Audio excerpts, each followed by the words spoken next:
At last, the long-awaited awakening ceremony has finally arrived, and the entire academy is buzzing with pressure, pride, and expectation. Students have come pouring in from every corner of the continent. Each one representing a famous and prestigious noble bloodline. All eager to show off their strength, crush the competition, and prove they deserve to stand above the rest. The test itself is brutally simple. Any student who can leave a large, noticeable mark on this enormous steel wall, a wall built to be ridiculously thick and unbelievably sturdy, will earn a proper score. The more damage they cause, the better their evaluation becomes. No excuses, no complicated rules, just pure destructive power.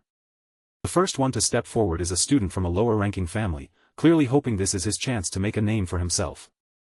He tightens his grip, gathers every bit of strength in his body, and throws it all into one desperate strike. But after all that effort, all he manages to carve into the surface is one tiny, miserable scratch that barely even looks like damage. After him, the real monsters begin to move, the elite students from the highest ranks of the continent's noble society.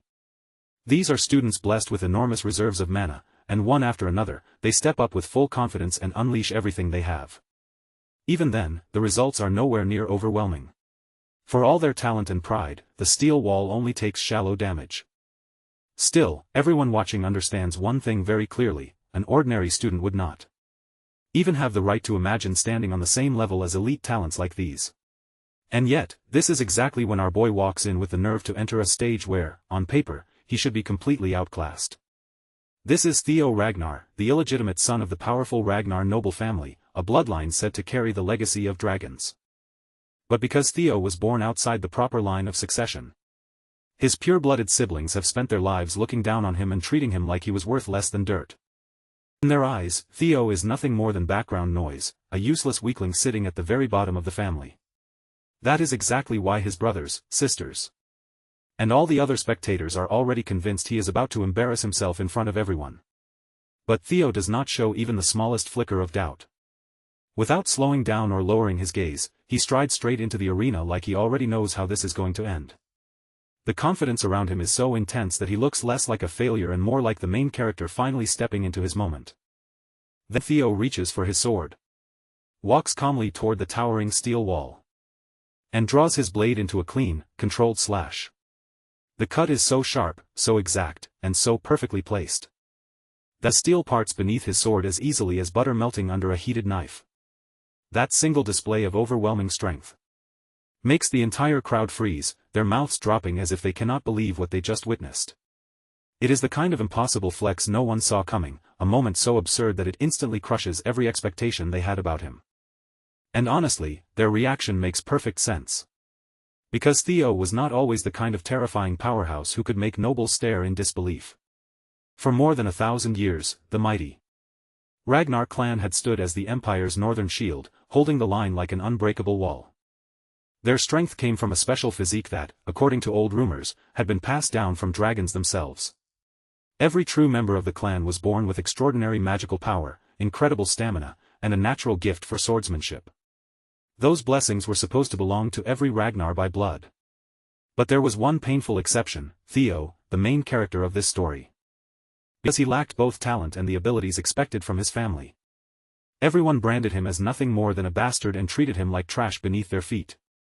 Even the sword teacher who was supposed to guide him looked down on him, and then one day, disaster struck when the Ragnar estate came under attack. When chaos erupted around him, Theo was too powerless to protect anyone or change anything. By the time he was left mortally wounded, bleeding and barely clinging to life, he finally understood who was behind the attack. It was Rendon. The very master who had trained him was the one who had betrayed him. Rendon looked down at Theo and laughed, saying he had watched him train every single morning. All those exhausting efforts, all those painful struggles, every desperate attempt Theo had made to improve had been completely meaningless in Rendon's eyes. No matter how desperately Theo struggled, no matter how much strength he tried to force into his broken body, he was never going to escape from this place. Then Rendon moved without a shred of hesitation, swinging his sword in a brutal arc and slicing clean through Theo's arm. A rush of blood burst out from the wound, spilling everywhere as the pain hit him all at once. Theo's body gave out immediately, and he dropped hard to the ground, screaming until his voice nearly tore apart. Rendon stepped in without mercy, grabbed Theo by the head, and yanked him up like he weighed nothing at all. Holding him there, Rendon made him listen as he said that every single thing happening right now was Theo's fault. He forced Theo's gaze toward the burning Rose Palace, making him watch the flames swallow everything, then told him his family was dying because he was too weak to protect them. And then, as if that cruelty still was not enough, someone dragged over the lifeless body of Theo's mother and threw her down right in front of him. Ren looked down at Theo with cold, empty eyes and told him that even her death was something he had brought upon himself. Even after being shattered completely, Theo still refused to just lie there and accept it. With trembling hands and what little strength he had left, he reached out and gripped his sword again. Then, fueled by rage and despair, he forced himself forward and charged straight at Rendon. But before Theo could even get close enough to strike, another man hurled a sword right at him, driving it straight through his body. The impact blasted Theo backward, sending him flying through the air before he crashed violently onto the ground. As Theo lay there, unable to move, his strength drained away beneath him. The world around him began to blur and fade, and while his vision darkened, the only thing left in his mind was the bitter regret of how weak he had been. And then, just like that, everything before his eyes sank into complete darkness. But for Theo, death was not where the story truly ended. Instead, he was thrown back into the past, carrying hidden traits and skills that had not existed for him before. Theo's eyes suddenly opened again, as if he had just been ripped out of that nightmare. And the first person standing right in front of him was none other than that same bastard, Rendon. From the wooden training weapon in his hand and the space around them, it looked like they were right in the middle of sword practice. Rendon tried to snap Theo back to his senses, clearly irritated that he was standing there in a daze instead of focusing. But Theo still had no idea what was happening, and his mind could not keep up with the situation in front of him. He wondered if this was some kind of flashback from his life, but the fact that the first face he had to see was Rendon's annoying mug made it feel like the universe itself was mocking him. Then, out of nowhere, a glowing system window appeared right in front of Theo's eyes, leaving him staring at it in total confusion. The message on the window gave him a tutorial quest, and the instruction was absurdly simple: punch Rendon in the face. At that point, Theo was more lost than ever, wondering what the hell was going on and whether flashbacks were even supposed to feel this strange. He quickly realized something even stranger: Rendon did not react to the window at all, which meant he could not see it. Still, considering what the quest was telling him to do, Theo definitely was not about to complain. He let his training stick fall from his hand, clenched his fist tight, and with every ounce of force he could gather, drove a solid punch straight into that bastard's face.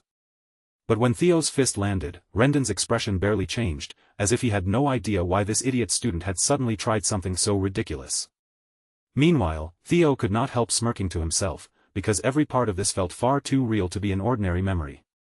Rendon's anger finally flared, and he struck back with a heavy blow that sent Theo crashing backward across the training ground. Theo grimaced in irritation, annoyed that even inside what he thought was a flashback, he still had to feel pain this clearly. Rendon only sighed like he was dealing with a hopeless student, saying he understood why Theo might be frustrated with the awakening ceremony coming up and his progress still going nowhere, but that did not mean he could forgive a student for striking his own master. The moment Theo heard the words, awakening ceremony, his thoughts froze, because that event should have happened almost 10 years before the day he died. Rendon kept scolding him, throwing more criticism at him as if Theo's confusion did not matter at all. Then he turned away and walked off, coldly saying that he would see Theo again at the next lesson. Around him, the other clan members began snickering, whispering among themselves that this idiot was blaming his master when he was the one with no talent. As those insults kept raining down from every direction, Theo slowly began piecing together what was really happening. He lowered his hand to the ground and scratched at the dirt, feeling the rough texture clearly beneath his fingertips. Then he looked at the injury Rendon had just given him, and the sharp, realistic sensation finally struck him with full force. Right at that moment, another system window appeared in front of Theo, glowing clearly in the air. The message congratulated him for completing the tutorial quest successfully, confirming that the ridiculous punch had actually counted. As his reward, Ragnar's talent had now been activated within him. A faint arcane energy began to shimmer from the center of Theo's chest, pulsing like something hidden inside him had finally awakened. At the same time, the system confirmed that the reward had been properly received. It also declared that from this point on, all of Theo's stats would begin rising at an incredible speed. Arcane energy continued glowing in the middle of his chest as the system repeated the confirmation, making it clear that his reward was real and that every one of his stats would now grow at a terrifying pace. Back at the Rose Palace, that same filthy bastard was sitting calmly across from Theo's mother, acting perfectly polite while sharing tea with her. Rendon reported to her with a smooth face, saying he had never seen anyone as lacking in talent as her son. But then his mouth stretched into a wide grin, and he added that this was exactly why he had come. As Theo's true teacher, Rendon claimed he would do everything he could to make Theo strong enough for the awakening ceremony in 5 months. Lady of the Rose Palace, Cecilia Ragnar, accepted his words with complete trust and said she would gladly leave Theo in Rendon's capable hands. She even handed him a heavy bag filled with gold coins, asking him to give Theo just a little more attention. Rendon took the money without hesitation, keeping up his respectful act as he assured her there was no need to worry. But Cecilia simply answered that she was not worried at all, because she truly believed in her Theo. A little later, Rendon walked alone down the corridor, the bag of money dangling in his hand while a smug grin spread across his face. He was thrilled, because he was being paid such a generous amount while planning to teach Theo absolutely nothing useful. The more he thought about it, the more he smirked to himself, silently mocking both mother and son as complete fools. Not only was he receiving money to train someone from Ragnar's direct line, but he was also expecting another reward from his other master for leaking Theo's secrets and secretly ruining his growth. To Rendon, this was the kind of perfect opportunity he had never been given before. Then Theo suddenly appeared in the corridor, sprinting as fast as his legs could carry him, and he shot right past Rendon without even slowing down. His so-called master only clicked his tongue and sneered after him, calling him an idiotic loser as Theo raced by without paying him any attention. Theo was running straight to see his mother, and the moment he got close enough, he called out to her with urgency in his voice. When Cecilia turned around, the first thing she saw was Theo standing there completely out of breath, his chest rising and falling from the run. Without saying a single word, Theo rushed into her arms and hugged her tightly, tears spilling out as the overwhelming reality of seeing her alive finally crashed over him. At that instant, the painful memory surged back into his mind, dragging him back to the moment when Rendon had forced him to stare at his mother's lifeless body, making him watch the cruel proof of everything he had failed to protect. But now she was right there in front of him, alive and warm in his arms, and that alone filled Theo with a happiness he could barely contain. From that moment on, Theo made up his mind that he would change the future, no matter what it took, for his mother's sake. If that mysterious system window was truly real, then he knew he had a path forward, because Ragnar's talent trait could help him grow stronger than before. He was certain that with enough time and effort, he could become powerful enough to stand his ground in that damned war for the throne. And above everything else, Theo swore that he would build enough strength to take revenge on that piece of shit Rendon with his own hands. Soon after, the second tutorial quest appeared before Theo, ordering him to push his body all the way to its limit. It was still early in the morning, so early that the sun had not even risen yet, but Theo was already outside, throwing himself into training. Every movement was driven by the thought of getting revenge on Rendon, and that anger kept his body moving. Theo understood better than anyone that he had to become stronger as quickly as possible. In his previous life, he had belonged to an intelligence agency called Black Snow, but because he lacked real combat ability, he had been pushed into information work and never trusted with any major role. He never imagined the knowledge he gathered back then would become useful in a moment like this. One thing he clearly remembered was a potion known as the Bloody Sword Emperor Elixir, something capable of greatly strengthening the body. Its true value would only be revealed far in the future through the secret manuals, but Theo already knew what it could become. More importantly, he remembered the brutal training method he had once abandoned because his old body had never possessed the talent to endure it. But now that Ragnar's talent had awakened inside him, Theo was sure that if he kept working hard, real strength would finally be within reach. His face twisted with excitement when he noticed his running speed steadily increasing, and right on cue, the system window appeared to show his progress climbing. Other clan members had begun gathering in the training halls as well, and they could only stare in confusion as Theo kept running without seeming to tire. Some of them started wondering under their breath whether he had always been this physically fit. After that, Theo moved on to sword practice, and with every swing, he could clearly feel that his blade was moving faster than it ever had before. A few days passed like that, with Theo refusing to slow down. Then, deep in the middle of the night, he was still there, practicing alone while everyone else should have been asleep. Someone quietly watched him and thought about how he had been training for days without properly sleeping, pushing himself far beyond normal limits. Seeing that kind of relentless effort, she could not help wondering whether Theo was really the talentless fool everyone kept calling him. She kept watching him through the darkness, reflecting again on how he had continued training day after day without rest. And the more she saw, the more she questioned whether the rumors about his uselessness had been wrong from the very beginning. As for Theo, his body was so exhausted that he felt like he might collapse at any second, but the sight of that progress bar slowly climbing higher kept his spirit from breaking. At last, he managed to push the progress all the way up to 90%. But the very moment he paused, the number suddenly slipped back down to 89. All it took was that brief moment of rest, and the system punished him by lowering his progress. He had just barely reached 90% after so much effort. Yet right before his eyes, that hard-earned number dropped back to 89 again. Just because he allowed himself a tiny bit of time to breathe, the progress bar refused to stay where it was. Even so, Theo somehow gritted his teeth, forced his aching body to keep moving, and finally managed to push through. All the sweat pouring down Theo's face finally started to mean something, because his desperate effort was beginning to pay off. Right before his eyes, he finally saw the 3-digit number he had been chasing for what felt like forever. Somehow, even with his body pushed past its breaking point, Theo managed to force himself through one final stretch. Every drop of sweat, every aching breath, and every painful step finally turned into a result he could actually see. At last, the number he had been craving appeared in front of him, reaching that long-awaited 3-digit mark. After that final push, Theo was completely drained and could barely pull air into his lungs, but even then, there was still one last % left to reach. Somehow, Theo dug even deeper, pushed past the exhaustion crushing his body, and finally watched all his effort pay off as the 3-digit number he had wanted for so long appeared before him. Some time later, Theo was lying in a quiet room, far away from the training ground where he had pushed himself so brutally. The moment his eyes slowly opened, he looked around in confusion, trying to understand where he had ended up. That was when Evelyn appeared beside him and calmly reassured him that he was in the break room of Training Ground 4, before reminding him that there had been no reason to push himself that hard. But before Theo could even focus long enough to read through all those tempting details in front of him, his body finally gave out, and he collapsed into unconsciousness from sheer exhaustion. While he lay there completely out cold, the system window continued hovering above him. Its glowing message asked whether he wanted to receive his reward. Right now. A little while after that, Theo was seen resting inside a room again, his body still recovering from the training that had pushed him too far. As soon as he opened his eyes and took in his surroundings, his gaze moved around the room in confusion. Evelyn then appeared in front of him and explained that he was inside the break room of Training Ground 4, gently reminding him once again that there had been no need to drive himself to such extremes. The moment Theo accepted the reward from the system, a brilliant blue light suddenly wrapped around his entire body.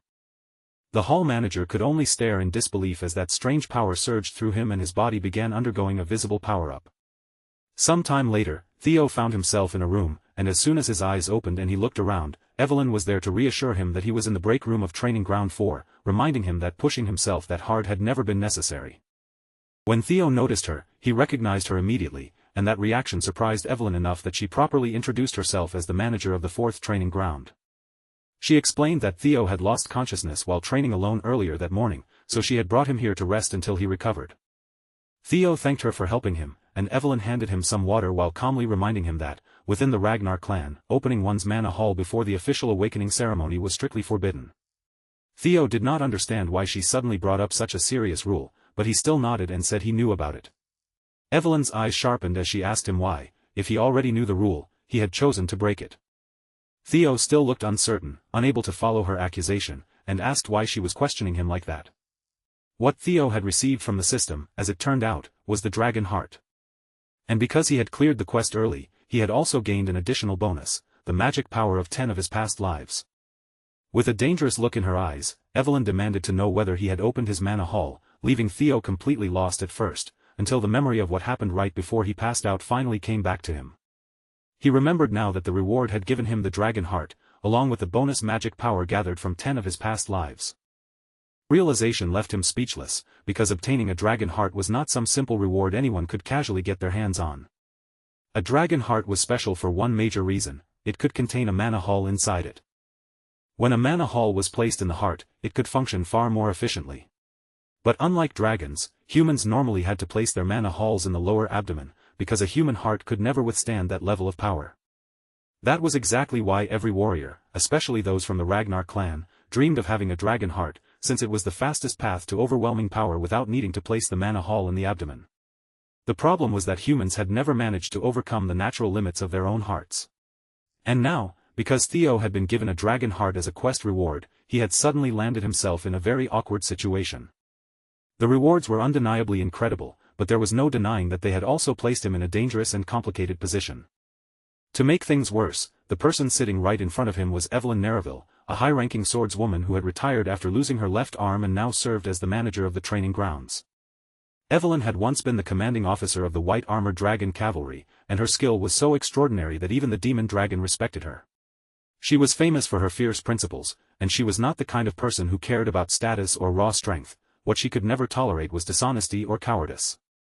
At one point, because she found Theo too inflexible, she had even given up her position as his direct master. In other words, if Evelyn discovered the truth about his dragon heart and mana haul, Theo could very easily lose his head. But instead of panicking, Theo let a faint smile rise on his face, because a plan was already forming in his mind. As long as she could not actually catch him, there was no real reason for him to be afraid. So Theo fired back at her accusation with a sharp, almost cheeky response, asking how she could talk about executing him based on nothing more than a gut feeling, and whether she was truly prepared to take responsibility for those words. Evelyn fell silent for a moment, unable to immediately answer the question he had thrown back at her. Theo pressed even harder, reminding her that he was still an heir of the Ragnar clan, and that if her suspicions turned out to be baseless, accusing him like this could be treated as an insult against the Ragnar name itself. Evelyn admitted that he was right, acknowledging that those were indeed the rules. With a darker, more threatening look on his face, Theo then asked her if she knew what punishment awaited someone who humiliated an heir. Evelyn answered without flinching, her voice steady and confident as she said the punishment was execution. Theo was pleased that Evelyn understood the weight of her own words, and he coldly told her to think carefully before speaking next time. Evelyn, however, was left stunned by the sharpness in his tone, wondering if this was truly the same Theo she thought she knew. Even so, Evelyn could not shake what she had sensed earlier, because she was certain that the power she saw had been a mana wave. Because of that, she decided she needed to look into the matter more carefully instead of letting it pass. Even if Theo carried Ragnar blood, Evelyn believed rules were still rules, and if he had broken one, she fully intended to make him answer for it. But after checking him more closely, Evelyn soon realized something unexpected: Theo did not actually have a mana haul. Her expression quickly sank, and the confidence in her accusation faded as she began to understand that she might have been mistaken. Theo, meanwhile, could not help feeling a little cocky, and he looked at her as if to ask whether she was finally satisfied. Following the clan's rules, Evelyn lowered herself at his feet without the slightest hesitation, bowing her head as she told him to execute her, saying she would repay her wrongdoing with her own lowly life. As Evelyn's head sank lower and lower, Theo silently knew the reason she had failed to find anything. A dragon heart was different from an ordinary mana haul, because its very existence functioned like a mana haul that the user could control freely. In other words, Theo could conceal his mana whenever he wanted. On top of that, the fact that humans could possess dragon hearts would not be discovered until several years later, so Theo was confident that no one in this era could accuse him of having one. Instead of actually ordering her death, Theo placed a calm, reassuring hand on Evelyn's back and told her there was no need to go that far. Then he began walking away, saying she had simply done her duty, and that very few people would risk their own lives to demand the truth from an heir, which was why he respected her sense of righteousness. But deep down, Theo's real reason was much more practical. He had no intention of killing someone as strong as Evelyn. Keeping her alive would benefit him later, and as he left, he explained that the ban on opening mana halls before the awakening ceremony existed to prevent dangerous overflow. Still, he was glad to see that she had been concerned enough to question even someone like him, a bastard of Ragnar. And with those words hanging in the air, Theo left Evelyn sitting there quietly, alone with the weight of what had just happened. Theo walked away with absolute confidence, feeling like the world had finally tilted in his favor as he remembered that he not only possessed the dragon heart, but had also gained 10 years' worth of magic power from his past life. A few days later, that same shithead appeared again, shouting at Theo from across the training ground. Rendon barked at him to swing a little farther to the right, acting like every word out of his mouth was some priceless lesson. Theo seemed to be pretending to remain weak, but the more Rendon kept insulting him at every chance, the harder it became to keep quietly enduring it. Theo also started noticing that this bastard was not merely being incompetent, he was subtly and deliberately teaching him strange, twisted sword techniques. That made Theo even more certain that someone else was pulling Rendon's strings, and he became convinced that the person who landed the final blow in his previous life had to be the true mastermind behind it all. So Theo decided it was finally time to uncover who that mastermind really was. A smirk slowly spread across his face as the answer came to him, and he realized exactly what he needed to do next. While Rendon kept yelling, Theo suddenly snapped the training stick in his hand clean in two and told that jerk he could not listen to his endless yapping anymore, because his lessons were complete trash. Then Theo pushed even further, asking how someone with skills that pathetic had ever managed to become a mid-rank swordsman in the first place. Of course, Rendon swallowed the bait immediately, his face twisting with fury, but Theo did not back down for even a second. He stood his ground, matching Rendon's rage with a fearless stare of his own. As expected, Rendon was completely fuming by now, but Theo remained just as firm, refusing to retreat or soften his words.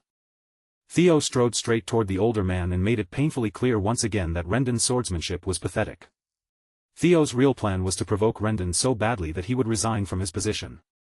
And if the situation with Rendon became serious enough, Theo was certain this bastard would reach out to the mastermind behind him. The setting then shifted to Camellia Palace, where a man burst into a pub with a huge grin plastered across his face. He loudly called out to someone named Axion and announced for everyone to hear that the bastard of Ragnar was going to duel his own master next week. The man he was speaking to, Axion, remained seated in silence, so still that he did not even lift his glass from the table. Meanwhile, the excited man kept running his mouth, saying Theo had blamed his instructor for his own lack of talent and confidently predicting that Theo would be left disabled after the duel. Suddenly, the glass in Axion's hand smashed straight into the loud man's face, knocking him unconscious with a single brutal hit. Axion was visibly furious, and he made it clear that he did not care in the slightest whether some bastard ended up half-disabled. Of course, that cold attitude made sense, because he was also a Ragnar, one of the four hounds of the north, the Dark Tiger, Axion Ragnar. The man standing beside him was Remington Narcio, another of the four hounds of the north, known as the Silver Lion. Just then, another man entered the pub, and this worried-looking figure was Ed Troyven, the Nine-Dragon Sky Dragon. Unlike the others, he looked uneasy and warned that things could go wrong if they let their guard down. But Axion dismissed his concern, saying that kind of danger only applied to people with talent, so there was no reason to worry about Theo, who was nothing more than a muddle-headed nobody. Ed, however, pointed out that this was still the Ragnar clan, and inside that family, even the smallest possibility could lead to something completely unprecedented. Axion answered that Theo trying to mess with Rendon was actually a good thing. After all, that meant the instructor should be more than capable of dealing with Theo before anything troublesome could happen. 1 week later, a crowd began gathering at Training Ground 4. And this was not just a small group of ordinary clan members coming to watch. Several important figures had also shown up, turning the duel into a much bigger event than Theo had expected. In the center of the arena stood Theo, looking noticeably anxious as hundreds of eyes locked onto him from every direction. He cursed himself inwardly, remembering that all he had wanted was to humiliate this shithead enough to get him fired, but now the whole situation had spiraled completely out of control. Then his mind flashed back to the moment when he had confronted Rendon directly about just how pathetic his skills really were. Theo cut him off without the slightest hint of mercy, making it painfully clear that Rendon was finished. As far as Theo was concerned, the man had already lost his position, and now all that was left for him to do was disappear and get out of his sight. Right then, the system message appeared, cold and direct, confirming Theo's third tutorial quest. This time, there was no vague objective or easy way around it. He had to face Rendon in combat, fight him head-on, and come out as the winner. The moment pulls us back to when Theo first stood before Rendon and openly challenged him. With disgust written all over his face, Theo called out Rendon's useless teaching and pathetic ability, then told him straight to his face that he was fired and could leave. Rendon immediately tried to argue back, insisting that their contract still had time remaining and that Theo couldn't just end things whenever he pleased. But Theo didn't give him any room to breathe, calmly pointing out that if the employer himself had dismissed him, then there was nothing more to discuss. Deep down, Theo wanted nothing more than to drive his fist straight into that bastard's face and shut him up for good. But even with all that anger burning inside him, he still couldn't fully trust his own strength yet. Rendon, on the other hand, was in no position to simply accept being thrown away. He still hadn't achieved the real purpose that brought him there in the first place, so losing his role now would ruin everything. As Rendon stepped closer to Theo, trying to smooth things over and talk his way out of it, a system window suddenly flashed right in front of Theo's eyes. The command was impossible to ignore, he had to fight Rendon, and he had to win. Theo was completely caught off guard by the sudden message, his thoughts freezing for a moment. And right at that same instant, Evelyn Nereville entered the scene, urging him to settle the matter the Ragnar way, through strength, where the stronger side decides everything. According to Evelyn, there was no need to drag this conflict through some formal tribunal. A sword match would settle the dispute cleanly, and once the duel ended, everyone would simply obey the will of the victor. Rendon's eyes lit up the moment he heard that suggestion. The old bastard immediately saw his opening and quickly agreed, acting as if this was the most brilliant and fair solution to the problem. That left Theo standing there, unsure of how he was supposed to respond, while Evelyn kept pushing the idea as though it were the perfect answer. Her confidence only made the pressure on him feel heavier. But Theo still couldn't feel completely certain. No matter how much he hated Rendon, he knew his own current level, and he didn't believe he was ready to defeat that bastard just yet. Even so, the situation kept moving forward until Theo eventually found himself standing directly across from Rendon, sword in hand, with no way left to back out. All around them, the watching crowd began smirking and whispering among themselves. To them, Theo looked like a joke, and they were already enjoying the humiliation before the match had even truly begun. They muttered that Theo couldn't even swing a sword properly, laughing under their breath as if the result had already been decided. In their minds, he wasn't just going to lose today, he was probably going to leave crippled. After all, there was no way someone like Theo could defeat a mid-rank swordsman. Rendon, filled with confidence, looked down on him and smugly offered one last chance, saying that if Theo apologized now, he would pretend none of this had happened, since pride wasn't worth risking his life over. But Theo wasn't about to bow his head. Instead, he fired right back with sharp confidence, telling Rendon that he was the one who should apologize. Then he warned the old bastard that unless he wanted to end up as a one-armed swordsman, he should accept his dismissal and leave quietly while he still could. Rendon only answered with a wide, ugly grin, completely convinced that the duel was already under his control.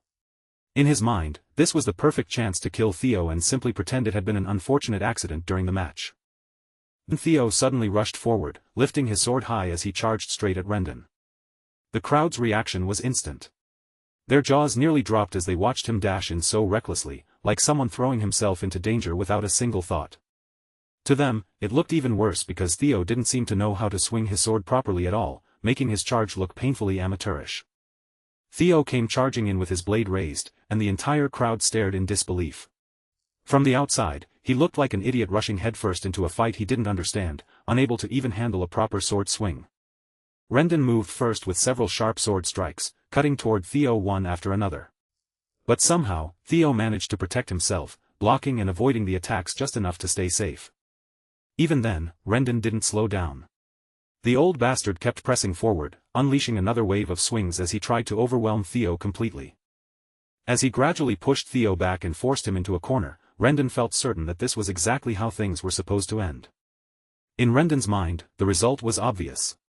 Theo wasn't even a low-ranked swordsman yet, he was still nothing more than an apprentice swordsman.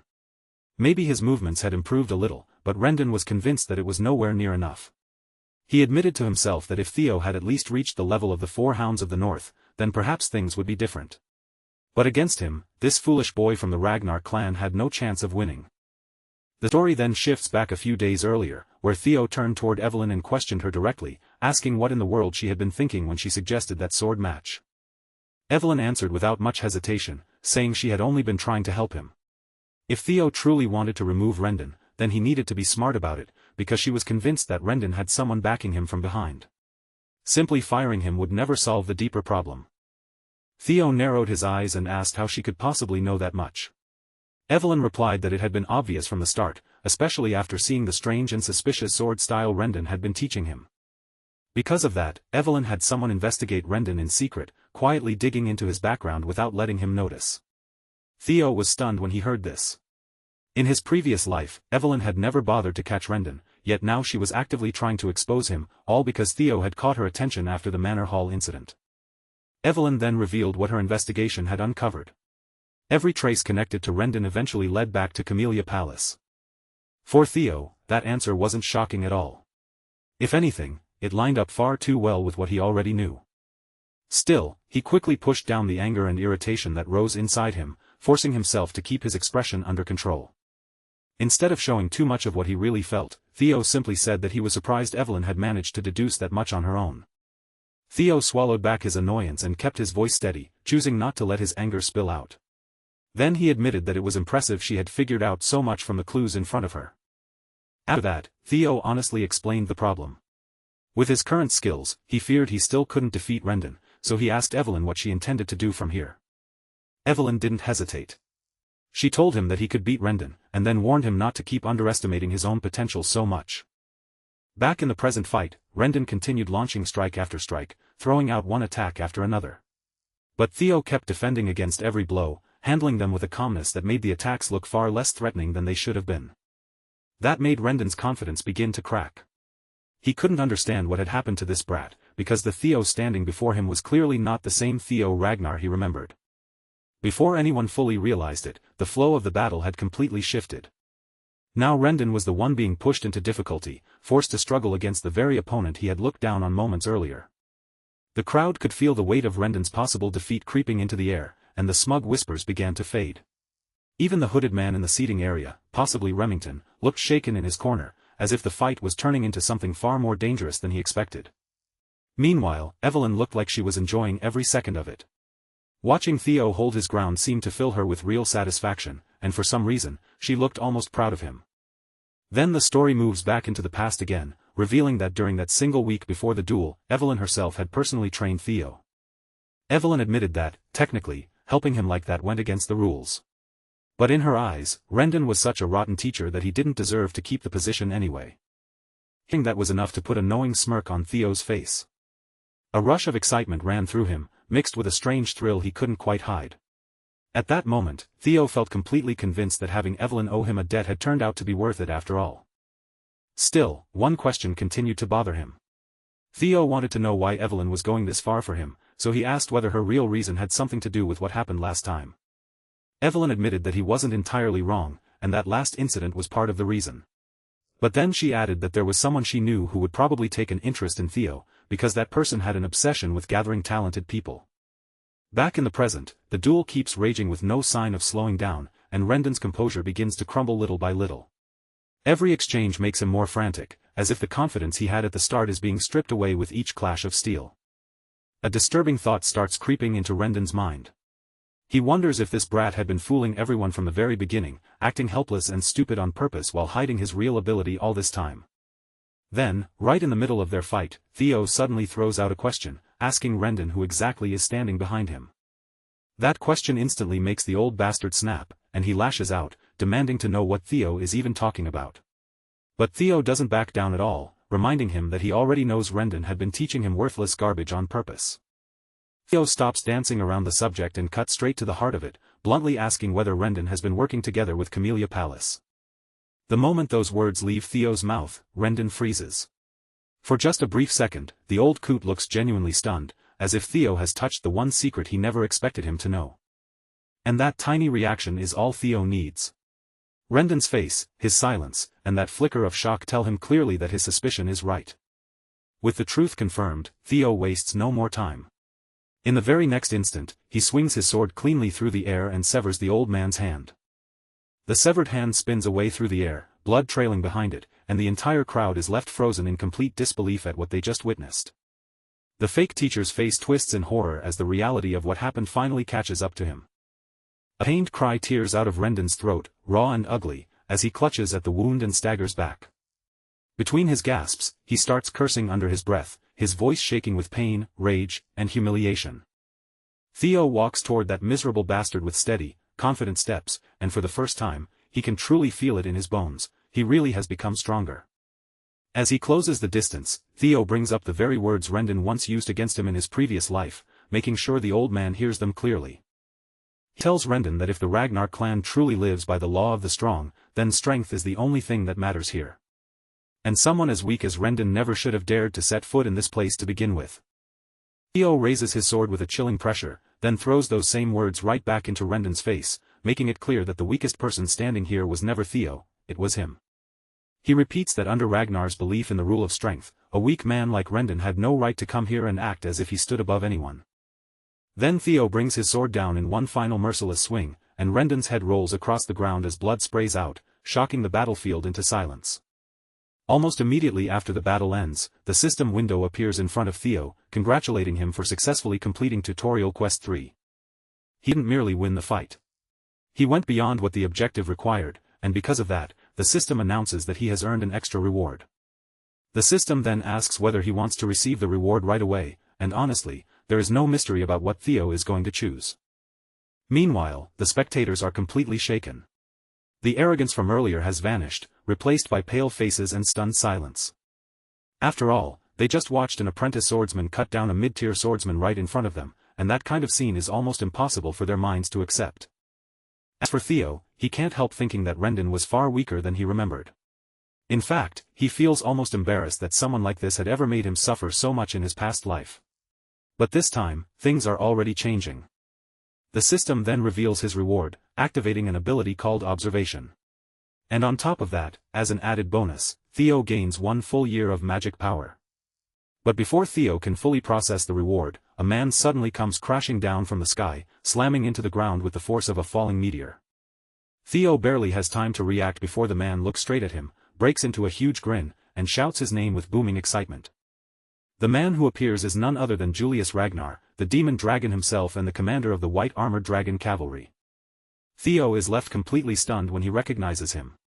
He can hardly believe Julius is actually standing there, and his mind immediately starts racing, wondering how long this man has been watching the fight. Crowd also erupts into chaos the moment they realize who he is. This is the commander of the white armored dragon cavalry, a figure far beyond ordinary rank, and everyone starts panicking over why someone like him would appear here at all. Then the scene catches Evelyn's reaction, and she looks absolutely devastated as she stares at the shattered flooring Julius destroyed just by landing there. Julius, on the other hand, gives off the presence of a living beast, massive and overwhelming just by standing still. His terrifying appearance makes Theo break into a nervous sweat, leaving him frozen and unsure of what he should do next. But Theo's fear turns out to be unnecessary, because Julius simply throws his head back and laughs, flashing a broad, almost carefree grin. Despite his frightening build, Julius somehow comes across like a friendlier, larger-than-life version of Brutus from Popeye the Sailor Man. Then Julius bursts into another loud laugh, his voice rolling over the stunned crowd. He steps right up to Theo and gives him a heavy pat on the shoulder, as if they are already familiar with each other. And without wasting any time, Julius casually throws out an offer for Theo to join the white armored dragon cavalry. Still laughing, Julius says he is honestly surprised to find someone carrying this much talent. He admits that killing one's teacher is a little disrespectful, but even he has to acknowledge that Rendon brought every bit of it on himself. Then, with another booming laugh, Julius claps Theo on the shoulder again and openly invites him to become part of the white armored dragon cavalry. Evelyn seems to have expected this outcome from the start, but the crowd can only stare with their mouths hanging open. They can barely believe that the infamous Julius Ragnar has personally scouted someone so inexperienced to join the elite white armored knights. At that moment, we catch sight of Remington again. He turns to a man nearby and asks whether he has ever heard of an apprentice swordsman being scouted before even going through the awakening ceremony. The man beside him looks unsure, clearly struggling to find an answer, before finally admitting that he has never heard of anything like that happening. Of course, Remington already knows that answer before he even hears it. Because in the entire history of their world, there has never been a case like this before. Meanwhile, Theo quietly thinks through the situation. In his mind, it should be impossible to judge someone's true potential while their mana hall is still closed. Even if their swordsmanship looks impressive, their magic power might still be lacking, so no matter how incredible Julius Ragnar is, he shouldn't be able to know for certain whether Theo has real potential. And yet, Theo can't help wondering if the demon dragon Julius is somehow able to see that hidden potential inside him anyway. But after only a brief pause, Theo flatly refuses the offer to join, his expression steady and his voice showing not even the smallest trace of hesitation. Julius stood there with his grin wiped clean off his face, looking as if he had just bitten into something painfully sour. For a man who had arrived with so much confidence, Theo's instant rejection clearly hit him in a way he hadn't expected. The crowd was just as stunned. Their mouths hung open as they stared at Theo, unable to believe he had turned down such a powerful and prestigious figure with that much cold, effortless calm. For a brief moment, the entire hall fell into a strange silence. No one seemed ready to speak, as everyone tried to process the unbelievable scene that had just unfolded in front of them. As the day went on, word of the incident began spreading through the clan like wildfire, passing from one mouth to another until almost everyone had heard some version of it. People couldn't stop talking about young Master Theo, the boy everyone had mocked as an imbecile. He had destroyed his own teacher, and when the demon dragon himself tried to scout him into the white armored dragon cavalry, Theo had actually turned the offer down. Naturally, everyone had their own opinion. Some believed Theo was simply being modest, while others thought he had become arrogant enough to reject an honor most people would kill for. The focus then shifts to Camellia Palace, where a woman sits seething with anger. Rendon's death has clearly ruined the flow of their plans, and the irritation on her face makes it obvious that everything has gone badly off course. This woman is none other than Amel Ragnar, the Lady of Camellia Palace. A man steps in and tries to calm her down, telling her there is no need to be overly concerned. In his eyes, Rendon was nothing impressive to begin with, and the only reason he had been assigned was because of his miserable level of skill. Amel brushes that part aside without much emotion, making it clear that Rendon's death itself isn't the real problem. The man speaking with her is her brother, Sky Dragon Ed Troyven, the same man who had appeared before at the pub. Amel explains that the demon dragon personally approached Theo, and what bothers her even more is the rumor that Evelyn was the one who arranged it. Because of that, they can no longer interfere by forcing a new master onto Theo. And if Theo begins drawing attention, taking control of the Rose Palace will become much more difficult. Just then, Axion enters the room with a relaxed attitude, casually asking why the two of them are acting so worried. He tells them there is no way the clan head would take a serious interest in something like this, so there is no reason for them to panic. As far as he is concerned, their original plan can continue exactly as intended. Amel turns her attention to him and asks whether he truly understands the situation. If they want to seize the Rose Palace without offending the clan leader, then the safest path is for Theo to remain weak and powerless. Her son acknowledges her words and says he already understands. He is certain that Theo is still powerless, because in his mind, someone like Theo couldn't have changed that much so quickly. Axion believes Evelyn and the demon dragon have always had a strange interest in underdogs, so he sees no reason to treat this as a serious threat. But Ed Troyven clearly doesn't like how casually his nephew is treating the matter. His expression hardens as he warns Axion not to underestimate what is happening. That is when Axion pulls out a letter, a sly grin spreading across his face. Since his mother and uncle are so concerned, he says he will play with Theo a little and remind him exactly where he belongs. Later, the setting moves to the training grounds, where Evelyn is watching Theo finish a solid practice session. She praises his effort, and Theo thanks her in return, admitting that training under a proper master like her really does feel completely different. Evelyn then brings up the offer from earlier, saying it probably would have been better if Theo had joined the white-armored dragon cavalry. She looks at him with curiosity, wanting to know why he refused such a rare opportunity. Theo pauses and thinks it over before answering. Deep down, he knows it would be a lie to say he has no regrets, because joining the white-armored dragon cavalry had once been one of his dreams in his previous life. Even so, a faint smirk crosses his face as he reminds himself that accepting the offer now would actually hold him back more than help him. There is no reason for him to lock himself into one path this early. Once he thinks about the privileges and influence he could gain by reaching the top after the awakening ceremony, joining the white-armored dragon cavalry no longer feels like the greatest prize available. So Theo simply smiles and says he did not want to receive special treatment. He claims he still doesn't feel ready yet, and for now, he is satisfied with training under Evelyn as he prepares for the awakening ceremony. Evelyn reminds him that the commander will probably feel disappointed after being rejected so directly. At that moment, Theo decides to test his newly acquired observation ability for the very first time. He focuses on Evelyn and reads her abilities in detail, immediately confirming what he already suspected. Without question, she is a high-ranking swordswoman. The information also reveals something more personal. Evelyn admires Theo's humility and character, and teaching him has given her a sense of energy and purpose she hasn't felt in a long time. It even shows that she misses the white-armored dragon cavalry. Theo feels a rush of excitement when he realizes just how valuable this observation skill really is. The ability gives him more than simple strength readings, it lets him glimpse the truth beneath people's words. Then his eyes narrow slightly as he focuses on the last detail, the part about Evelyn missing the white-armored dragon cavalry. That line catches him off guard, and he can't help finding it surprisingly meaningful. Just then, a man enters the training grounds and introduces himself as Sybil Dree. He says he has come from the Southern Inspection Post and has something important he needs to discuss with Theo. Theo immediately feels a little uneasy around him. Sybil's presence is intimidating enough to make Theo wonder what kind of conversation this is about.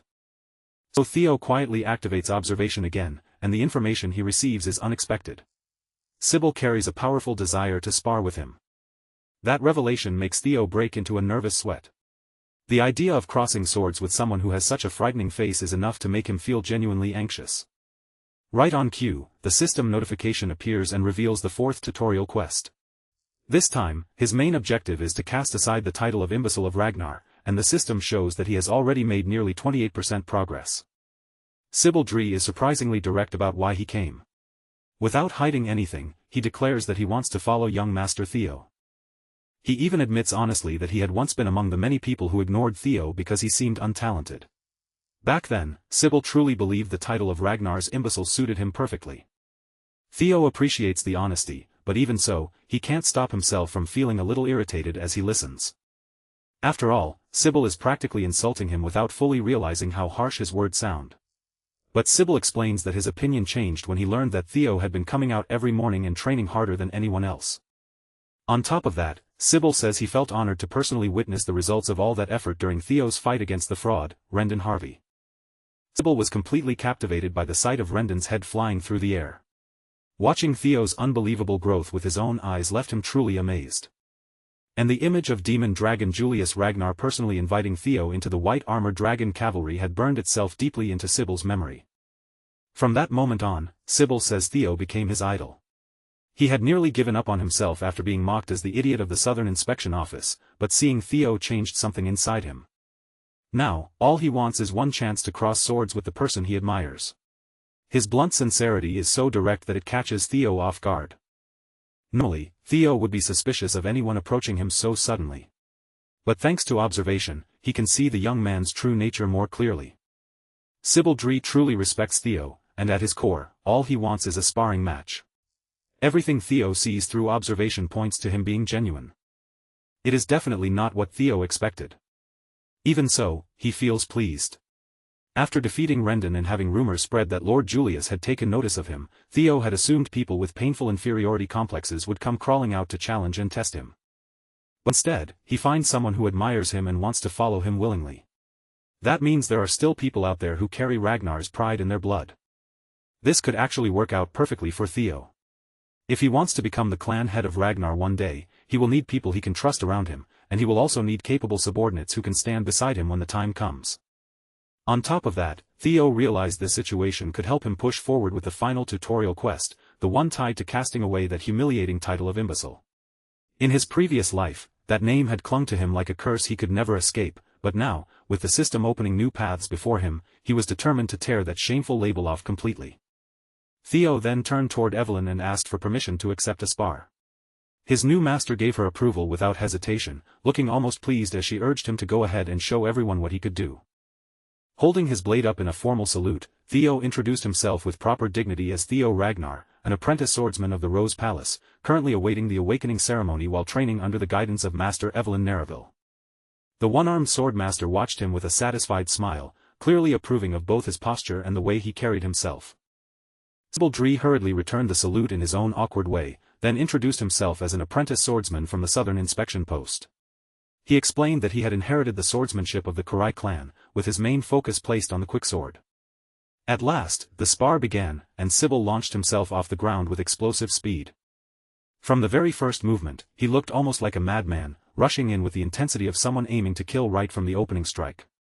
Theo met the first attack head-on, blocking it cleanly as their blades slammed together and sent bright sparks scattering from the collision. The so-called idiot of the Southern Inspection Post was undeniably fast. If there was one thing Sybil had absolute confidence in, it was the speed of his sword. But after just that first exchange, Sybil could already feel it for himself.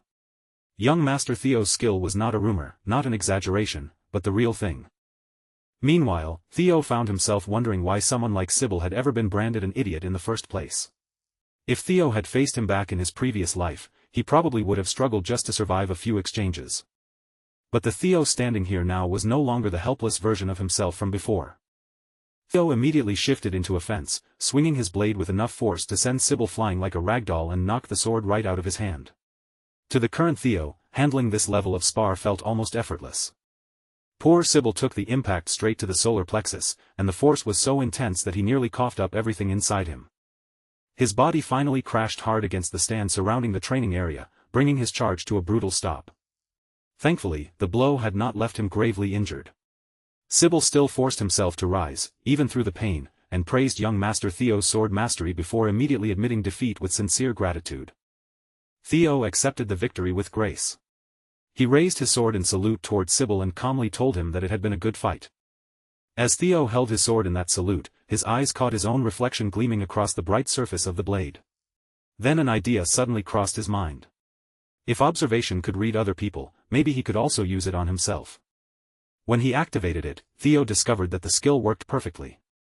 His talents appeared before him, including observation, player, Ragnar, and several more that were still beyond his current access.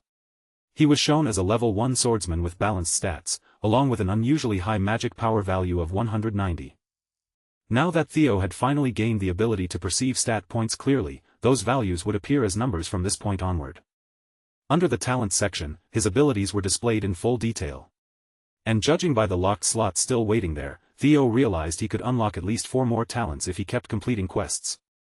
Being able to check his own stat values whenever he wanted was an incredible discovery, and Theo immediately understood just how useful that would be moving forward. Theo guessed that his strangely high magic power had something to do with the magic from his previous life and the dragon heart beating inside his chest. What bothered him, however, was the ugly number sitting beside his luck stat, -49. He stared at that miserable value and wondered if he had actually been cursed with such unbelievably terrible luck. Maybe all the disasters and misery he had suffered in his previous life had been tied to this rotten luck all along. If that was the case, then Theo knew he needed to find a way to raise it as quickly as possible, but he was so absorbed in the sparring and in checking his own status that he completely failed to notice the crowd of young men who had gathered around the arena, quietly watching him from every side. After all, Theo had beheaded Rendon, the fraud who had posed as his teacher, and even received recognition from a respected commander. So the appearance of these young swordsmen around the training grounds was only natural. Theo understood that no matter how weak and worthless his former instructor had truly been, Rendon had still been considered a mid-rank swordsman in name. Because Theo had taken down that fraud and earned the approval of such a respected commander, it made sense that young swordsmen would begin appearing around him, drawn by the rumors and the spectacle. Under Ragnar's law of strength, people would only respond to Theo in one of 2 ways. They would either grow jealous of him, or they would become completely fascinated by him and offer their admiration. As for the young men gathered around the arena, Ellen could tell their stance at a glance. They clearly belonged to the second group, because their eyes shone with amazement now that they had seen the rumors about the young master were true. Respect and approval were written plainly across their faces. Each of them imagined standing in Sybil's place during that spar, and each quietly wondered whether they would have been able to block Theo's sword at all. That thought only made their desire burn even stronger, pushing them to want a chance to cross blades with the young master themselves. Among those young swordsmen was Ead Nalen. Theo swept his gaze across the gathered crowd and felt satisfied when he saw the way they were reacting. Then Theo singled out Ead Nalen by name, catching the young man completely off guard.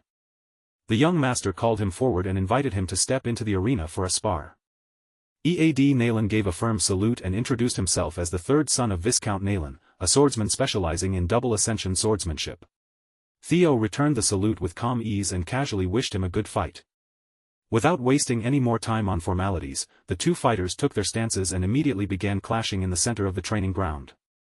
With every strike and every ringing collision of steel, Theo's proficiency in basic swordsmanship steadily continued to rise.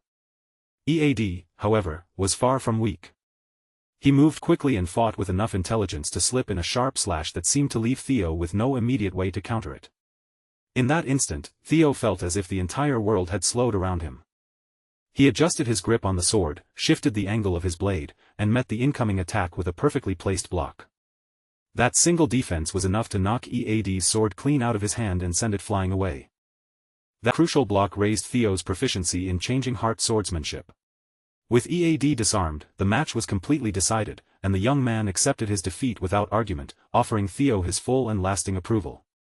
To Theo's surprise, earning Ead's approval also caused his luck to increase. Seeing that change, he began to wonder if luck might somehow be connected to his reputation.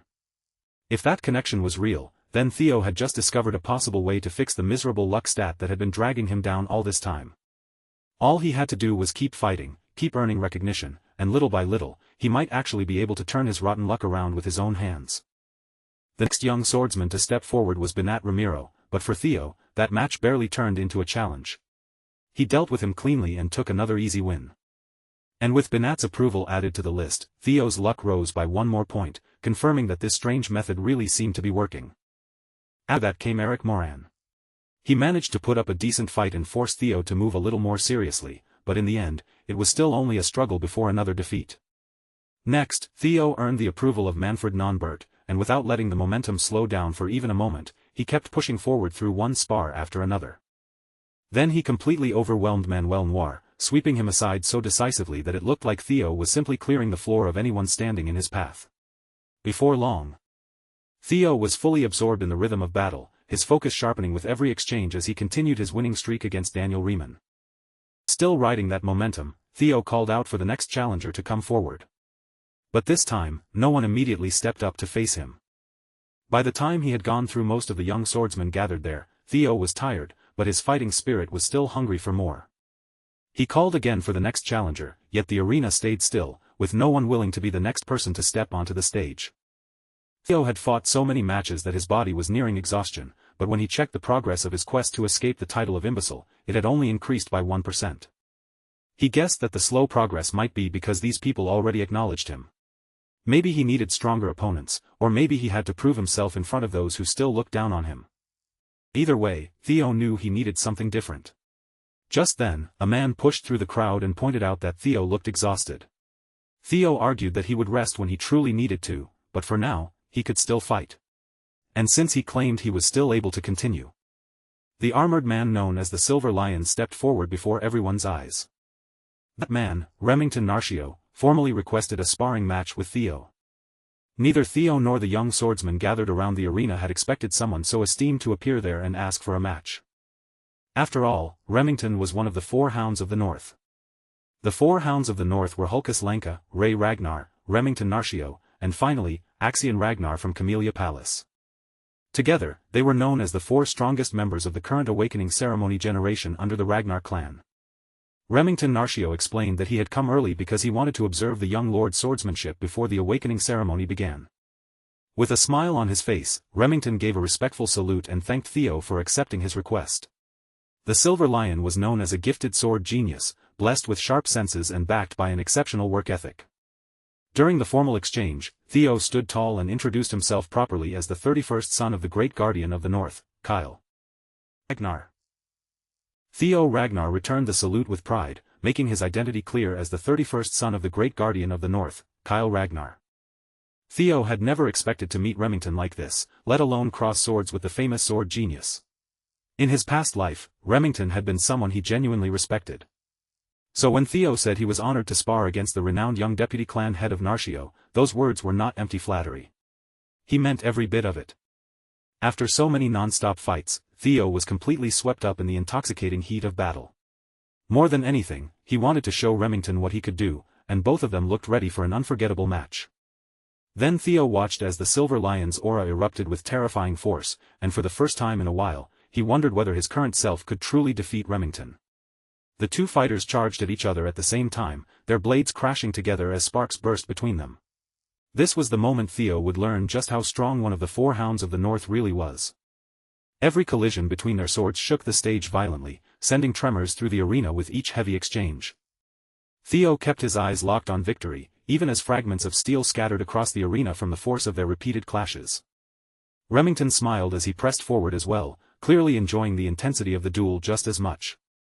After enduring too much damage from the fierce exchanges, one of their swords was finally cut clean through.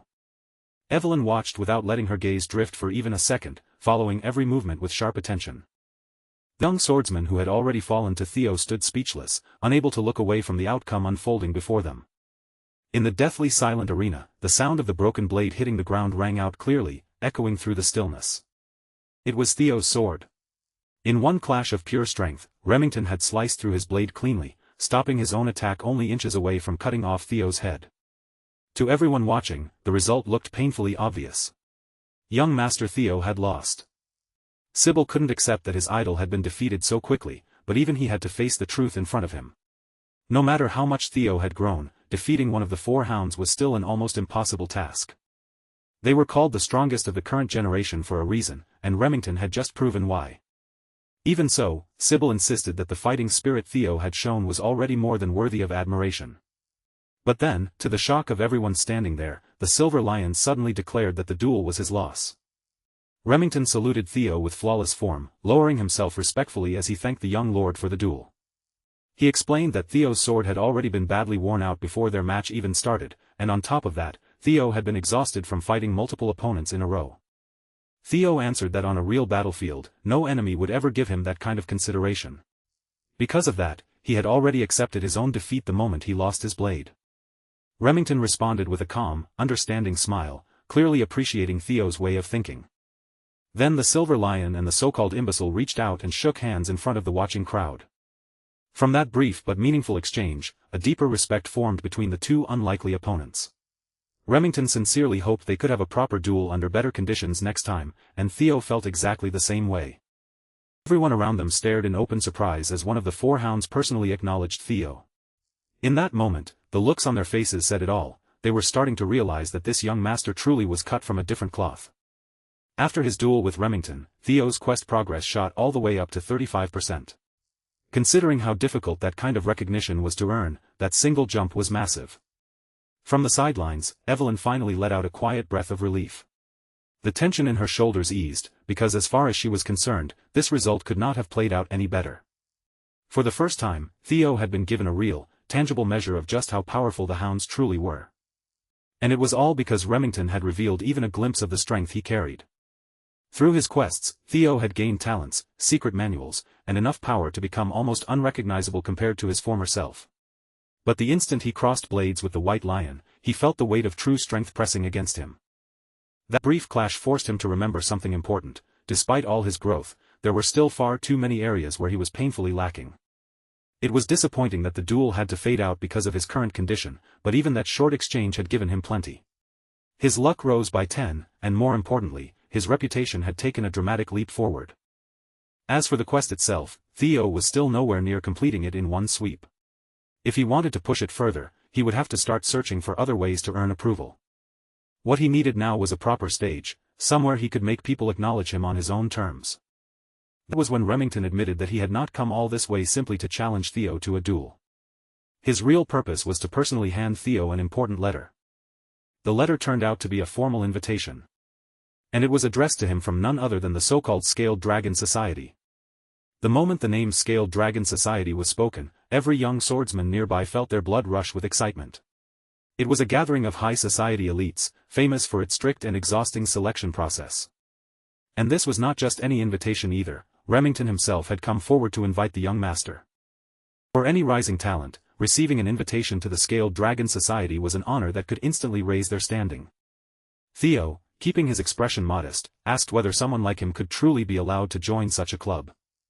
The White Lion quickly reassured him, almost as if the answer was obvious. Theo was more than qualified, and besides, Remington insisted that the group was not nearly as serious or intimidating as people made it sound. According to him, most of its prominent members simply treated it as a social circle for talented peers waiting for the upcoming awakening ceremony. Theo could not tell whether Remington had some hidden motive behind the invitation, but he did know one thing: the Scaled Dragon Society currently revolved around his half-brother, Axion. It was a gathering packed with snakes who would look down on him with contempt, mockery, and ridicule. And for that exact reason, it was also the perfect place for Theo to push his quest forward. On top of that, entering the society would give him a valuable chance to investigate Axion and the Camellia Palace from much closer range. With no good reason to refuse, Theo accepted the invitation letter and politely thanked Remington for taking the trouble to deliver it in person. He promised that he would attend, fully aware that he was agreeing to step straight into the den of his enemies. Remington happily took Theo's hand and shook it, clearly pleased to have drawn in another rising star. He also told Theo not to hesitate if he ever needed to ask him anything. The meeting was set for 2 weeks later, which meant Theo had only that much time to prepare and put a plan together. Nearby, Evelyn took a slow drag from her cigarette, her gaze lingering on Theo with a hint of worry for her new disciple. Not long after that, word that Theo had been invited to the high society gathering made its way back to the Rose Palace. Theo's mother, Cecilia, burst into his room with a bright, excited smile spread across her face. Theo had actually been planning to deliver the news to her himself, but judging by her expression, that was no longer necessary. Cecilia had already summoned the palace's entire grooming team straight into his room, ready to prepare him from head to toe. Since this was the first time Theo had been invited to take part in something so important, his mother could not hide her excitement. After all, this was a club that included Axion, the son of that cunning Amel, along with brilliant talents such as Remington. The young people involved were influential enough to draw attention from the council itself. Cecilia understood perfectly that everything about Theo would be watched closely, from the way he dressed to the way he carried himself in front of others. Without wasting any time, she pulled out a tape measure and began taking Theo's measurements herself. Cecilia knew her son would never embarrass himself when it came to etiquette. But clothing, presence, and outward demeanor were matters of their own. Thankfully, this was one part of high society that Cecilia could personally guide him through. Before becoming Theo's mother, she had once been a successful actress. More than anything, she was simply happy to be involved, to finally stand beside her beloved son and help him in a way only she could. Theo knew that his mother had always carried the burden of being a commoner concubine who gave birth to an illegitimate child. Cecilia had lived with the guilt of believing she had given her son such a shameful label, even though none of it had ever been her fault. In the cold world of the Ragnar clan, where strength mattered more than anything else, Theo could only imagine how painful it must have been for her in his past life, when her child had been seen as weak. Cecilia might have looked excited and cheerful on the outside, but deep down, she was simply a mother worrying about her son's well-being above everything else. She wrapped her arms tightly around Theo and gently assured him that his mother would always believe in him, no matter what. In her eyes, he was capable of achieving anything. The warmth of his mother's embrace slowly melted the coldness that had been sitting deep inside Theo's heart. Theo returned the embrace, holding his mother close with quiet, heartfelt love. This time, he was determined to push himself harder than ever so that his mother would no longer have to spend her days worrying about him. While Cecilia was happily thinking about her son joining the Scaled Dragon Society, Theo's thoughts were fixed on something far darker, crushing that entire nest of snakes to pieces. 2 weeks passed, and at last, the night of the society banquet arrived. Remington personally came to the Rose Palace to pick Theo up, arriving in a lavish carriage fit for someone of his standing. The moment Remington saw the young man step out, he felt as if he were looking at a completely different person. Theo was no longer wearing his usual training clothes. Thanks to his mother and the palace staff, he had been dressed in an exquisite outfit that gave him an entirely new air. Rather than looking like a warrior fresh from training, Theo now gave off the polished air of a young aristocrat, as if he had stepped straight out of a noble portrait. Remington took one look at Theo's new appearance and immediately commented on it, but Theo only gave a faint reaction, assuming the White Lion was teasing him. Remington was not joking at all. His eyes held genuine admiration, because Theo's transformation was impressive enough to make even him pause. Theo himself had to admit that his body had changed dramatically. He had grown taller, his muscles had filled out with clean, balanced strength, and all of it came from only 2 weeks of relentless, focused training. During those 2 weeks, Remington had unexpectedly shown up every single day to train alongside him. After spending so much time clashing blades and talking between sessions, the two had grown surprisingly close. Theo had also started gaining a rather solid group of followers, with Sybil and the others becoming more and more drawn to him. Because of that, Evelyn found herself stuck teaching what felt like an entire battalion of Theo fanatics, even though she had only agreed to train the young master for a short period. To say those 2 weeks of training had been lively would honestly be putting it mildly. Even now, Theo still felt worn out from constantly dealing with so many enthusiastic people crowding around him. And today, after all that preparation, he was finally heading to his very first formal banquet. Remington tried to ease his nerves by telling him there was no reason to worry, but before they arrived, the White Lion still left him with one important warning. He explained that his friend Axion had a mischievous side that could be difficult to predict. In fact, Axion was the one who had requested Theo's invitation, claiming that he wanted to meet the new rising star himself. On top of that, this entire banquet had apparently been prepared with Theo in mind. All of that definitely changed the situation for Theo, though not in a way that made things worse. If anything, this development was even better for him. Theo was already looking forward to being openly mocked and insulted from every possible direction. Meanwhile, inside the banquet hall, the Dark Tiger, Axion Ragnar, had already begun leisurely sipping from a glass of expensive liquor. He was feeling rather excited at the thought of turning the so-called imbecile of Ragnar into his newest plaything. Before long, the carriage rolled to a stop in front of a lavish palace, making it clear that they had finally reached the banquet's venue. Remington stepped down first, and Theo followed after him, leaving the carriage behind. The moment his feet touched the ground, the young lord calmly swept his gaze across the area. He was about to enter the Camellia Palace, the home territory of the scum who had once pushed Rendon into interfering with his growth. In his previous life, this place and the people behind it had devoured him, his mother, and the entire Rose Palace without a trace of mercy. Those dark thoughts of vengeance were cut short when Remington called to him and invited him to head inside. The ever-lively Remington had received word that Axion would personally come out to greet them, and by now, he should already have been waiting near the entrance. Theo could see exactly why that bastard Axion had invited him in the first place. The fool must have thought that since the imbecile of Ragnar was starting to stand out, it was his job to crush Theo's momentum. But Theo had not willingly walked into this snake's nest without preparing his own plan. Tonight, he would make Axion understand exactly who he was trying to toy with. As they approached the palace, Theo suddenly stopped in place when something caught the corner of his eye.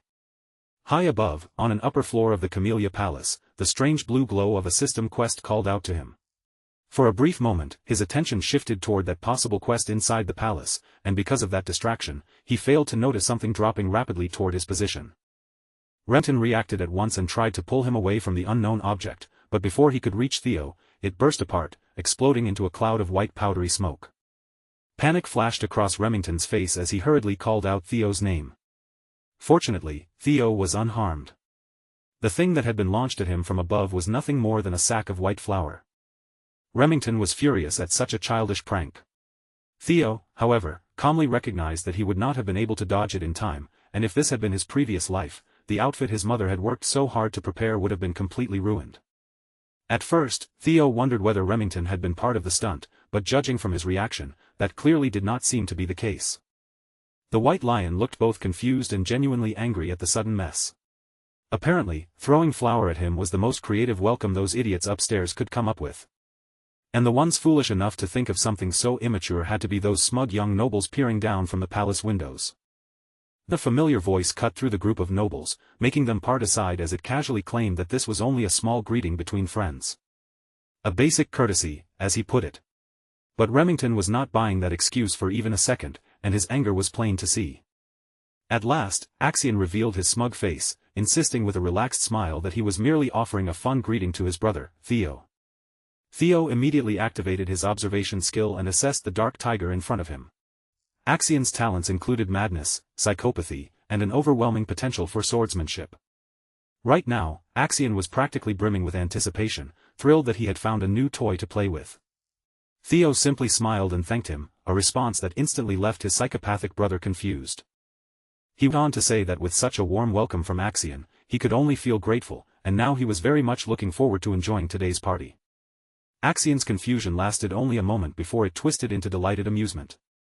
This brother of his had clearly become far more entertaining since the last time they met. Finally, Remington and Theo stepped into the banquet hall, where every member of the promising noble society had already gathered. It was an extremely private event, reserved only for a carefully chosen few who had been invited to drink, dine, and exchange words with other talented young peers. Naturally, everyone's attention turned toward today's special guest. Most of them could not understand why Axion would invite someone they considered a useless bum. Even if Theo came from a direct line of Ragnar blood, his reputation as the imbecile was still deeply rooted in everyone's minds. For most of the nobles, seeing that kind of trash brought into the Scaled Dragon Society was an unpleasant surprise. Still, even they had to admit that his outfit looked ridiculously sharp, though most of them already understood that Axion was simply playing with his newest toy. The nobles did not even bother lowering their voices as they mocked him, making the insults impossible to ignore. Remington, clearly uncomfortable beside him, apologized to Theo and insisted that these gatherings were not usually this disgraceful, while Theo simply stood there and let them spit out every bit of trash talk they wanted. In truth, the more they insulted him, the better it was for Theo. Every sneer, every careless word, and every arrogant laugh would only make it that much more satisfying when he crushed them later. On top of that, Theo noticed that the source of the blue quest light was somewhere close by. He was certain it had to be important, but for the moment, he still had no natural excuse to move toward it. Then Axion, the host of the banquet, slowly descended the staircase and approached with a relaxed smile, asking his brother whether he was enjoying the party. Theo forced his emotions back under control, keeping his face calm as he decided to follow the plan he had already laid out in his mind. He smiled politely and thanked Axion once again for inviting him. Axion, wearing that same mocking expression, sarcastically apologized for the flower incident from a few minutes earlier and playfully admitted that he might have gone a little too far. In the next instant, Axion closed the gap between them so quickly it was almost a blur, grabbing Theo firmly by the shoulders as he pressured his brother to accept the apology in front of everyone. Remington immediately looked ready to step in, but before he could move, Theo cut in and said that Axion had nothing to apologize for. He calmly repeated Axion's own excuse back to him, saying that the prank had only been a greeting between brothers. For once, the psycho had no words ready. Theo was far too calm, far too composed, and far too difficult to shake. Axion burst into laughter and patted Theo on the back like a proud older brother. He said he had never realized the kid had this much nerve, and that Theo had changed quite a lot from the timid child he remembered. The more Axion looked at him, the more entertained he became, and strangely enough, he started liking this new version of Theo more and more. The surrounding nobles watched Theo smile and play along with Axion's whims, then began whispering that he looked like Axion's obedient little dog. Some even dragged his birth into it, comparing Theo's illegitimate background to the noble blood of Troyvan. To them, Theo and Axion might have been half-brothers, but they were not even close to standing on the same level. Both carried Ragnar blood, yet Axion came from the Troyvan clan, the great swordsmanship powerhouse of the East, while Theo's mother was dismissed as some nameless woman from the middle of nowhere. Theo only smiled as he listened to the nobles throw those blatant insults at him, letting each word sink in and feed the cold flame burning inside his chest. Still, there was one thing the nobles could not quite understand: why Remington seemed so close to the so-called imbecile. Soon, their insults began spreading toward Remington as well, with some calling him an illegitimate son of the Narcio family. The White Lion had already been tense since the moment they entered the banquet, and now that tension sharpened dangerously. The instant those nobles touched on a forbidden subject, Remington looked like he was about to snap right there in the hall. Theo quickly realized that if this continued for even a few more seconds, Remington might lose control and steal the spotlight from him completely. He had planned to watch quietly and gather more insults for a little longer, but with Remington on the edge, that approach would no longer work. So before Axion could lead him upstairs, Theo suddenly stopped in place. Since he had only just arrived, Theo said that it was only proper for him to greet his new friends as well. With that, he walked toward the banquet table where the snickering nobles had gathered, and every pair of eyes immediately fixed on the imbecile of Ragnar. Theo quietly reached out and picked up a bottle of wine from the table. He then walked straight toward the noble who had been running his mouth about Remington's lineage and made a small gesture as if he were about to pour wine into his glass.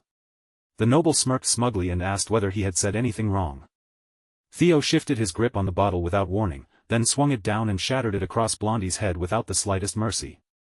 The sudden violence froze the entire room, leaving Remington stunned and even the psychotic Axion visibly shocked by the unexpected turn.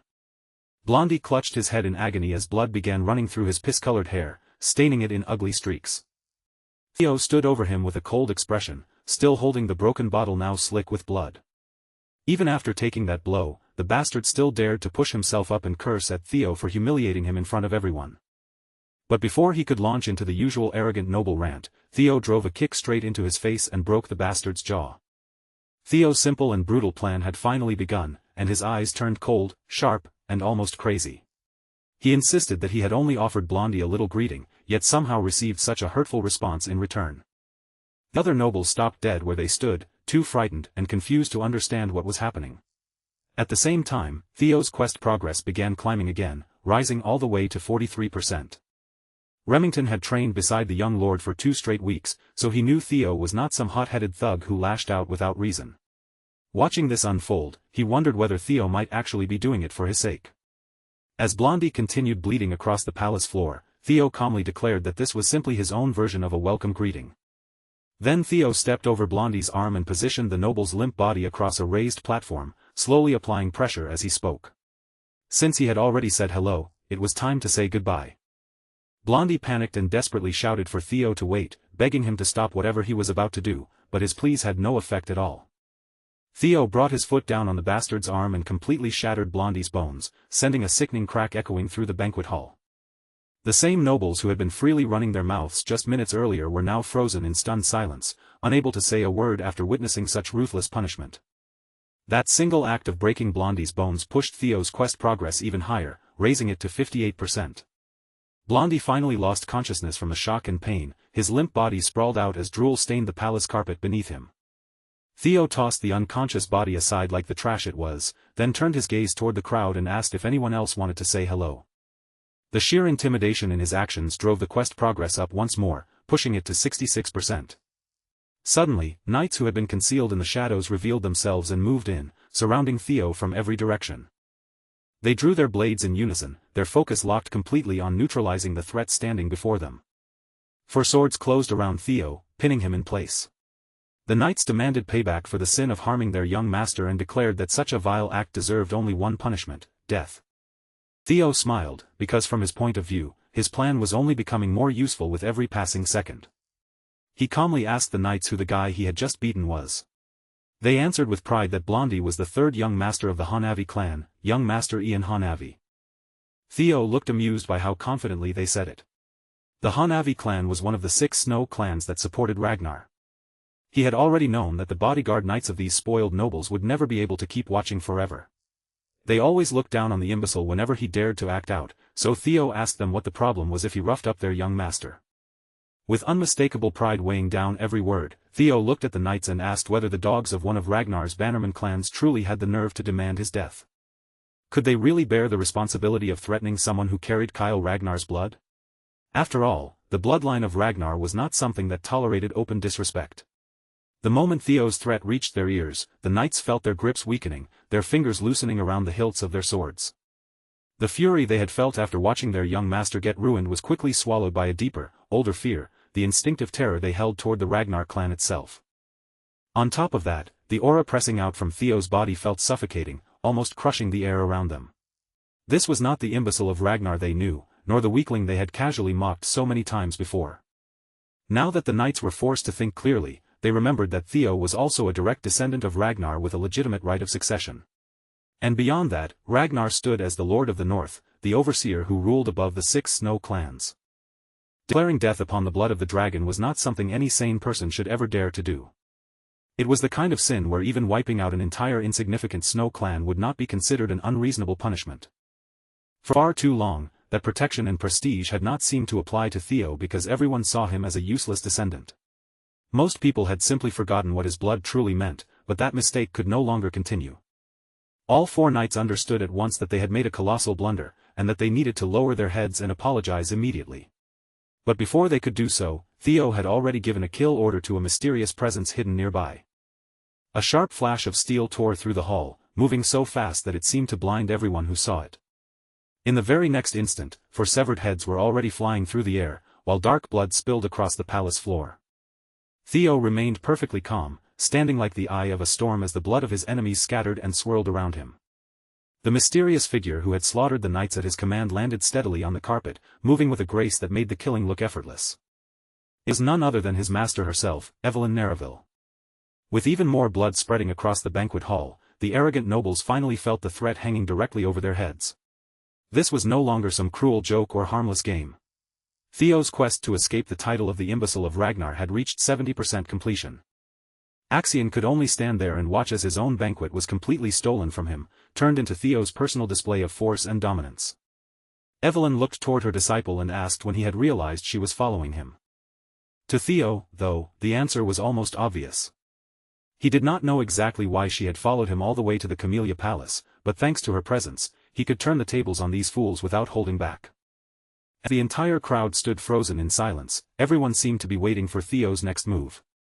The night before the banquet, Commander Julius had secretly visited Evelyn.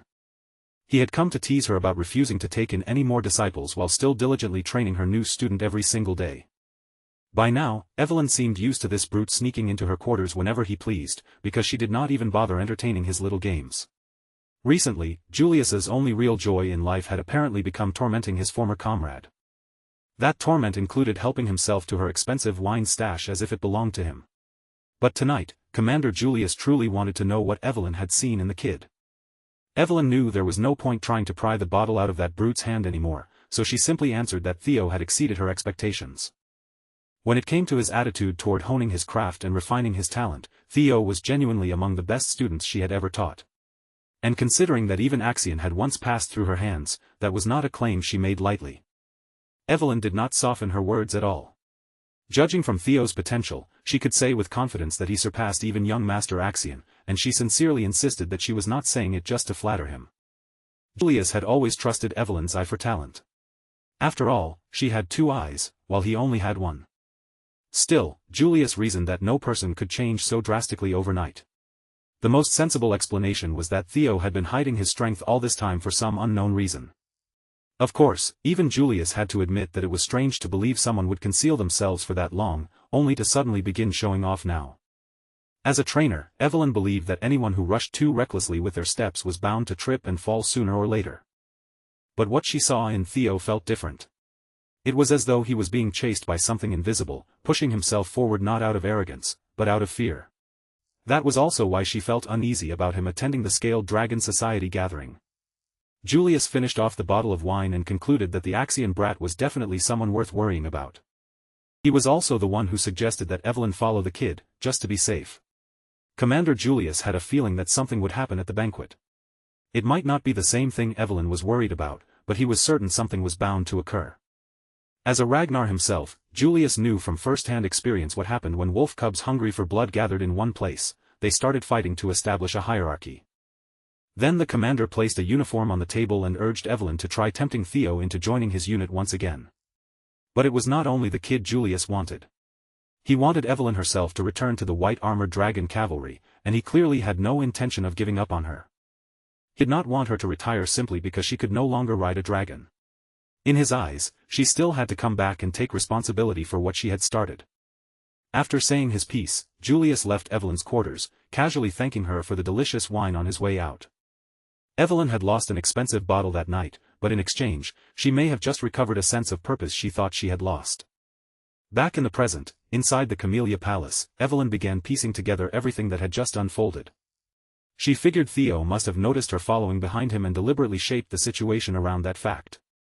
Maybe he had joined the Scaled Dragon Society aiming for this exact scenario from the very beginning. If that was true, then perhaps her worries had been unnecessary. Still, she could not help wondering at what point on the way to the palace he had sensed her presence. In truth, Theo had noticed his master quietly tailing him from the moment he stepped into the carriage. Thanks to his dragon heart, he could release his energy perception into the area around him, letting it function almost like a sixth sense. But none of that was the most important thing now. What mattered was that the stage for his revenge had finally been set. Theo turned toward Evelyn and explained that most of the nobles in the banquet hall had openly disrespected a successor candidate of the Ragnar clan. Then he asked what punishment was appropriate for such a terrible crime. The guilty nobles nearly fainted where they stood, because every one of them knew exactly what that punishment could be. Evelyn, strict as ever when it came to the rules, stated that depending on clan law, the immediate execution of the guilty parties could be enforced. A dark, knowing smirk spread across Theo's face. He had set the trap perfectly, and now, it was time to spring it. Evelyn stepped forward, ready to execute his unspoken commands flawlessly. Pretending to be a merciful and generous master, Theo casually addressed the crowd, claiming that these young offenders were nothing more than foolish children who hadn't even passed their awakening ceremonies yet. With a wave of his hand, he announced that he would be satisfied by taking just a single arm from each culprit to wash away their sins. The moment the words left his mouth, Evelyn moved like lightning. She transformed into an unstoppable whirlwind of flashing steel, unleashing a precise and merciless assault directly upon the arrogant, panicking young nobles of the Scaled Dragon Society. The second son of the prestigious Byron clan desperately tried to dodge the incoming blade, but his movements were far too slow. With a clean, swift strike, his right arm was completely severed from his shoulder. A blood-curdling shriek echoed through the hall as the eldest son of the Red and White Mercenary Corps clutched at his side, bright red blood spurting violently from the raw, open stump where his arm used to be. Even the delicate, slender arm of the fourth daughter of the Ceres Merchant Guild found no mercy under Evelyn's ruthless blade, falling instantly to the cold floor. Panicking, the third son of the Clark clan turned on his heel and tried to flee for his life, but outrunning a seasoned warrior like Evelyn was an absolute impossibility. As the eldest daughter of the Howard clan was brutally brought down and reduced to a one-armed cripple, a system notification flashed before Theo's eyes, showing that his hidden quest progression had suddenly leaped up to 79% completion. Terrified and bleeding, one of the pathetic nobles dragged themselves across the floor, desperately crawling toward Axian, or Axe, as his inner circle called him, begging and crying out to him for salvation. But Axe just stood there, impassively staring down at the miserable sight. He simply parroted his brother's earlier words, coldly stating that he couldn't possibly intervene since this entire bloody display was merely a unique form of high society greeting. The crawling noble caught a sudden, terrifying glint of steel in the corner of his eye. Before he could even scream, a blade flashed downward, slicing his arm clean off and spraying a crimson arc of blood that barely missed staining Axian's pristine clothes. While the heir of the Perink family writhed and twisted on the ground in pure, unadulterated agony, Axian ignored the screams and turned his sharp gaze toward his former teacher. Evelyn casually met his intense stare, her expression entirely unbothered as she gave him a small, cold nod of acknowledgement. Axian had never imagined he would cross paths with his former combat instructor in the middle of such a horrific, blood-soaked massacre. Evelyn offered him a crisp salute with her dripping blade. Scanning the ruined banquet hall, Axion quickly realized that Evelyn had precisely targeted only those specific individuals who had dared to openly insult Theo's lineage.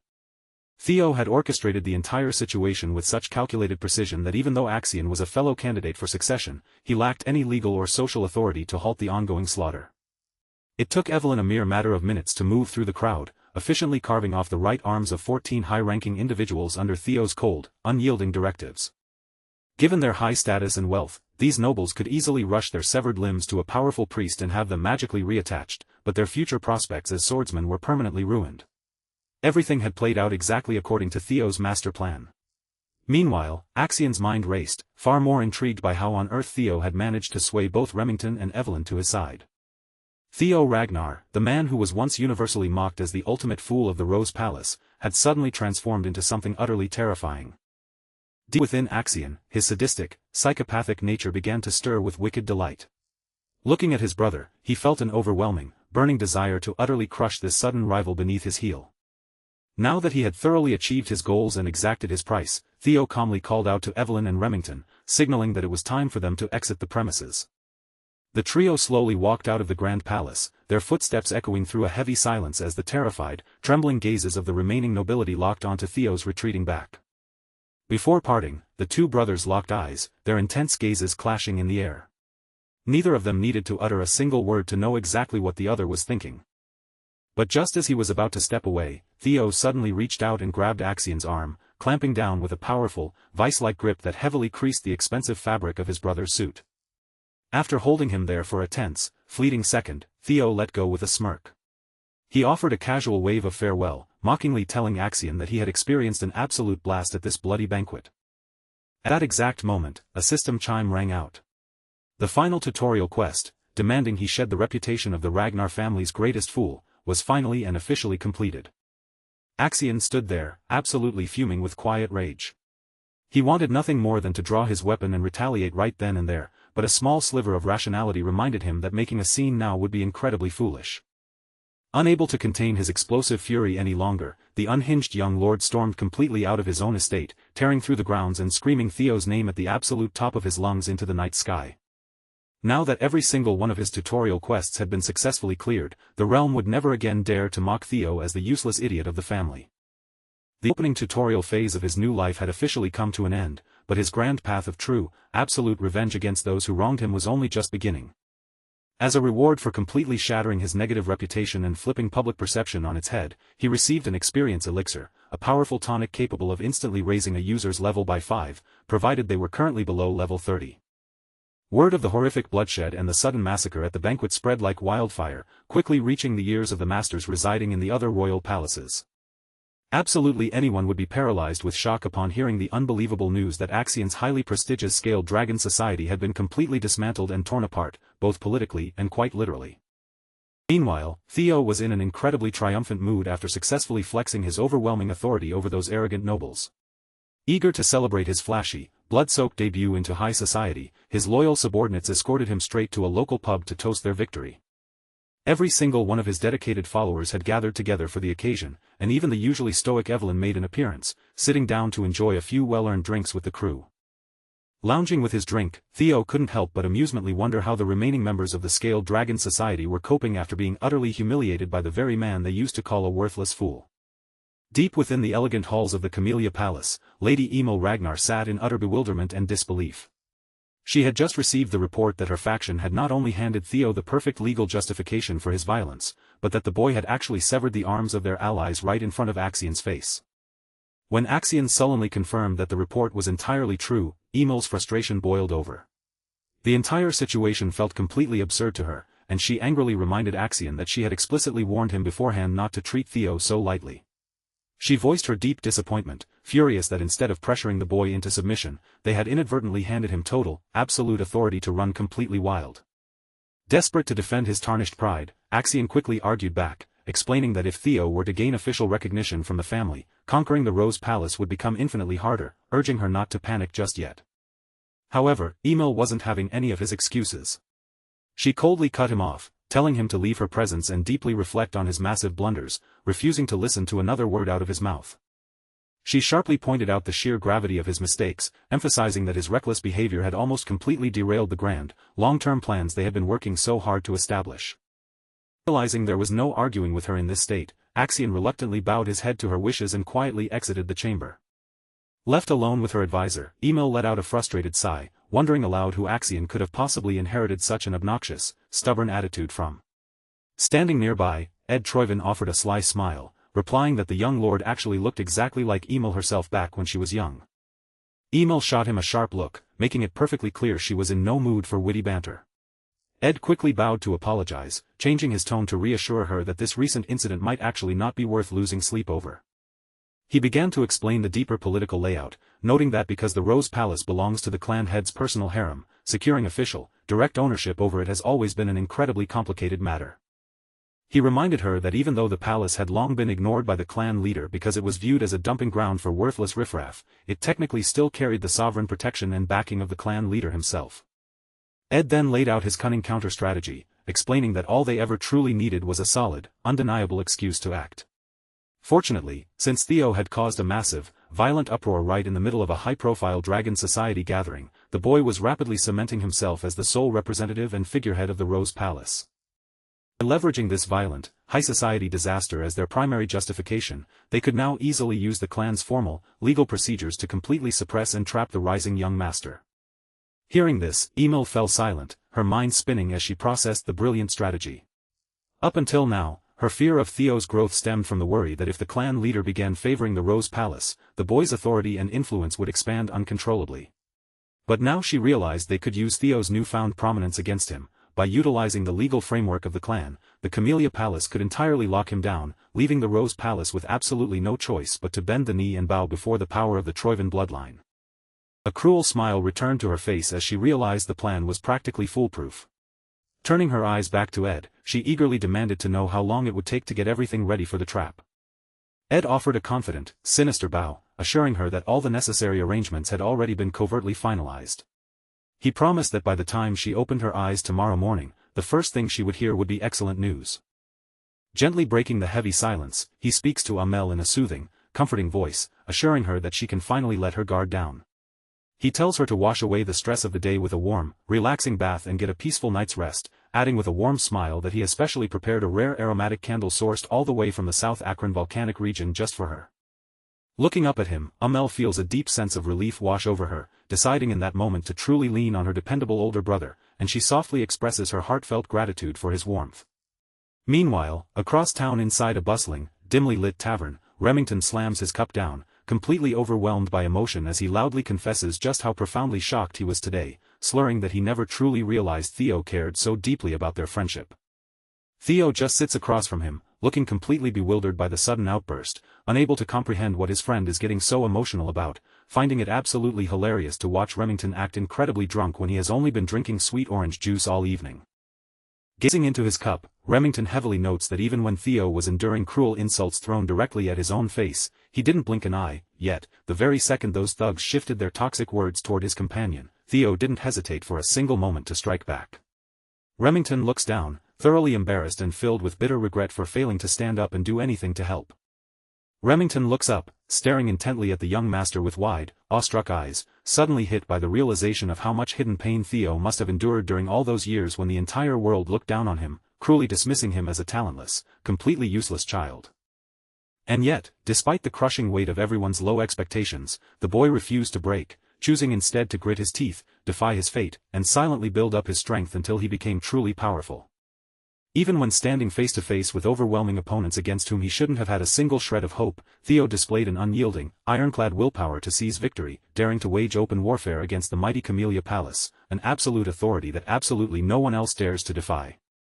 With a profound sense of respect, Remington openly acknowledges that Theo possesses the true, unhesitating courage required to draw his blade at a moment's notice, deeply moved by the fact that his friend put everything on the line just to protect him.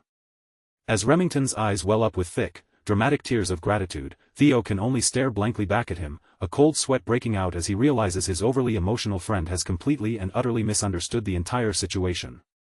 Suddenly, the emotional youth abruptly stands up from his seat, looking straight at our main character as he declares with fierce determination that, regardless of whatever strict orders his own clan dictates, he is choosing a completely different path, one where he dedicates his life to following Theo's lead. The sudden, passionate declaration instantly erupts across the room, causing the nearby patrons who had been watching them to burst into loud cheers and applause, praise echoing through the tavern as everyone shouts about how incredibly amazing the two young warriors are. Panicking slightly from all the unwanted attention, Theo opens his mouth to hurriedly clear up the massive misunderstanding, but Evelyn's voice suddenly echoes directly inside his mind via telepathy, sharply telling him to hold his tongue and just let his emotional friend ride the wave. Glancing over toward her corner, Theo catches her eye as she casually explains that this particular misunderstanding isn't a bad thing at all. In fact, seeing how inspired everyone is, it looks like the entire crowd is practically begging to get on his good side now. Hearing her amusement forces a faint, quiet smile onto Theo's face, though deep down inside, he maintains a cold, grounded clarity, knowing full well that there is nothing naturally special about him, since every ounce of his current strength is entirely derived from the power of his status window. Pulling up his glowing blue interface, he stares intently at his current stats, fully recognizing that everything he has achieved so far is a direct gift from this system, momentarily remembering how, in the very beginning, he had foolishly assumed this magical window was merely a manifestation born from the lingering regrets of his past life.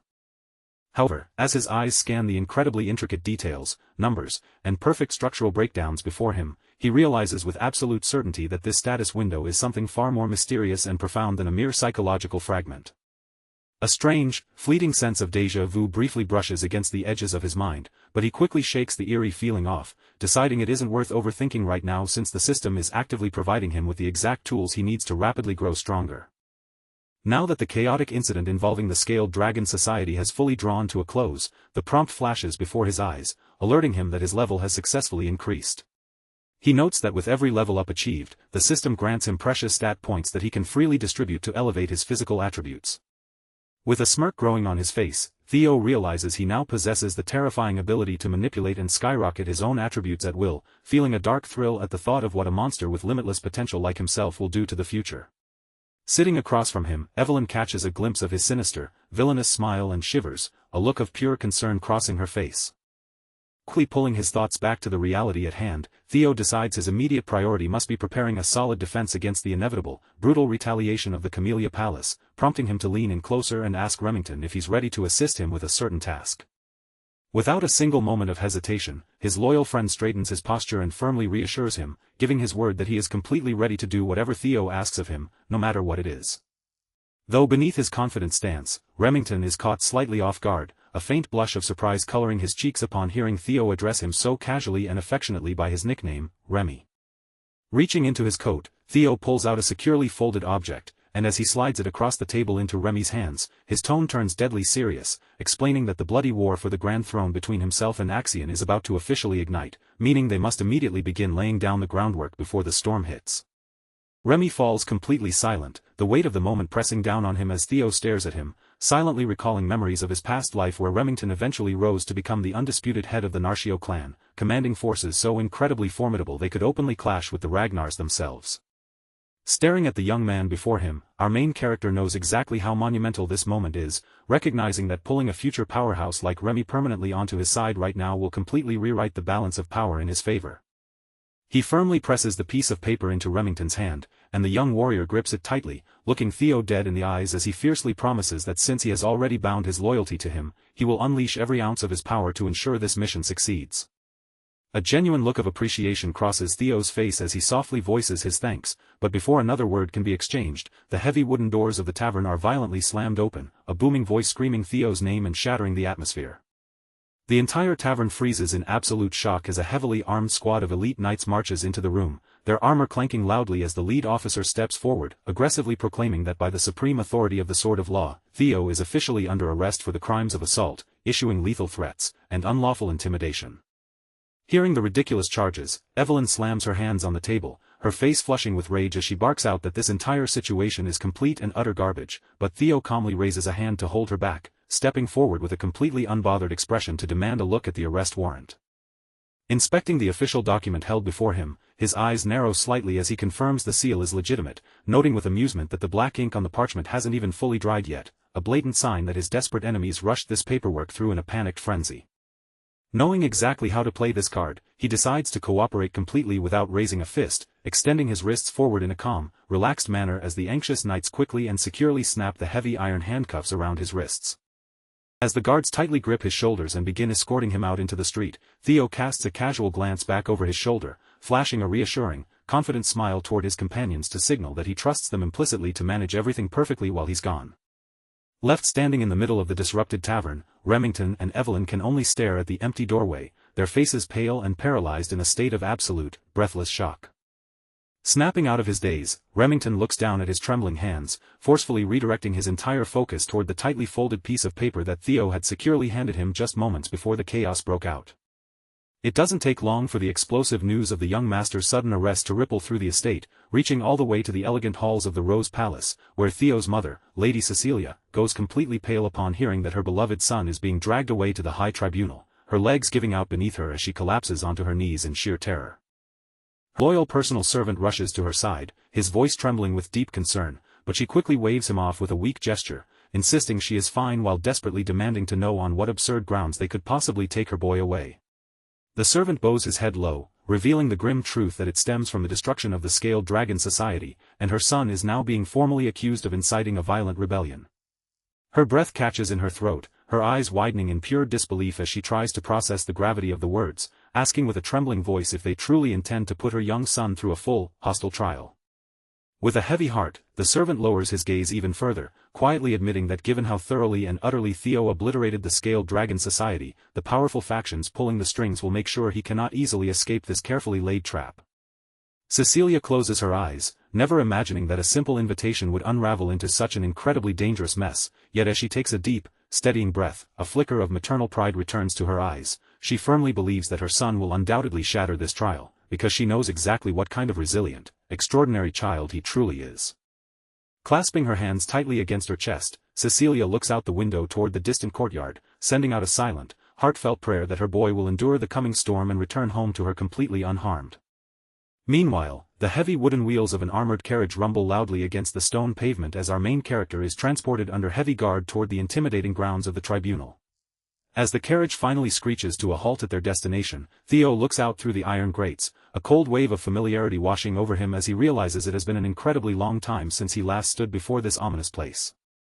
Reflecting on his recent actions, Theo knows full well that because he completely wiped the Scaled Dragon Society off the face of the earth, his enemies won't settle for a simple slap on the wrist. They are going to throw the entire book at him, forcing him to face a grand trial designed to ruin him.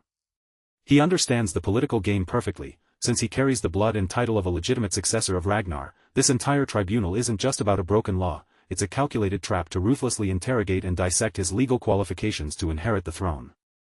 The heavy carriage doors slam open as the armored knights loudly command him to step down, and as his boots hit the cold stone floor, Theo walks forward with a steady, unhurried pace, fully aware that his enemies are aiming to crush his existence into dust, yet a sharp, knowing smile forms on his lips, because every single piece on the board is moving exactly according to his own grand design. Marching him up to the massive, ornate entrance of the high court, the leading knights strike the ground with their spears, boisterously announcing to the guards inside that the high-profile prisoner, Theo, has been successfully escorted, waiting a brief moment before receiving official permission to bring him into the main chamber. Stepping through the threshold, the main character's eyes scan the immense, towering room, a dark thought crossing his mind that if he is finally going to unveil the overwhelming power and preparations he has secretly accumulated so far, there is no better stage in the world than a grand spotlight of this immense magnitude. As he is led to the center of the floor, he stops before a raised dais where several legendary, imposing figures sit looking down at him, the sheer weight of their collective aura and piercing gazes causing even someone as composed as Theo to feel a sudden spike of nervous tension in his chest. Glancing across the panel of judges, his eyes first lock onto the terrifying form of Julius Ragnar, the notorious demon dragon captain who commands the elite white-armored dragon cavalry, before shifting toward one of the fabled 9 dragons tasked with protecting the entire Ragnar bloodline, the formidable sky dragon, Ed Troyven. Theo silently admits to himself that if this were his previous life, the crushing pressure radiating from these living legends would have completely overwhelmed and broken his spirit on the spot, his eyes narrowing as he notes that the legendary sword dragon lady of the Plum Blossom Palace, Osa Ragnar, alongside the venerable elder dragon head counselor himself, Wolfgang Ragnar, are all gathered in one room just to break him. Wolfgang's gaze landed on Theo, and the moment their eyes met, Theo quietly realized just how long it had been since the last time they stood face to face. Of all the places he might have expected to run into Wolfgang again, this was definitely not one of them. Theo knew very well what kind of man Wolfgang was. To someone who placed so much weight on pure bloodlines, an illegitimate half-blood like him probably looked like something filthy that should never have existed in Ragnar at all. And Wolfgang did not even bother pretending otherwise, the disgust was written plainly across his face. With a cold look fixed on him, Wolfgang asked Theo whether he understood why he had been called there in the first place. This was not some casual summons. Theo had been brought before them to answer for the crimes they believed he had committed. Wolfgang then laid out the consequences one after another, his voice growing heavier with each name. Because of Theo's reckless actions, the Byron clan, the Ceres Merchant Guild, the Red and White Mercenary Corps, and even the Hanavi clan were all severing their connections with the main family. His anger finally broke through. Wolfgang snapped at Theo, calling him a bastard and demanding to know whether he truly understood the scale of the damage he had caused. In his eyes, Theo had dragged Ragnar's honor through the mud, and for that, he made it clear that Theo would be forced to take responsibility. But Theo did not deny it. Instead, he calmly agreed with Wolfgang, lowering the tension in the room for just a moment as he admitted that, yes, he had been far too careless. Then Theo's next words cut through the air like a blade. He said that if he had truly been careful, he should not have stopped at taking their limbs. He should have cut off their heads instead. The room instantly froze in shock, but Theo kept going without hesitation. He reminded them that those clans were all subjects under Ragnar. Their lands and their honor had been granted by their lord, and in return, it was the duty of those subjects to offer Ragnar their loyalty, their service, and even their lives. That, Theo said, was the very foundation of chivalry. And yet, even while knowing that duty, they had still dared to defy the lord they were supposed to serve. Theo's frustration sharpened as he spoke. If he had known they would behave with such arrogance and disrespect, he said, then he would have severed their heads without hesitation. Turning his words directly toward Wolfgang, he insisted that people like them should be punished properly in order to restore the principles of chivalry. After all, Theo said, how could he simply stand aside and watch Ragnar's honor be trampled? This was an honor that had been upheld for centuries, and he refused to let it be dragged down before his eyes. For a moment, no one knew what to say. The entire room fell silent under the weight of Theo's argument, while Julius looked at him with quiet admiration. In Julius's mind, that justification was impressive enough that Theo would probably receive a fairly ordinary punishment. Wolfgang, however, saw it differently. To him, Theo was twisting words and mocking everyone with clever sophistry. But then Osa Ragnar calmly stepped in, showing that she understood Theo's point, and admitted that he was not wrong. Wolfgang's expression shifted in surprise. He had not expected Osa to support Theo, and seeing her take his side clearly caught him off guard. Osa explained that Ragnar was undeniably powerful, but power alone did not make them truly great. If they wanted to remain worthy of that name, they still had to listen to the voices of their vassals and knights.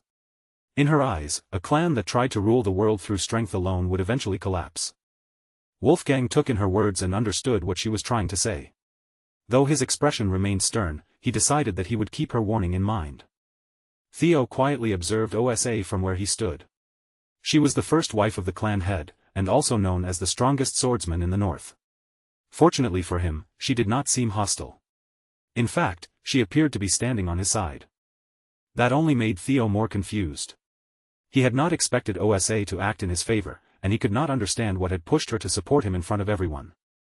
Osa then turned her attention back to Theo, hoping he understood one thing clearly. Even if she acknowledged his reasoning, the punishment he was about to receive was still justified. Theo asked what that punishment would be, and Wolfgang gave him the answer in a flat, unforgiving voice. He would be placed under 3 months of probation.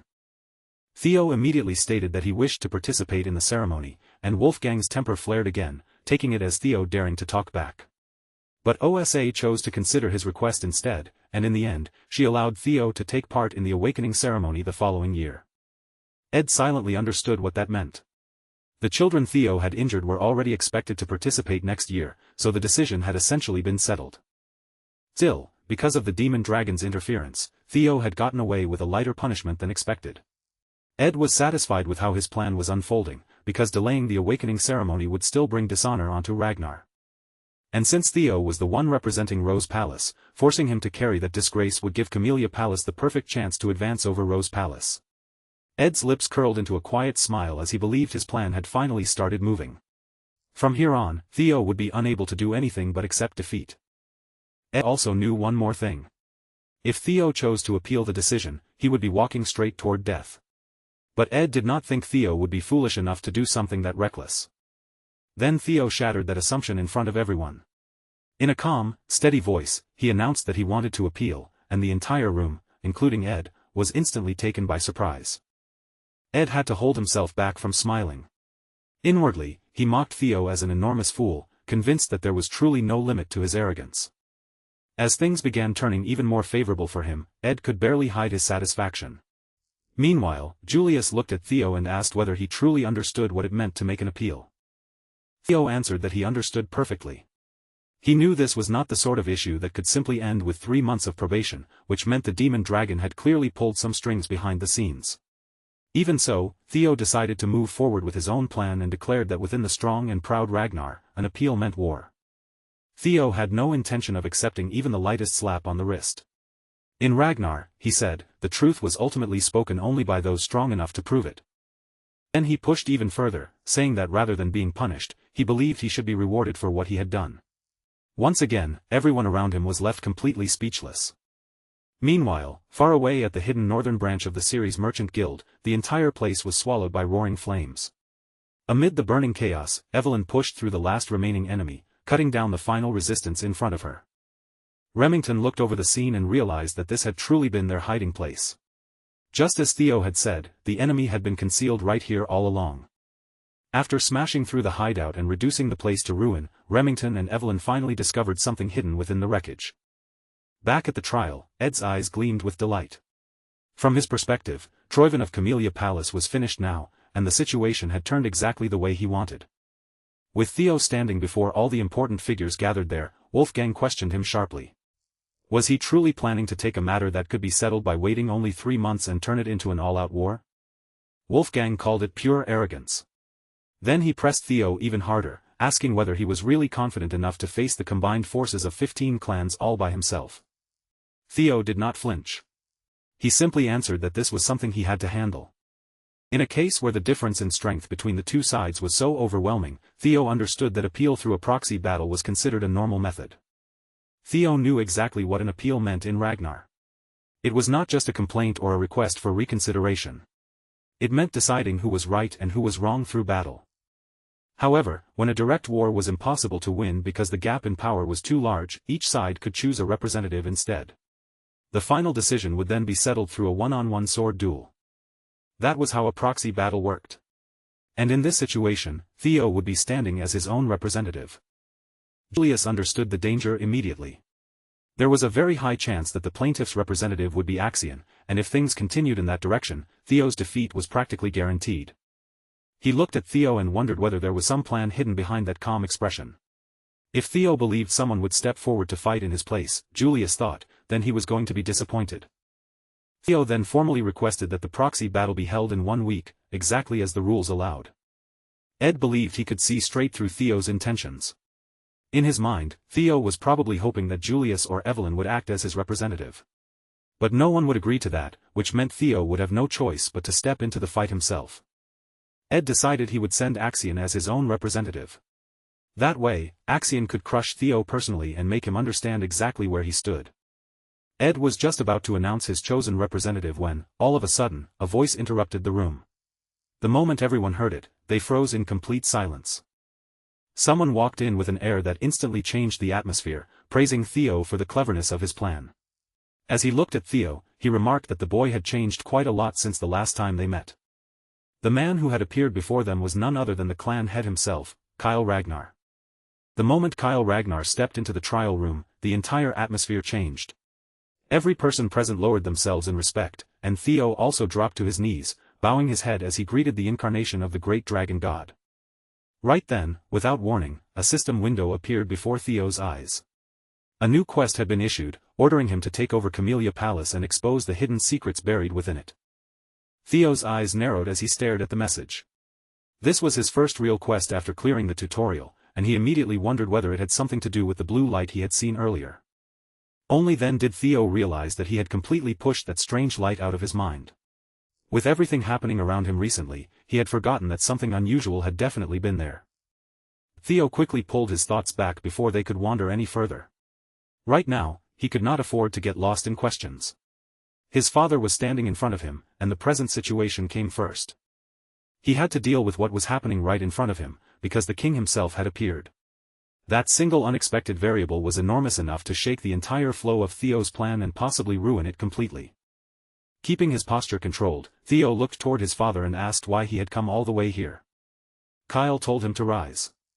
Then, with everyone listening, he said he had already heard about the situation and understood that Theo was trying to make an appeal through a proxy battle. Theo confirmed that was exactly right. Kyle then pointed out that it would be difficult for his son to enter the battle personally, and he asked who Theo intended to choose as the representative for his proxy battle. Theo immediately understood that his father was testing him. So he answered without trying to hide behind anyone, saying there was no one who could stand in his place. Naturally, that meant he was thinking of stepping forward and acting as his own representative for the appeal. Kyle believed that if Theo fought himself, he would lose. But Theo did not accept that judgment so easily, thinking that his father had no reason to decide the result before he had even been allowed to try. At that moment, Theo's resolve hardened. No matter what stood in front of him, he had no intention of lowering his head or bending his will for anyone. After hearing those words, Kyle suddenly burst into loud laughter. His voice echoed through the trial room as he turned to the others and asked whether they had heard what his son had just said. Kyle seemed genuinely impressed. Theo's refusal to bow before anyone was exactly the kind of spirit he expected from Ragnar, and to him, that attitude captured the clan's nature better than anything else. With a satisfied expression, Kyle praised his son openly, calling that fierce attitude remarkable. Theo felt a wave of relief and gratitude, and a faint smile started to form on his face. Everything was still moving according to his plan. The proxy battle had only ever been bait, and since he did not actually need to fight, it felt incredible to speak so boldly without holding anything back. He thought back to the task he had entrusted to Remington and Evelyn. Once they secured the evidence of Camellia Palace's treasonous conspiracy, Theo's victory would become absolute, and he would not even need to swing a sword. Then Kyle decided to offer his son a chance. Speaking as the master of Ragnar, he announced that he wanted to test Theo himself with a single strike. Theo's expression shifted in shock as Kyle told him to forget about the trial for the moment. If Theo could endure just one blow from him, then every charge against him would be cleared without any punishment. Kyle ordered Theo to step forward, but before Theo could move, Ed shouted out in an attempt to object. Ed instantly understood what this meant. If Kyle personally tested Theo with a single strike, then that alone showed a level of approval. And if Theo somehow managed to endure it, he would gain recognition directly from the clan head himself. Ed was certain Theo would never survive such a blow, but even the slightest chance made him uneasy. He tried to object and stop Theo from appearing favorable in Kyle's eyes, questioning how vassals and bannermen could dare speak on the blood of the clan leader's son, while also bringing up the rules surrounding the proxy battle. But Kyle Ragnar cut him off with a sharp command to shut his mouth. He made it brutally clear that if a vassal dared to speak against the Ragnars, then the answer was simple, they only needed to get rid of him. Ed had no choice but to obey the clan leader's will and fall silent. Kyle then turned his attention toward Julius, asking whether he had anything to say, since he had been quietly giggling for a while. The demon dragon responded lightly, saying he was only surprised. After such a long time, seeing the king show interest in someone again was simply unexpected. Kyle did not drag things out any further. He looked straight at Theo and asked whether his son was willing to accept the challenge. Theo understood that the entire situation had suddenly taken a massive turn. This was not what he had expected at all, but after a brief pause, he smiled and chose to accept the challenge head-on. Still, Theo spoke up and told the clan leader that this condition was far too heavy. Comparing a single strike from the clan leader himself to a proxy war against vassals and bannermen was completely unreasonable. Kyle asked whether Theo was trying to refuse him, but Theo denied it immediately. He said he only wanted a fair exchange, since the trial had suddenly become much harsher than before. Then, with a cheeky smile tugging at his lips, Theo added that if the risk had increased, then his compensation should naturally increase as well. Kyle asked what Theo wanted. Theo turned his gaze toward Ed, letting the meaning of his words sink in, and said he wanted something along the lines of Camellia Palace. Watching all of this unfold, Ed was left completely speechless, unable to immediately respond to Theo's outrageous demand. Ed's frustration surged, while Wolfgang reacted with open disbelief. To him, suggesting such a deal directly with the clan leader was complete madness. Wolfgang believed someone needed to put this bastard back in his place. After all, agreements were supposed to be made between two sides standing on equal ground, and Theo had no right to act as if he were Kyle's equal. Wolfgang assumed Theo's arrogance would only lead to failure. But to his shock, the clan leader did not reject the demand. Instead, Kyle agreed with Theo. Kyle thought that if Theo truly intended to become the successor, then he needed at least this much courage and boldness. Anything less would not be worthy of Ragnar. Kyle then asked whether the Sky Dragon had any objections. The man answered that everything belonged to his lord Kyle, so he would not dare comment on the clan leader's decision. Pleased with that response, Kyle immediately ordered them to prepare a stage, because he wanted to test his son personally. Theo showed a slight hesitation, but before long, he stood facing his father, Kyle Ragnar. Around them, the vassals moved to the sidelines, silently watching the confrontation about to begin. Ed was burning with frustration. The trap he had carefully prepared to capture Theo had somehow transformed into a stage that might actually favor him. Even so, Ed forced himself not to panic. No matter how much stronger Theo had become, there was no way he could withstand a single strike from the clan leader. Even high-ranking swordsmen would struggle to accomplish such a feat. Ed convinced himself that Theo would die right there. But Theo had already seen through Ed's intentions, and thanks to the reward he had received from clearing the tutorial, he was confident that death would not come for him so easily. Kyle noticed that something about his son had changed. He wondered whether Theo had secretly consumed an elixir without anyone realizing it. Even then, Kyle knew an elixir alone should not have been enough to create such a dramatic transformation, but in the end, he decided it did not matter how Theo had grown this strong. Theo realized that his father had seen through him almost instantly. Even the 9 dragons had failed to notice that he had taken an elixir, yet Kyle had sensed it with ease. Kyle looked at Theo and asked whether he had warmed up enough. Theo answered that he was ready. Kyle then remarked that he would normally use his greatsword, but since Theo did not even know how to use mana yet, he would go easy on him and use a rusty steel sword instead. Then he asked whether Theo had any objections. Theo said he had none. In the next moment, Kyle's expression sharpened, and the relaxed air around him disappeared as he prepared to begin the fight. A massive aura suddenly spread through the area as Kyle stepped forward. The pressure filled the space around them, and Theo felt anxiety rise inside him despite his resolve. Theo watched the overwhelming force pouring from his father's fighting spirit alone. Kyle seemed pleased as he praised him, surprised that Theo was still managing to remain standing under that pressure. Theo, however, stayed confident. After receiving the experience elixir as his reward for clearing the tutorial, his strength had nearly tripled. The elixir had granted him 5 levels, and Theo had poured every single stat point into strength. With that much power flowing through his body, Theo felt a kind of freedom he had never known before. He was no longer trapped in the realm of the weak, he had finally stepped into the realm of the extraordinary. Theo stood firm, believing that even if it was only by the smallest margin, he could endure at least one blow from his father. And the moment Kyle Ragnar unleashed his strike, the entire clan fell into stunned silence. No one could even find the words to react, while Ed watched with cold certainty, convinced that this attack would be the end of Theo. Theo poured every bit of concentration he had into defense, shutting out the noise around him as his eyes locked onto the incoming attack.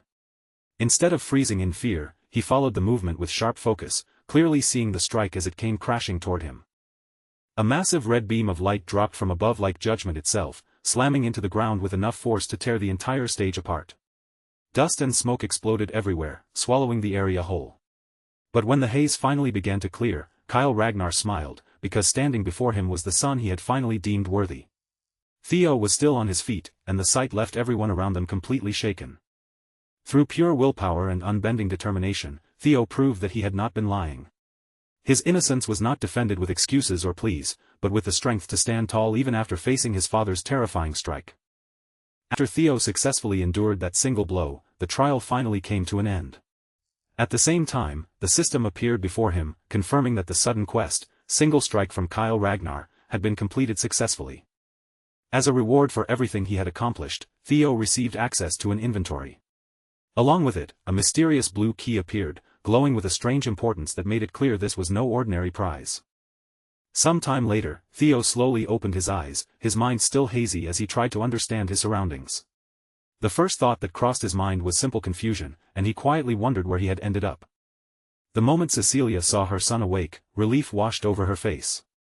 She looked genuinely overjoyed as she told him that after everything that happened, he had fainted while still standing upright. Cecilia could no longer hold back her tears. She clasped Theo's hand tightly, her voice trembling as she confessed how terrified she had been when she learned that the clan leader himself had challenged him. Her eyes moved over him with worry, and she urgently asked if he had any other injuries. If there were fractures, dislocations, or even the slightest sign of something wrong, she promised she would call a physician immediately. Theo gently reassured her that he was fine, but his gaze still wandered around the unfamiliar room. Even though his body seemed all right, he could not recognize the place he had woken up in. Just then, Julius entered and explained the situation. By direct order of the clan leader, the Lady of Camellia Palace, Axion, and even the Director of Intelligence had all been forced to vacate the premises. Hearing that, Theo's expression brightened with realization.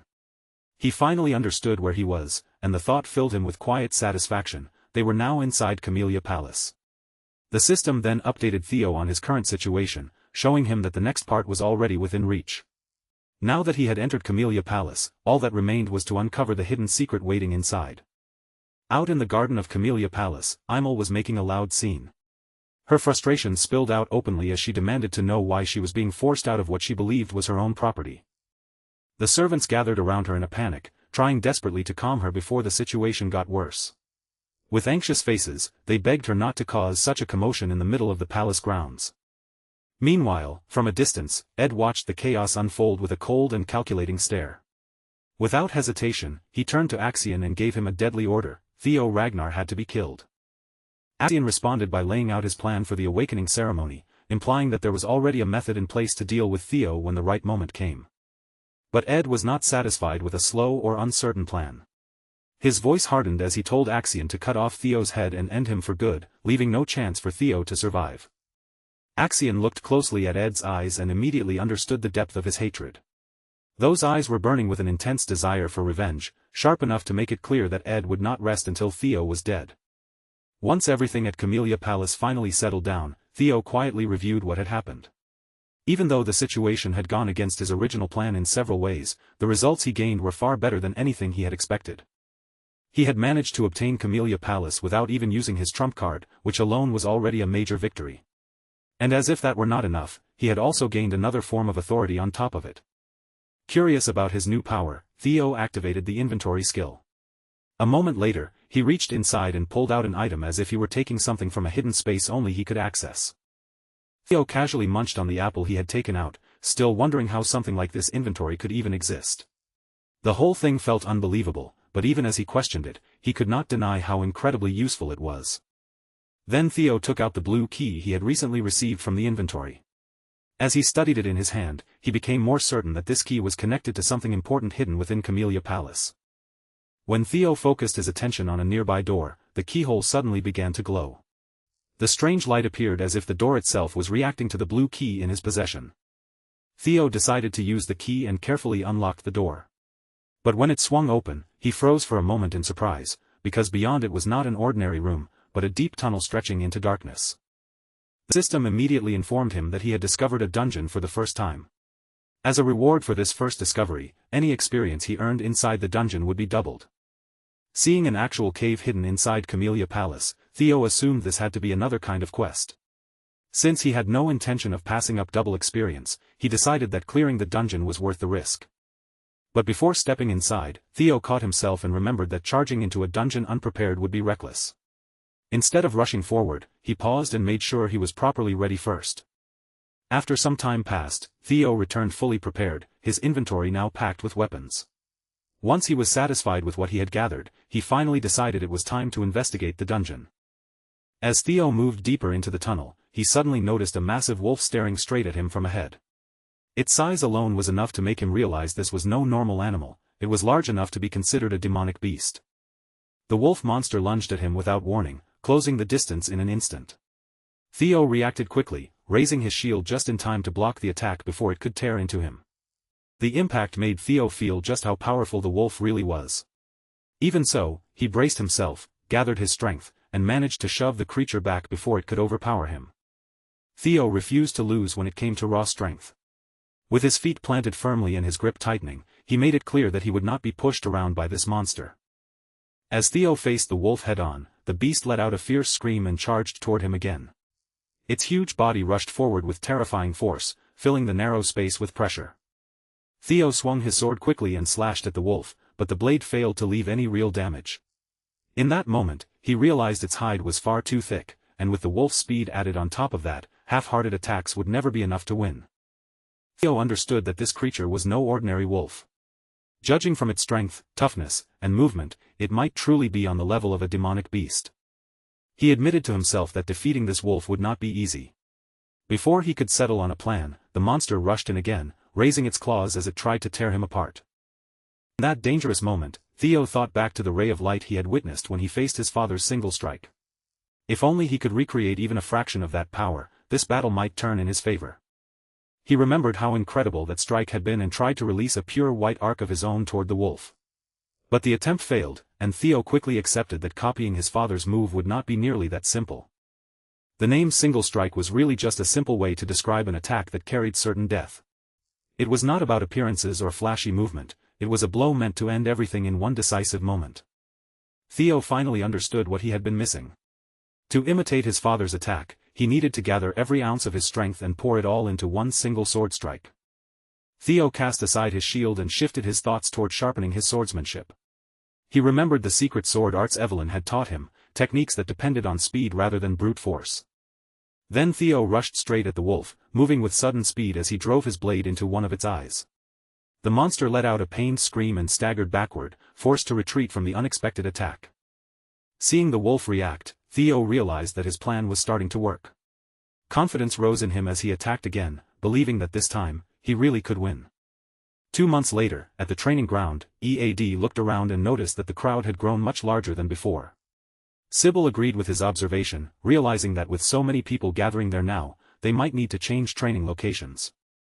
Lately, a rumor had been spreading through the clan that the clan leader himself had taught young Master Theo a single strike. Because of that story, more and more people had begun showing up, eager for a chance to spar with him. While Sybil was talking about Theo, someone suddenly approached from behind and interrupted him with a mocking tone. The person casually addressed him as a lackey, instantly souring the atmosphere. One who appeared was Henry Morris from Plum Blossom Palace. With a smug attitude, he asked when their so-called incredible young master was finally going to show up, pointing out that 2 whole months had already passed. Morris sounded disappointed as he said he had assumed Theo never missed even a single day of training. Henry Morris then sneered and called Theo a coward. In his eyes, Theo had only run away because the fake story about him had spread too far, and now he was too afraid to appear in front of everyone. Sybil's expression darkened with anger, but Henry kept running his mouth without the slightest hesitation. He sneered that the entire rumor might have been nothing more than a complete lie, especially since there had been no witnesses to prove it. In his mind, Theo must have simply exaggerated the story until everyone started believing it. Henry even went so far as to assume that the destruction of the Sacred Dragon Society was probably fake news as well. But that was the final straw for Sybil. His patience snapped completely, and without holding back, he drove his fist into Henry with all his strength, smashing his face so badly that the mocking look vanished in an instant. While the other men from Plum Blossom Palace immediately flared up in anger and started hurling insults at Sybil, calling him nothing but a dropout. But the moment those words left his mouth, the atmosphere across the training ground shifted, and everyone nearby turned their eyes on him with sharp, hostile glares. Sybil glared right back and called him a shitface without a trace of hesitation. Then he made his stance painfully clear: no one standing there, especially not anyone from Plum Blossom Palace, had the right to compare themselves to their young master. EAD stared at Sybil in surprise, thrown off by how confidently his friend had insulted someone else's looks. With Sybil making that kind of face himself, hearing him call another person ugly was almost too ridiculous to process. Sybil then let out the frustration he had been holding in for far too long. He said he had already been irritated by the people from Plum Blossom Palace constantly showing up just to stir trouble, and he made it clear that he would never stand by while anyone disrespected their young master, Theo. Their anger now fully ignited, Sybil and his comrades drew their swords. The steel flashed in the training ground as they openly declared war on the men from Plum Blossom Palace. The men from Plum Blossom Palace were just as eager to crush the dropout losers and put them back in their place. But right as both sides were about to clash, someone suddenly stepped between them, and in the next instant, every weapon in their hands froze solid. Everyone froze in shock at the sudden intervention, their eyes snapping toward the person who had appeared.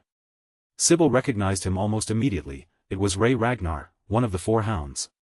Before the tension could settle, another person joined the scene as if this whole confrontation was nothing more than entertainment.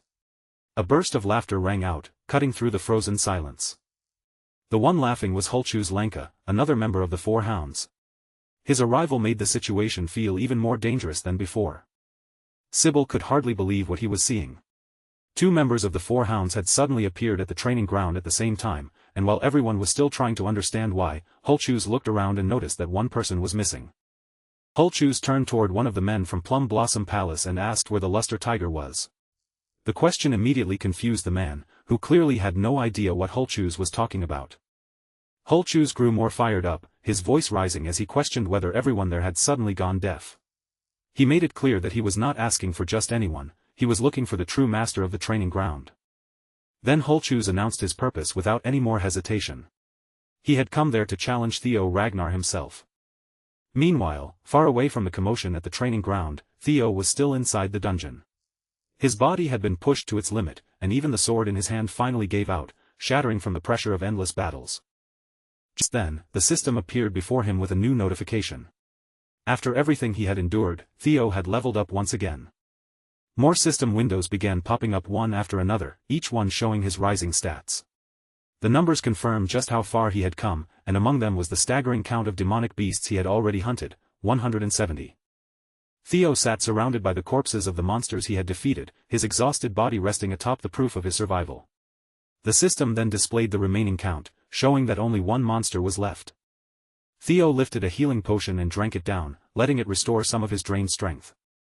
As the effect spread through his body, he remembered how many times he had nearly died in this place, and each time, those healing potions had been the only thing that pulled him back from the edge.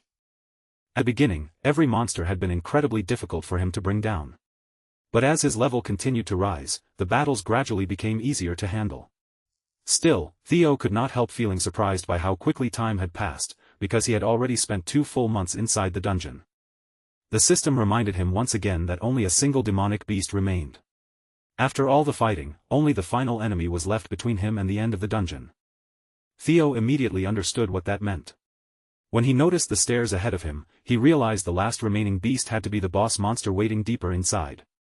With that thought in mind, Theo stepped forward and began making his way down. Soon, he entered the 5th floor of the dungeon. He looked down at his broken sword and knew there was no way he could rely on it anymore. Since the blade was beyond saving, Theo activated his inventory and prepared to pull out another weapon. But when he searched through what remained, he found only one sword left. Theo realized it was his final weapon, and as he recognized it, he remembered that this was the sword his mother had given him as a birthday present. The sight of that sword pulled Theo back into memories from his previous life. Back then, he had been constantly clashing with his mother as the awakening ceremony drew near, so he had tossed the sword aside in his room and let it go unused. Now, as he examined the ceremonial blade more carefully, he realized it was actually a fine weapon forged from white snow steel. Theo fell silent, weighed down by the memory of how he had treated it before. In that memory, his mother had burst into his room with a bright expression, wishing him a happy birthday. She happily told him she had been waiting for midnight just so she could shower him with gifts the moment the day arrived. But instead of accepting her kindness, Theo had snapped at her in anger. He told her he had no desire to waste his time on birthday presents when the awakening ceremony was already so close. Back then, Theo had expected more from his mother and lashed out with bitter disappointment. He made it painfully clear that no matter how good the equipment was, it would never change the bloodline he had been born with. He remembered asking his mother to leave him alone, pushing her away when she had only wanted to celebrate him. But now, standing in the dungeon with that sword in hand, Theo resolved that he would not repeat the same mistakes from his previous life. Soon after, Theo found the entrance to the boss room. The system immediately warned him to stay cautious, alerting him that an especially powerful demonic beast was about to appear. Inside the boss room, Theo came face to face with the final monster. There, resting quietly as if it had no reason to fear anything, was a dragon taking a nap. Theo felt a wave of relief when he got a better look at it.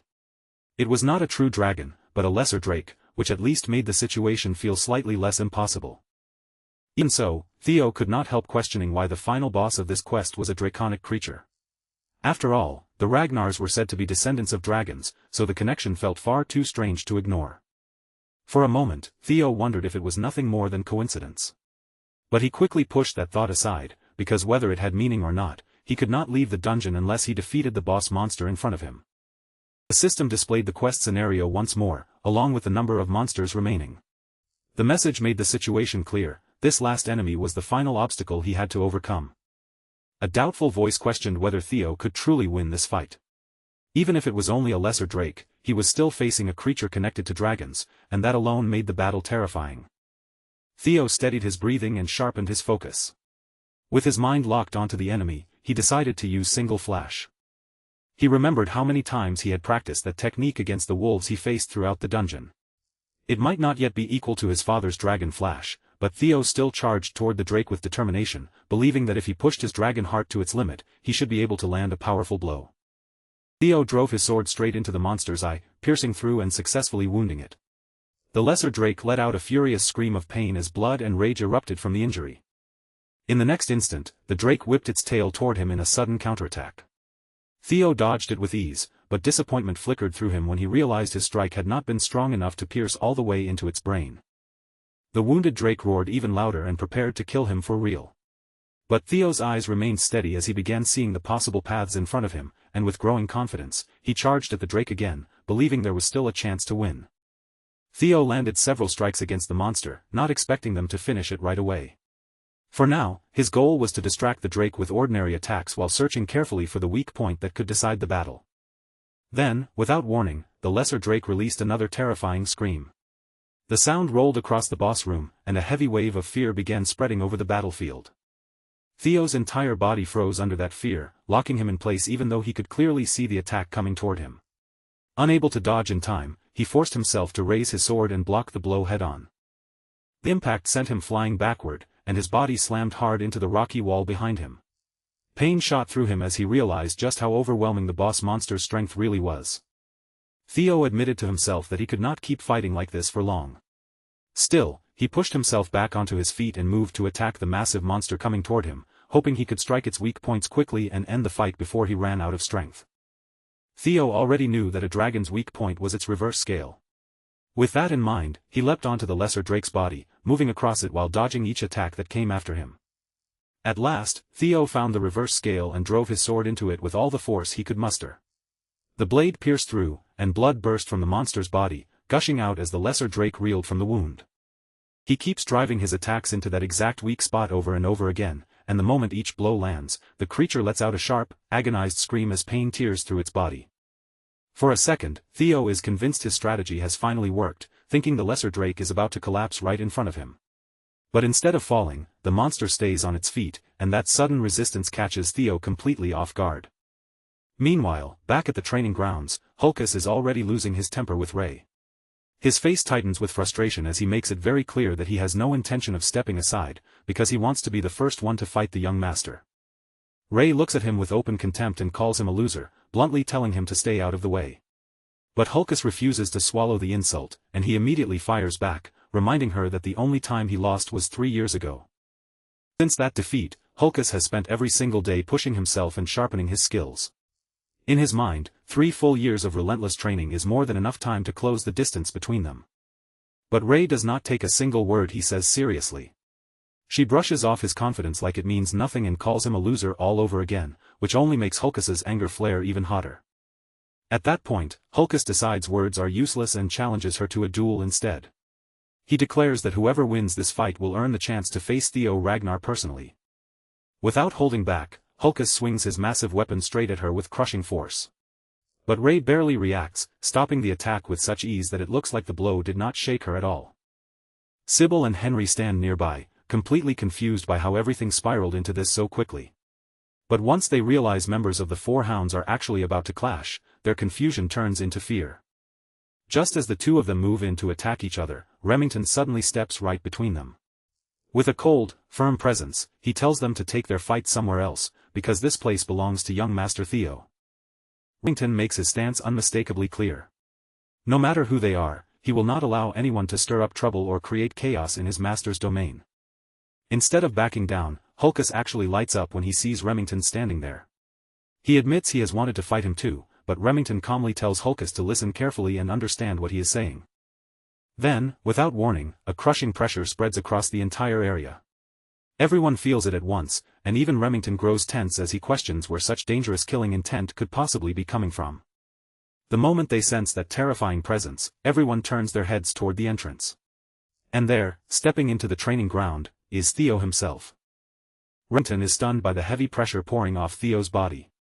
As he watches the young master approach, he cannot help wondering what exactly happened during Theo's secluded training. Ray and Hulkus, on the other hand, react with pure excitement.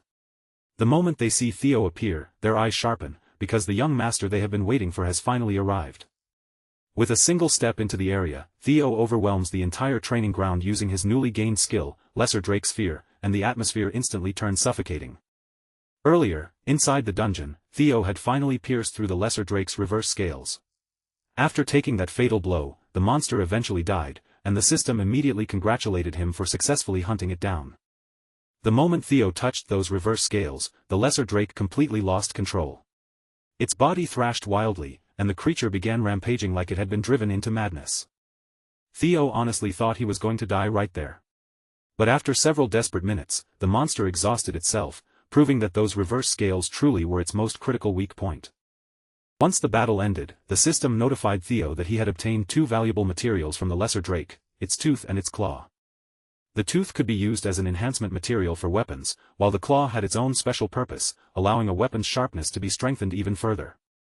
After looking over the rewards, Theo decides he should use them to repair the sword he already carries. After all, that blade is a gift from his mother, and losing it is something he does not want to accept. But the rewards do not stop there.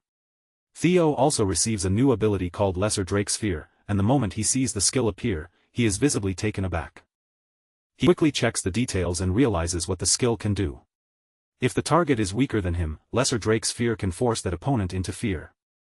That discovery shocks Theo even more, because in his understanding, this kind of ability is not something just anyone can wield.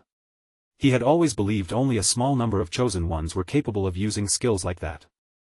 Still, Theo is pleased that he may get a chance to test it soon. As he places his belongings back into his inventory, he wonders whether this skill will actually be useful for him in Ragnar, especially when the place is already filled with powerful people. With the Camellia Palace dungeon finally cleared, Theo steps out at last, having completed the quest to uncover the hidden secrets buried within the palace. For successfully clearing Scenario Quest 1, Theo receives another reward from the system, an item called a Nest Compass. Theo studies the strange item, but he has no idea what it is supposed to do.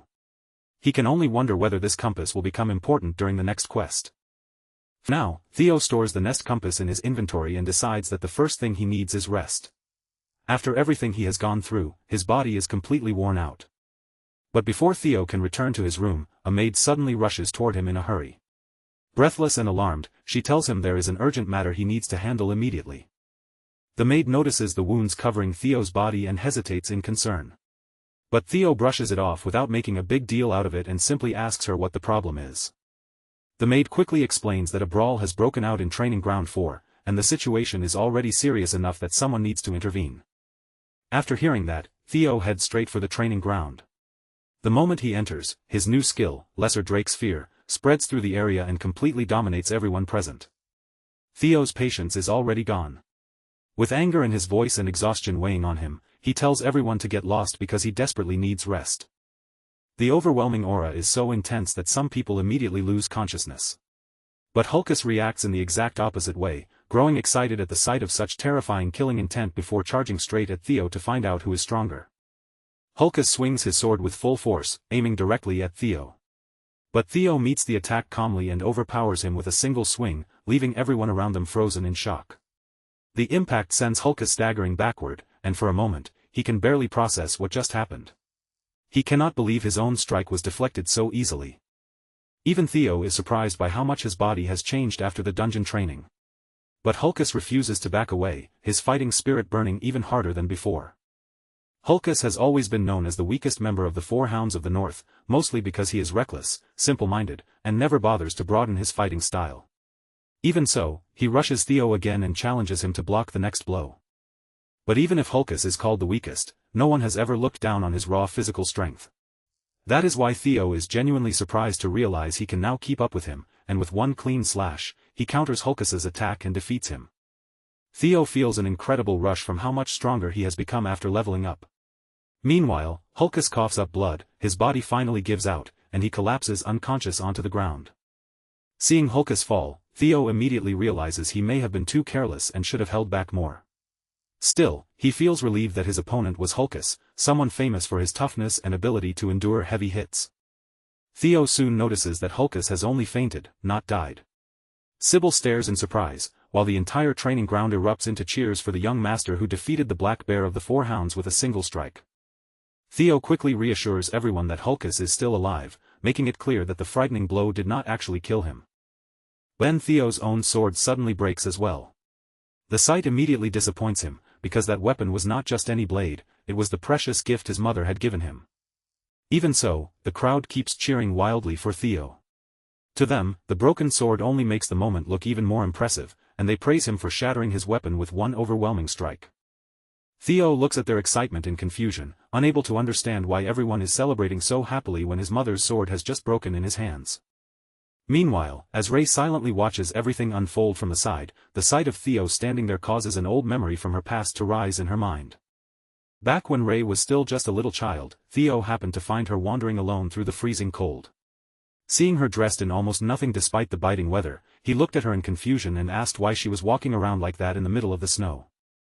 Theo then took off his own scarf and wrapped it around Ray to help warm her up. But even after that, she still looked terribly cold, so he decided to bring her back to his house for the time being and gently told her that once the snow finally stopped, he would take her home. After that old memory comes back to her, Ray's expression softens without her even realizing it. A small smile appears on her face, and with that quiet warmth lingering in her eyes, she turns away and leaves the battleground. Remington notices the change immediately. Seeing Ray smile like that, especially in this situation, leaves him genuinely surprised for a moment. A little while later, inside the Camellia Palace, Theo sits there looking visibly embarrassed as the maids gather around him with bright expressions, happily congratulating him for earning a brand new title, Luster Tiger. One of the maids beams with pride, clearly delighted to see all of Theo's hard work finally producing real results. She encourages him to keep pushing forward and tells him to hold on to this momentum all the way until the awakening ceremony. She tells Theo that she truly believes he can do it. But before the moment can settle, his mother suddenly appears beside him and starts forcefully feeding him a newly prepared abalone dish.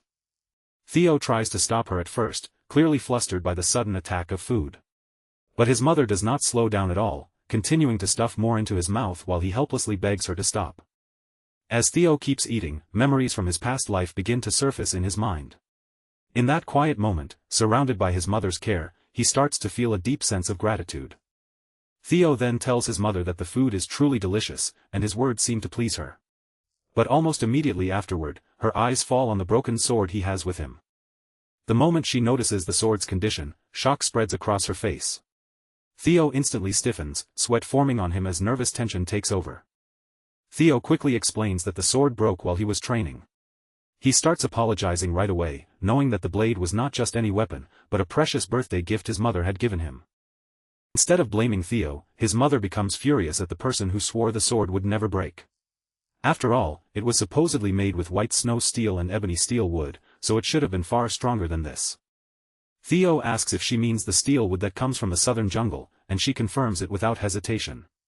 She explains that it is an extremely rare and valuable material, but seeing the sword broken like this leaves her deeply disappointed, because if that person had been telling the truth, the blade should never have snapped so easily. Only then does Theo fully understand just how valuable the materials in his sword actually were.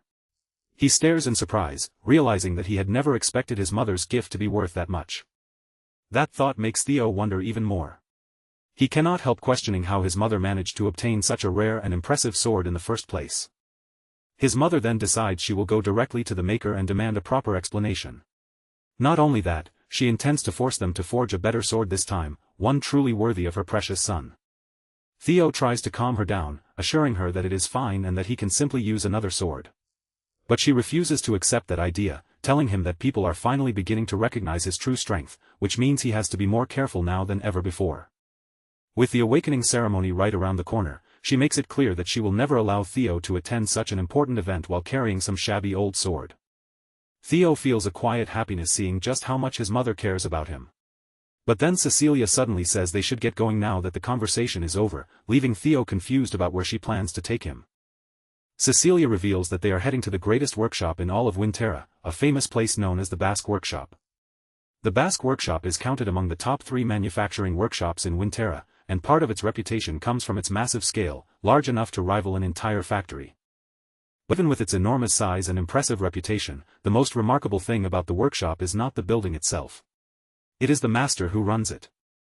That master is someone ranked as a special class individual by the intelligence agency, and she holds the title of Master Craftsman, a rare honor shared by only 2 other artisans within Ragnar. When Theo finally sees her, he is stunned. Standing before him is the elf known as the incarnation of capitalism itself, the feared and famous demon craftsman, Curson.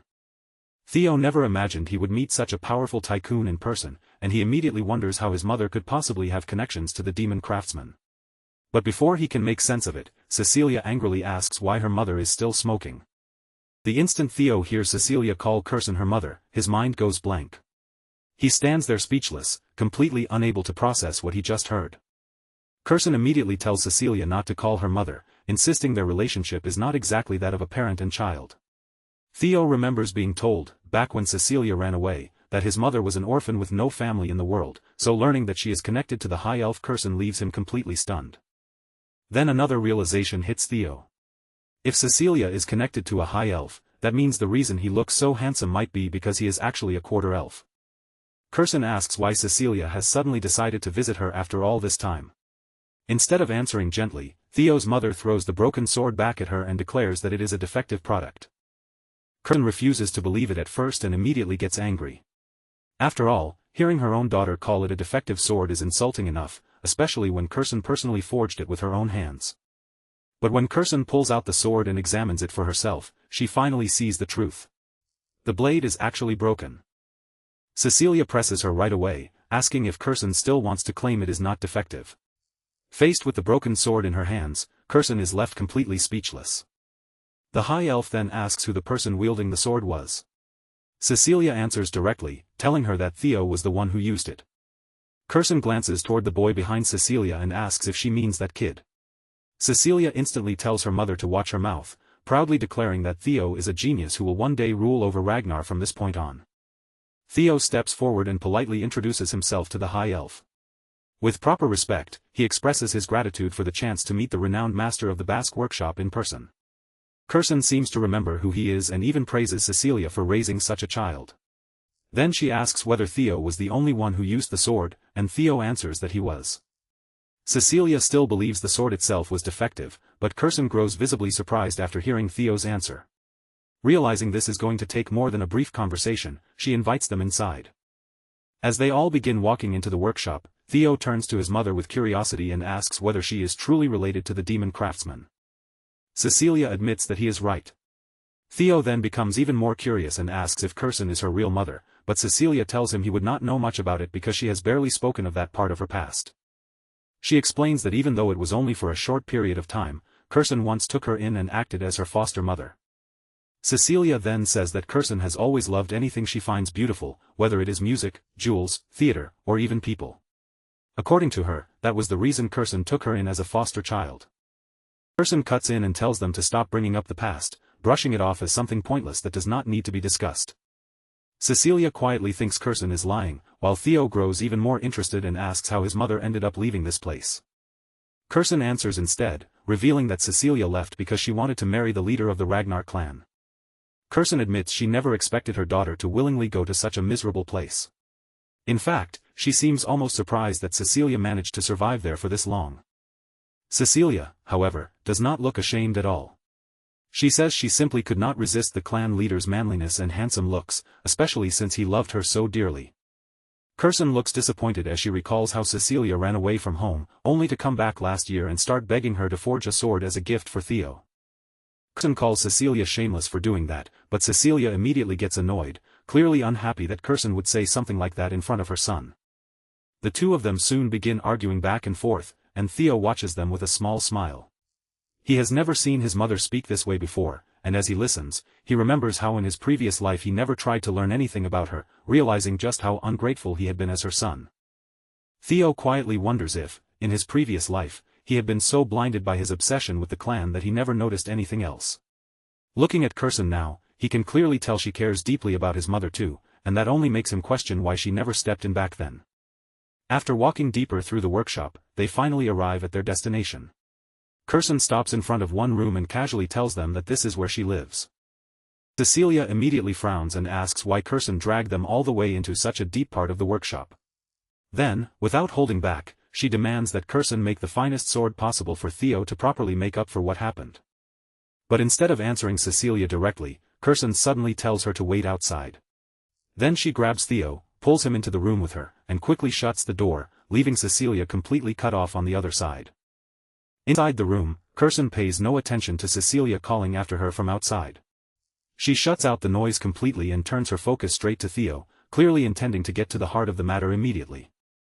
Without wasting any more time, Kirsten looks Theo directly in the eye and asks him whether he possesses a relic of the primordial dragon. Theo is taken aback by the question and asks if she means the ancestor of the guardian dragon that protects the clan. He explains that he has only heard the old legend about treasures scattered throughout Winterra for the descendants of Ragnar. Kirsten immediately makes it clear that this is not some empty legend. Her expression grows sharper as she asks Theo again whether he truly does not have any kind of relic with him. Kirsten's eyes begin to tear up as frustration overtakes her. She cannot understand how Theo managed to destroy the sword she forged with her heart and soul, because in her mind, that blade should not have broken unless it struck something on the level of a relic. She asks if he has any idea how precious that sword really was. Theo tries to apologize while remembering that the sword was damaged during his battle with the Lesser Drake. He still does not understand anything about relics, but Kirsten eventually gives up on explaining it with words and decides it would be faster to show him directly. Kirsten brings out a casket that has been completely sealed shut with heavy chains wrapped tightly around it. Then she asks Theo if he can notice anything unusual about it. As Theo stares at the casket, a faint blue glow begins to appear before his eyes. He immediately wonders if this is connected to a quest, because the light looks exactly like the glow he saw on the dungeon door inside the palace. Kirsten admits that she herself cannot see anything special, but from the way Theo reacts, she can tell that he has noticed something she cannot. She then starts dragging the sealed casket forward and explains that she has tried countless times to open it and claim the item hidden inside. But no matter what method she used, every attempt ended in failure. Kirsten sets the sealed casket down in front of him and finally mentions what lies within, calling it a relic of the primordial dragon. She tells Theo the old story behind it, explaining that the primordial dragon once removed one of its own fangs and forged it into a blade. That legendary weapon became known as the monster sword, the White Moonlight Blade. Kirsten then offers Theo a dangerous deal. If he can break the seal on the casket and open it successfully, she will hand over the sword inside, the weapon known as the White Moonlight Blade. Theo looks slightly confused by how serious she sounds. That is when Kirsten reveals the real risk, warning him that if he fails to open the casket, he may lose his life in the process. Kirsten asks him if he still wants to try after hearing that. But instead of backing away, Theo's lips curl into an excited smile, and he makes it clear that from this moment on, that sword already belongs to him. At the same time, the system appears before Theo and reveals the next scenario of the quest. This time, he must be chosen by the primordial dragon's relic, the White Moonlight Blade. The White Moonlight Blade is not just any sword. It is the weapon of the leader of Black Snow, one of the 9 dragons, known throughout the shadows as the Black Dragon. Very few people even know the truth about this sword, because nearly everyone who has ever seen it or spoken about it has either died or vanished without a trace. Theo recalls a mysterious man from the past who noticed him and seemed surprised that Theo could actually see him. By sheer coincidence, Theo had once seen the true form of the sword, yet even now, he still does not understand why the Black Dragon allowed him to live. That is why Theo is so shocked to learn that the Black Dragon's White Moonlight Sword is sitting right here in front of him, and even more than that, it is an actual relic of the primordial dragon. He remembers encountering the Black Dragon 4 years ago, and that memory makes him realize something important. Even back then, Kirsten must have already been in possession of this sword. Kirsten looks at Theo and asks him one more time if he truly wants to open it, making sure he understands what he is about to face. Theo's smile only grows wider as his determination hardens. No matter what danger is waiting inside that casket, he tells Kirsten with absolute confidence that the sword is already his. As Theo studies the sealed casket more closely, he begins to notice something strange about its structure. The way it feels and responds reminds him very strongly of the Camellia Palace. Following that instinct, Theo brings out the blue key and tries using it to open the casket, trusting the connection he senses between the two. Kirsten watches in confusion as Theo begins unlocking the casket right in front of her, something she had failed to do no matter how many times she tried. Then, from inside the casket, something strange begins to stir. A mysterious light slowly starts to shine out from within, spreading through the room in an eerie glow. Suddenly, Kirsten's expression shifts with concern as a black, unnatural fog coils around Theo and starts pulling him toward the casket. Theo struggles to break free, trying to pull himself away from the force dragging him in. But no matter how hard he resists, he cannot escape, and he is swallowed into a mysterious place. When Theo finally opens his eyes again, he finds himself somewhere completely unfamiliar. He looks around in confusion, unable to understand where he has been taken. Then he recognizes it. Before him stands the Rose Palace, but everything around it is engulfed in raging flames. Theo cannot understand why he is being forced to witness this again. As memories from his past unfold before him, he realizes just how completely he had forgotten how weak he used to be. That painful reminder only sharpens his desire for power. He needs enough strength to defeat Rendon and crush the Camellia Palace, but as that thought takes hold, a griffin begins twisting his mind, grabbing him as if it is ready to devour him whole. But just when it seems like Theo is about to be swallowed, he snaps awake and moves. His hand shoots up and clamps down on the griffin's beak, catching the monster completely off guard. In that instant, Theo understands what the creature is doing.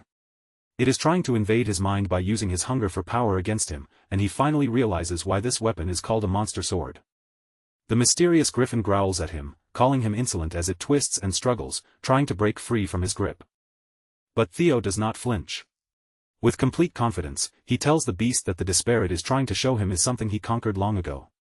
Then he questions whether it really thought he would be tempted by such useless power, especially after everything he has already seen through countless quests.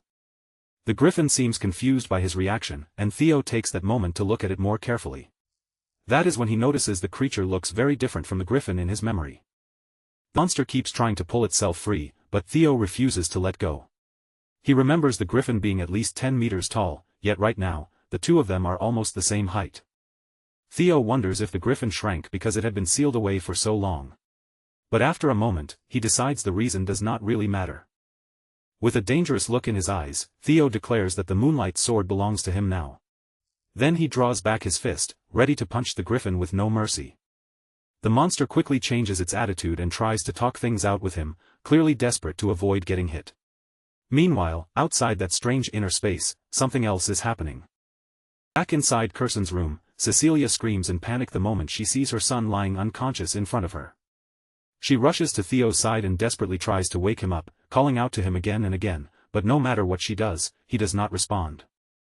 Cecilia's fear finally spills over, and tears start running down her face as she turns on Curson, desperately asking why her son has collapsed unconscious like this. Curson is left speechless when she sees Cecilia crying in front of her. Cecilia's voice trembles as she says she never asked Curson to put Theo through something like this, she only wanted a proper sword for her son. Curson studies Theo's condition more carefully and realizes something terrifying. A monster's energy is connected directly to Theo's bloodstream, and even with all her experience, this is something she has never seen or even heard of before. The reason Curson had allowed this to happen was because she believed Theo would be fine if he already possessed a relic. She had assumed that alone would be enough to protect him. But Cecilia's expression hardens through her tears as she warns her mother that if anything terrible happens to her son, she will never forgive Curson for what she has done, no matter what explanation she gives afterward. Then, all of a sudden, Theo's hand moves, and he firmly grabs hold of the moonlight sword.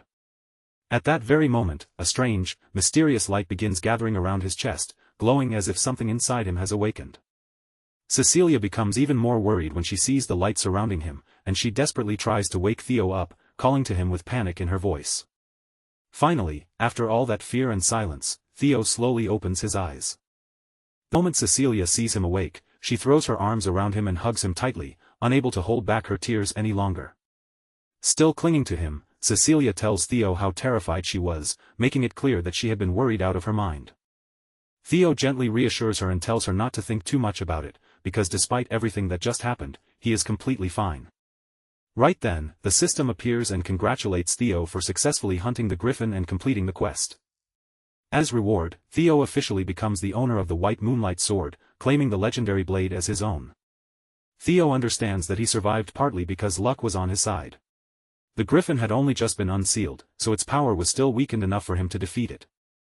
On top of that, the monster's psychological attacks had no real effect on him, because the fears and temptations it tried to use were things he had already overcome. The system then informs Theo that he has observed the monster energy of the White Moonlight Sword, and because of that, his magic power has increased by a tremendous amount. His magic power rises past 200, reaching a level far beyond what it had been before. At the same time, Theo's entire body begins to glow, as if that overflowing power is shining out through him. Theo learns that his magic power has even begun to take on divinity, and that its level has now reached the standard of a high-ranking swordsman. But instead of being completely happy, Theo feels a little disappointed. Even with this power in his hands, he cannot use it freely yet, because he still needs to restrain himself until the awakening ceremony. Kirsten admits that Theo's success truly surprised her, and she congratulates him for pulling it off. Theo immediately asks whether she will keep her promise, and Kirsten assures him that elves do not lie. Even after receiving the sword, Theo can feel that the blade is not behaving obediently in his hand. He grows slightly anxious and wonders if the sword still has not fully acknowledged him as its master.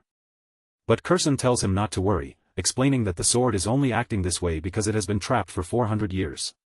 Now that it is finally back in the outside world, it wants to release all the frustration it has been holding in. Kirsten then suggests that Theo should try swinging it at the wall with everything he has. Theo hesitates and asks if that would really be all right, but Kirsten immediately mocks him for worrying so much. In her mind, even if the sword is legendary, a single swing from an inexperienced brat who has not even gone through his awakening ceremony could never damage the Basque workshop. Theo feels a little unsettled hearing her say that, but he still decides to test it. Since he knows he can hide his dragon heart whenever he wants, this becomes the perfect chance to try out the legendary sword he has just obtained. He walks toward the wall and begins gathering all of his magic power. Then, in a polite but serious tone, Theo gives a brief warning before making his move. Theo removes the cover from the legendary moonlight sword, revealing the blade as he prepares himself to unleash a single swing. Kirsten watches him closely, but as she observes the way his power begins to gather, her expression suddenly shifts with concern. Realizing something is wrong, Kirsten tries to stop Theo before he can complete the swing. But she is too late, and Theo unleashes an attack known as Single Flash. The slash tears forward with terrifying force and completely destroys the wall of the workshop. Cecilia stands there astonished by the sheer power of the attack, while Kirsten's eyes fill with anxious tears as she stares at the destruction in front of her. Everything Kirsten had assumed about Theo's strength is shattered in that single moment. With just one swing of his sword, Theo literally splits the building's wall in half, even though he had not been aiming to destroy it. Kirsten can only sink into despair at yet another costly loss caused by him, especially after the sword he had already broken. Even Theo himself realizes that the result was far beyond what he expected. The attack was massive overkill, and now he is nearly drained because the sword consumed all of his magic power to release that devastating slash. Right then, Kirsten quickly begins pouring mana into Theo to help stabilize him. She moves so fast that Theo does not even notice the exact moment she reaches his side. As Kirsten supports him, she is startled to realize that Theo truly has no control over his magic power at all. But regardless of that problem, when she looks back at the huge crack carved through the 10-foot-thick wall, Kirsten becomes certain of one thing: this boy is an undeniable genius. A strange pride begins to rise in her chest at the thought of having a grandson like him. But at the same time, that greedy sparkle in her eyes makes it obvious that her mind is already calculating how to profit from Theo's talent. Kirsten places a hand on Theo and declares that from now on, she will become his patron. All Theo has to do, according to her, is spread his wings and show the entire world what he is capable of. In other words, Kirsten is planning to turn him into a living advertisement for her workshop, using his talent to make the Basque name shine even brighter. And Theo notices it immediately, because the ambitious glint in Kirsten's eyes is far too obvious to miss. Theo does not even bother hiding what he thinks. He bluntly tells Kirsten that he can practically see the dollar sign sparkling in her eyes as she looks at him. Later that night, as the darkness outside grows deeper and the workshop slowly quiets down, Theo and his mother prepare to leave the Basque workshop. After everything that happened, they exchange their final goodbyes with Kirsten at the entrance. Once those farewells are finished, Theo and Cecilia finally part ways with her and leave the workshop behind. After they are gone, Kirsten is left holding the fangs in her hands, and it turns out Theo had given them to her as payment for repairing the wall he destroyed. Kirsten is absolutely thrilled to receive materials taken from a drake. In her mind, Theo must have gotten his hands on this loot while obtaining the relic, which only makes the prize seem even more valuable. At the same time, a sense of pride rises inside her as she thinks about Cecilia. After all, her daughter managed to raise a truly incredible son. Just then, someone suddenly appears and greets her by her famous title, Demon Craftsman. The moment Kirsten hears that familiar voice, her body freezes for a brief second. Kirsten slowly turns around and asks why he has come here. But the mysterious crow of Robur Ragnar only stands there in silence, his eyes glowing with a sharp red glint, refusing to answer and leaving the entire moment hanging in heavy suspense. 5 days pass after that night, and at last, the long-awaited day of the awakening ceremony finally arrives. As usual, Evelyn and Theo are spending the morning in the middle of a sparring match, their blades moving quickly between them. After trading several blows with Theo and feeling the force behind each strike, Evelyn can immediately tell that his swordsmanship has improved again. His movements are sharper, his attacks are faster, and his overall strength has clearly risen. Theo flashes her a pleased grin and says he is genuinely happy to hear that, especially because he never imagined someone like Evelyn would actually praise him. The people watching nearby are, as always, left sweating nervously, because standing beside Theo makes them feel painfully weak by comparison. Only half a year has passed since Theo began to change, yet Evelyn is amazed by how quickly he has grown. He has already reached the point where he can push her back during a sparring session. And if Theo awakens his magic today, Evelyn knows that it could mark the birth of a true monster. After their spar continues for a while, Evelyn finally gives him proper recognition. She tells him he has done an excellent job and even says he may be able to aim for the top position at the awakening ceremony. She adds that her prayers are with him, offering him sincere support before the important event begins. Theo responds with a broad, confident smirk and thanks her for the kind words. Then he jokes that if he becomes valedictorian, he will be sure to mention her name in his speech in front of everyone. Evelyn immediately gives him a tired, unimpressed look, silently wondering whether that is really necessary at all. Meanwhile, Theo's companions quickly gather around him, excitedly asking him to mention their names in the speech as well. Theo cannot help feeling a little proud, thinking that being popular is such a troublesome burden. Evelyn, however, only stares at him with a creeped-out expression, clearly thinking he is getting far too full of himself. The scene then shifts away from the training area and moves toward the central headquarters. There, Theo makes his entrance with a calm and confident presence. When he reaches the guards, he introduces himself properly as Theo Ragnar of the Camellia Palace. Once Theo steps inside, the first thing he notices is the massive crowd gathered for the ceremony. It makes sense, because the awakening ceremony is the most important yearly event held by the Ragnar clan. Every participant has come here hoping to produce impressive results. For the swordsmen of Ragnar, this ceremony is their first real chance to gain recognition, honor, and a place in the clan's eyes. With so many members of the Ragnar clan watching from all sides, and with the clan head himself, Kyle Ragnar, present among them, the pressure in the air is incredibly intense.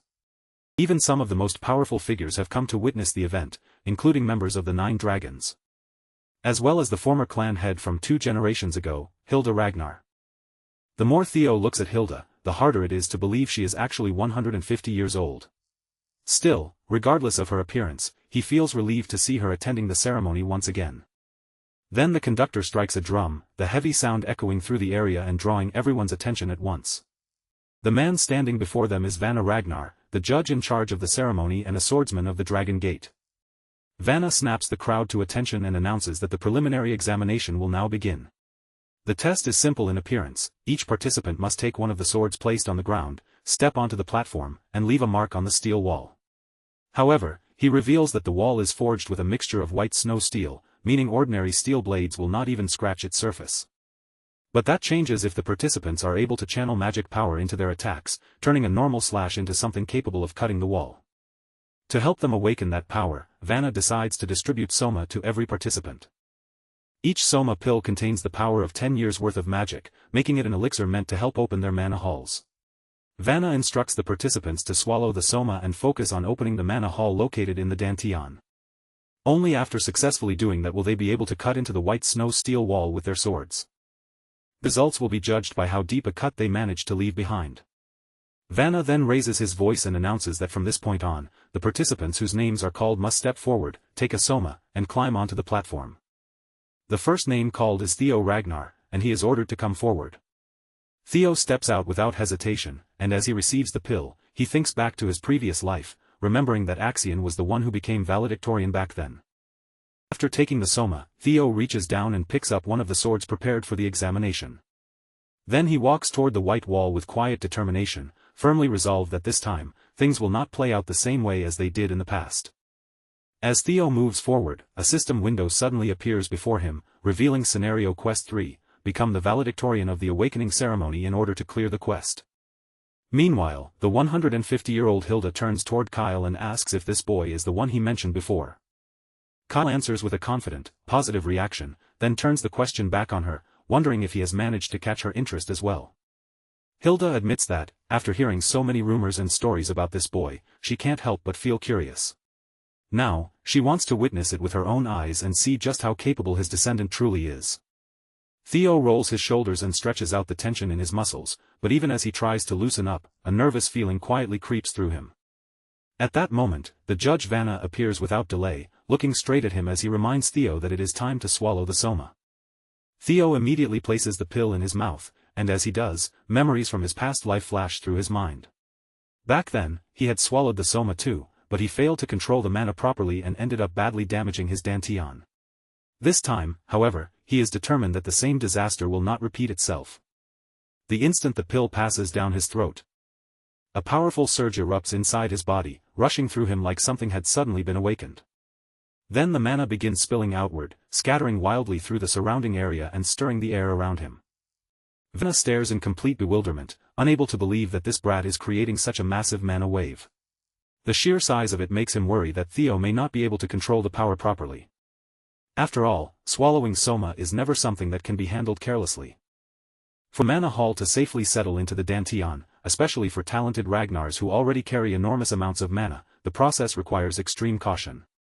If they make even one mistake, they could end up permanently disabled. Because of that, Vanna is already convinced that this brat is finished. But then, against all expectations, Theo steadies himself almost immediately and brings the unstable power under control. A wave of happiness rushes through Theo as he realizes the truth: he now possesses both a dragon heart and a mana hall. Compared to the struggle and pain of his past life, it almost feels disappointing how smoothly everything is going this time. But none of that matters now. From this moment forward, he is officially allowed to use mana, and he no longer needs to suppress the immense power stored inside his dragon heart.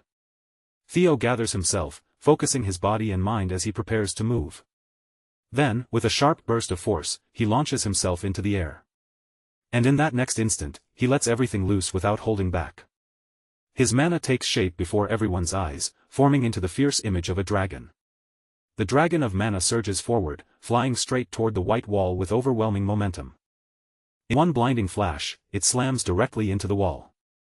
A massive crack tears across the surface, leaving behind a mark so huge that no one can ignore it. Vanna is left completely stunned by what he has just witnessed, and without the slightest hesitation, he announces that Theo Ragnar has undoubtedly passed. The spectators are just as shaken, staring in disbelief after seeing such an explosive display of power. Right then, a system window appears in front of Theo, informing him that the curse of bad luck that had been affecting him has finally come to an end. At the same time, word of his name and his performance begins spreading across the world. A sincere, joyful smile spreads across Theo's face, because at long last, he has reached the same starting line as everyone else. The system continues, revealing that many people have now become interested in him after witnessing his remarkable performance. Ose Ragnar Plunus wants to take him in as a disciple, while Julius Ragnar feels displeased by the amount of attention suddenly gathering around Theo. Meanwhile, Robur Ragnar keeps his guard up, watching Theo with caution instead of simple admiration. And finally, Hilda Ragnar has also taken an interest in him. Theo is thrilled to know that both the Black Dragon and the Sword Dragon are paying attention to him, but realizing that he has also caught Hilda's eye makes him even happier. After all, Hilda possesses the heart of Garuda, and Theo can't help thinking how incredible it would be if he could somehow obtain that power for himself. After Theo's overwhelming turn, the other contestants step forward one after another to try their luck against the white wall. One contestant manages to leave behind only the smallest scratch, a mark so thin it looks no wider than a single strand of hair. Seeing that tiny result, he cries out in frustration, realizing just how far he still has to go before he can even come close to Master Theo. Ray Ragnar steps up as well and gives the challenge his own attempt. Hulkus Lanka also takes his turn, facing the wall with everything he has. Then Remington Nacrio follows, trying to prove himself just like the others. Each of them pours in their full effort, but not one of them manages to come anywhere near the enormous cut Theo left carved into the wall. One poor contestant is left absolutely crushed, because all four Hounds of the North have produced monstrous results. And yet, even with all of their strength, not a single one of them has created a mark greater than young Master Theo's. At last, it is Axion Ragnar's turn to step forward. As he begins walking toward the wall, the crowd starts whispering among themselves. Some say that, at this point, the whole contest has turned into a battle between the Luster Tiger and the Dark Tiger, while others are not so sure Axion can reach Theo's level. Hearing people speak about Theo in that way only makes Axion's anger burn even hotter, pushing his irritation past the limit. With his sword gripped in his hand, Axion strides toward the white wall with a fierce, determined presence. Then, once he swallows the Soma pill, his entire body seems to ignite with fighting spirit. Mana begins crackling around him, flickering violently through the air as his power starts to rise. The energy coils fiercely around him, and from that blazing surge, something massive begins to emerge in a flash of red.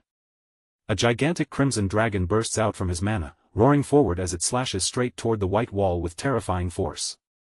The raw power behind the strike leaves Vanna completely speechless, because never once did he expect to be shocked this many times in a single day. A huge crack spreads across the wall, the mark carved deep enough for everyone in the arena to see. Without wasting a moment, Vanna raises his voice and announces that Axion Ragnar has also passed the first stage. The crowd instantly loses control, shouting in excitement because Axion's slash has left behind a crack that looks just as enormous as Theo's. Now the entire arena is tense, because everyone understands that the final precision grading will decide who truly stands above the other.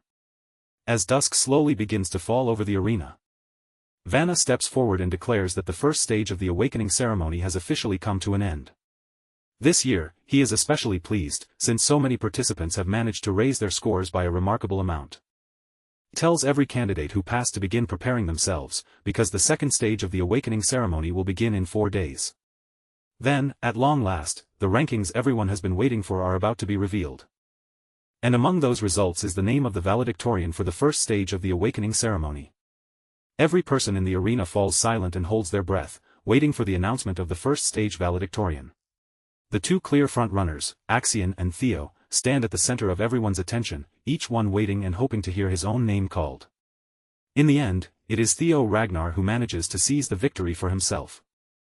Theo is left stunned for a moment, while the entire arena erupts around him with thunderous cheers.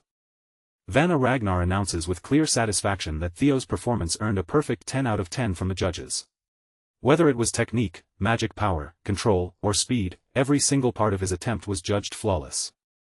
While Theo's followers burst into celebration, most of the other candidates struggle to accept that the Flash Tiger has taken first place over Axion. Then it comes out that the depth of Theo's sword mark was close to the record once held by young Master Thorkel.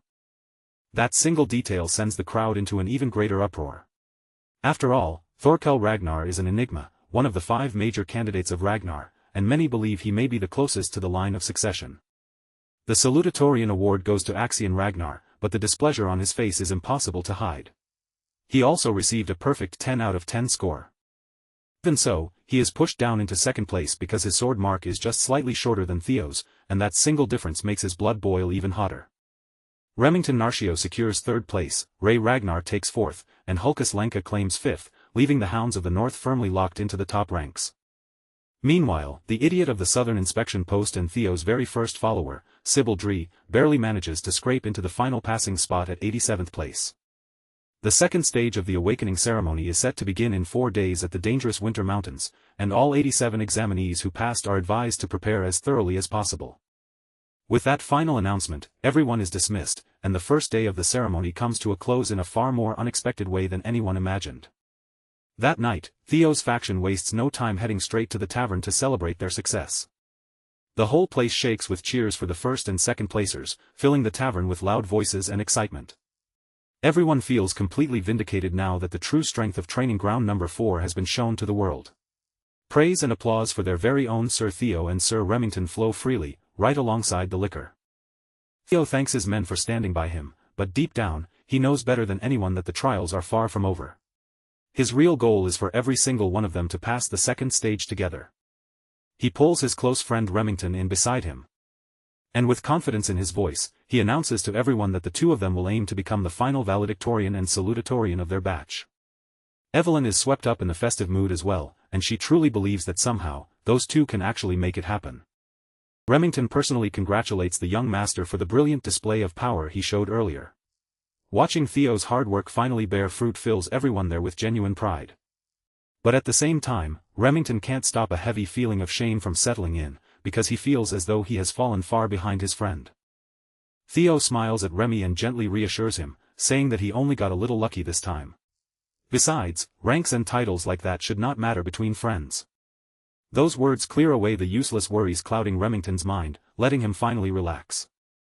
The two of them raise their glasses of orange juice in a toast, promising each other that they will give everything they have in the coming second stage. Some time later, Theo finds himself walking alone through the nearby snowy mountains. Now that he is finally away from the noise and the crowd, he starts to truly process what it means to have taken first place in the awakening ceremony. In his past life, this was the kind of achievement he would never have even dared to dream about. Even though it was not an actual battle, he still defeated Axion fair and square. He can barely believe just how far he has managed to come in such a short amount of time. Theo clenches his fists with anticipation and declares to himself that this is only the beginning of his story. Defeating and beheading that treacherous fraud Rendon is nowhere near enough, because that man is nothing more than a lackey serving the real players behind everything. Theo's true enemies are the insane Axion and the cunning Sky Dragon supporting him from the shadows, and Theo is ready to use every tool he can get his hands on. No matter how long it takes, he is determined to achieve his ultimate revenge in the future. For now, however, there is another important matter he needs to deal with, the nest compass he received as a reward. That mysterious artifact is pointing directly toward the Winter Mountains, the very same place where the next trial is about to be held. During the second stage, Theo will finally get the chance to discover exactly what the compass is guiding him toward. But while he is standing there, buried deep in his own thoughts, he suddenly senses something strange nearby. His instincts react at once, and his body shifts into defense mode, ready to deal with whatever presence is hiding close by. Someone has been following him, and Theo absolutely despises being watched. The hooded spy freezes in surprise as the target in front of him suddenly disappears like smoke. A heartbeat later, the spy feels the cold edge of a blade flashing dangerously close to the back of his neck. Theo demands to know who he is, and the man quickly tries to talk his way out of danger, desperately insisting that he is not Seuss. The man introduces himself as Gatsby Yoden from the famous Gale Sword platoon. According to Gatsby, his captain sent him after witnessing Theo's impressive performance during the first test of the awakening ceremony. Theo keeps his face completely unreadable, staring at the man with a sharp gaze that seems to look right through him. It appears the scouting offers are coming much earlier than he expected. Gatsby then explains that his captain is willing to give Theo the opportunity to take an admittance qualification test, and that offer catches Theo completely off guard. Theo feels insulted that the Gale Sword platoon would offer him some pointless test instead of a proper invitation. Gatsby, however, proudly boasts about the platoon's prestigious reputation, claiming that even getting the chance to take that test is an honor most people could never reach. Before the man can keep running his mouth, a fiery voice cuts straight through his words, calling the Gale Sword platoon a bunch of complete morons. A woman with a great sword strapped across her back steps forward, addresses Theo as young master, and immediately offers him a deal far better than whatever the fools from the Gale Sword platoon brought. This fierce woman is Iron Saucily, known by many as the Fire Goblin and the vice-commander of the Black Iron Cavalry. She has come in person to give Theo a direct invitation to join their ranks. The moment Gatsby sees who has arrived, he starts stumbling over his own words. Anyone who recognizes the name Fire Goblin knows very well that angering her is never a good idea. But before Iron can get any closer to Theo, several scouts from other factions reveal themselves from hiding, clearly afraid that such a promising candidate might be recruited before they can make their own offers. They rush in all at once, shouting out their ridiculous proposals. One claims that the Black Sword platoon is willing to promote Theo to squad leader within 3 years. The Swords of Law and the Security Bureau also jump into the competition, eagerly throwing their own offers into the chaos. Annoyed by the bidding war breaking out in front of her, the Fire Goblin snaps in anger. These scouts are supposed to tempt the young master with promises that could help advance his career, yet here they are, fighting and bickering among themselves like fools. Theo simply watches from the side as the idiots curse at one another and trade verbal jabs. At that point, he figures it would be better to quietly slip away before they bother him even more. But his plan to leave comes to a sudden stop. Pink plum petals begin drifting through the area, slowly filling the air as a seductive voice, backed by an overwhelming aura, silences everyone at once. The newcomer knows people may criticize her for being too greedy, but she cannot bring herself to stay away. If slightly staining her flawless reputation means gaining an extraordinarily talented individual, then that price is more than worth it. The Lady of the Plum Blossom Palace, the Sword Dragon herself, Osa Ragnar Plunas, has entered the scouting war, and her arrival shocks everyone into complete silence. Ian is the only one bold enough to question what business the clan head's first wife has in a place like this. Lady Osa calmly admits that she has come here for the same reason as everyone else. She has gone out of her way to meet Theo Ragnar personally. And while Theo is trapped in this absurd situation, The salutatorian is releasing his frustration somewhere else by cutting people's heads off. Calling Axion Ragnar a sore loser would honestly be putting it far too lightly. He is slaughtering his own men without restraint, using their lives as a way to vent his frustration before his anger completely explodes. Axion weaves through the training ground, maneuvering between young swordsmen and slashing them down one after another, treating them like nothing more than disposable training dummies. Axion Ragnar wants blood, and right now, blood is exactly what he is getting. With every dash and every slash, he remembers Theo's smug face after leaving behind that bloody, armless mess at the Scaled Dragon Society banquet. The sight of Theo unleashing such intense draconic aura during his first slash in the trial has burned itself deep into Axion's twisted mind. The fact that he lost by only a few inches makes the defeat even more unbearable. The only thought pounding through his head is the desire to kill Theo Ragnar and tear him open. Until he can do that, killing his own men will have to be enough. By the end of his rampage, Axion has completely abandoned his blade and switched to an even more brutal, hands-on way of releasing his rage. When he finally begins to calm down, the training ground is already littered with the lifeless bodies of young swordsmen who thought they were only coming here to spar with their young master. Then another person steps into the arena. Axion's eyes immediately snap in that direction. Without even checking who has arrived, he picks up his sword again and moves as if he is ready to attack. He hurls the entire blade with deadly accuracy, sending it straight toward the intruder's head. But for someone like the Sky Dragon, stopping such a simple outburst is nothing difficult. He casually catches the sword by the tip right out of the air. Ed Troyven curses his nephew for acting so pathetically, telling him that taking his rage out on random people will not change anything. Once Axion finally gets a clear look at his uncle, a little of the madness in him begins to settle. The Sky Dragon advises him that in moments like this, Axion needs to cool his head and come up with a proper plan. Ed Troyven has already set certain things in motion, and all Axion has to do is follow along. Together, the wicked uncle and nephew are determined to turn the second stage of the awakening ceremony into Theo Ragnar's funeral. Back in the snowy woods, the scouts step aside for Lady Plum Blossom, moving out of her path with a mixture of fear and respect. They all understand that whatever they plan to offer Theo will seem meaningless if she is now competing for him as well. Just as they are about to complain about how unfair this is.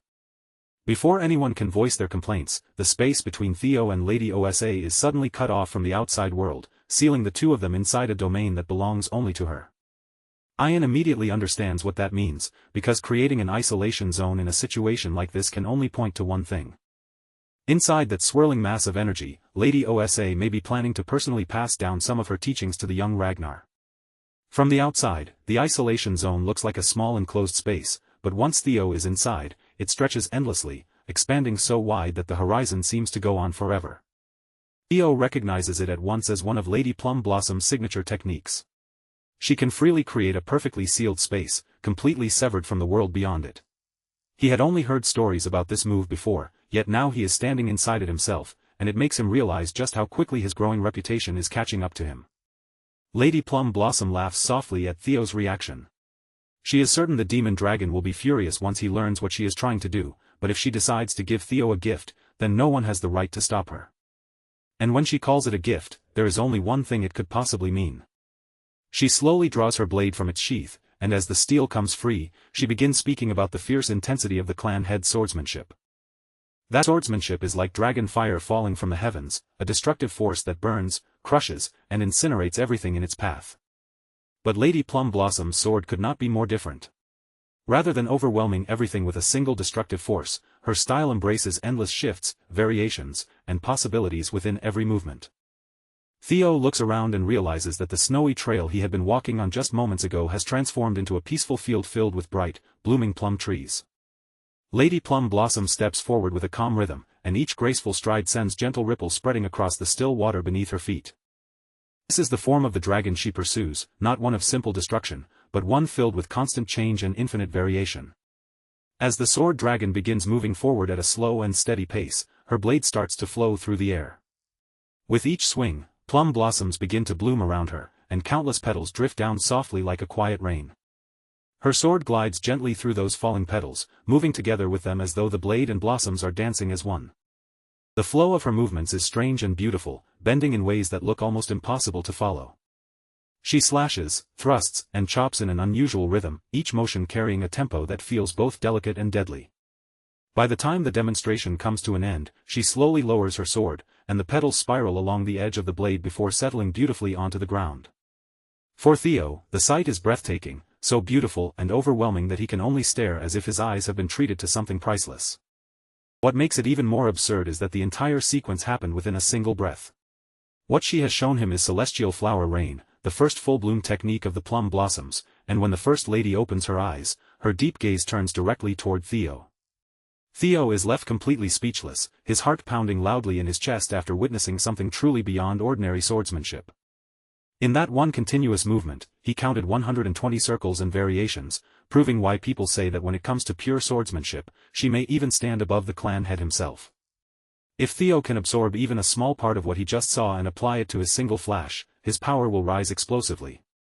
With genuine humility, he asks whether he truly deserves to receive such an incredible gift. Lady Plum Blossom gives a light laugh and gently tells him that it is fine, as long as he enjoyed watching it. At last, Lady Plum Blossom releases the isolation zone. The peaceful field of plum trees fades away, and the cold snowy woods return around them. Before leaving, she tells Theo that if he ever wishes to see what comes after the first technique, he may come find her at any time after the awakening ceremony. Such an open and direct offer leaves every scout nearby completely stunned. The First Lady simply wants Theo to become a fresh new wind in this desolate place, and after saying her piece, her body scatters into a beautiful cloud of plum petals drifting away. Theo knows better than anyone that he has just received something far too valuable. Even someone like him would find it difficult to act shamelessly and show no gratitude toward the First Lady. Now, however, his situation has become complicated. He figures it would be far too greedy to become Lady Plum Blossom's disciple while also joining the white-armored dragon cavalry at the same time. 3 days later, the second phase of the trial finally begins in earnest.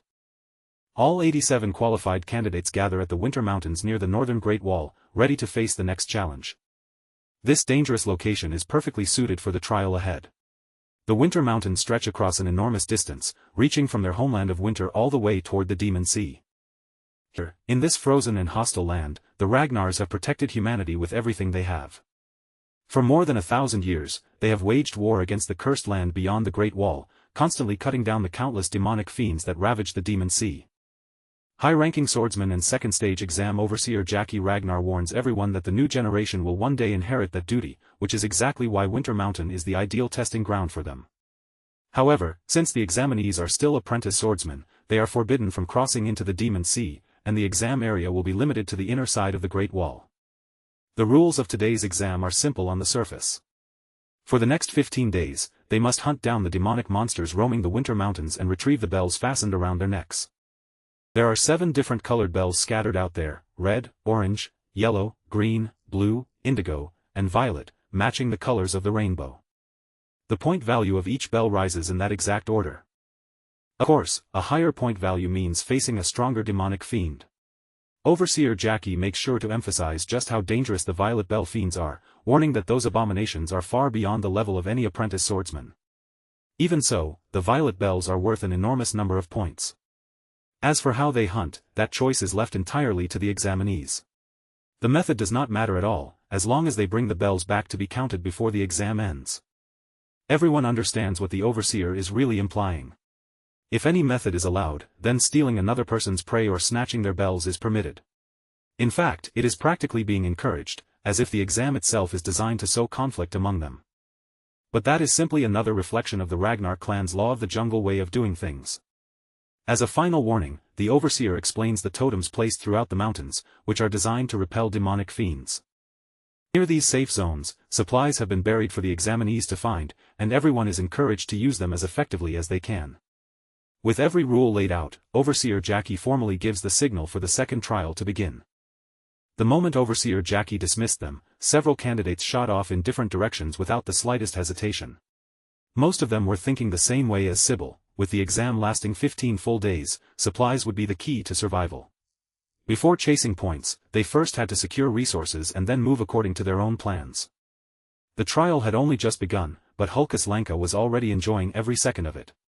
Out here in the wild, surrounded by danger and opportunity, he looked completely in his element. Axion, on the other hand, entered the exam with revenge burning in his chest and a far more malicious goal already planted in his mind. His Sky Dragon uncle had warned him again and again that he must follow the plan with absolute precision. As long as Axion plays his assigned role properly, Theo will eventually fall.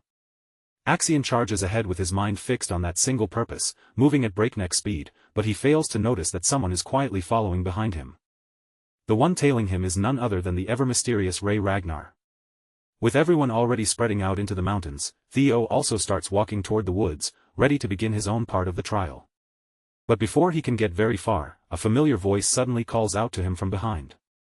Remington hurries over to his side and asks if Theo remembers saying that the two of them were friends. Over the past 3 days leading up to the trial, the Silver Lion has thought deeply about those words.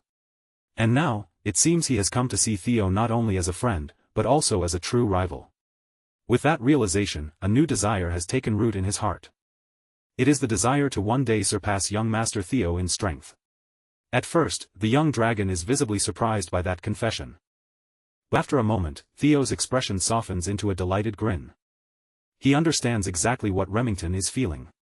Ever since the two of them first crossed swords back at the training ground, a genuine respect had quietly bloomed between them. Theo feels the same way as the Silver Lion. To him, Remington is both a dear friend and a rival worth recognizing. Hearing that, Remington lets out a hearty laugh of relief, because he had been worrying that the feeling might only be one-sided. With his heart finally clear, Remington boldly declares that he will try to defeat Theo during the second stage. Theo accepts that challenge with sincerity and genuinely wishes him luck in reaching that goal. Then, without wasting another precious second, Remington bursts forward with incredible speed and disappears deep into the winter mountains. Theo stands there for a brief moment, letting the feeling settle in. Someone as incredible as Remington has chosen him as a goal, someone he wants to surpass. That realization sends a thrill through Theo unlike anything he has felt before.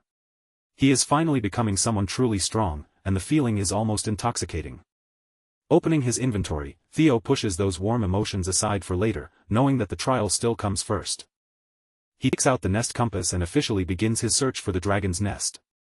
The compass needle points toward a general direction, giving him just enough guidance to start moving.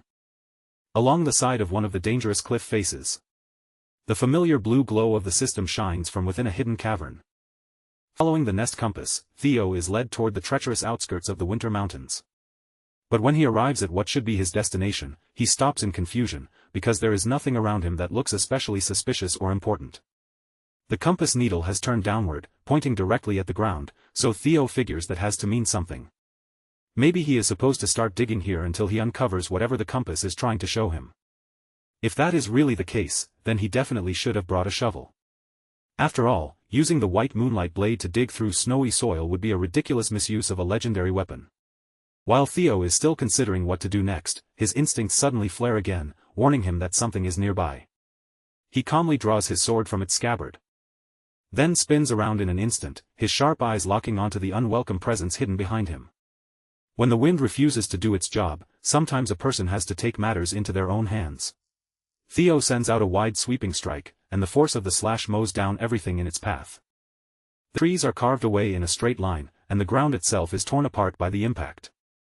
Letting a trace of killing intent spill toward whoever has been secretly tailing him, Theo's voice turns heavy as he orders them to come out. A few unpleasant figures begin emerging from the woods, clearly confused as to how Theo noticed their carefully concealed presence. The moment Theo sees the man's face, he is taken aback. But it is not only one man. There are 3 of them. In Theo's previous life, he knew these monsters as the 3 scoundrels of Vuk Mountain, Hyde, Cow, and Rune. Those scoundrels truly lived up to their filthy reputation. They were absolute trash, widely known for slaughtering civilians during missions and disguising the massacres as accidents. They were the kind of cancer born from the Ragnar clan's brutal rule of the strong. Theo especially can never forget the massacre they carried out in Vuk village. Back when he worked in Black Snow, he was personally assigned to clean up the aftermath left behind by those bastards. He knows better than anyone what kind of horror these 3 will eventually unleash upon the world. According to the public records, that single incident claimed 761 lives, with another 220 people listed as missing. The most horrifying part was that not a single corpse could be identified, because their method of killing involved completely destroying their victims' heads for their own amusement. Theo had already expected their rotten nature to cause trouble down the line, so he had planned to deal with them eventually. But he never imagined he would encounter them this early. Since they were skilled enough to tail him so carefully, Theo asks whether Axion sent them to assassinate him or something. One of the scoundrels only laughs at that assumption, making it clear that they are not the kind of men who take orders from mere kids. Naturally, they were hired by someone far higher up, someone Theo would supposedly never even imagine as the one behind the attack. But the young dragon quickly narrows the culprit down to a single person with certainty, the head counselor. The scoundrel's reaction gives everything away, and Theo realizes he has guessed their employer correctly on the very first try. Considering how openly they kept bringing up bloodline and heritage, it was not difficult for Theo to figure out what was really going on. And with no exam proctor anywhere in sight, the answer became even clearer. Whoever was supposed to be watching this area had either turned a blind eye, or worse, had already been pulled into the conspiracy. Theo's sharp instincts were becoming a serious headache for them. He had caught on far faster than they expected, but even then, those lowlifes did not look worried. In their minds, the outcome had already been decided, and no matter how sharp Theo was, they were convinced this job would still end exactly the way they wanted. The leader of the group twisted his mouth into a nasty grin and said there was nothing he enjoyed more than smashing in a handsome face like Theo's. At that point, it almost sounded less like a threat and more like he was obsessing over Theo's looks while pretending to be intimidating. But the Flash Tiger did not flinch at their words for even a second. His eyes stayed locked on the three men in front of him, calm and focused, refusing to let a single one of them slip out of his sight. Theo did not even give the loudmouth thug the chance to keep barking his childish insults. In the next instant, his sword flashed through the air, and with the force behind his strike, the towering image of an ancient dragon seemed to rise and roar around him. The scoundrels had not even managed to step close enough to attack. Before they could close the gap, before their weapons could properly threaten him, they were already standing on the edge of death. Theo's blade moved 3 times in rapid succession, each cut clean, sharp, and perfectly controlled. With that flawless rhythm, he unleashed the technique he had just created, Triple Dragon's Claw, sending one deadly strike toward each of the 3 scoundrels. Theo was never the type to hesitate when violence became necessary. But even so, he had no desire to sink to the same level as the trash standing before him, men who reveled in cruelty as if it were something to be proud of. In the end, they had tried to punish him for a crime he would not even commit until years later. So Theo decided he would do the exact opposite of what those scumbags had done. He would answer them on his own terms. Only their heads would be left behind. The force of Dragon's Claw was that terrifying, strong enough to crush and mangle a human body into an unrecognizable mess while somehow leaving the head preserved in place. Theo had not merely defeated them. He had overwhelmed them so completely that it felt like he was showing them just how far beneath him they really were, giving those criminals the punishment they had earned.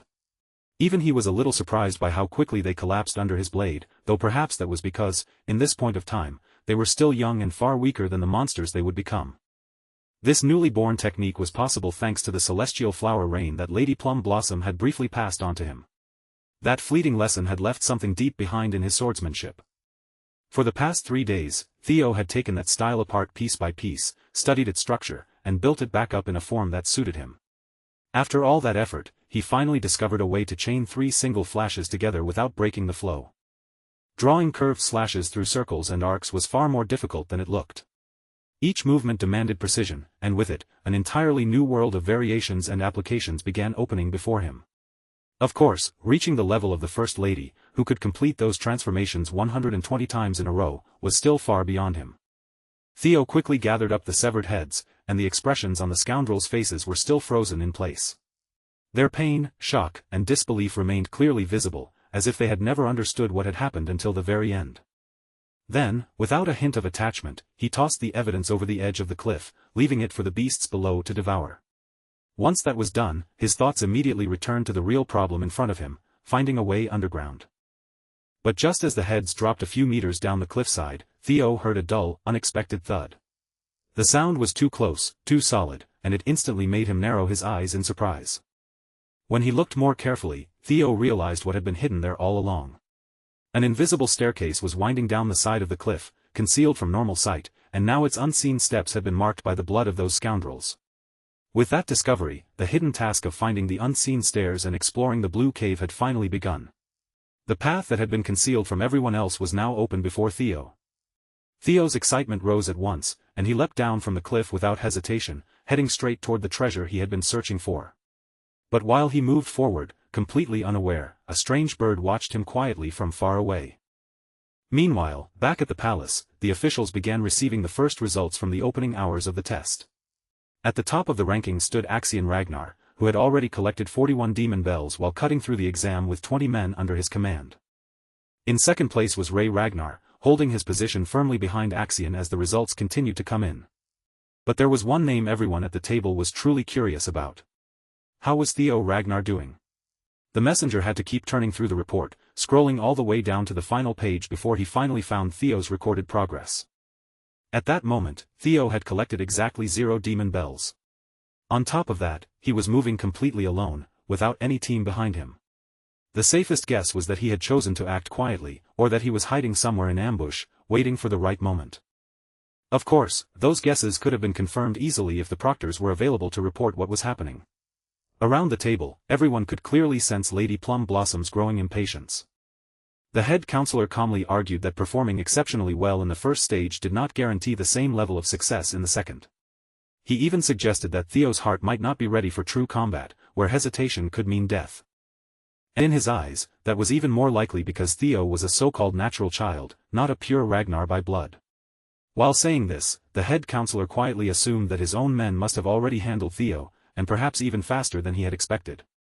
Then, without warning, the old councilman received a telepathic transmission from Ed Troyven.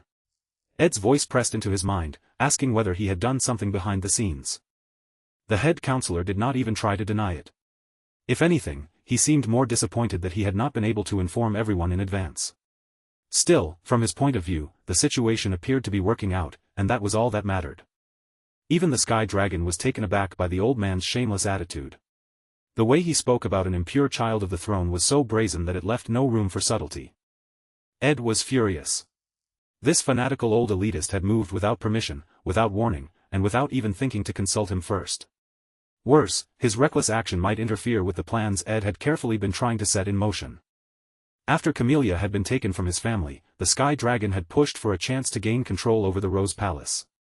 But no matter how thoroughly he searched, he had never been able to locate the primordial dragon's relic.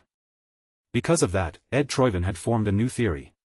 Somewhere, somehow, Theo might be holding a clue connected to the hidden relic of the Rose Palace. The Sky Dragon could feel it deep in his bones. That boy, Theo, was not moving through all of this empty-handed. He was certain Theo had some kind of clue about the relic with him. Theo had grown too much and had already proven that he could become a real threat. So Ed used telepathy once again, forcing his message into a guard's mind and ordering him to hurry Axion along. Lady Plum Blossom could tell that the head counselor and the Central Intelligence Director were plotting something.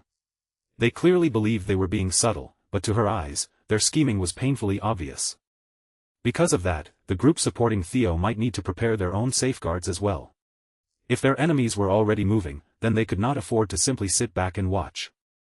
It was a reasonable thought, but Julius Ragnar strongly rejected the idea. As the demon dragon, he truly believed that Theo was not the kind of person who would break down just because a challenge had been placed in front of him.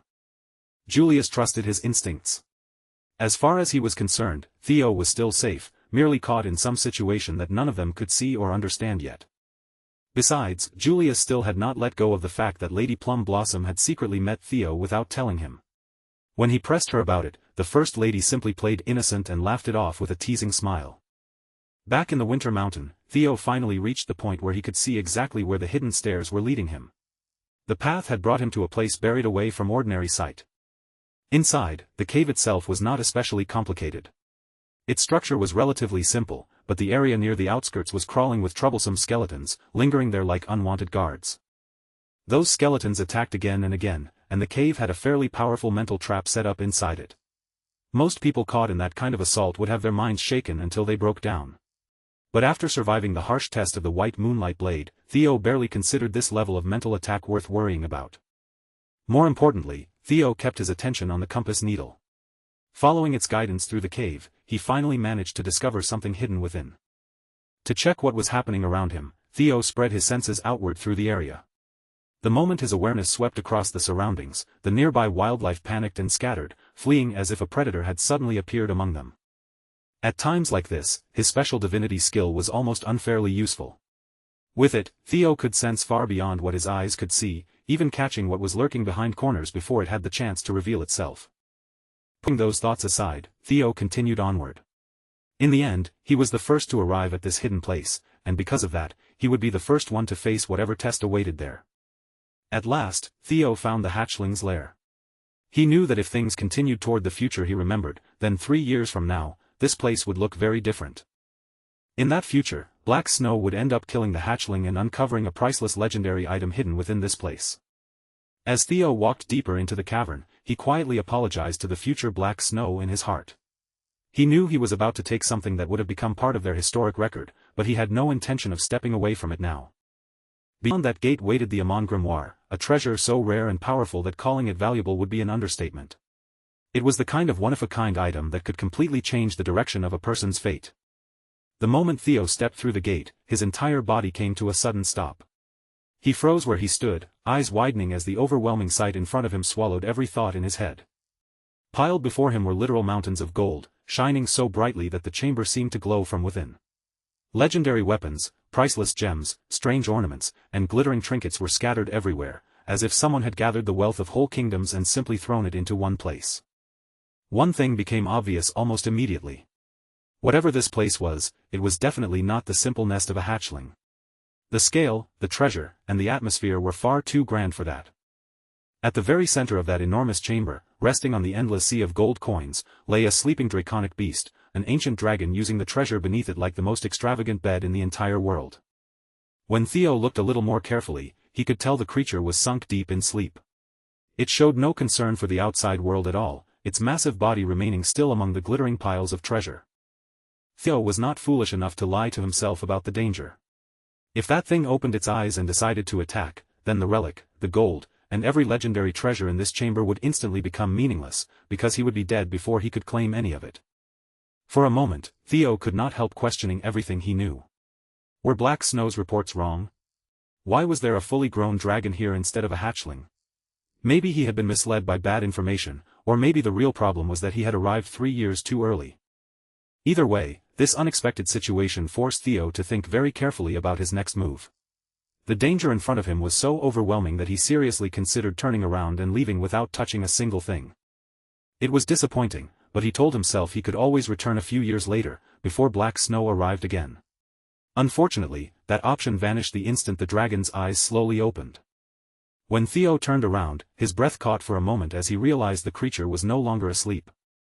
In the next instant, Theo found himself staring directly into the eyes of one of the most ancient beings in the world.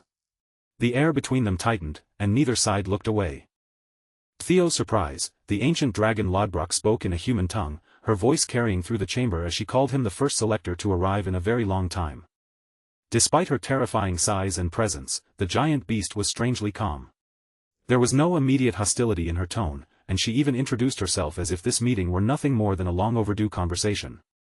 Lodbrok explained that the Ragnar clan knew her as the guardian dragon and the true owner of Winter Mountain. Anyone who had grown up anywhere near the clan would have heard the name Lodbrok at least once. Not wanting to show even the slightest disrespect, Theo immediately dropped to his knees.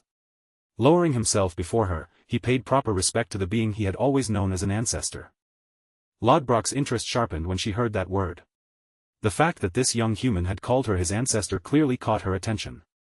After all, Theo had been taught his entire life that the guardian dragon Lodbrok had been the companion of Sigurd, the progenitor of the Ragnar clan, and that she was also the mother of Friedreif. The ancient beast immediately dismissed that idea, saying Friedreif, that bastard, must have been spreading ridiculous nonsense out in the world. Lodbrok admitted that she and Sigurd had indeed been old companions for a time, but to her, that bond was simply a mark of respect toward a contractor who had sold his soul to dragons. There had never been much emotional closeness between them. In first place, she made it clear that humans and dragons could not mate at all. That answer left Theo wondering whether the Ragnar family truly carried dragon blood, or whether the whole story had simply been grand propaganda created to raise the clan's name even higher. Lodbrok corrected that doubt right away. The claim itself was not false, because through the long-term contract between her and Sigurd, a portion of her dragon blood had indeed been shared. Just as Theo was about to press further and ask more about the hidden history of his family, Lodbrok cut him off, making it clear that the pleasant conversation was over. From this point on, she would fulfill her duty as the guardian dragon who watched over the selectors.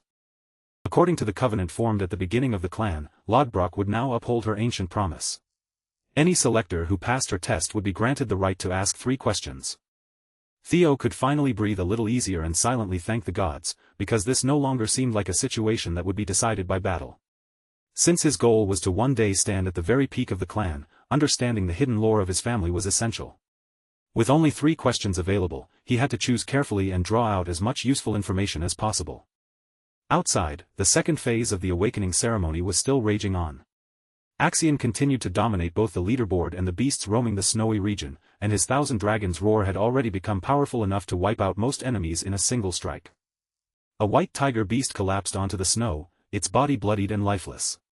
As the creature fell still, Axion calmly walked toward it without the slightest sign of hesitation.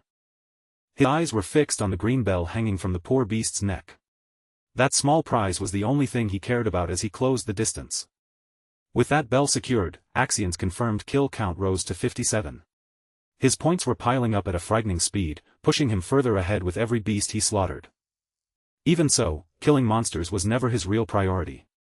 Axion was far more eager to find Theo, but every scout he sent out kept returning with the same irritating report: Theo was nowhere to be found.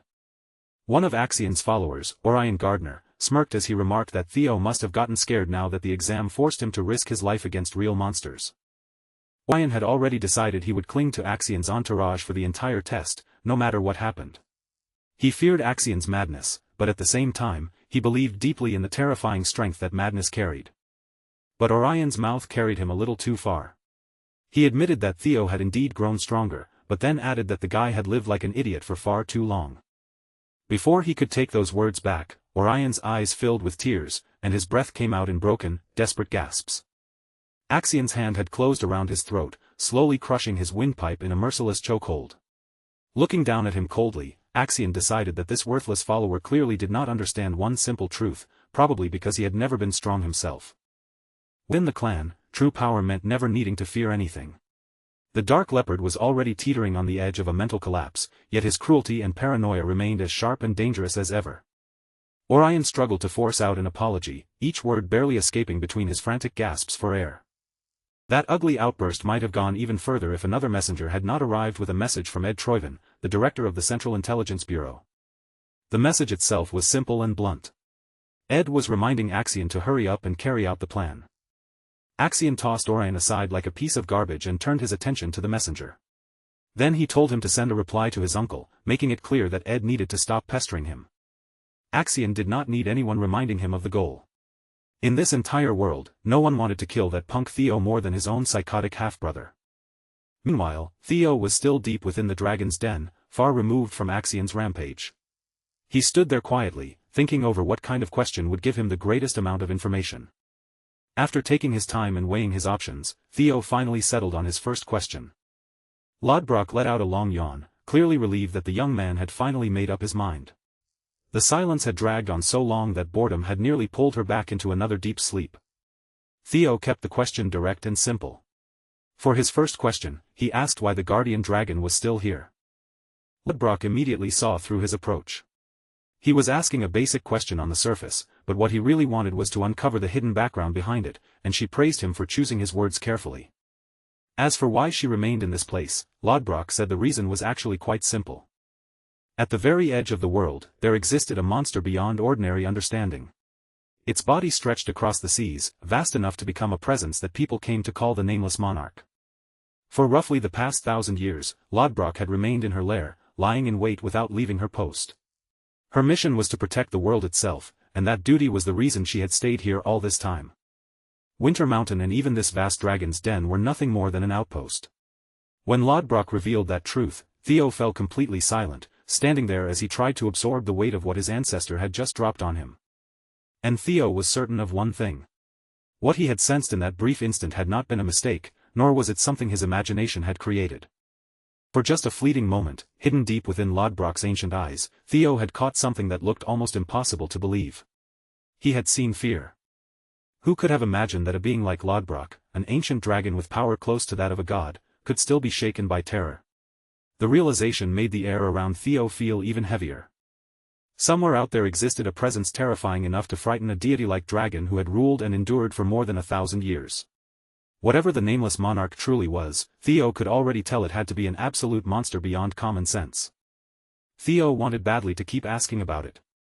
He wanted to dig deeper, peel back more of the hidden history, and understand exactly what kind of threat could make Lodbrok react that way. But before that, there were more urgent things he needed to uncover. So for his second question, Theo chose to ask about the ancient dragon relics he had kept hearing about. He needed to know what they really were, not just the vague rumors and fragments of information he had picked up until now. Lodbrok answered that there were roughly 3 relics known in the world. She admitted that even she did not understand every detail about them, but judging from Theo's situation, she could sense that the young selector had been unusually fortunate. Of the relics Lodbrok knew, 2 were the dungeon beneath Camellia Palace and the White Moonlight Blade. But when it came to the final one, the matter was not so simple.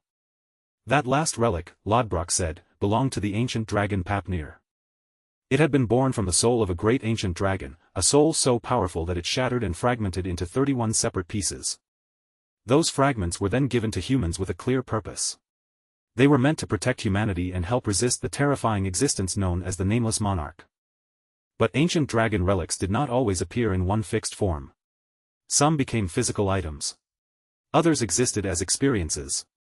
And among the rarest cases, a few even turned into strange, intangible phenomena that could not be held in someone's hands. The moment Theo heard that last explanation, something inside his mind began to click. Piece by piece, the scattered clues started lining up in a way he had never fully considered before.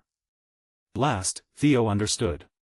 The final relic had been with him all along, hidden not as a weapon or treasure, but within the very miracle that had happened to him. Everything he had experienced after returning to the past flashed through his mind at once, rushing before his eyes like fragments of a life he had already lived. Living through 20 years, reaching the edge of death, and then being thrown back through time to that desperate moment was as strange a phenomenon as anyone could ever experience. His regression had to be another form of an ancient dragon relic. That meant Theo himself was carrying the relic, and somewhere within him, he had been granted one of the fragments of Papnir's soul. But one detail still refused to fit. Every relic was supposed to have a dragon guarding it, yet when it came to his regression, there had been no guardian dragon anywhere in sight. Then, as that contradiction settled in his mind, Theo realized something. With that realization, he finally decided on his third and final question. Theo lifted his gaze and looked straight into Lodbrok's piercing eyes. Without backing down from her overwhelming presence, he asked why he had been chosen. Why would the hand of fate choose someone like him, a man once mocked as Ragnar's imbecile, someone considered talentless, to stand against a being as terrifying as the Nameless Monarch? Lodbrok stared back at him with a fierce, unblinking gaze. Then, instead of giving a simple answer, she decided to respond to his final question with a question of her own. She asked Theo why he believed he was the only one out there who had been chosen.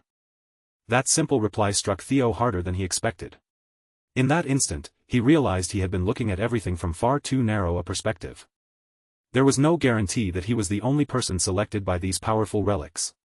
In fact, the truth might be much larger and far more complicated than he had assumed. Sky Dragon Ed Troyven, Demon Craftsman Curson, and even the Black Dragon all knew about the existence of relics. They were not merely aware of them either, they actively searched for them and tried to gather them. If that was the case, then there was a real chance that they had also been chosen by some form of Papnir's soul fragment. And if that possibility was true, then even more disturbing questions followed. Were they seeing the same mysterious messages he had seen? Had any of them also gone through regression and returned to the past? These answers brought Theo one step closer to the hidden truth of the world, but at the same time, they made everything feel far more tangled than before. The path ahead was no longer as simple as gathering power and changing his fate. What he had learned could be boiled down to something terrifying. A nameless monarch lurked at the farthest edge of the planet, powerful enough to frighten even an ancient dragon, and there might be other regressors besides Theo himself. Now that Lodbrok had answered all 3 of his questions, the trial was complete, and Theo was finally entitled to his reward. But he had been so absorbed in the meaning of everything he had just learned that, for a moment, he almost forgot he had originally come here to obtain the Amon Grimoire. But now that his understanding of the world had expanded so drastically, Theo's desire had changed. He no longer wanted just one powerful item from the treasure hoard. He needed something far greater, something that could not be compared to any ordinary treasure in this chamber. As the reward for completing the trial, Theo was granted the right to choose and take anything he wished from the ancient dragon's collection. Lodbrok spoke with pride as she boasted about the sheer scale of her hoard. Over the long years, she had gathered treasures from every corner of the world, and the variety before Theo was almost absurd. There were glittering gems, mysterious relics, rare elixirs, and countless other treasures shining among the piles. Skill books, weapons, armor, and every kind of precious object imaginable were all there. If Theo could think of it, Lodbrok seemed to have it somewhere in that endless stockpile. No matter what Theo chose, it would be a fortune beyond anything most people could even dream of. Lodbrok urged him to choose carefully, making it clear that once he named his desire, she would provide it. At that moment, Theo's lips slowly curved upward. A sly smile spread across his face as if he had already settled on an answer no one would expect. When the ancient dragon asked him to speak his desire, Theo Ragnar raised his head and declared with complete confidence that what he wanted was Lodbrok herself. That answer was so far beyond what Lodbrok had expected that, for a moment, even the ancient dragon seemed caught off guard. To the Dragon Queen, Theo's words sounded like a bold joke, and she reacted as though he was simply trying to test her patience. But she was done playing around and told the Ragnar descendant to state his real choice. Theo, however, did not retreat from what he had said. He stood firmly by his words and declared that he had already told her exactly what he wanted. For a brief moment, Lodbrok paused. Then her gaze sharpened, and she asked him again, making sure he truly understood what he was saying and whether he was actually serious. Once Theo confirmed that he meant every word, the ancient dragon released a terrifying aura that crashed through the chamber. The ground beneath Theo's feet began to tremble as the pressure rolled outward like a storm. Lodbrok unleashed the overwhelming force of dragon fear, her presence pressing down on him with crushing weight. She judged his words as disrespectful and struck back at him for daring to overstep the boundaries between them. Theo felt the full weight of that dragon fear slam into him, but even as his body screamed under the pressure, he forced himself to stay upright and hold his ground. A single roar from the dragon carried enough power to make blood spill from every crevice of Theo's face. Still, instead of backing down, he answered with his own lesser drake's fear, throwing what little pressure he could muster against her overwhelming might. Of course, as an attack, it was completely useless in every possible way. Even Lodbrok looked at him as if he were an idiot for trying to challenge an ancient dragon's roar with such an immature and inadequate imitation. Planting his feet firmly against the trembling ground, Theo raised his voice and shouted his request once more. He reminded the guardian dragon that she had told him he could choose any treasure from her nest, and by her own words, there had been no condition saying he could not choose Lodbrok herself as the treasure he desired. His voice sounded confident, but Theo understood better than anyone just how reckless this gamble was. This was not some clever little trick with no consequences. He was putting his life on the line for a single chance, and he knew one wrong step could end with him crushed where he stood. Guardian Dragon Lodbrok was not merely some powerful beast hidden in the mountain. Alongside the progenitor Sigurd, she had helped establish the Ragnar clan itself. If Theo could become her partner, then it would prove that he was not just a discarded fool, but a legitimate warrior worthy of the Ragnar name. To prevent the horrors of that dark future from happening again, Theo was willing to throw away even his own life for this opportunity. If this was the path that could change everything, then he would not back down from it. With every bit of resolve he could force into his voice, Theo demanded that the guardian dragon surrender herself to him, just as she had promised. If her words held any weight, then she had to honor the choice he had made. But beneath that bold demand, there was also desperation. His voice ached as he pleaded for her aid, not as someone playing around with a dragon's pride, but as a warrior begging for the strength to face what was coming. At that moment, the guardian dragon saw something behind him. For a brief instant, Theo's figure seemed to overlap with the shadow of a legend, Sigurd himself. As Lodbrok watched that image linger behind Theo, her ancient eyes sharpened, as if the past had suddenly stepped into the present right before her. Then Lodbrok released a thunderous roar that shook the treasure-filled chamber and, against all expectation, accepted Theo's request. Theo was left completely stunned. For all his determination, even he had not truly expected the ancient dragon to agree. Only a few seconds later, the overwhelming presence before him began to shift. The enormous dragon's form condensed and changed, gradually taking on a smaller shape that looked far closer to human.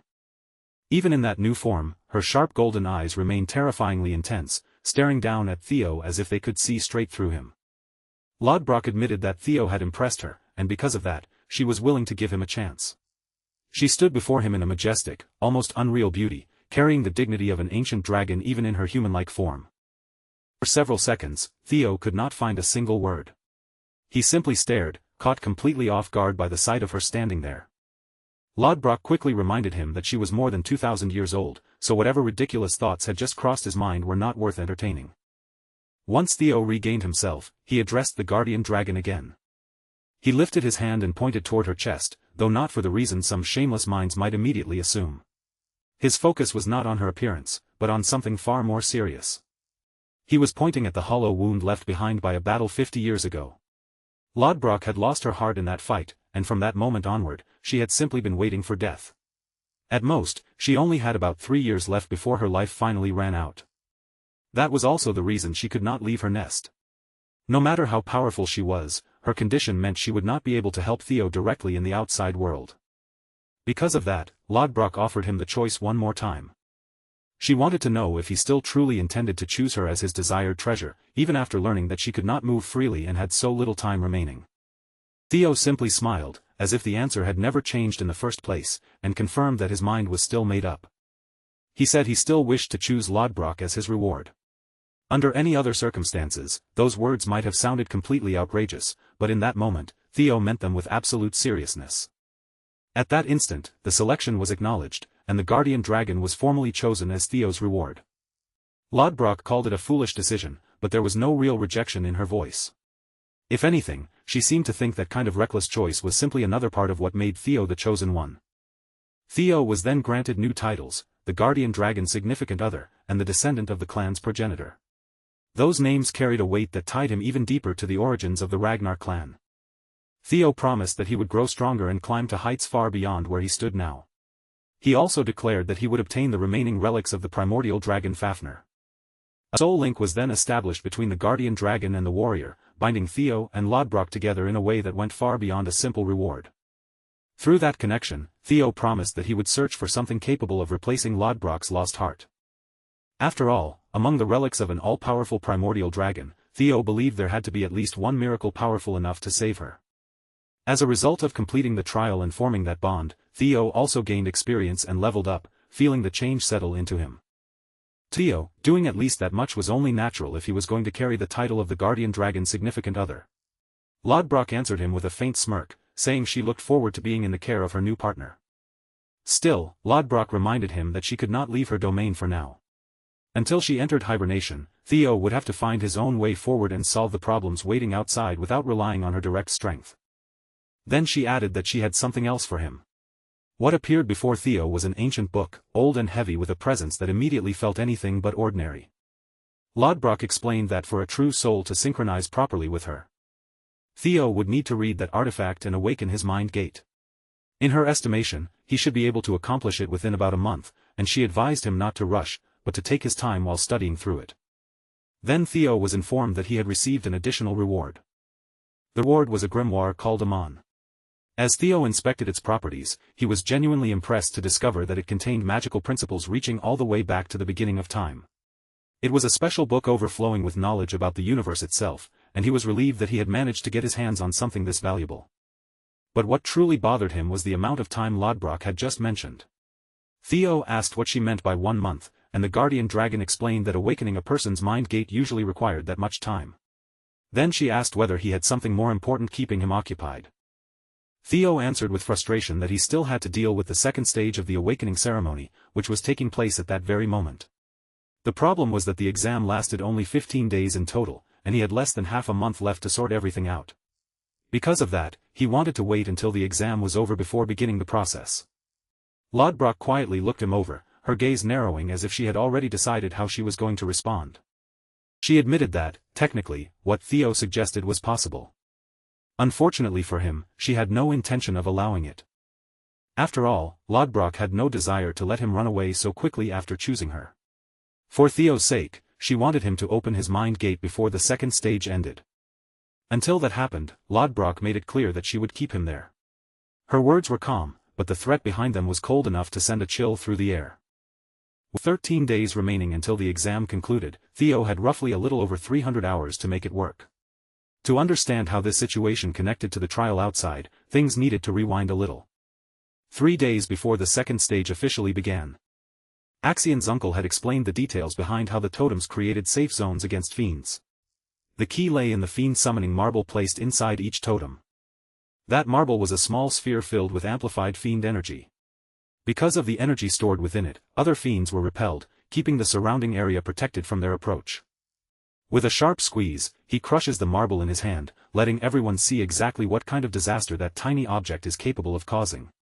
The moment the marble breaks apart, a fiend monster bursts free without any delay, proving that a summoning can happen instantly, no matter where someone is or what time it is.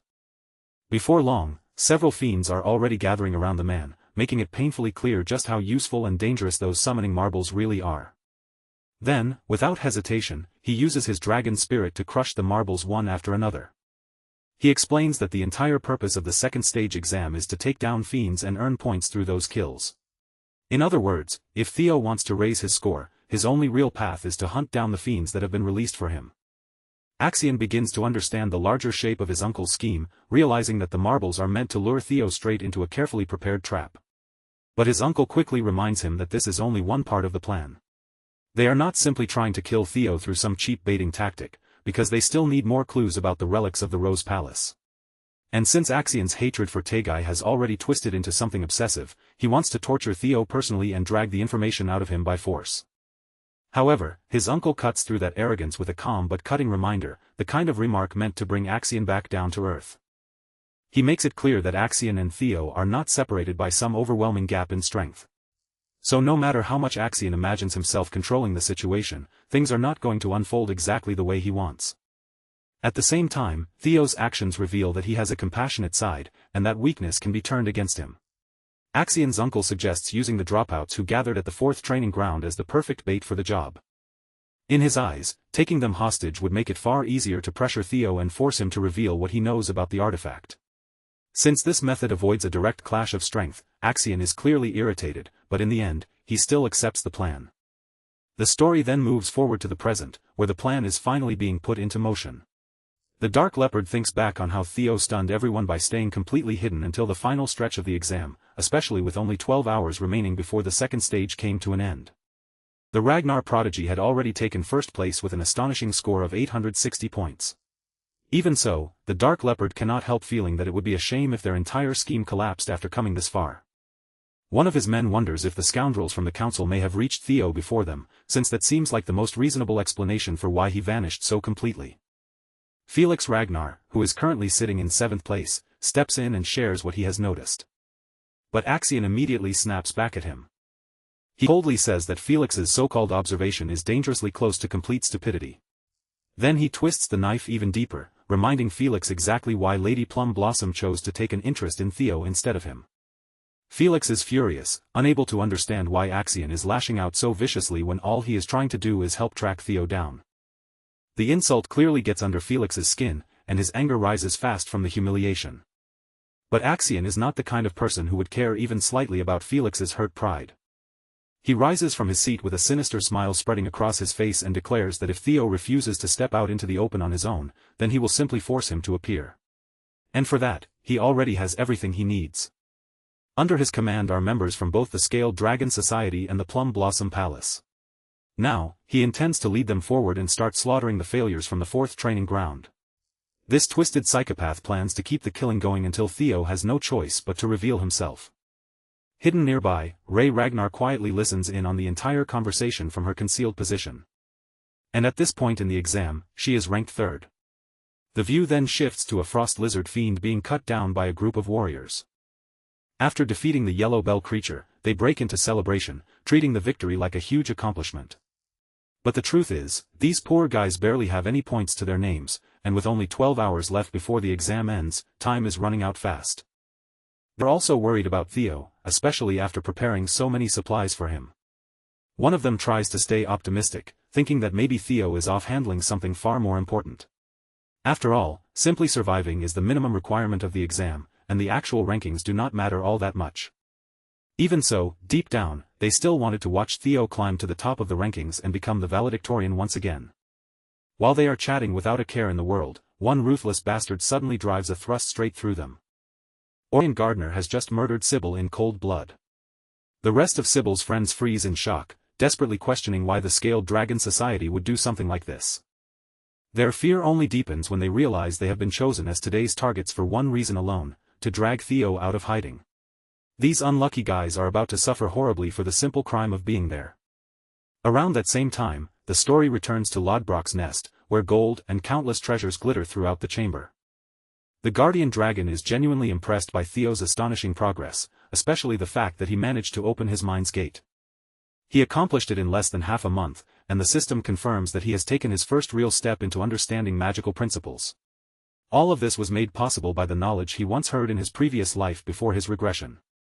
The most important factor in mastering the Aemon Grimoire is both the amount of magic power someone possesses and the quality of that power. Because Theo has both a mana haul and the dragon heart, the process feels almost natural to him. Compared to an ordinary person, he can absorb and learn these techniques at nearly twice the speed. As a result, a lower-ranked skill also takes shape, Hatchling Synchro. This ability lets him read the mind of objects by using psychokinesis magic. Lodbrok believes Theo has finally proven that he is worthy of becoming her partner. With the fundamentals now firmly in place, everything else can be strengthened through continued training. He also tells him that once the right time comes and he reaches a higher level, he will begin hearing her voice. Eventually, the greatest blessing will come when Theo becomes capable of wielding Lodbrok's own power, granting him the same ability as the progenitor of the clan. But before that can happen, the guardian dragon needs to recover, especially since she has only 3 years left. Even so, Theo remains optimistic, ready to amaze her with the results he will achieve. Satisfied with everything she has seen, Lodbrok declares that the primordial covenant is now complete. With a gentle farewell, Lodbrok sends Theo off and hopes that the two of them will meet again soon. At long last, Theo finally steps outside once again. It is a relief that he managed to obtain the pack, but his situation is still far from safe. He has no points at all, and there are only 12 hours left before the exam ends. Even Theo himself can't help feeling like life has shoved him into the hardest possible difficulty setting, where every choice comes with another impossible wall waiting right behind it. Theo quickly starts weighing every option in front of him, because if he keeps hunting fiends the normal way, there's simply no realistic path to reaching first place within just 12 short hours. With time closing in, the only strategy that actually makes sense is to stop playing by the usual rules and instead take bells directly from the other candidates. As Theo recalls how Axion secured first place back in his previous life, he figures the same pattern should still apply here, meaning the fastest route to the top is through his rivals, not the fiends. So in Theo's mind, the path is painfully clear: deal with his rival from Ragnar, take what he needs, and force his way into the number 1 position. But of course, thinking it through and actually pulling it off are two completely different things. Just then, a figure staggers out from the trees behind him, barely managing to push through the woods with their battered body. The moment they appear, Theo's attention snaps toward them, because their condition is impossible to ignore. The wounded figure turns out to be Ray Ragnar, and the sight of her immediately changes the air around Theo. She is in terrible shape, her body so badly damaged that Theo's first thought is that she must have crossed paths with some overwhelmingly powerful fiend. But even with that assumption, something about the scene doesn't quite sit right with him. No matter how he looks at it, Theo can't fully accept the idea that Ray, of all people, was simply defeated by a fiend in the usual way. Then his eyes catch the decisive clue, a sword wound carved across her body. In that instant, Theo understands that this wasn't the work of a monster at all. A person did this to her. Alarmed, Theo rushes to ask what happened, his voice tight with worry. But Ray can barely hold herself together, and instead of explaining, she forces out only one urgent instruction: he has to go west. Before she can say anything more, the last of her strength gives out, and Ray collapses forward into Theo's arms. With the newest ability he gained, the power to read the thoughts and memories lingering inside objects, Theo turns his attention to the sword and reaches for the truth hidden within it. Through that ability, Theo begins to see the memories connected to the sword's owner, as if the weapon itself is dragging him back into what happened. The first thing Theo sees is Ray, moving carefully and keeping herself hidden. She had been secretly watching a dangerous group from the shadows, a group that had gathered with the clear intention of hunting down Theo's companions. The failed candidates from the 4th training ground had all been restrained, helpless and unable to fight back, before being beaten down with brutal force. And after reducing them to that state, their attackers were still deciding whether to finish them off entirely. One of them questions Orion, asking why he bothered bringing 9 of these useless clowns when 2 or 3 would have been more than enough for a hostage situation. But just before these lunatics can take the lives of innocent people, Ray steps forward with courage, revealing herself from hiding and standing openly before Axion. The Dark Leopard reminds Axion that this is supposed to be a personal matter, making it clear that she has no intention of stepping in or interfering with what happens next. But Ray refuses to stand by and let this madness continue. Even knowing the danger in front of her, she draws herself up and prepares to fight Axion head-on. Axion looks disappointed, as if Ray's decision itself offends him. Believing that Theo has swayed her to his side, he readies himself to cut her down. Their battle erupts in an instant, breaking into chaos almost the moment both of them move. Steel clashes with violent force as the two exchange a powerful opening blow, the impact making it clear that neither side is holding back. When the exchange reaches its end, Ray is the one left grievously injured, struck by a savage slash that leaves her barely able to survive. After that point, the rest of the memories refuse to open.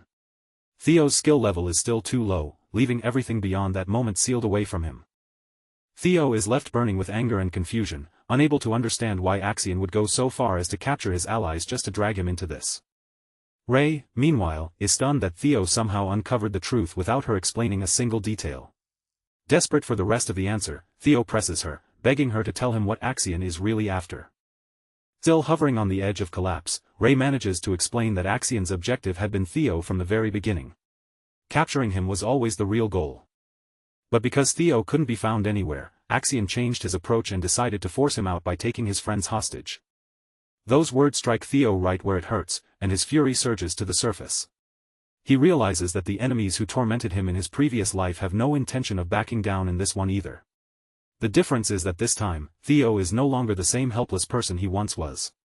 With his voice sharpened by anger, he demands to know exactly where Axion is and what he intends to do.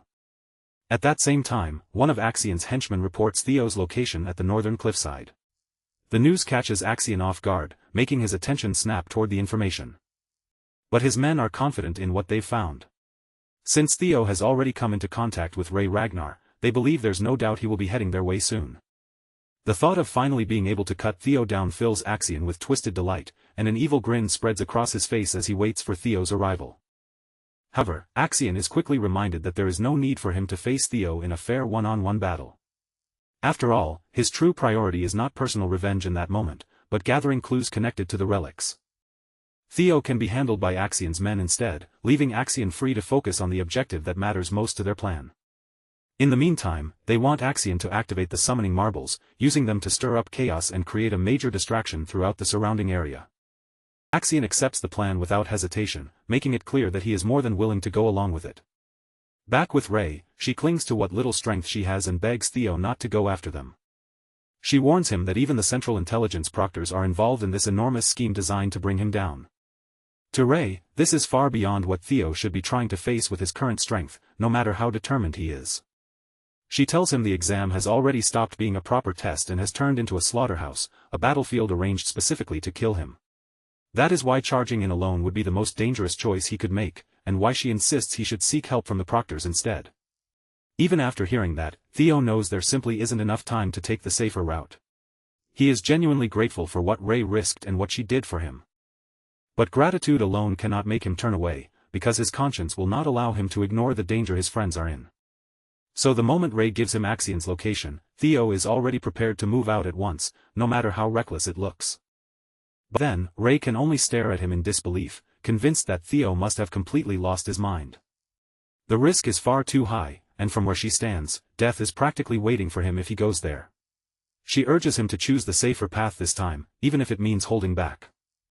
But Theo snaps back, his emotions finally breaking through, and declares that he has no intention of losing the people precious to him for a second time.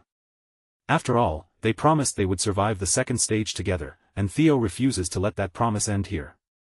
Ray quietly speaks of the cruel fate that always seems to follow the Ragnars, reminding Theo that for people like them, sacrifice has never been something unusual. In their world, giving something up has always been treated as an unavoidable choice. But Theo immediately pushes back, throwing her own actions right back at her. He points out that she herself couldn't stay silent when Axion's cruelty was unfolding right in front of her. Because deep down, even Ray couldn't just stand there and watch that terror continue. No matter how dangerous it was, her body moved before she could pretend it had nothing to do with her. That moment drags Theo back into the memories of his first life, where everything he ever knew was swallowed by flames and torn apart before his eyes. And all of it happened because he had been powerless, trapped inside a clan that was supposed to raise only the strongest, while he remained too weak to protect anything. Theo has had enough of being the one who always loses people, enough of being pushed around and manipulated like some fool dancing on strings.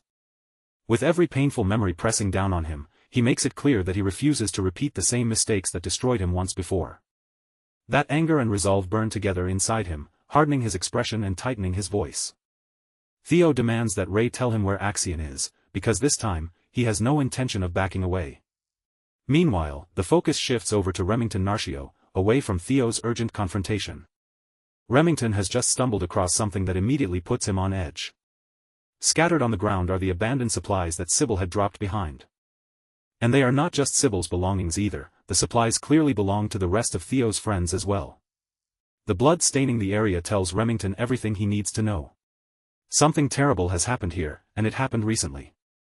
His gaze lifts from the bloodied supplies, and he turns toward the two warriors standing some distance away, ready to confront them. One of them is Hulkus Lenka, the candidate currently holding 5th place in the rankings.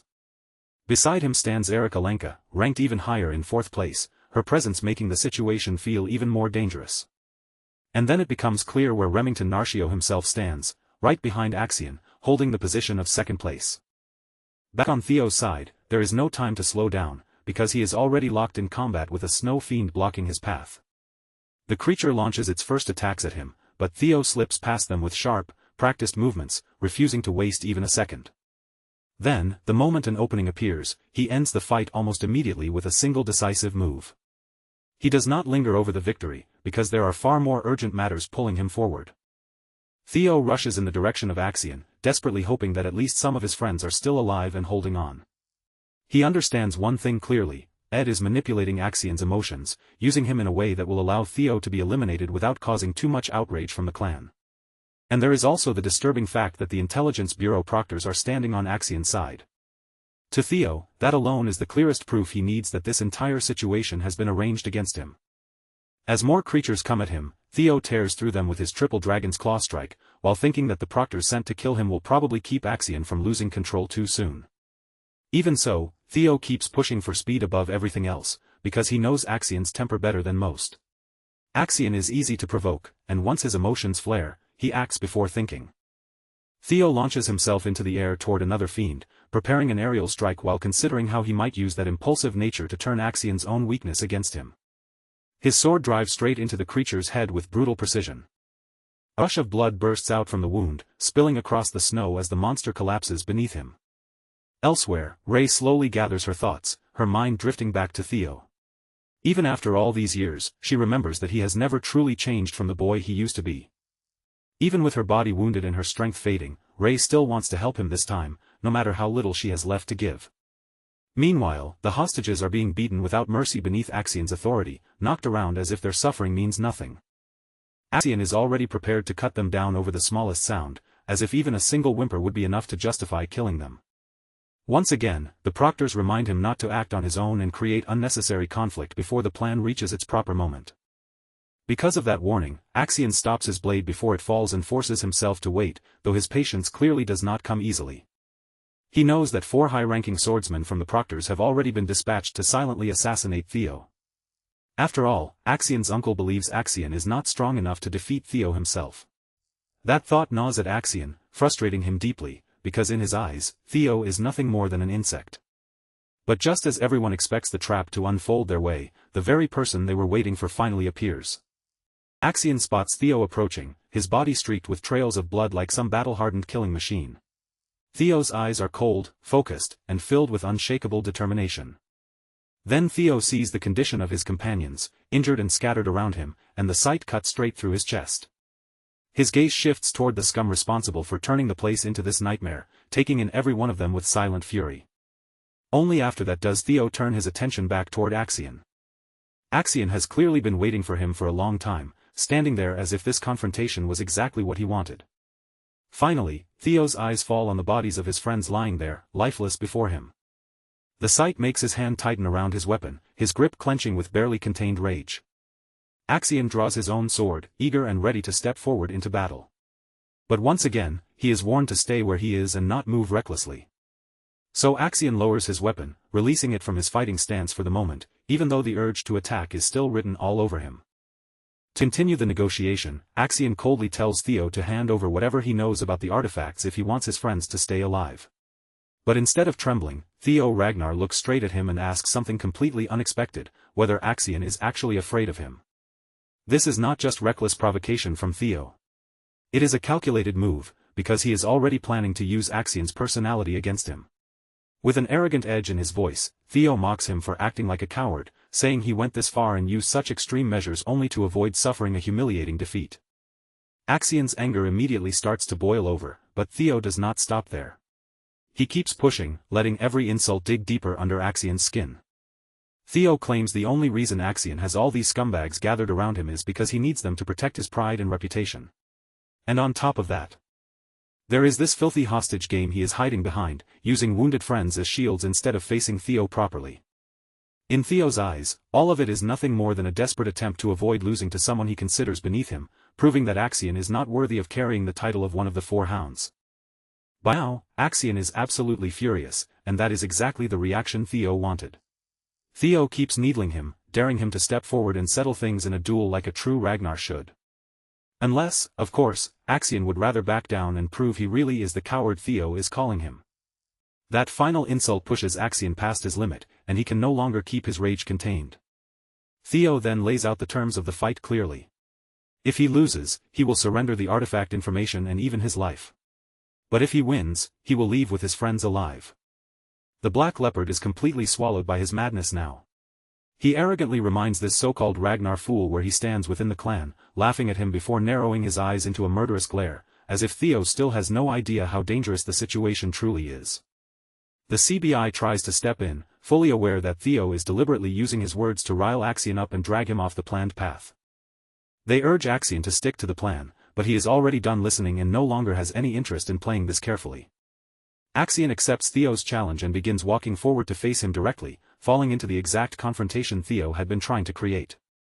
Proctors watching from the side realize the situation is turning in the complete opposite direction from what they intended. Still, they prepare themselves to move according to the original plan if Axion starts heading toward a crushing defeat.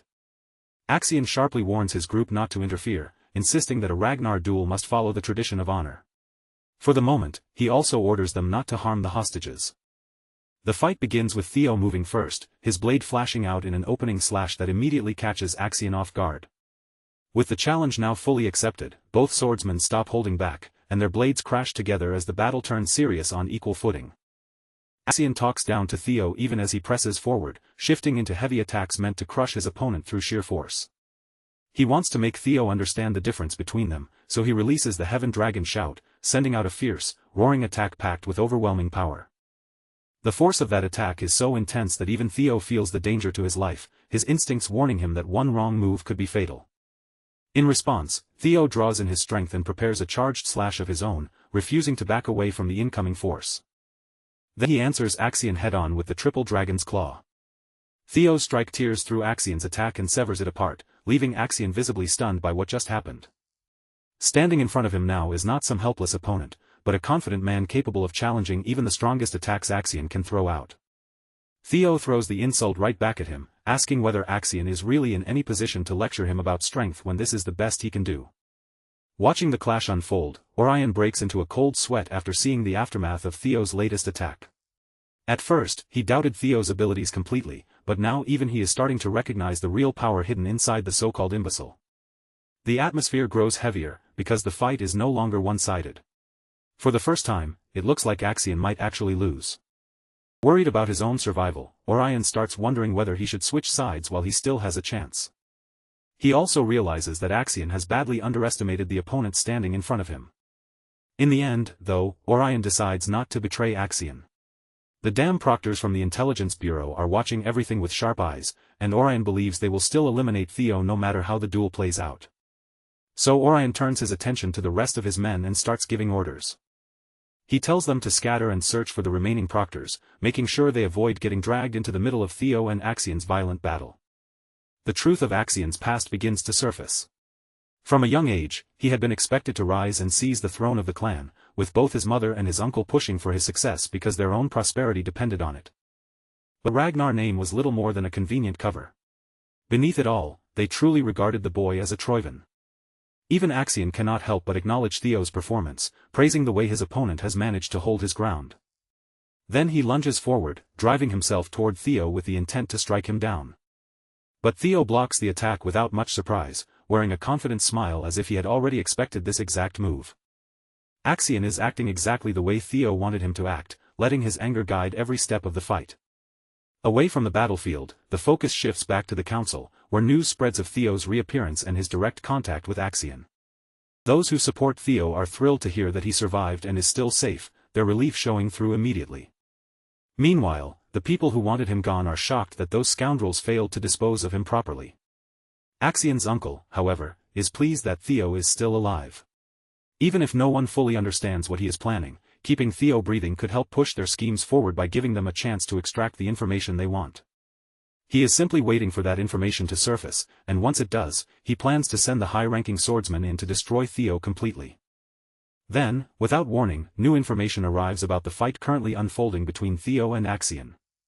As anyone could imagine, the news terrifies him, because this battle is absolutely not what he had planned. Back in the middle of the fight, Theo activates his jester's footwork secret technique. The technique gives him a clear advantage in both movement and evasion, letting him slip through the battlefield with unpredictable speed. Axion swings his sword again and again, trying with everything he has to land a hit, but none of his attacks manage to connect. Through every exchange, Axion is forced to understand the truth in front of him. Theo's strength has grown far beyond what he expected. Axion's expression turns serious, and his eyes sharpen into a dangerous glare as he studies Theo's every movement. Then he remarks that Theo is not nearly as fast as people might assume, his tone cold and confident. Now that Axion has caught the rhythm of Theo's movements and found a slight opening in his technique, he suddenly hurls his sword at full speed, sending the blade straight toward Theo's head like a deadly projectile. The move catches Theo off guard, not just because of its speed, but because it instantly drags up a memory of another sword-throwing technique from his previous life. Back then, while Theo had been trapped in his own thoughts and unable to react in time, a sharp blade had pierced into his body from the side, striking him before he could even understand where the attack came from.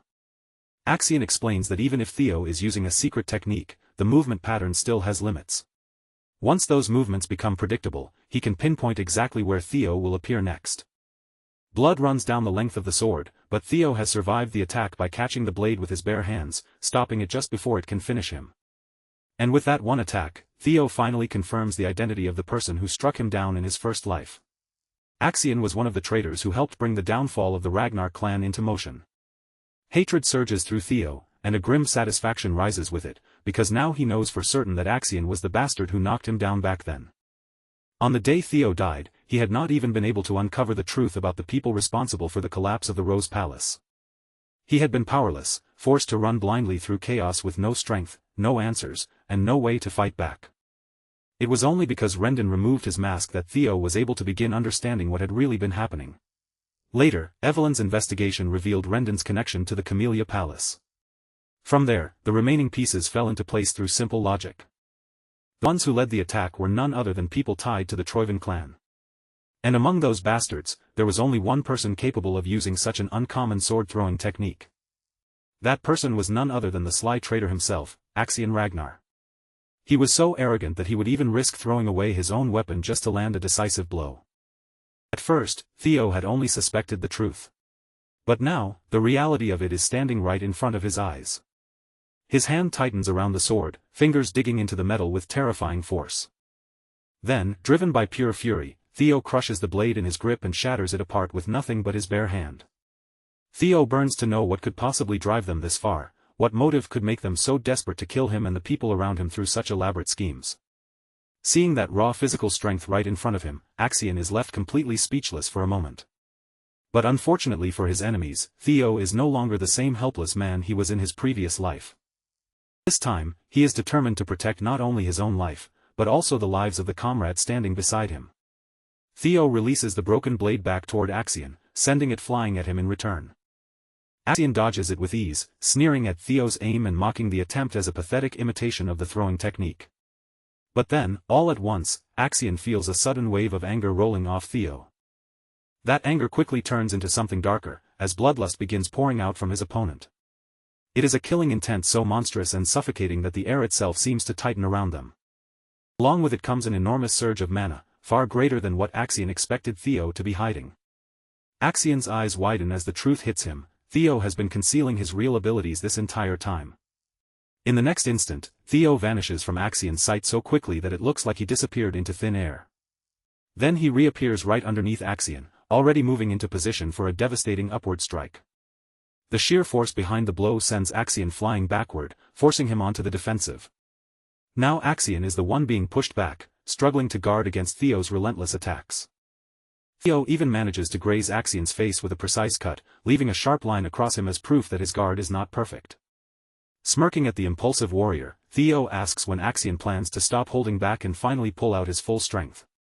The taunt digs even deeper, provoking Axion and stirring his anger all over again. But then, in a sudden reversal, Theo's arm is caught before he can fully pull away. Axion pays him back immediately, slicing across Theo's face and leaving his own mark in return. At this point, the battle is no longer one-sided. The two of them are clashing on equal ground, trading danger blow for blow.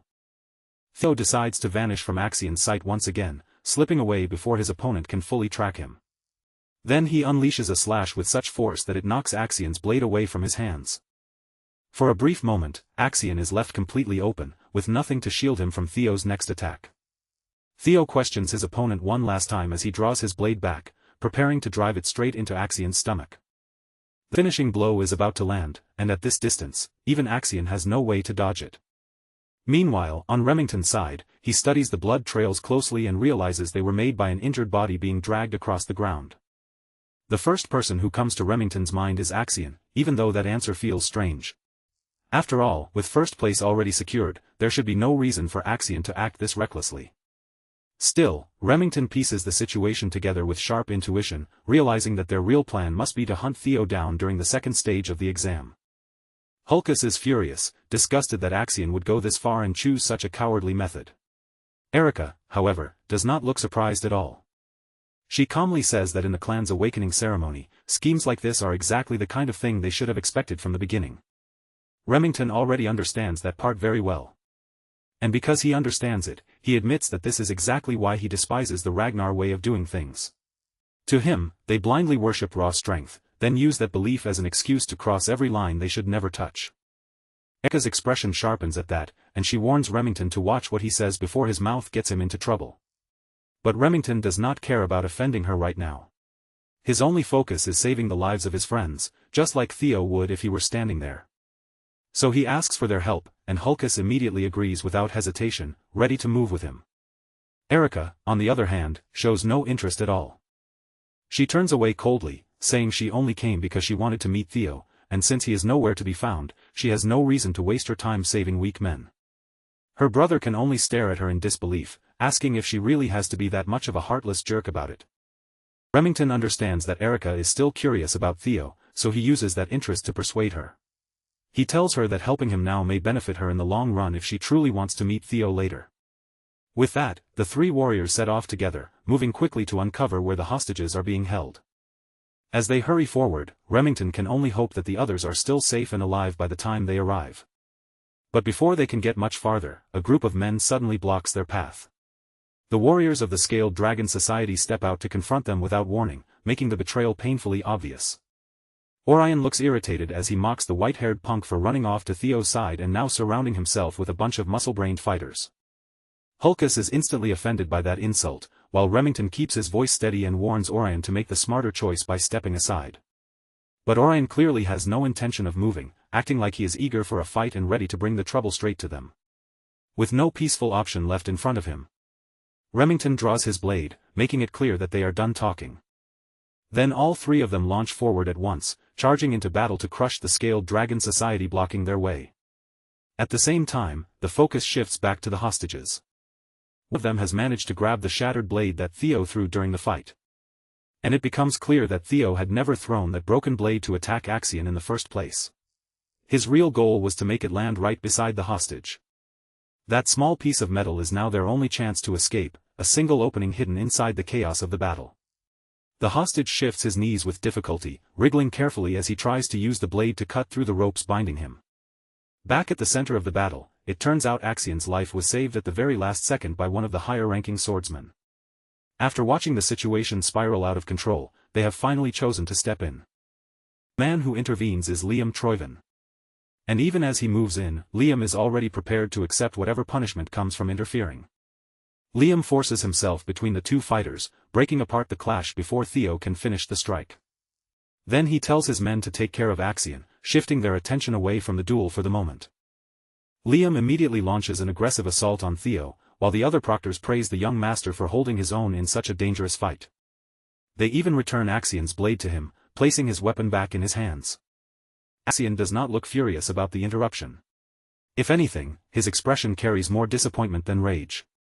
Meanwhile, Liam's ferocious slashes begin pressing Theo hard, each strike coming with enough force to make the battle far more difficult.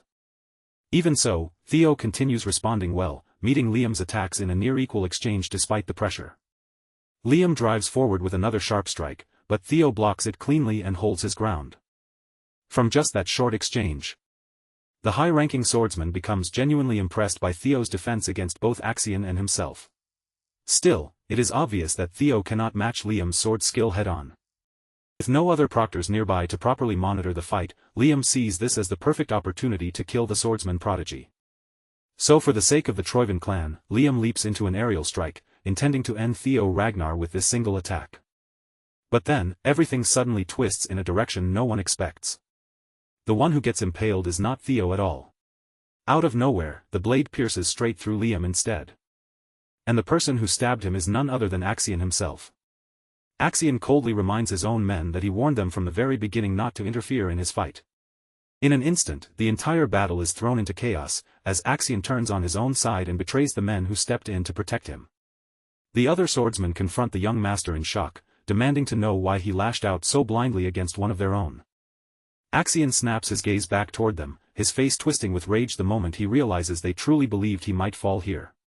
To him, that doubt alone feels like an insult, a filthy mockery of the power and pride he carries as the heir. Theo watches him unravel and quietly understands the truth. Axion is no longer thinking like a sane warrior at all. His mind has slipped completely into madness. Even then, Axion finally begins to acknowledge one thing he had refused to accept before. The man standing in front of him truly has the skill and presence worthy of the name Ragnar.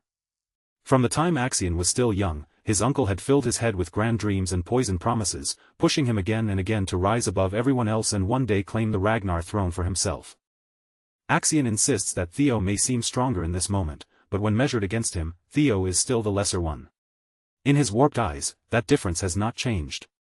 He declares with absolute conviction that he is the man destined to become the strongest warrior and seize the throne, so there is no possible way he could be defeated in a battle like this.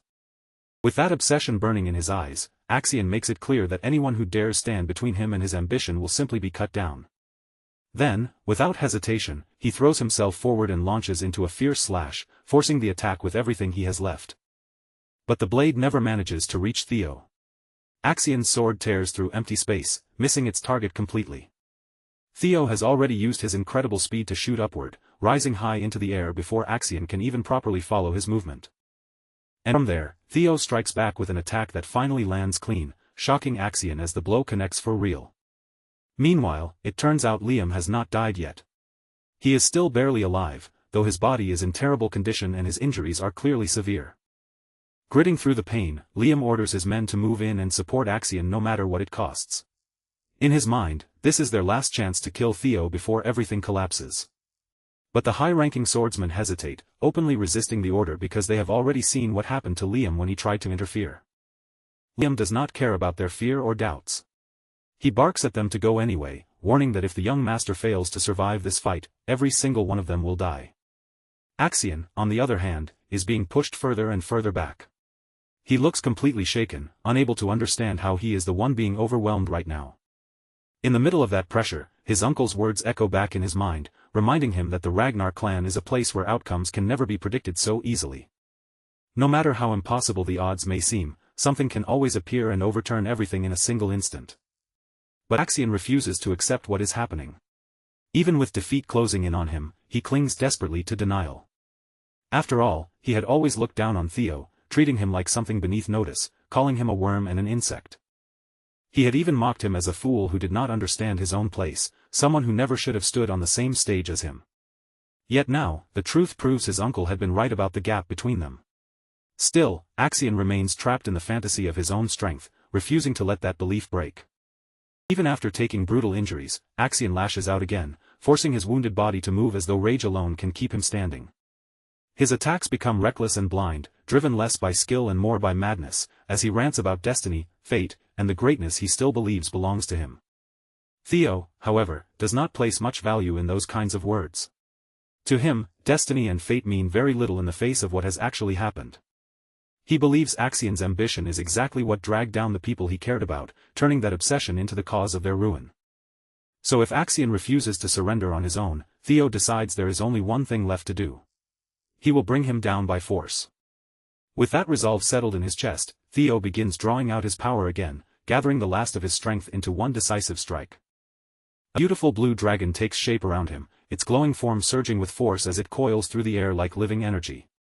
For one final time, Theo unleashes the roar of Triple Dragon's Claw, sending the power forward with overwhelming force. At the same time, he declares that he will become strong enough to cut down anyone who stands in his path. The attack tears straight through Axion without mercy.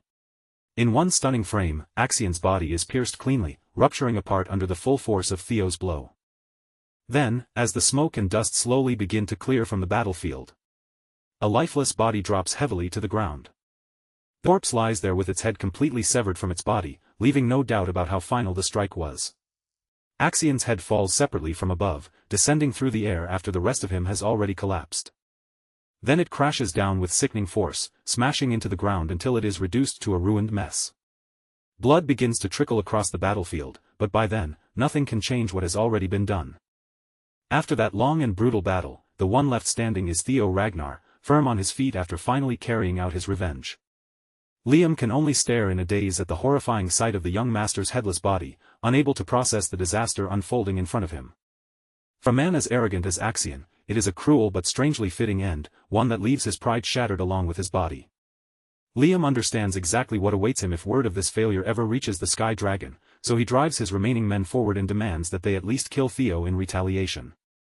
The Troivan protectors, all high-ranking swordsmen, finally shake themselves out of their stunned silence and rush ahead together. In front of them, Theo remains standing tall. A faint smile rests on Theo's face, satisfied yet bitter at the same time, as if he already knows how dangerous the next moment will be. And he truly is in grave danger. Even if he had been in perfect condition, surviving a coordinated assault from 4 senior proctors would have been nearly impossible. In his current state, the situation is even more hopeless. His stamina has already hit its limit, and the mana he spent to kill Axion has drained his reserves almost completely dry. Realistically, there is only one thing he can still do now. With the tiny bit of strength left in his body, he can try to buy just a little more time. Based on his own judgment, help should be arriving any moment now, so every second he holds out matters. The proctors finally close the distance, entering striking range as they prepare one last desperate charge to avenge their fallen young master. But just when things look most dangerous, salvation arrives.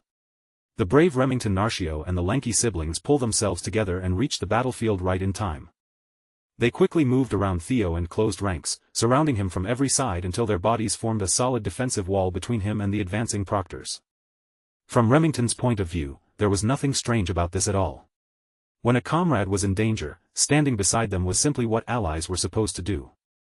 Theo turned his eyes toward the dependable Silver Lion, and the moment he saw him standing there, a quiet wave of relief finally passed through him.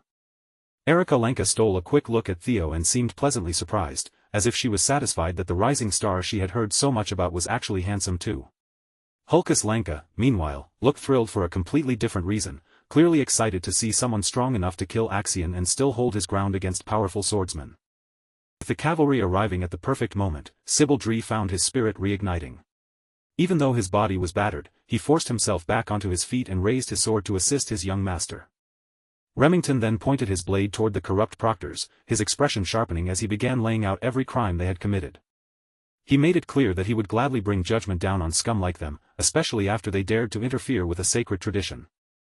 Now that the situation had grown even messier, and with even more witnesses standing there to see their crimes, the proctors all turned their eyes toward Liam Troivan, waiting for him to decide their next move. But if they looked at the situation realistically, there was no good path left for them. No matter what choice they made, they were already trapped. They had failed to uncover anything useful about the Rose Palace's artifacts, even though that had been the main goal behind all of this. They had also failed to remove Theo, the biggest obstacle to their plans, and on top of that, the young master had died while under their protection. With this many witnesses, this many traces, and such a disastrous failure left behind, the whole thing was basically over for them. Even so, the proctors still clung to the belief that Sir Liam would somehow find a way to slip out of this hopeless mess, just like he always had before. And when a situation became too tangled to untie, Liam's answer was brutally simple. If there were too many witnesses, then all they had to do was kill everyone. Liam still had the marbles hidden away as his final card. If he used them properly, they could pretend an abnormal monster outbreak had occurred and claim that every candidate on site had been wiped out because of it. By disguising their failed torture and assassination plot as a freak accident, they could erase the evidence and bury every trace of the Troyven family's involvement. Driven by desperation, Liam dropped the 25th grade monster marbles onto the ground. If they could arrange the scene convincingly enough, there was still a chance they might get away with it. Even with everything collapsing around them, the proctors still chose the family's interests above anything else, ready to sacrifice everyone to protect the Troyven name. But before the marbles could fully take shape and reveal their true forms, Liam suddenly felt a sharp pain tear through his stomach for the second time that night. The poor man had been struck from behind again, taking another brutal blow before he could even complete his last desperate plan. This time, the blade belonged to the White Dragon clan's supervisor, Selford Gardner, and beside him stood another supervisor, Aaron Bacchus. And they were not the only ones who had arrived. Along with the White Dragons, the Plum Blossom Palace and Daffodil Palace had also appeared, bringing two more supervisors with them, Natasha Koppel and Sally Gardner. At last, Liam, that crafty son of a bitch, lost his footing and collapsed onto the cold, unforgiving ground. Supervisor Selford immediately warned the remaining traitors to drop their weapons, making it clear that if they refused, they would be cut down right where they stood. The Troyven proctors froze, completely trapped with nowhere left to run and no clean way out of the situation. Behind them stood the most promising young talent of the Ragnar line, while in front of them waited veteran warriors who had survived countless battles. When Theo saw that the danger had finally passed and that safety was truly guaranteed, the final sparks of strength keeping him upright quietly faded from his body. Before he could hit the ground, the one who caught him was Ray Ragnar, the very woman who had warned him only minutes earlier not to go. And just before his consciousness slipped away completely, Theo managed to thank her for giving him that warning. While the criminals were being restrained and taken into custody, Remington finally dropped the heroic front and hurried over to his comrade, his face filled with genuine concern. The Lenka siblings immediately pushed their way in as well. Erica wanted to make sure Theo would remember her, while Hulkus was already thinking about arranging another duel. Then the rest of the four boys from the training ground came rushing in, pushing the others into the background as they poured out their gratitude to the young master with tears streaming down their faces. Surrounded by their voices, their worry, and the warmth of their concern, Theo Ragnar allowed a soft smile to appear. This was the kind of strength he had always wanted, not just power in his sword, but people who would stand with him. And out of everyone there, Ray understood that side of him better than anyone else. As the last traces of awareness began slipping away, Theo quietly asked for some bells, saying he only needed enough to secure first place. Not long after the traitorous proctors were arrested, the news reached Ragnar headquarters and spread through the highest ranks. Of course, Ed Troyven could barely believe what he was hearing, staring as if the messenger's words made no sense at all. Around the round table, the important figures of Ragnar sat in heavy silence as the messenger repeated the report in front of them. The news of Axion Ragnar's death struck the room like a thunderbolt, leaving disbelief hanging over every face. For the Sky Dragon, hearing that his nephew had died during a test where he himself had arranged the assassination of another fledgling nearly made him lose control on the spot. While Unc struggled with everything he had to keep from exploding in rage, the announcement for the second round of the blooming ceremony began. Back at the starting point, the survivors of the brutal test had gathered together, and every one of them looked visibly exhausted from what they had just endured. Then someone stepped forward to the front, drawing everyone's attention as the crowd quieted down around him. An old man praised the candidates for their hard work, and the one officially announcing the end of the ceremony was none other than one of the 9 dragons, the Zenith Dragon, Pharaoh Ragnar. Everyone in the family knew the name of the Zenith Dragon, so the younger generation could only stare in awe. After all, this old man almost never appeared, not even at formal events. Reading the results aloud, Old Man Pharaoh announced that 45 out of 87 candidates had passed. That number might sound rough at first, but compared to usual years, the survival rate was actually above average, proving just how talented this year's group really was. It might even be remembered as one of the strongest batches in history. And even among such an impressive generation, the candidates with the highest scores shone far brighter than the rest. So now the real question is obvious. Can you guess who claimed the top score? Everyone was reminded that clearing the second round carried real weight. Anyone who passed would no longer remain a mere apprentice, because from that moment on, they would automatically be promoted to entry level. At this point, the survivors had every right to hold their heads high. Those who made it through had officially earned the qualifications to serve as Ragnar inspectors, working under one of the many factions within the family. And just as the excitement in the air was beginning to swell, the Zenith Dragon moved on to the part everyone was waiting for, the announcement of the scores. First place, exactly as many had started to expect, went to Theo Ragnar, who had secured an unbelievable total of 1,121 points. It's almost ridiculous to think about. This was the same guy who had been sitting at 0 points until the very last minutes of the test, only to suddenly rocket all the way to the very top. But once everyone remembered that he had taken Axian's head, that insane leap in points suddenly made a lot more sense. Second place belonged to Remington Narcio with 926 points, while Eric Alenka took third with 843 points. Ray Ragnar claimed fourth place with 789 points, and Hulkus Lenka barely managed to squeeze into fifth. The old man continued reading the rankings all the way down to the passing cutoff at 45th place. For these outstanding candidates, prestigious positions were now practically waiting for them. But even after that, the blooming ceremony still had not fully ended. There was still a third round, a hidden final stage that only the absolute best of the best were allowed to enter. When the candidates who had gathered enough bells to join the secret ceremony were called forward and asked to raise their hands, the familiar standouts proudly answered. In the end, only the top 4 had proven themselves monstrous enough to earn the right to step into the final trial. This hidden part of the ceremony centered around the quality breathing method. After collecting enough bells, a candidate could study the inscriptions carved within them and draw lessons from the hidden messages. It sounded simple on the surface, but actually reading those etchings, understanding their meaning, and pulling true insight from them required an incredibly sharp level of discernment. Those talented enough to grasp those secrets could add the visions they gained into their own arsenal, earning the qualification to face one final assessment. In Theo's past life, he had only managed to scrape together one bell through luck. But back then, even with that bell in his hands, he had not been able to understand even the smallest part of the hidden message inside it. This time, however, Theo had hatchling synchronization, an ability that allowed him to peer into the thoughts and essence of things themselves. Because of that power, the encrypted words did not remain as simple writing to him. Their true meaning unfolded inside his mind as vivid images and lived experiences. He witnessed countless scenes from the past, watching heroes and warriors sharpen their craft across different moments in time, and in a short span, those visions poured a deep understanding of the hidden truth directly into him. Normally, even having one person qualify for the final test would be considered rare, yet this year, there were 4. As far as Theo could remember, Ray and Remington were not supposed to comprehend the quality breathing method on this night. That made him wonder if his own actions had changed their progress as well. Then, as the icy floor opened up before them, Old Man Pharaoh invited the top 4 forward and told them to show what they had achieved. When his turn came, Theo Ragnar stepped onto the stage. With Axian now gone from the picture, he knew many things would begin changing very quickly. But instead of feeling dread toward the future waiting ahead of him, Theo felt strangely calm, steady, and centered. This time, he had the tools he needed. This time, he could begin shaping a better future with his own hands.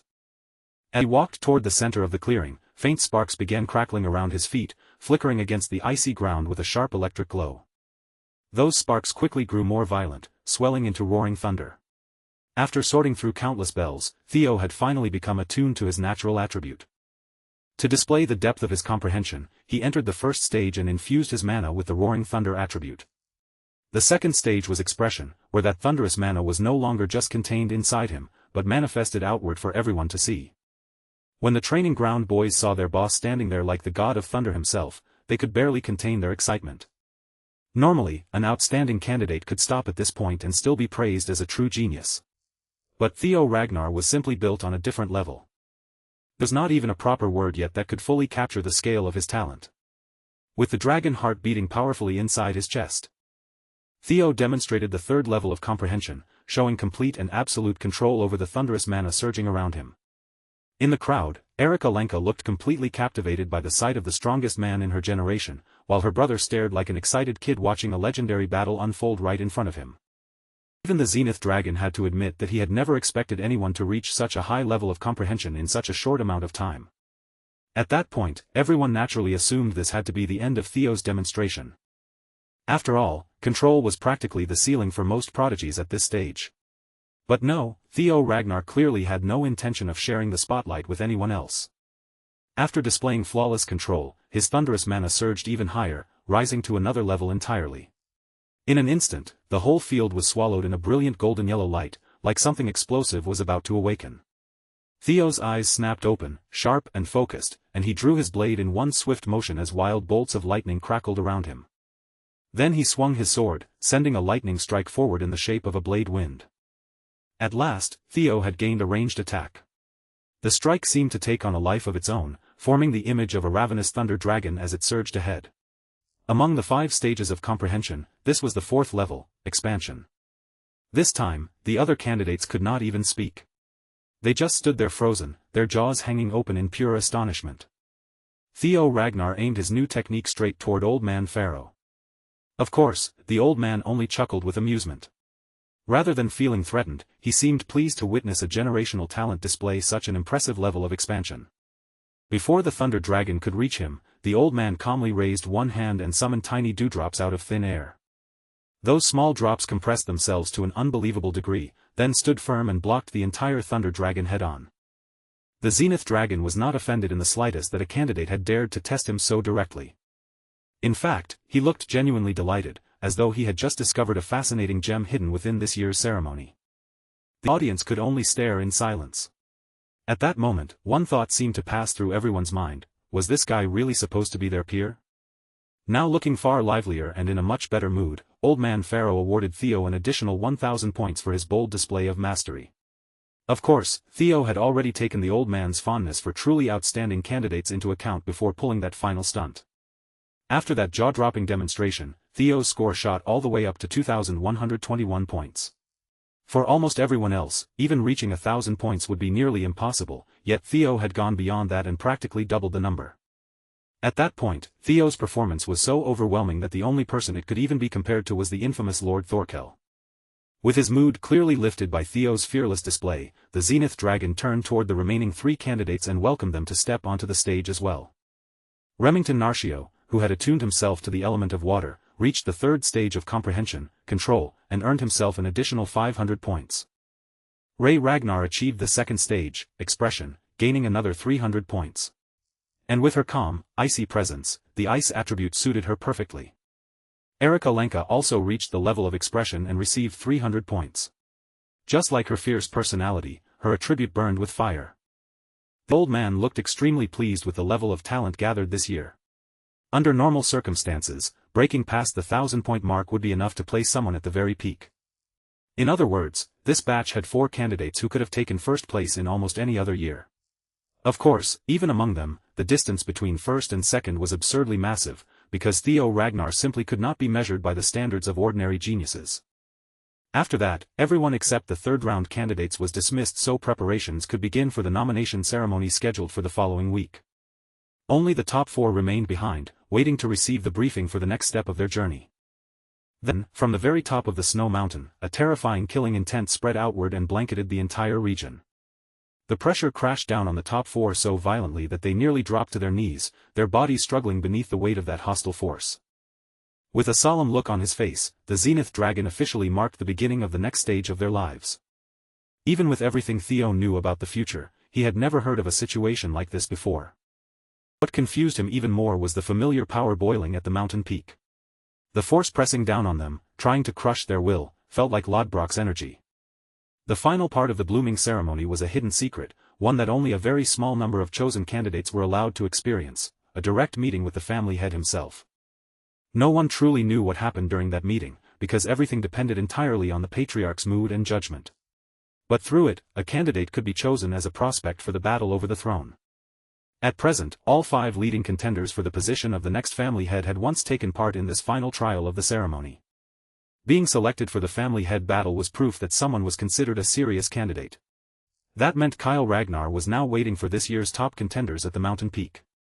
Even so, that still did not explain why Theo could sense Lodbrok's energy coming from up there. Then, all at once, a chilling possibility slipped into his mind. Could the man who had taken the ancient dragon's heart actually be his father? Old Man Pharaoh finally gave the top 4 the signal to begin their ascent, telling them to break through the fear and climb up to meet the Lord. But that was far easier said than done, because under that crushing pressure, they could not even take a single step forward. To help the others move, Theo advised them not to resist the pressure with brute force. Instead, they needed to use their mana to match the pressure's wavelength. Remington quickly understood what Theo was trying to explain, his eyes sharpening as the idea clicked into place. It'd definitely be difficult, but if they could create an anti-phase wave to cancel out the rising pressure, then in theory, they might be able to move. In other words, this test was designed to filter out candidates who could not properly control their magic power under extreme conditions. Erica listened from the side with a blank, confused look, clearly unable to follow what the two so-called smart guys were talking about. Remington, happy to explain, launched into a detailed explanation about the vibrational properties of mana. Erica just stared at him like he was some alien speaking a language no human could understand. Put simply, they had to release mana with properties that ran opposite to the pressure bearing down on them.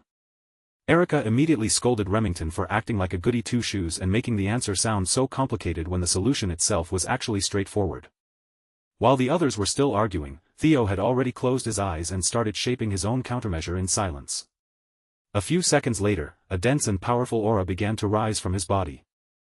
That aura steadily neutralized the pressure that had been locking him in place, allowing him to move again.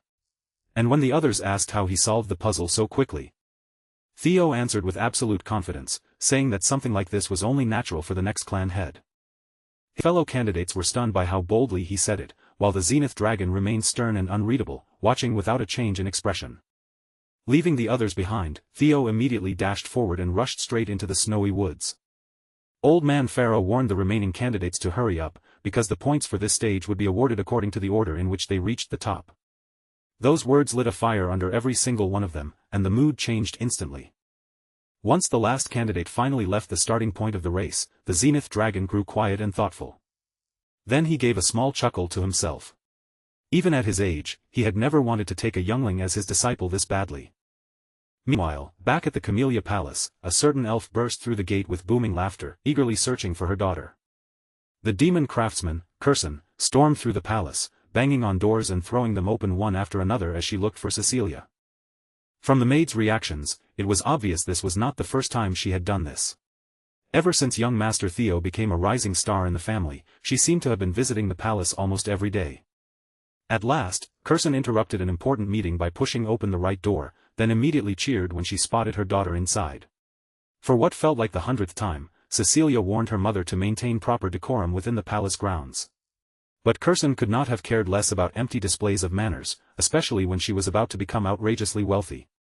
Of course, she was already wealthy by just about any normal standard, but soon her coffers would be overflowing with an absurd amount of treasure. After all, this was the woman known as the elf embodiment of capitalism itself. Ever since Theo became famous, orders had been flooding into her workshop non-stop, and her business had finally broken into mainstream popularity. Naturally, Cecilia was happy for her mother. But more than that, she had always believed her son would rise above expectations and excel. Before, Cecilia had only wanted to see Theo succeed and prove himself. But now that her little boy was constantly stepping into dangerous situations, her heart could not stop tightening with worry. What if he got hurt? What if all that pressure and attention became too much for him? Standing on the sidelines with nothing to do made Cecilia feel painfully helpless. Unable to keep all that frustration bottled up, Cecilia turned her focus toward the one thing she still could do for her son. If she could not fight his battles for him, then at the very least, she would make sure Theo always looked absolutely immaculate. Meanwhile, Curson was busy rambling excitedly about her future plans to expand the business. Her workshop would no longer focus only on weapons, because she was preparing to branch out into crafting and selling accessories as well. And just that one expansion alone had the potential to increase her revenue by 10 times, which was enough to make her excitement completely understandable. Since Cecilia had also been searching for more ways to support her son, she turned to her mother with a serious proposal, an order for a specially made prosthetic arm. High above them, at the snowy mountain peak, Kyle Ragnar burst into loud laughter after hearing his son openly declare that he was aiming for the throne. The family head then spoke to a small black bird nearby, calmly assuring the little creature that he was not the kind of father who would block his child's dreams. Besides, he understood better than anyone how important it was not to crush the ambition of the young.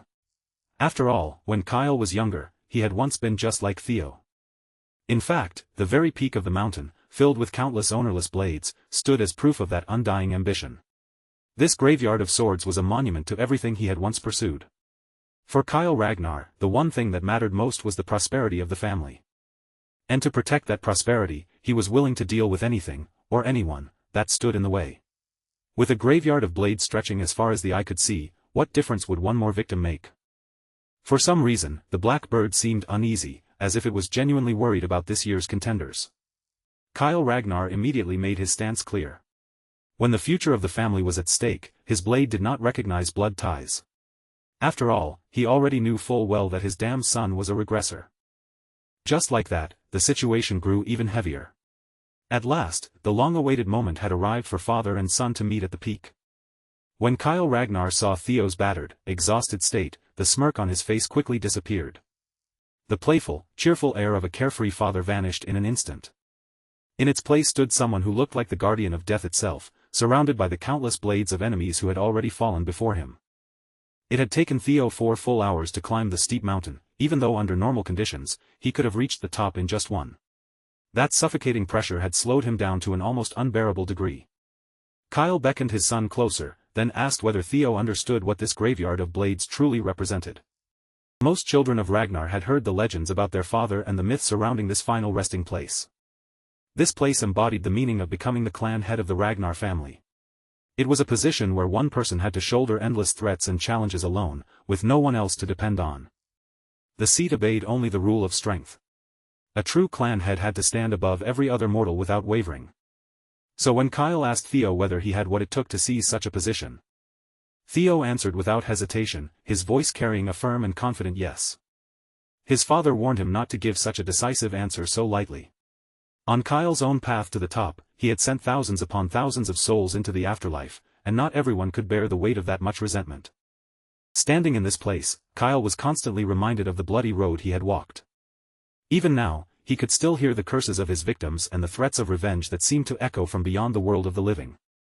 Even so, Theo's resolve did not bend. The kid knew exactly what kind of person he intended to become. As for the reason behind that resolve, it all led back to his past life and his thirst for vengeance. If he could seize the throne, he could finally end the cursed bloodshed inside the clan, and that mission stood above everything else. Of course, Theo could not simply tell his father that truth. So, in true Ragnar fashion, he chose to answer that loaded question with his sword instead. Kyle Ragnar grinned at that response.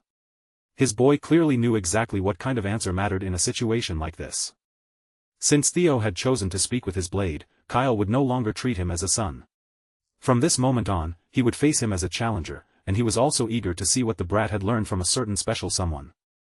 Theo immediately understood who his father was talking about. He was almost certain Kyle meant Lodbrok. That practically confirmed Theo's suspicion that Kyle Ragnar had been the one who took the ancient dragon's heart. Theo's body tensed as he tried to guard himself, but by then, it was already far too late. In the span of a single instant, his father moved and cleanly sliced him in two. By the time Theo understood what had happened, he could no longer feel the lower half of his body. Death began creeping toward him once again, and as his body was split apart as cleanly as butchered meat, his grip on life slowly started to slip away. Kyle Ragnar had not been playing around at all. This was one of his terrifying techniques, the heart sword. After cutting his son down, the patriarch turned toward the worried black bird and calmly assured the feathered avatar that there was no need to be concerned about the little prodigy. Only those with a hardened will and unshakable resolve could break free from his heart sword. It was undeniably a cruel challenge to throw at a greenhorn in the middle of the awakening ceremony, but if Theo truly had what it took, then he should be able to return from it. But if his resolve turned out to be half-baked, then Kyle believed it would be better for him to die right there as a body with a lost soul. The patriarch had no need for a regressor who might one day bring harm to the clan. Theo's soul was then carried into an endless void, a place suspended at the boundary between life and death. He could feel that familiar sensation again, the crushing weight of death grinding away at whatever remained of his essence. And strangely enough, he quickly accepted the cause of his death, because not everyone could survive being struck down by someone close to a demigod. As his consciousness drifted, Theo looked back on what he had accomplished in this life and tried to convince himself that he had done everything he could. He had stolen the Camellia Palace away from the Troivans. He had also killed Rendon and that rabid dog Axion, the bastards who had cut his previous life short. Compared to those victories, anything beyond that would have been nothing more than a stroke of luck. And compared to his first life, this second attempt had been shorter, but at the very least, it had been far happier. Maybe, for one quiet second, it really seemed like it would be easier for him to release everything, stop fighting, and finally sink into a peaceful rest that would never be disturbed again. As Theo's will began to thin out, he slowly accepted that this might be the end waiting for him, and with that surrender, the last fragile piece of his soul started to vanish like a tiny drop of morning dew evaporating under the sun. But just before those final traces of his existence could completely disappear, before even the last droplets of who he was were wiped away into nothing, The griffin dwelling inside his sword suddenly stepped in, refusing to let him fade away so easily. That enormous bird forced his way straight into the endless void, pushing through the darkness just so he could scold his own boss. Because if this kid was seriously planning to give up after coming this far, then the griffin was going to be beyond furious. The moment Theo heard that familiar, sharp-tongued voice mocking him and throwing insults his way, something inside his soul flickered again, like a dying ember suddenly catching a breath of air. That tiny first spark, together with the griffin's brutally honest words, was enough to drag Theo back from that pathetic train of thought and snap him out of the mindset of someone who had already lost. This empty darkness would not become the final resting place of Theo Ragnar, no matter how deeply it tried to swallow him. Fueled by the will that refused to die, Theo's soul rapidly restored itself, rebuilding back into the form it once had. He had already surrendered once in his previous life, and there was no way he would allow this new story to end before it had truly begun. Once his soul had been reconstructed, Theo pushed himself even further, reaching past his limits to manifest a blade powerful enough to slice through that boundless, suffocating void. In that moment, Theo remembered the vow he had carved into himself. His body could shatter, his mind could be crushed, and even his soul could be torn apart, but Theo Ragnar would never bow his head and yield. Within that empty space where nothing existed, Theo gripped his blade and swung it with everything he had, his whole being rejecting death with desperate, stubborn refusal. That slash, purer than any strike he had ever made before, carried enough sharpness and force to cut through even the possibility of vanishing from existence itself. The false illusion of death finally broke apart around him, and through the cracks, the light of life poured in, washing over Theo's soul like dawn breaking through a nightmare. Theo opened his eyes once more, and the mountain peak returned before him. He had made it back, successfully cutting through the effects of the heart sword jinjitsu. Because of the griffin sealed within his sword, Theo managed to stop himself from becoming nothing more than an empty shell, a body left behind without a soul inside it. Kyle Ragnar stood directly in front of him, studying him with a sharp and discerning gaze. Then, with the cold arrogance of a ruthless demigod, he sneered and granted his son a passing grade. It had truly been a battle where failure meant death, and Theo had somehow forced his way through it and come out standing on top. After the final round of the blooming ceremony ended, an entire week passed in what felt like no time at all. And now, the day of the nominations had finally arrived at the clan headquarters. The Lanka siblings were also present, standing among the gathered candidates as they waited for the moment when their names would be called. Hulkus clearly hated being packed into such a crowded place, and Erica immediately teased him for acting like one huge anxious baby. But honestly, it was hard to blame him when the commanders of every unit, the 9 dragons, the former clan head, and even the current patriarch were all there watching. Even so, Erica warned her brother that he had better stop looking so frightened, because no faction would want to pick someone trembling in front of everyone. And besides, after collecting that many bells, he still failed to obtain elemental breathing. That part still stung Hulkus badly, and it was obvious he had not gotten over it at all. On top of that, his own sister still refused to say a single word about what she had received from the clan head after reaching the mountain peak. Brute complained that Theo would have been way cooler about it and probably would have shared the secret already if someone had simply asked him directly. After all, the life of a Lanka was meant to be devoted to becoming the Sword of Ragnar. And because of that belief, Hulkus had already decided where his loyalty would go.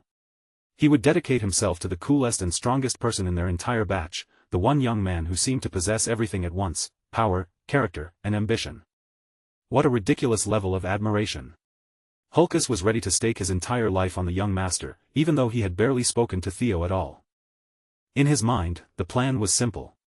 If he quietly joined the same unit that Theo chose, then he could naturally slip into Theo's camp without needing to make some dramatic declaration. And strangely enough, that plan was only possible because, for some unknown reason, the patriarch was not taking Theo directly into the clan head's manor. That meant small fries like Hulkus, along with the other people who had started idolizing Theo, still had a chance to follow their star into whichever faction he decided to enter.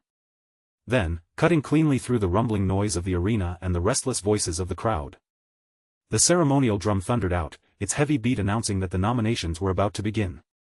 Without wasting any more time, the overall valedictorian of this year's batch, Theo Ragnar, was called forward to receive the honors he had earned. The crowd was packed with civilians and swordsmen alike, and every one of them seemed to be cheering for the same person, the boy who had once been mocked, insulted, and looked down on more harshly than anyone else.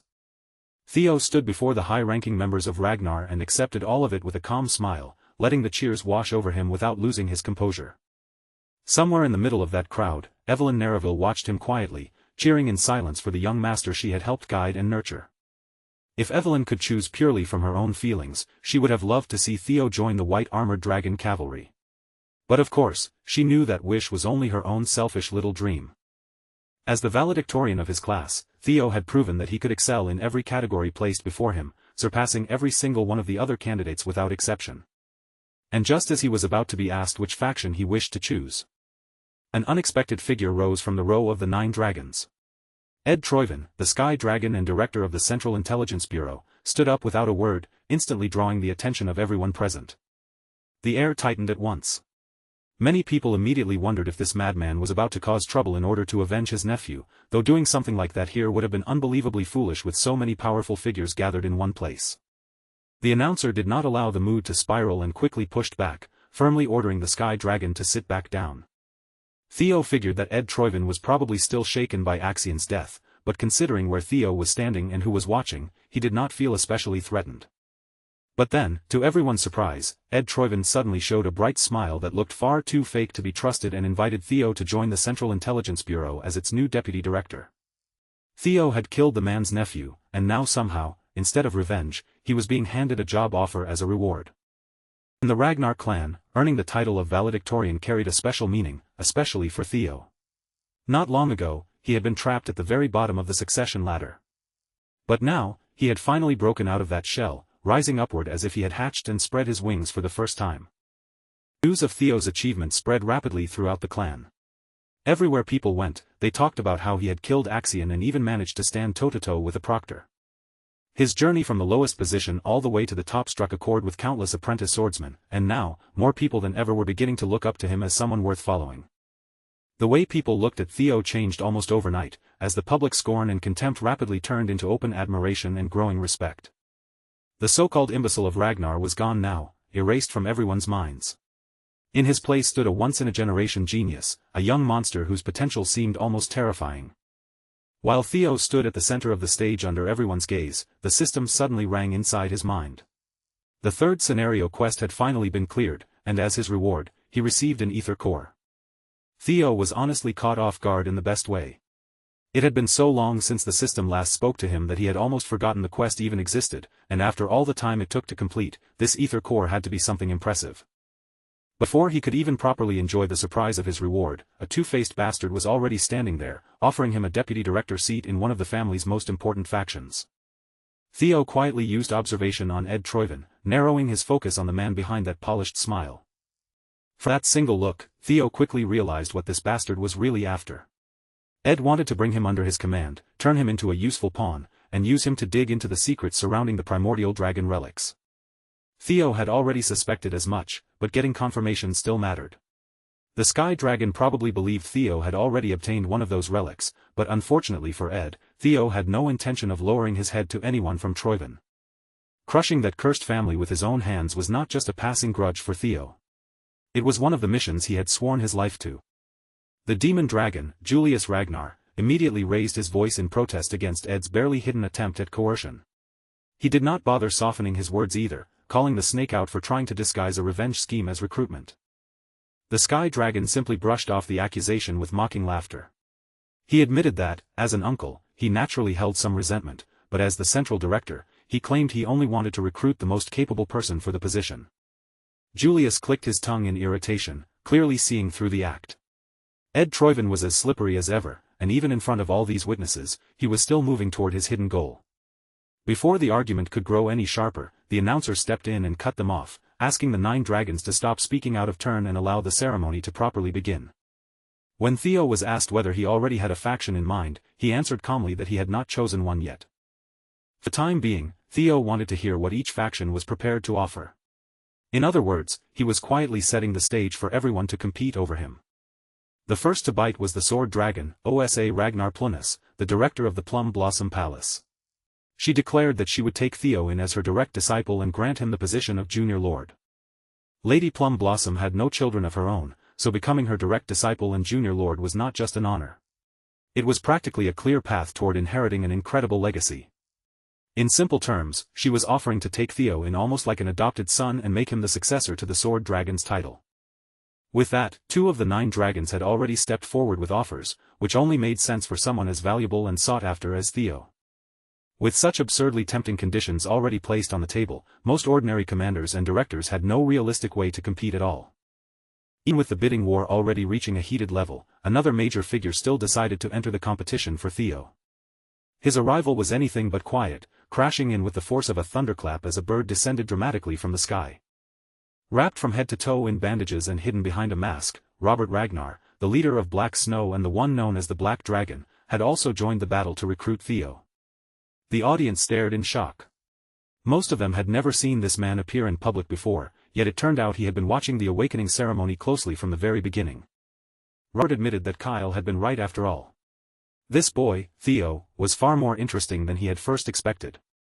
If Theo agreed to work with Black Snow, the Black Dragon said he would gladly appoint him to the rank of Null Snow.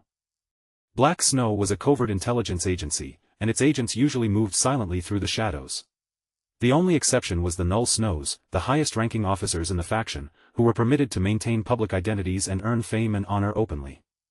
In Theo's previous life, only 8 people in the entire faction had held that rank. He had struggled desperately to reach it back then, only to find it almost impossible, and now it was being offered to him immediately from the start. Just as the Black Dragon seemed to have seized the spotlight, Old Man Pharaoh, the Zenith Dragon, calmly raised his voice and drew attention back to himself. Theo Ragnar had left a deep impression on him during the 3rd stage, and because of that, he wished to say that Zenith Academy would be more than willing to accept the most promising talent the family had seen in a very long time. That made 4 of the 9 dragons personally stepping forward and placing their offers before Theo. And of course, there was still the demon dragon, Julius Ragnar. As commander of the White Armor Dragon Cavalry, there was no way Julius would simply sit back without trying to recruit Theo as well. But despite all the tempting offers everyone else had made, Julius stayed firmly true to his principles and refused to promise Theo any special treatment. His own troops were practically shouting at him, furious that their commander would cling to fairness at a moment like this. But Evelyn had already expected that from Julius. To the White Armored Dragon Cavalry, true honor had to be earned by proving oneself, and Julius wanted to remain fair to every other recruit standing there. Even so, Julius proudly guaranteed that if Theo chose them, he would receive all the proper support needed for his development, along with the pride and honor of becoming a dragoon. Theo understood exactly where the commander was coming from, and in truth, he respected that kind of honesty. Just as he was about to finally make his choice, a sultry voice, smooth and intimate as if spoken right beside his ear, echoed inside his head where only he could hear it. The former clan head, Hilda Ragnar, asked him a question that froze his thoughts in place: was he a regressor?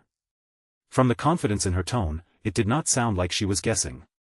It sounded like she already knew the answer for certain. Theo fought to keep his expression steady, and through telepathy, he answered her while pretending not to understand what she meant. Hilda praised his flawless acting with obvious amusement, then wondered aloud what kind of life he must have lived during his previous cycle. The moment she mentioned the cycle, Theo's mind jolted.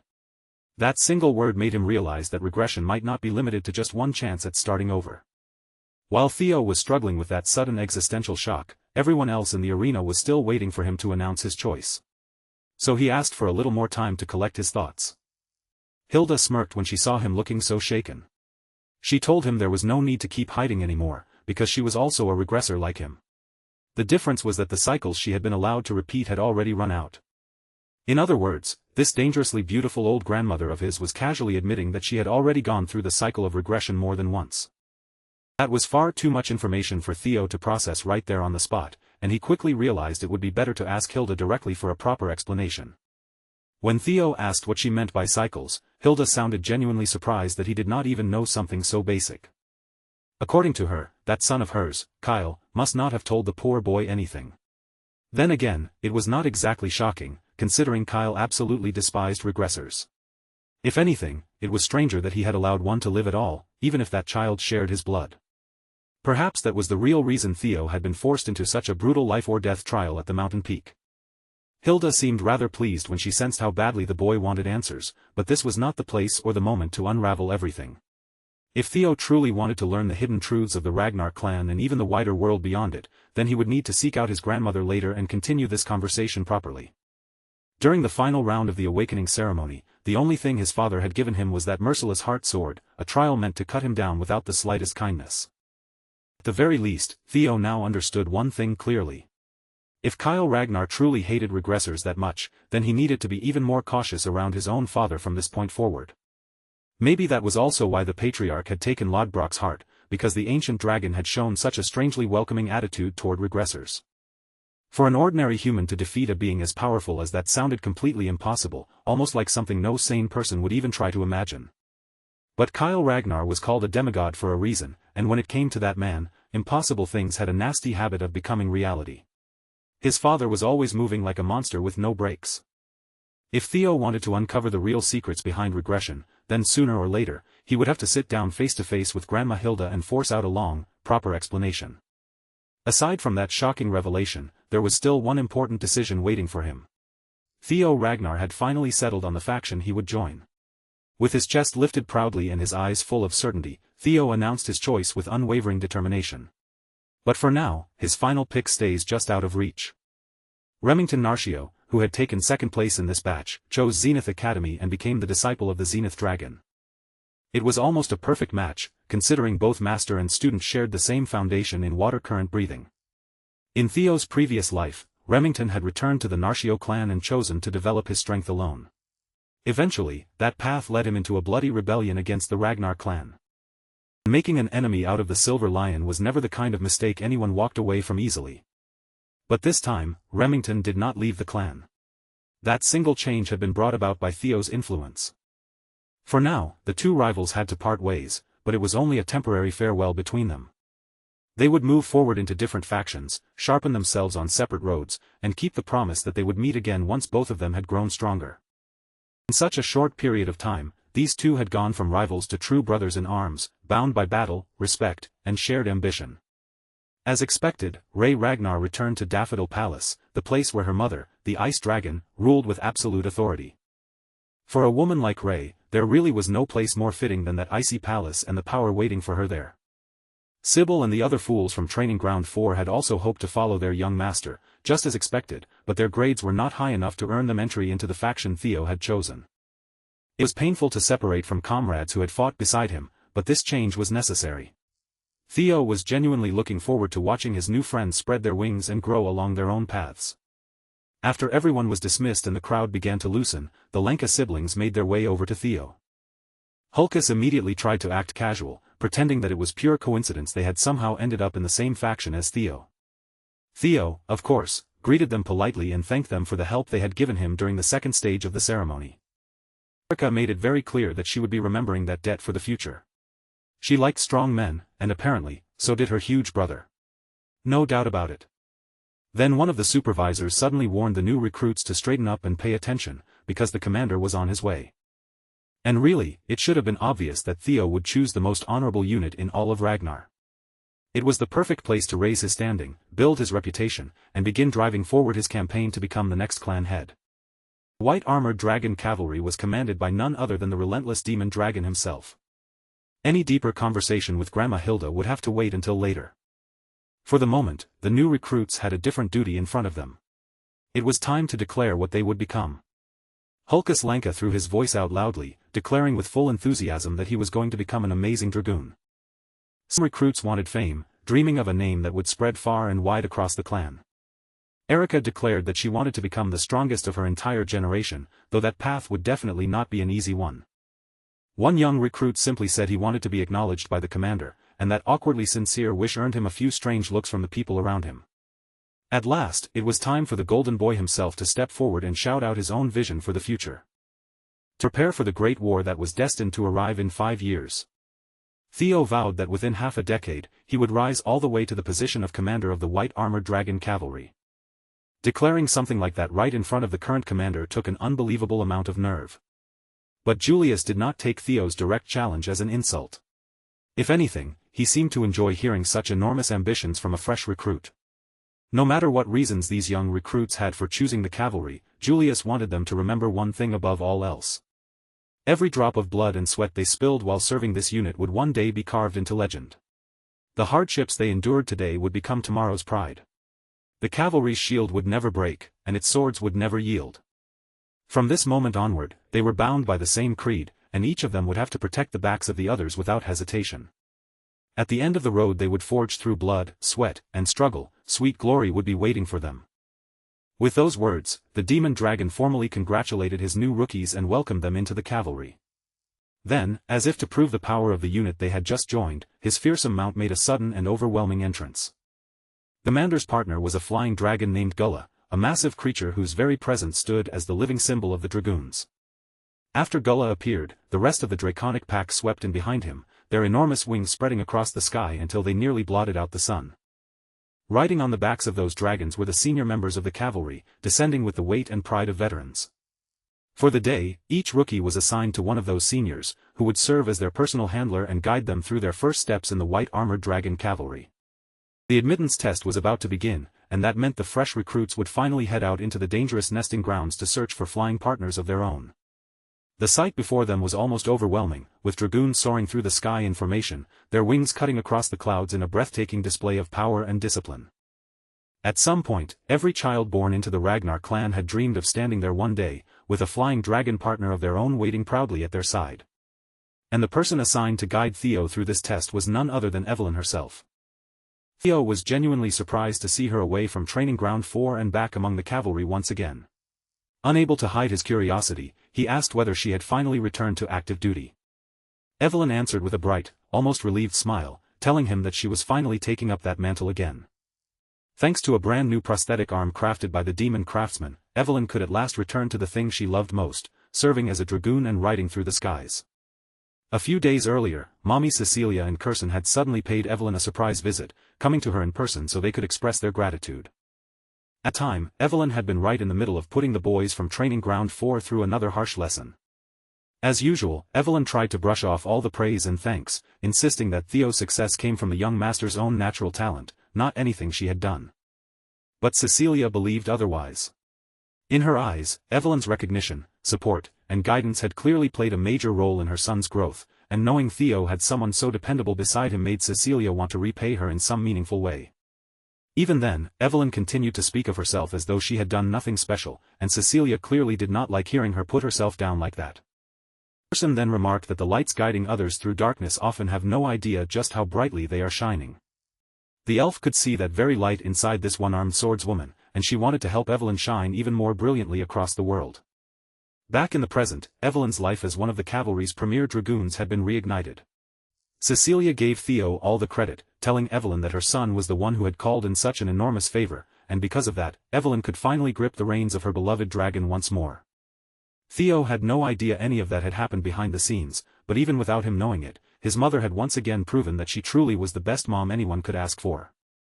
To repay that life-changing favor, Evelyn Nereville swore herself to Theo, pledging to become the young master's loyal sword. Theo accepted her vow without hesitation, and together they flew toward the perilous nest of the white armored dragon cavalry. The nest of white dragons was not the kind of place where ordinary humans could ever hope to settle comfortably. Despite its name, the place was actually home mostly to flying wyverns, and it also served as the testing ground where the cavalry held its admittance trial. Technically, any recruit who failed to find a compatible partner would fail to be inducted into the cavalry, though in practice, that kind of failure almost never happened. Theo was not especially worried about himself, but he could not help feeling a little concerned about the brutish Lenka siblings and how they would handle this test. Evelyn explained that choosing a partner usually came down to instinct, chemistry, and a kind of sixth sense. Once the right one appeared, a person simply knew. Their first observation point overlooked the stomping ground of the Opterex, a large brown-scaled wyvern known as a tyrannical predator. Next came the den of the poisonous aviary, creatures with serpentine bodies that could spray violet poison mist and strike with stingers sharp enough to become lethal weapons. There were also the blade dragons, Sigia, docile herbivores that usually preferred to burrow underground and build their nests beneath the earth, only relying on ambush tactics when enemies came too close. Higher up in the skies were the speed dragons, velociraptors, small but quick and intelligent creatures that hunted in packs and spat fire from their jaws. Most of the wyvern species managed by the cavalry fell into these four groups, but unfortunately, none of them gave Theo that instinctive feeling of connection he was looking for. Then, as Theo searched through the memories of his first life, one infamous wyvern suddenly came to mind. 6 years after the Great War began, a massive mutated wyvern would descend upon the white dragon's nest and launch a terrible raid, slaughtering hundreds of mounts raised by the white armored dragon cavalry. That monster was eventually given the fitting name of the evil shadow dragon. On that dreadful day, 8 villages were burned to the ground, and dozens of warriors lost their lives. The disaster was so alarming that the Ragnar clan would later classify the evil shadow dragon as a Class 2 calamity, a demonic fiend that could not be ignored. In the end, defeating that vile creature required both the demon dragon and the sword dragon to be deployed together, and it earned its name because of its terrifying ability to hide within the shadows. This was basically a bloody version of training your dragon, and Theo, being Theo, would absolutely love to form a partnership with that abnormal beast. From what he remembered, the beast had one obvious feature that set it apart from the others. After flying around the nesting grounds for some time, Theo finally got lucky and spotted that glaring distinction with his own eyes. While the rookies were each doing their best to secure a partner of their own, the commander was relaxing on the deadly cliffs with Gullah at his side, watching over the area in his usual composed manner. But his quiet moment was interrupted when the sword dragon entered his territory. Today, however, Julius did not seem to mind the interruption. After all, he had just secured the most talented prospect in the clan's history, and a dragon he had never expected to catch had fallen right into his grasp. And as it turned out, that was exactly why OSA had come to see him. She already knew that Commander Julius intended to establish Theo as one of the cavalry's main pillars sooner rather than later. Of course, Julius neither confirmed nor denied her claim. A man who ran his mouth too easily could bring about his own downfall, and he was not about to make that mistake. Even without him saying anything incriminating, the sword dragon could tell that Julius was painting a much larger picture than she had first assumed. He had not spoken a single careless word, but the direction of his thoughts was still clear enough for OSA to sense. Still, OSA had not come there to stir up trouble. On the contrary, she had arrived with a proposal meant entirely for the sake of the golden boy. Julius kept his answer short and blunt. Theo was already in his faction, so transferring him to the Plum Blossom Palace was completely out of the question. Still, he wanted to hear what kind of proposal this plump woman had brought. Without softening her words or dancing around the point, OSA suggested that they jointly mentor the rising star. It was an idea without precedent. The factions within the clan did not normally mix their teachings or bend long-standing traditions for a single promising recruit, no matter how exceptional he might be. Back with Theo and Evelyn, the two of them guided their flying mount closer to the distant corner Theo had noticed from the sky. Down below, four rowdy little troublemakers had surrounded a single wyvern with bluish-white scales, ganging up on it from every side. Evelyn already knew about this particular wyvern and the way it kept getting bullied by the others. The cavalry had tried every solution they could think of, but no matter what they did, nothing had managed to fix the problem. The other wyverns kept rejecting him because, in their eyes, he was not a pure blood. The poor creature had been born from a female wyvern and a male viper, making him something the others refused to accept. Viper, as Theo learned, were Class 1 demonic fiends that lived deep within the demon sea, and honestly, no one even understood how one of those monsters could have possibly reproduced with a wyvern. A union like that should never have happened in the first place, and the idea that it could actually produce offspring sounded even more impossible. Theo could barely believe the strange piece of history he was hearing, and the more Evelyn explained, the more absurd the whole situation became. Class 1 demonic fiends were not just dangerous monsters. They were disasters to humanity itself, living calamities that existed only to spread destruction. If one ever managed to cross the Great Wall, the damage it could cause would be unimaginable, and on top of all that, they were hideous creatures too. Viper were ghost-type monsters that lurked in the shadows, and once Theo heard that, the truth immediately clicked into place. The evil shadow dragon must have gained its rare and terrifying abilities from the Viper blood flowing through it. The birth of this white wyvern had caused a major uproar within the cavalry. There had been plenty of resistance at first, but in the end, they decided to accept him into the nest so they could observe him. But after that came the bullying, with the other wyverns refusing to acknowledge a half-blood as one of their own. Keeping him isolated would not solve anything either, so even the cavalry had no clear answer for what they should do. After hearing about everything the little guy had endured, being pushed away simply because of where he came from, Theo felt those words hit him harder than expected. The cavalry had given him the name Umbra, a word that meant shadow in the ancient language. Theo smiled as he looked down at the lonely wyvern below, and a strong feeling settled in his chest. His partner had finally appeared. Without giving Evelyn any warning, Theo suddenly rose from the saddle and announced his choice right then and there. Instead of waiting for Evelyn to land safely, the madman simply threw himself off the flying beast. No preparation, no parachute, no hesitation at all, he was far too excited to meet Umbra properly. Evelyn's heart nearly stopped when the young master under her care suddenly decided to skydive on a whim. Theo was just that determined to help Umbra live a different life this time around. After all, Theo had been given a second chance himself, so why should the evil shadow dragon not be allowed that same chance at a new beginning? Theo stirred his mana and dropped from the heavens like a bolt of lightning. Evelyn, stunned by his recklessness, had no time at all to stop him. As he plunged toward the cliff face below, Theo drew out multiple blades and sent them flying through the air, each one launched at a different speed and angle. His eyes lit up as hatchling synchro activated, allowing him to seize control of the blades through psychokinesis. Using that clever trick, he managed to slow his fall and turn the hovering blades into makeshift footholds in midair. From a distance, it almost looked as if Theo was running downward through the sky, stepping against gravity itself. Learning psychokinesis was already impressive, but using it in such a creative and daring way was on a completely different level, and Evelyn could only stare in amazement. The young monster's growth speed was truly beyond belief. On the cliff below, the wyverns surrounding Umbra hissed and screeched with open hostility, their bodies tense as they closed in around him. Even so, the bullied beast refused to lower his head, meeting their snarls with his own defiant growl. Watching that unfair scene unfold right in front of him, Theo was suddenly reminded of the days when he had been mocked as the imbecile of the clan.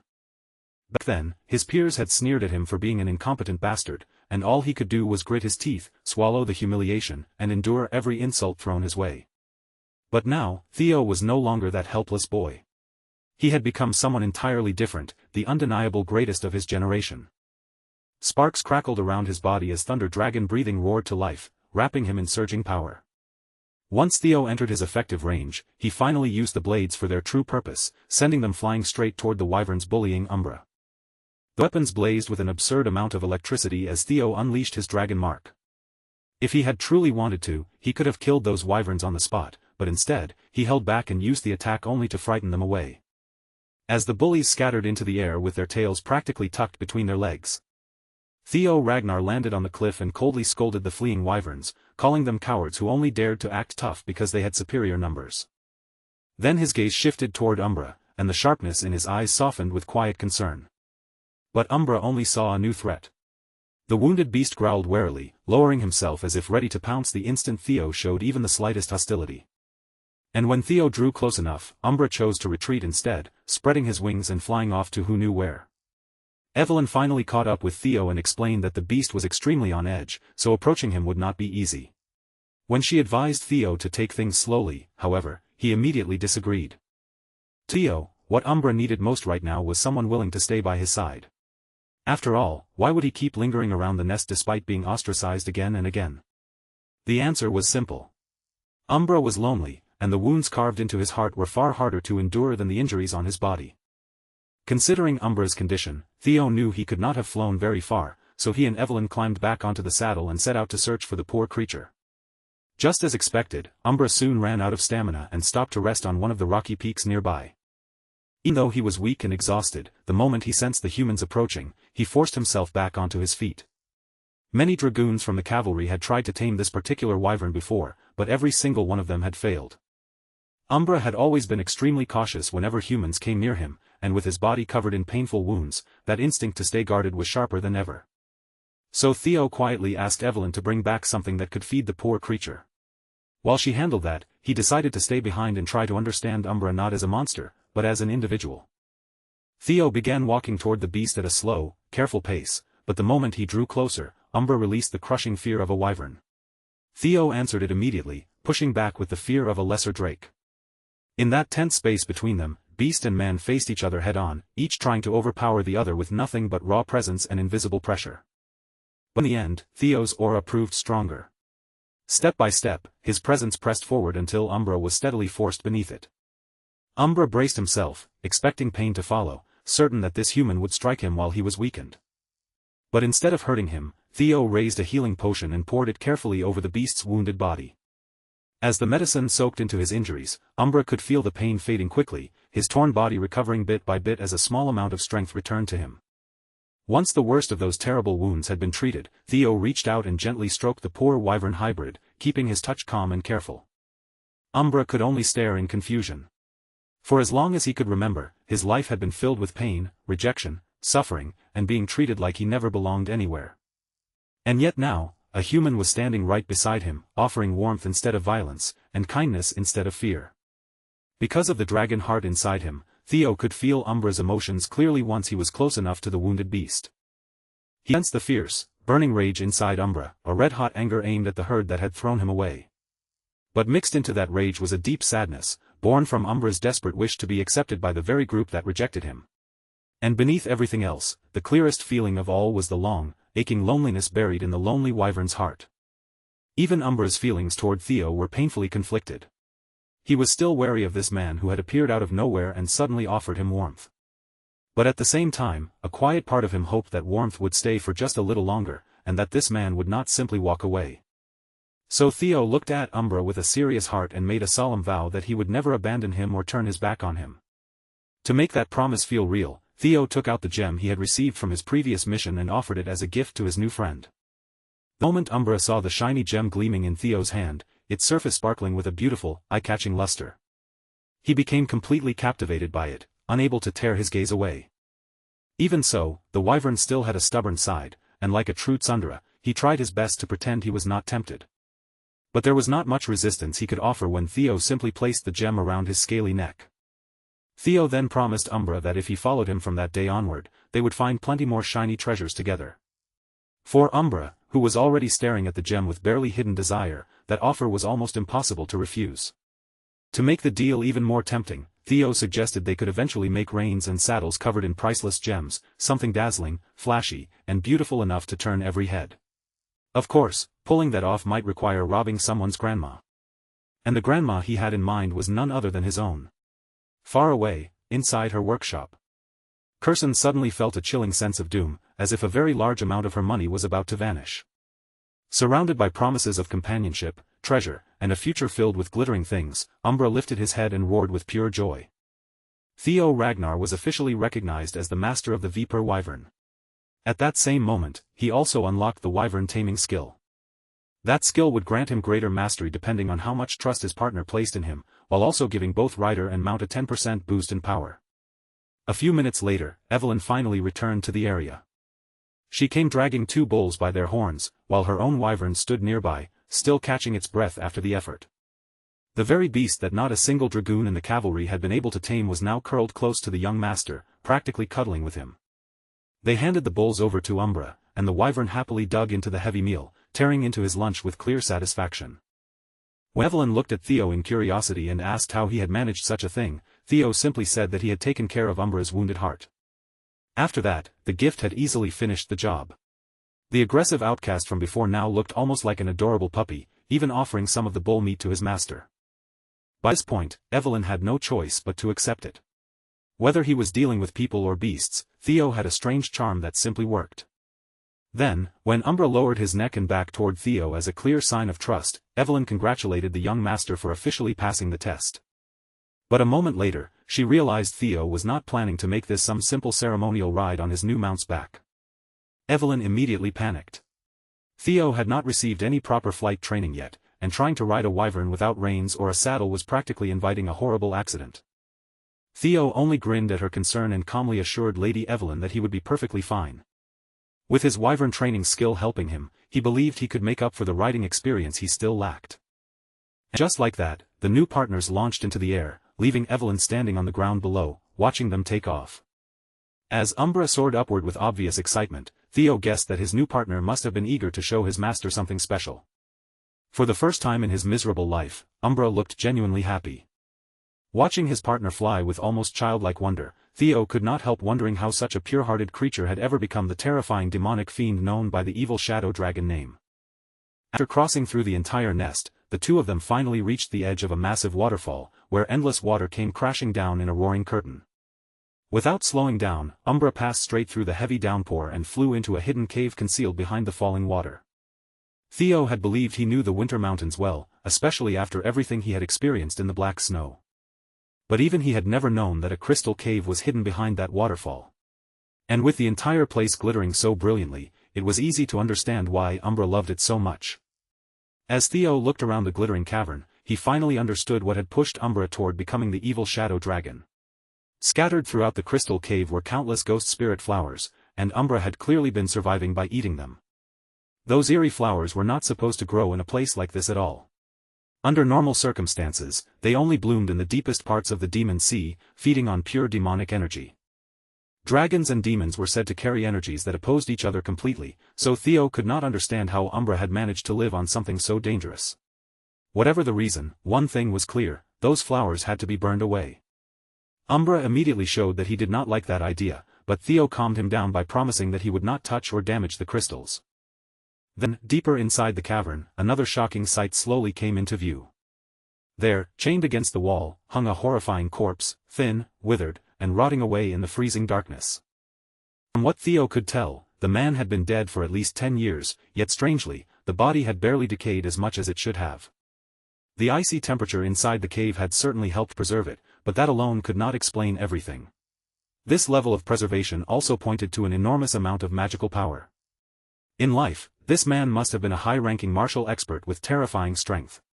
Theo knew this was not something he could fully examine right now, so he decided he would have to return another time and investigate properly. But the moment Theo turned his back on the chained corpse, its dead face seemed to stir, and its eyes opened with a glare full of resentment. Then it began shrieking a name again and again, the name of the current clan head, Kyle. Umbra reacted instantly to the threat, lunging forward and slamming the corpse deep into the wall before it could move freely. With his body between the corpse and Theo, Umbra roared furiously at the enemy that had dared to show hostility toward his master.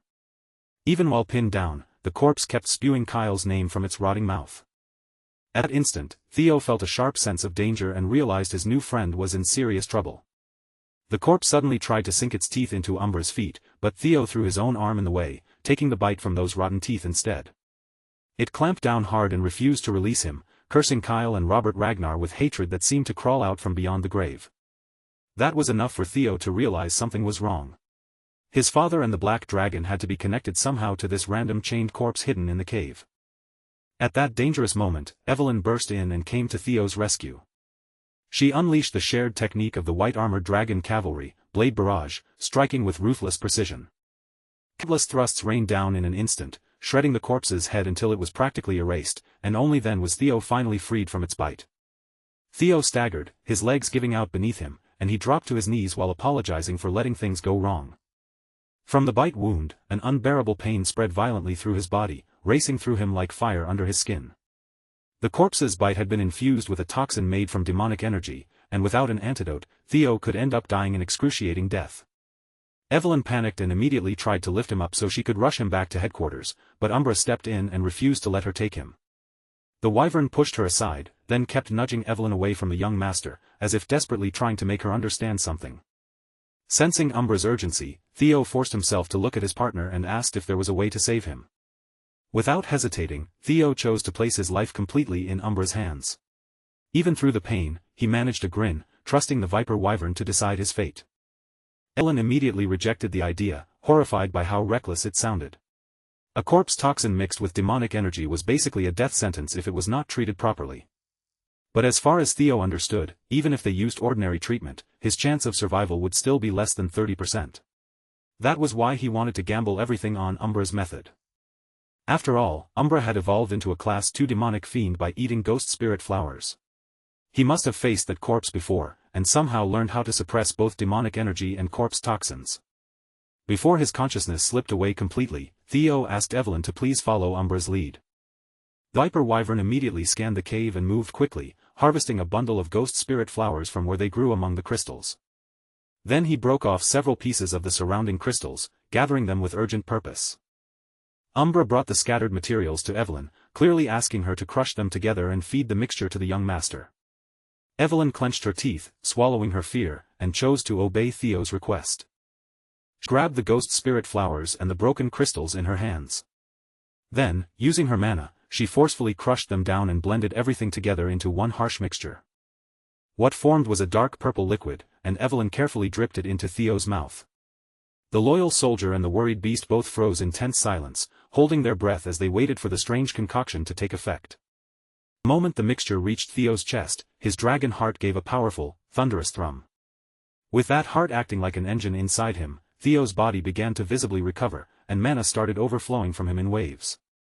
That overflowing mana gradually shifted into the form most natural to him, taking on the crackling force of his electric affinity. Little by little, his lightning began absorbing the extracted corpse poison, twisting together with the toxic power inside him. The color of his magical attributes started to change, darkening until it was no longer ordinary lightning, but something black. Once the transformation finished, the black lightning flowed back into Theo's body and restarted his entire system from within. A full body cleansing purification began inside him, and through that terrifying process, Theo obtained the trait of the evil shadow dragon. While Theo was literally fighting for his life in that hidden cave, Commander Julius Ragnar was far away in his office. There, he received grim news. The Black Snow had already cross-checked the facts with great care.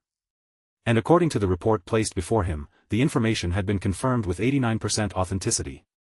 His emotions finally overwhelmed him, and in a burst of fury, the demon dragon slammed his power down so hard that his office desk shattered apart.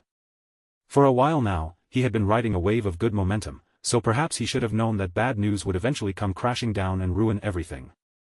Even so, the scale of this disaster was far beyond anything he had prepared himself to hear. Trainer Isvan, the captain of the White Armored Dragon Cavalry's 5th platoon, had fallen in battle, and 15 of his men had died alongside him. Body cleansing purification was an ancient secret art that forcefully drove impurities out of the body, reshaping the constitution so it could cultivate magical power far more efficiently. Normally, that kind of process required several incredibly powerful experts to pour their energy into the target for days without stopping. And even then, it had only ever been proven to work properly on children under 5 years old. For Theo to undergo such a priceless transformation, an unbelievable chain of coincidences had to line up perfectly at the same time. First, the extreme corpse toxin flowing through his veins carried an astonishing amount of densely concentrated magical power. That power had also been infused with demonic essence, strengthened through the ghost spirit flowers that had fed it over time.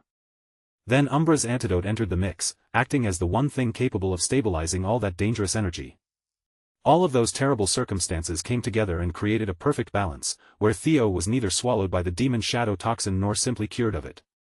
Instead, his body managed to absorb that uninterrupted power and turn the deadly poison into something of its own. At last, Theo's body jolted awake, and when his eyes opened, Evelyn and Umbra were both right there beside him. Still feeling exhausted from everything his body had just endured, Theo gave them a worn-out look and apologized for making them worry. Only then did the loyal soldier and his new partner finally release the breath they had been holding in relief. But when Theo checked his status window, he could hardly believe what he was seeing. Somehow, he had become the second iteration of the evil shadow dragon. The cleansing alone had granted him an additional 85 status points, an increase so massive that even Theo had to recognize how extraordinary it was. Now he was certain of one thing: the crystals growing inside this cavern were not ordinary stones, but condensed forms of pure energy. The purity must have weakened the toxicity of the ghost spirit flowers, transforming what should have been deadly poison into an incredibly powerful medicine. Theo could not have been more grateful that he had chosen to place his life in Umbra's hands. A Ragnar's body was already considered close to perfection from the very beginning. But now that Theo had undergone body cleansing purification and awakened as the evil shadow dragon, his path toward the absolute peak had become even clearer. The biggest question left in front of them was the identity of that corpse, before it had become nothing more than a vengeful spirit chained in the dark. When Evelyn moved closer and examined the wall more carefully, she noticed something fascinating carved into its surface. Across the stone, clean and precise writing had been engraved everywhere, forming a journal left behind by a high-level martial master. The words recorded how the man had hidden inside this cave after suffering defeat at the hands of Kyle and Robert Ragnar. He had intended to wait in silence, recover his strength, and carefully prepare his revenge before his body finally failed him. But his condition kept worsening because Robert Ragnar had injured his mana hull, destroying the foundation his power depended on. On top of that, the ghost spirit flowers he consumed in order to survive only hastened his decline and pushed his body closer to death. In the end, his mind slowly broke apart before he could ever put his revenge plan into action. With no way out, he was forced to accept the bitter truth that he would die while still carrying that undying grievance. Before the end, the man chose to leave everything behind. He melted down his precious emerald serpent sword and used it to bind himself, hoping that someday, someone would discover this hidden place and carry out his final wish. The next portion of the writing revealed something even more incredible: the flying sword technique of the god of tempest. That meant the corpse had to be the legendary swordsman once said to command the wind itself, the tragic hero who had fallen to Kyle Ragnar during the battle for the throne 40 years ago. The Wind Baron, Hector Ragnar, was believed to have met the end of his legend in that final battle. But in truth, he had survived, only to die a lonely and miserable death inside this forgotten cave. As a loyal sword of Ragnar, Evelyn Nareville immediately lowered herself to her knees, showing the fallen man the deepest respect. Even though the Wind Baron had lost to the clan head, he was still a Ragnar of the previous generation with a legitimate right to succession. And as a vassal, Evelyn had harmed someone who could have been a successor, a grave crime worthy of immediate execution. Theo, however, rejected her desperate plea without hesitation. What Evelyn had struck down was not truly a Ragnar anymore, but a madman consumed by resentment. More importantly, she had done what was necessary to protect the current successor. Using the authority he carried, Theo ordered Evelyn to forget everything that had happened inside this cave. And if that still was not enough to satisfy her sense of duty, he suggested that she take the Wind Baron's secret techniques for herself. Naturally, Evelyn objected at once, insisting that she was not worthy of inheriting a power that could even rival the techniques of the 9 dragons. But Theo did not waver. He stood firm in his decision and declared that Evelyn would become the successor of Hector Ragnar. In his eyes, there was no one more deserving of carrying that legacy into the future. Besides, by accepting it, Evelyn would allow the Wind Baron to finally rest in peace, and as his legacy disciple, no one could question her actions as a crime. As Theo soared, this was the path that made the most sense, and the one he believed she was meant to walk. Moved by the young master's words, Evelyn Nereville, a high-ranking swordsman of Ragnar, bowed before Theo with absolute reverence. She pledged her undying loyalty as his faithful vassal and humbly asked him to accept her oath. Theo only smirked at the sight, because this girl had always been rigid, serious, and painfully devoted to doing everything by the book. Seeing how badly Evelyn wanted her loyalty to be accepted in the proper way, Theo decided to honor that wish and quietly drew his blade. With a graceful motion, he knighted Evelyn on the spot, accepting her oath of loyalty and carving that promise deep into his heart and soul. From that moment on, she became the first sword of her esteemed lord. And with Umbra standing there as the witness to their pact, the bond between vassal and master was no longer just spoken aloud, it had been firmly sealed and made official. By the time the sun began to sink toward the horizon, most of the rookies had already returned to the white-armored dragon cavalry headquarters. Hulkus felt rather proud of himself, especially after realizing that he had managed to get back before Theo. But then he and his frog-like mount froze in shock when they saw the final rookie descending onto the field. Theo Ragnar had returned with the most unusual partner out of everyone who had taken part in the test. A few of the veteran cavalrymen recognized Umbra almost immediately, remembering him as that infamous disobedient brat no one could control. But once they realized Theo was the one who had tamed the so-called untamable beast, they simply accepted it as another miracle from the millennium's greatest prodigy. As for poor Hulkus, his confidence was crushed on the spot. Evelyn then submitted the formal report for their completed aptitude test. After handing it in, she looked around and asked where the commander had gone. The other dragoons explained that their boss had rushed off to his office just a moment earlier after receiving an urgent message. And as if answering that question himself, the demon dragon soon reappeared on the field with his intimidating partner, landing with a heavy force that made the atmosphere turn serious. Julius Ragnar began by apologizing for having to deliver bad news immediately after the admittance test had just ended. Then he announced that everyone present, veterans and rookies alike, would be deployed to Fort Blanky without delay. That single order sent a wave of confusion and worry sweeping through the headquarters. Theo was the only one there who had some idea of what was coming. The Ceres Merchant Guild hostage incident at Fort Blanky was finally beginning. They were about to interfere with the scheme meant to secure the Dragonslayer sword, Balmung, for the coming coup. Behind that entire plan stood the hateful Sky Dragon, Ed Troyven. One of the dragoons quickly asked for more details, because sending out brand new recruits who had not even received proper training was far from normal. Julius gave them the truth bluntly. Trainer Isvin, the captain of the 5th platoon, and the soldiers under his command had all gone missing. Everyone knew Captain Isvin. He was the oldest knight in the white-armored dragon cavalry, and no one could imagine him being taken down easily. To Theo, this felt like it might be another butterfly effect caused directly by his own actions. According to Black Snow, there was an 89% certainty that they were already dead. And even if they had somehow survived, they would be in no condition to continue the mission, so every available soldier would temporarily take on the 5th platoon's name and carry out the objective in their place. Evelyn Nereville was assigned as the acting captain. Deployment would happen in 3 days, which meant the rookies had to cram all the basic training they could into that short window. Even after hearing the report, Julius still refused to believe that old Isvin could have fallen so easily. But disbelief did nothing to cool the anger burning inside him. Thirsting for vengeance, he finished his announcement and made a forceful exit. It all began with the Black Skull Bandits kidnapping a representative from the Ceres Merchant Guild. With the cavalry involved, the incident should have ended without any casualties. But true purpose behind the entire situation was never the hostage incident itself. All those distractions were nothing but smoke screens designed to cover the theft and transport of the Dragonslayer sword, Ba Meng. Once Ed Troyven got his hands on that blade, the coup would finally begin. But compared to Theo's previous life, things were already starting to shift in a different direction. If this change was truly his fault, then he needed to witness it with his own eyes and see it through to the end. And with that, the hidden quest to obtain the Dragonslayer sword officially began. After 3 grueling days of rushed basic training, the operation moved to the northern stronghold, where the freezing weather was harsh enough to bite straight through the body. A sole bandit watchman stationed in the tower suddenly noticed something far away, a dark shape spreading across the sky and blotting out the moon. Then his eyes widened as he realized what he was looking at, a full battalion of wyverns from the white-armored dragon cavalry. Before the alarm could even be rung, the watchtower was blasted apart by a violent explosion. From above, Evelyn gave the order for the troops to rain bombs down onto the stronghold. The wyverns swept through the night sky like World War II bomber planes, carrying destruction beneath their wings. The coordinated bombing struck the stronghold with terrifying precision, tearing through key points and spreading devastation exactly where it needed to land. The bandits scrambled in panic, trying to hide inside the castle walls to avoid being blown apart. But they were already too late.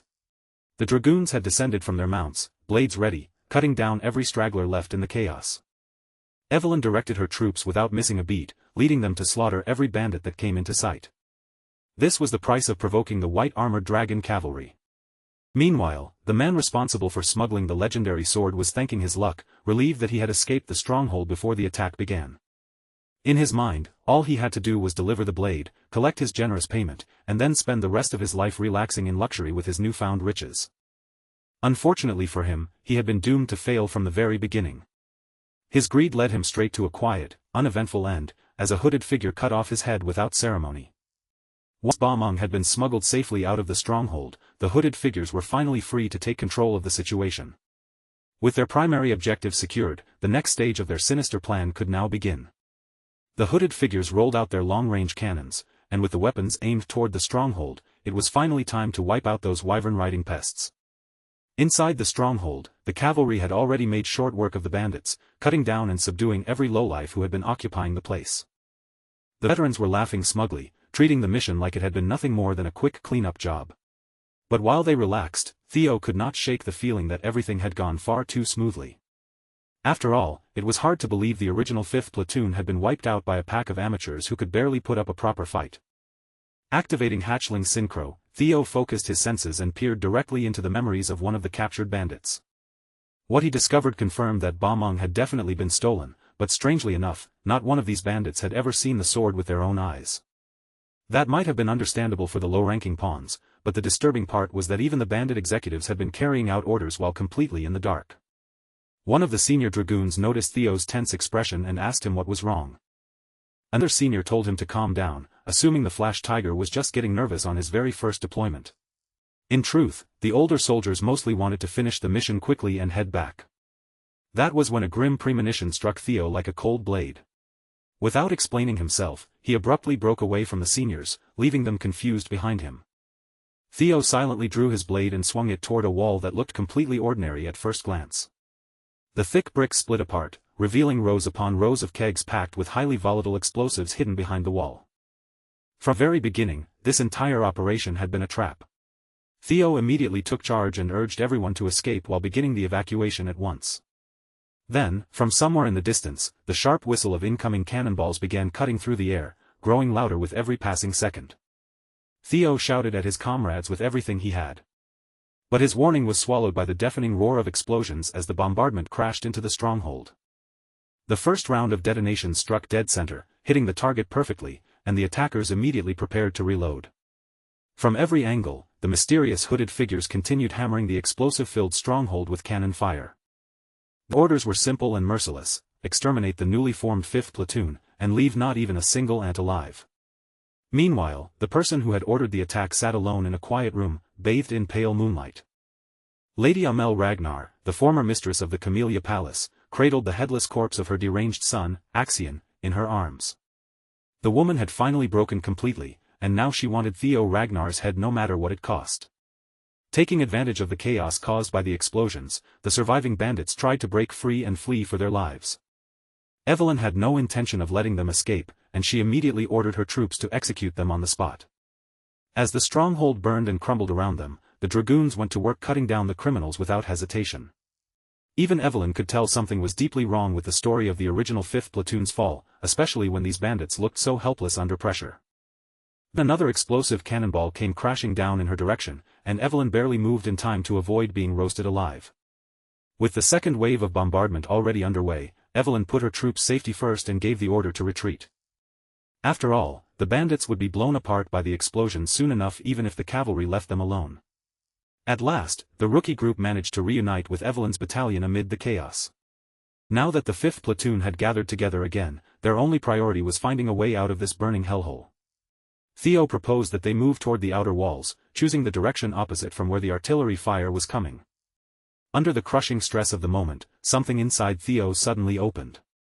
His mind gate awakened, breaking past the limits of his brain and greatly enhancing both his thinking speed and sensory perception.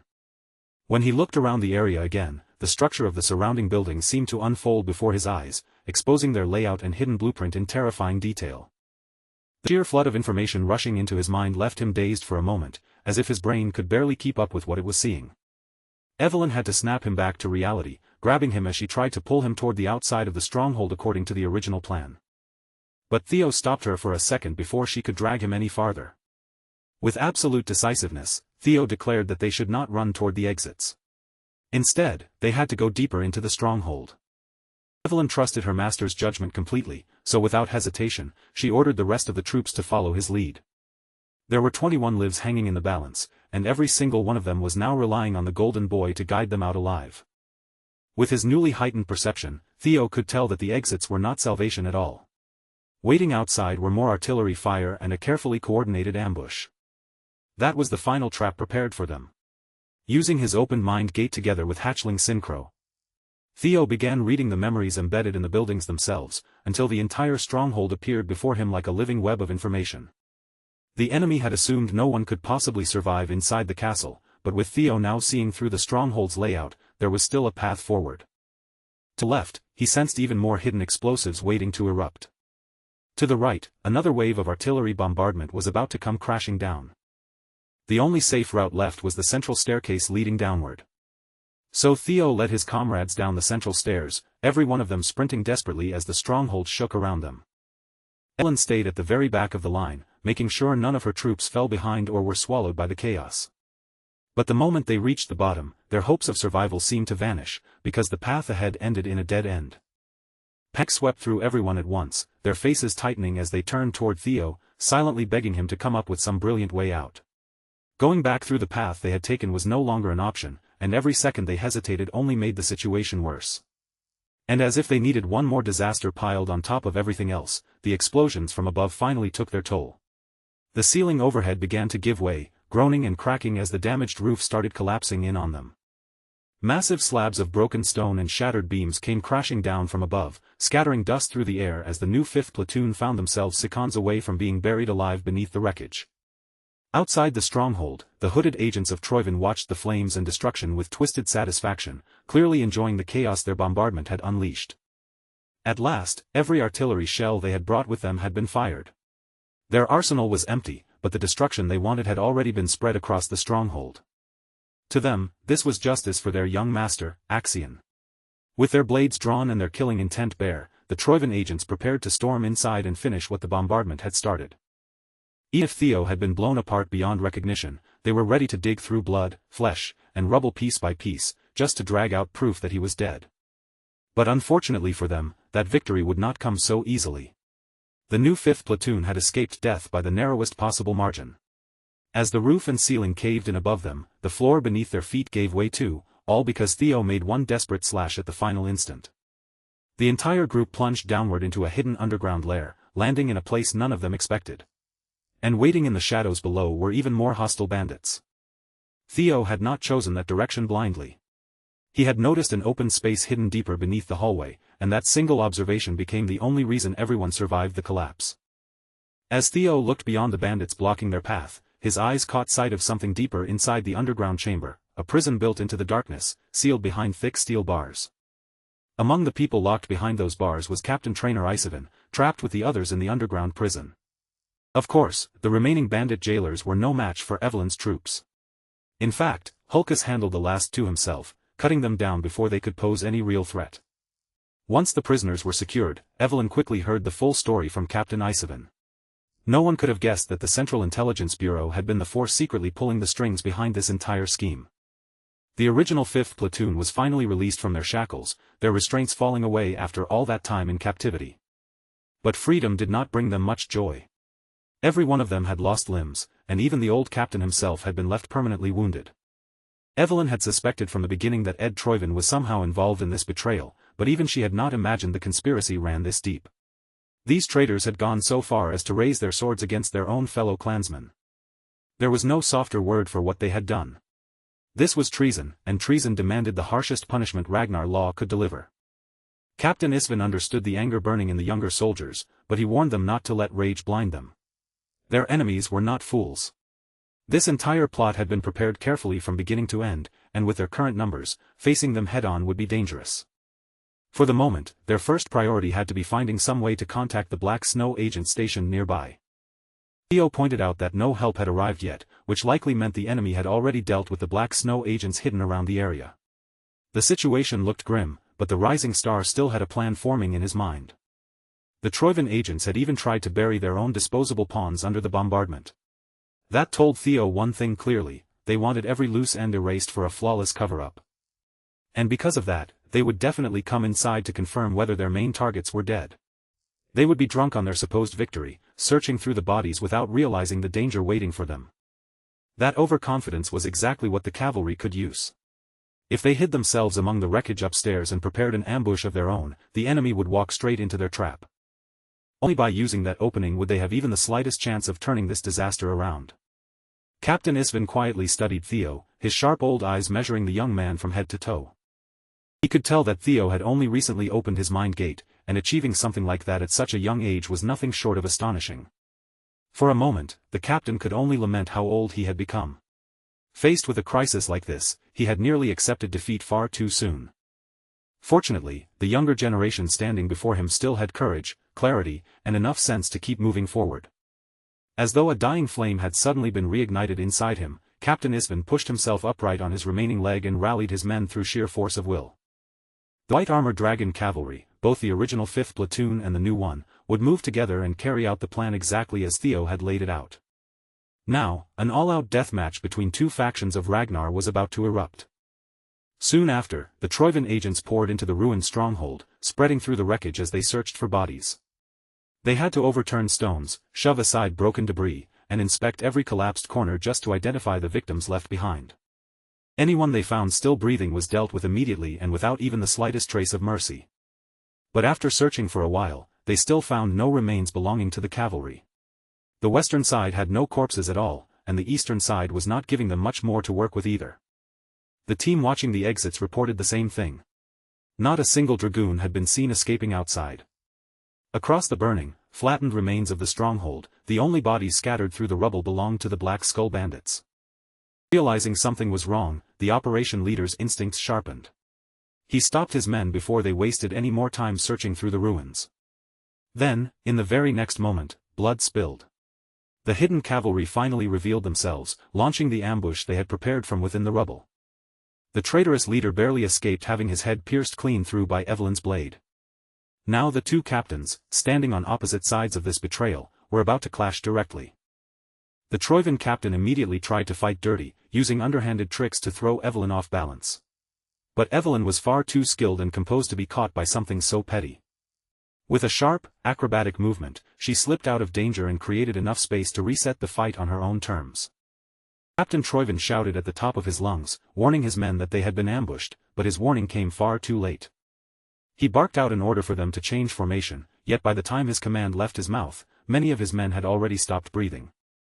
They'd been cut down in an instant by the skilled dragoons lying in wait.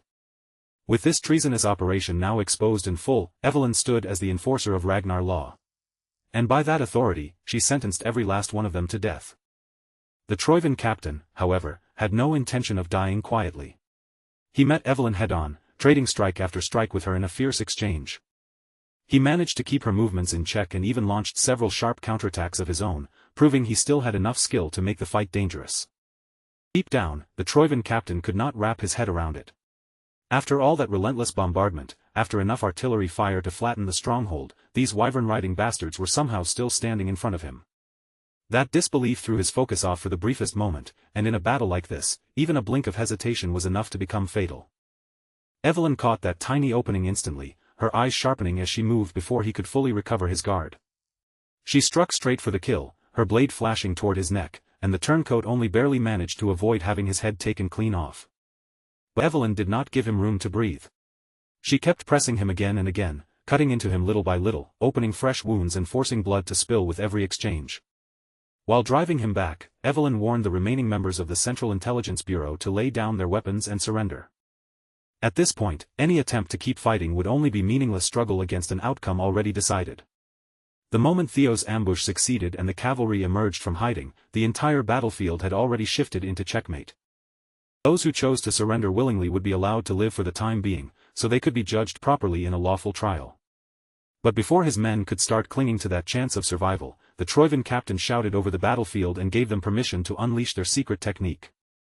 Every dragoon froze for an instant, startled by the sudden command and the dangerous weight behind those words. It was clear now that the Troivans had still been hiding one final card, a desperate last gamble they had saved for the very end. Then one of the Troivan agents suddenly lost all reason, turning feral as he lunged straight at Theo like a beast released from its chains. Theo felt it immediately. The man's offensive power had spiked in a way that was far too sharp, far too unnatural, and far too dangerous to ignore. This madman had actually activated the reverse blood surge technique, a forbidden power that granted explosive strength by rapidly draining away the user's own life force. Even with Theo's strength, keeping pace with an agent empowered by forbidden technique was no easy task. Each attack came heavier and faster than it should have. One enemy like that was already bad enough, but then the rest of those bastards started swarming toward him as well, all of them hungry to take his head. Seeing Theo caught in the center of danger, one of the injured officers from the old 5th platoon threw himself forward and blocked the crazed blades with his own body. As his life slipped away, the officer did not scream or curse. With a calm, almost peaceful expression, he simply asked Theo to run. Watching a good man sacrifice himself right in front of him, all for Theo's sake, struck something deep inside him. The single moment awakened a raw, primal fury within Theo, a wrath so fierce it seemed to rise from the very core of his being. With that anger driving his blade, Theo unleashed the strongest triple dragon's claw he had ever performed, carving through the lunatics in a brutal sweeping strike. But did not stop there. Pushing past his own limits, the young master reached even deeper and tapped into the power of his mind gate. In that instant, the world around him seemed to slow down. Theo's eyes tracked everything at once, marking the positions of dozens of crazed enemies overflowing with unnatural power. Then he released another triple dragon's claw, one even more powerful and refined than the strike he had just unleashed. His blade surged out in complex, twisting paths, weaving through the battlefield with terrifying precision as it avoided his comrades and tore the enemies apart. The sheer combination of power, control, and swordsmanship was so overwhelming that even the battle-hardened veterans could only stare in shock. When the dust finally settled, the ground of the ruined stronghold was scarred with terrifying marks, as though annihilation itself had been carved into the stone. All the traitors caught in that devastating attack, the only one left alive was the Troivan captain. Seeing that the thorn in his family's side had grown into something this powerful, the captain made up his mind. Even if it cost him his own life, he would drag Theo down with him. The captain activated the reverse blood surge technique on himself, and his body shot forward like an arrow loosed from a bowstring. Meanwhile, Theo's platoon seniors were still standing there in stunned admiration, completely useless as they stared at the rookie's monstrous display. But Theo was not basking in victory at all. He was barely holding himself upright, struggling to stay conscious after overdrawing the power of his mind gate. A technique with that much force and intricacy was still far too much for him to use properly, and the strain had pushed his body beyond what he could comfortably handle. To make things even worse, the last remaining lunatic was now descending toward him like an enraged meteor, burning away his own life force with every passing second. As a loyal Troivan vassal, he was fully prepared to drag the young man straight to hell. Theo tried to ready himself for a defensive move, but after that last attack, his mana hall had become twisted and unstable. The Loyalists' mana hall was showing signs of detonation. He was not just attacking anymore, he was preparing to sacrifice himself and blow the entire area apart. Thankfully, Theo's official first sword arrived just in time to protect her master. For the first time ever, Evelyn unleashed the God of Tempest technique, using Squall to send the suicide bomber soaring high into the sky.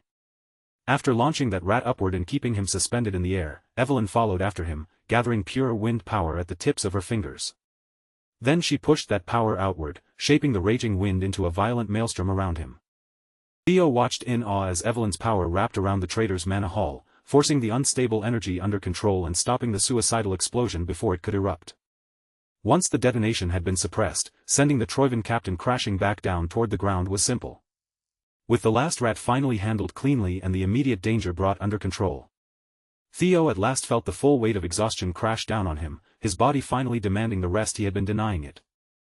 Kuz, Erica, and his seniors rushed toward him at once, their faces filled with relief and gratitude toward the young master who had saved all of their lives. At that moment, the sun finally rose, its brilliant rays spilling over the battlefield and lighting up Theo's tired but contented smile.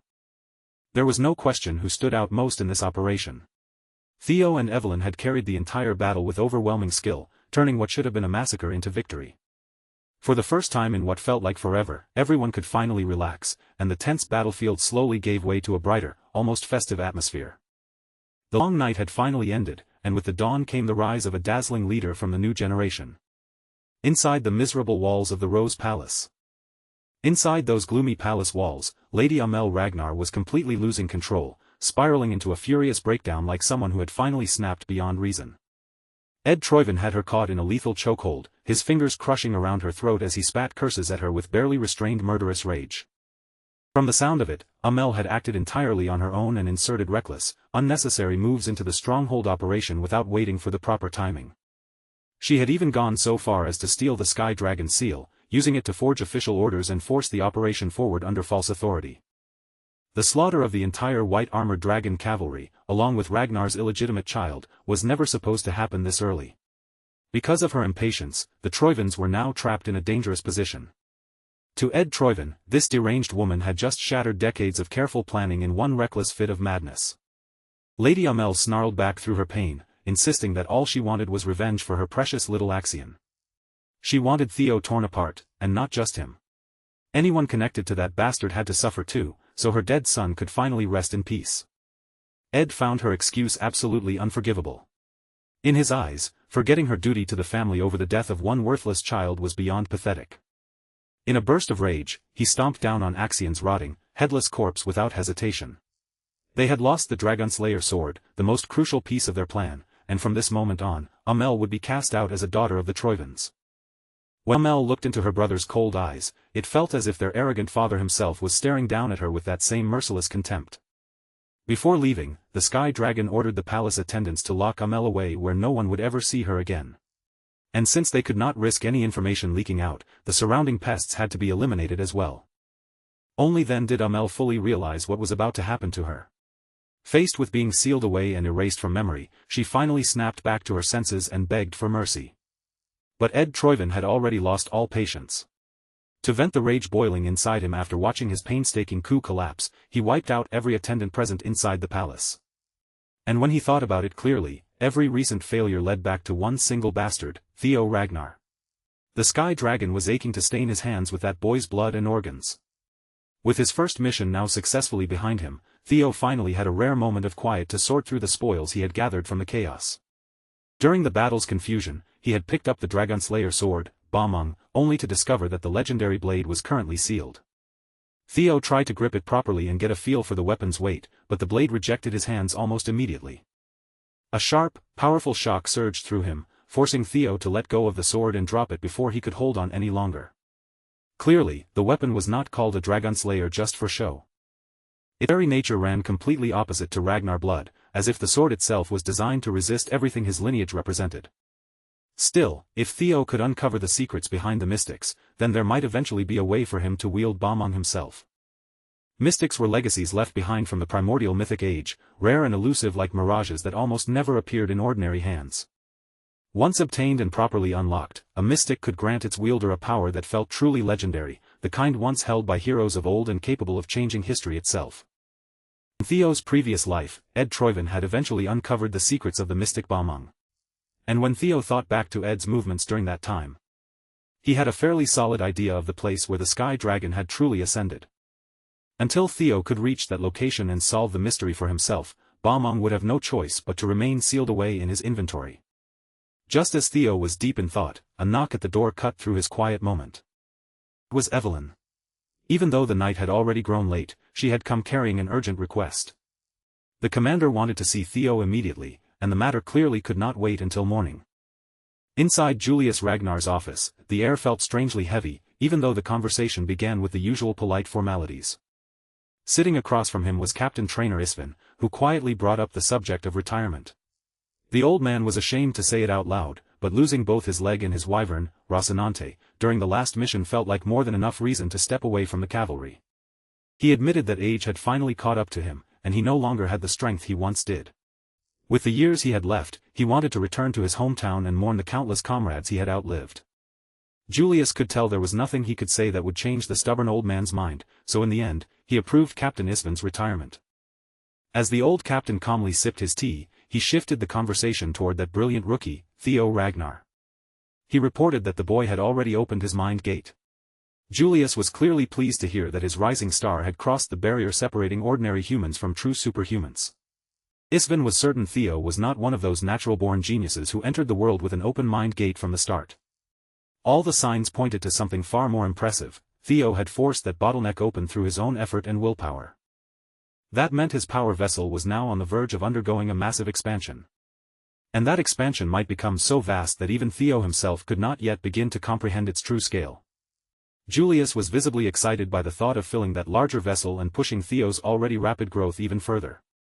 With that, Isvin's final report came to an end, delivered as one last piece of advice from an old soldier to his junior. From here on, the future of the cavalry and the clan would be left in Julius's hands to sharpen, guide, and mold. That night, the demon dragon met Theo at the headquarters training ground beneath the quiet darkness. Commander Julius praised the boy for everything he had accomplished during the previous deployment, but Theo humbly gave credit to his comrades instead. Then the commander turned the conversation in a deeper direction and asked Theo how far his martial theory had advanced. Theo misunderstood the question at first, thinking Julius was asking about his combat ability, so he answered from that angle. Julius immediately cut him off. He was not talking about the level of Theo's techniques or simple fighting skill, that kind of thing was only the surface. Martial theory was about the kind of world his sword was trying to paint. Put that way, Theo suddenly found himself unsure of how to answer. Up until now, he had focused only on chasing the clan head sword, the overwhelming swordsmanship he had once witnessed with his own eyes. Julius had already expected Theo to answer that way. In the beginning, almost everyone looked at the sword through the same narrow lens. So, to widen the boy's perspective, the demon dragon quietly drew his blade and decided to show Theo an entirely different way to understand the art of the sword. The instant Julius Ragnar willed it, the whole arena changed. The space around them twisted into the demon dragon's isolation zone, becoming a sinister hellscape shaped by his own power. It was completely different from the sword dragon's isolation zone, which had felt vigorous, elegant, and strangely beautiful in its own way. This was the world created by the commander's martial theory, a terrifying personal domain that swallowed everything around it. Julius Ragnar explained plainly that his sword was demonic at its very core. Theo did not need much explanation to feel it. Just looking at the blade and standing beneath its pressure made his chest tighten, as though the air itself had grown too heavy to breathe. Then the commander settled into his stance and began moving, his body flowing through the heavy motions of his attack sequence with terrifying ease.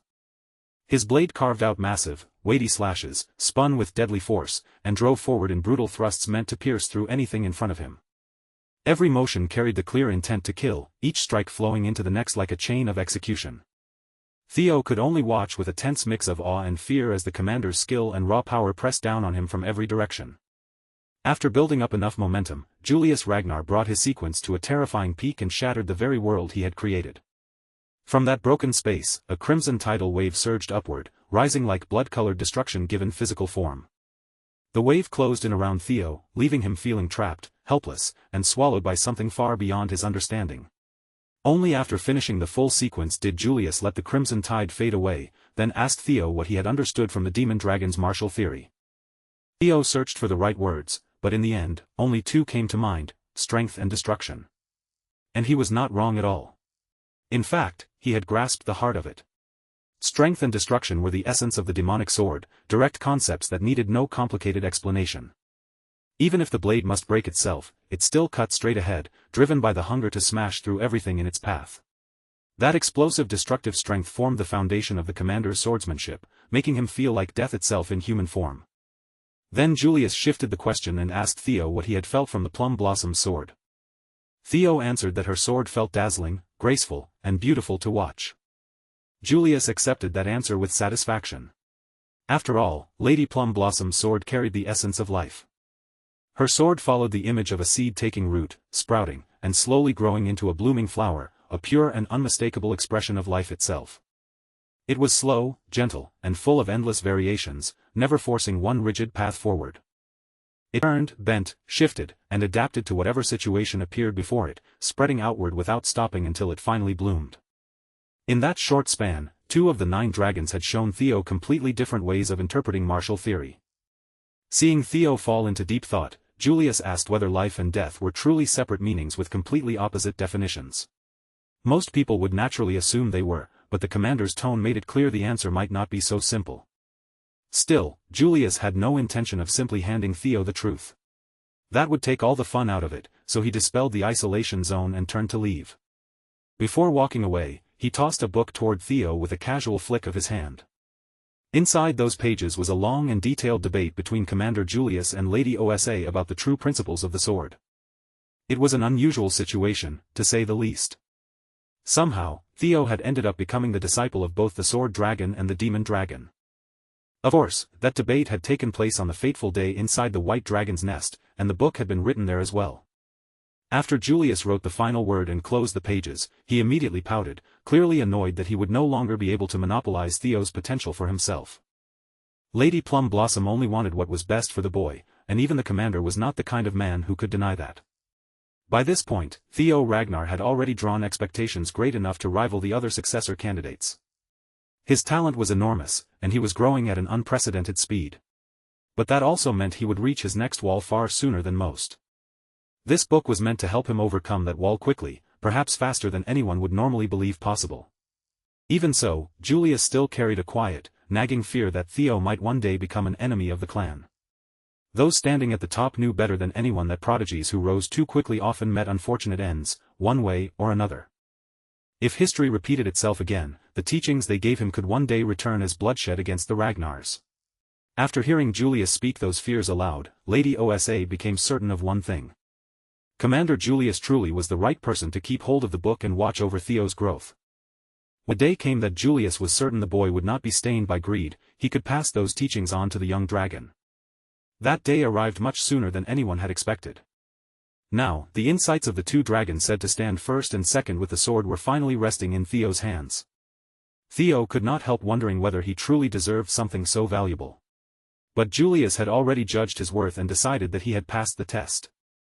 So Theo accepted the book with sincere gratitude, holding it as something far heavier than ordinary pages. Looking back, he realized his meteoric rise had only been possible because of a handful of people who kept guiding him forward. They had helped him without demanding anything in return, lifting him again and again as he climbed toward the top.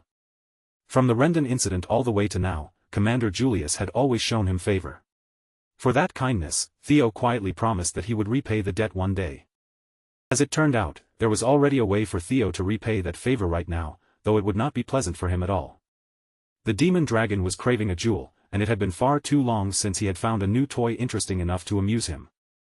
The book would definitely guide Theo forward, but that was only the gentle part of the lesson. The truly painful training was about to begin right there in the arena. From the sidelines, Evelyn quietly turned her eyes away, unable to keep watching without feeling sorry for her poor master. Before she left, she made absolutely certain the arena was locked up tight, as if there was no chance Theo would be allowed to escape. She even wrapped chains around the door from the outside, apologizing again and again while sealing him in for what was about to happen. The brutal training continued through the entire night, and the suffering did not finally end until the first light of morning appeared. When the chains finally clattered down and the heavy gates slowly opened, Evelyn was the first to see what had been left behind inside the arena. Her usually lively young master looked as though he had survived an entire battlefield in a single night, his body worn down from head to toe. This time, there was no denying it, the commander had definitely pushed things a little too far.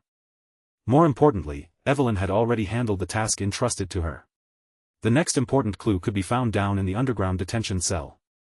The defeated Troivan squad captain had been crippled and locked away there, stripped of any chance to run or fight back. But he was not the kind of man who would confess, no matter what kind of torture they tried. So they left him to rot in his cell while Theo prepared a different way to break the situation open. Theo quietly told Evelyn about the chain of events that would unfold over the next few days, laying out what needed to happen step by step. A few days later, Theo finally made his way to the training ground of Plum Blossom Palace. Once inside, he greeted the Lady of Plum Blossoms with proper courtesy, keeping his posture respectful before her. Osa Ragnar Plunus had been waiting for him, especially after the valuable gift of insight had already been placed in his hands. The book had already helped Theo greatly, sharpening his understanding far more than he had expected. To test just how much he had gained from it, Lady Plum Blossom summoned one of the training swords straight into her hand. The moment she held the blade, the entire training ground filled with the presence of her martial theory, blooming outward around them. She wanted to continue teaching him the foundations of her technique, the small but essential pieces people could easily overlook, the very roots of swordsmanship itself. And by the end of this session, she hoped to speak with Theo about how life could be made to blossom through a sword. For the second time, she formally asked Theo to become her official disciple. But before giving her a final answer, Theo wanted to ask one question first. He wanted to know whether she was making that offer as the Heaven Dragon Swordmaster. Lady Osa was visibly surprised by the question, because very few people knew about that hidden title of hers. The Heaven Dragon Sword was a secret school that passed its teachings to only one disciple at a time, and at present, she was the sole inheritor of that mysterious legacy.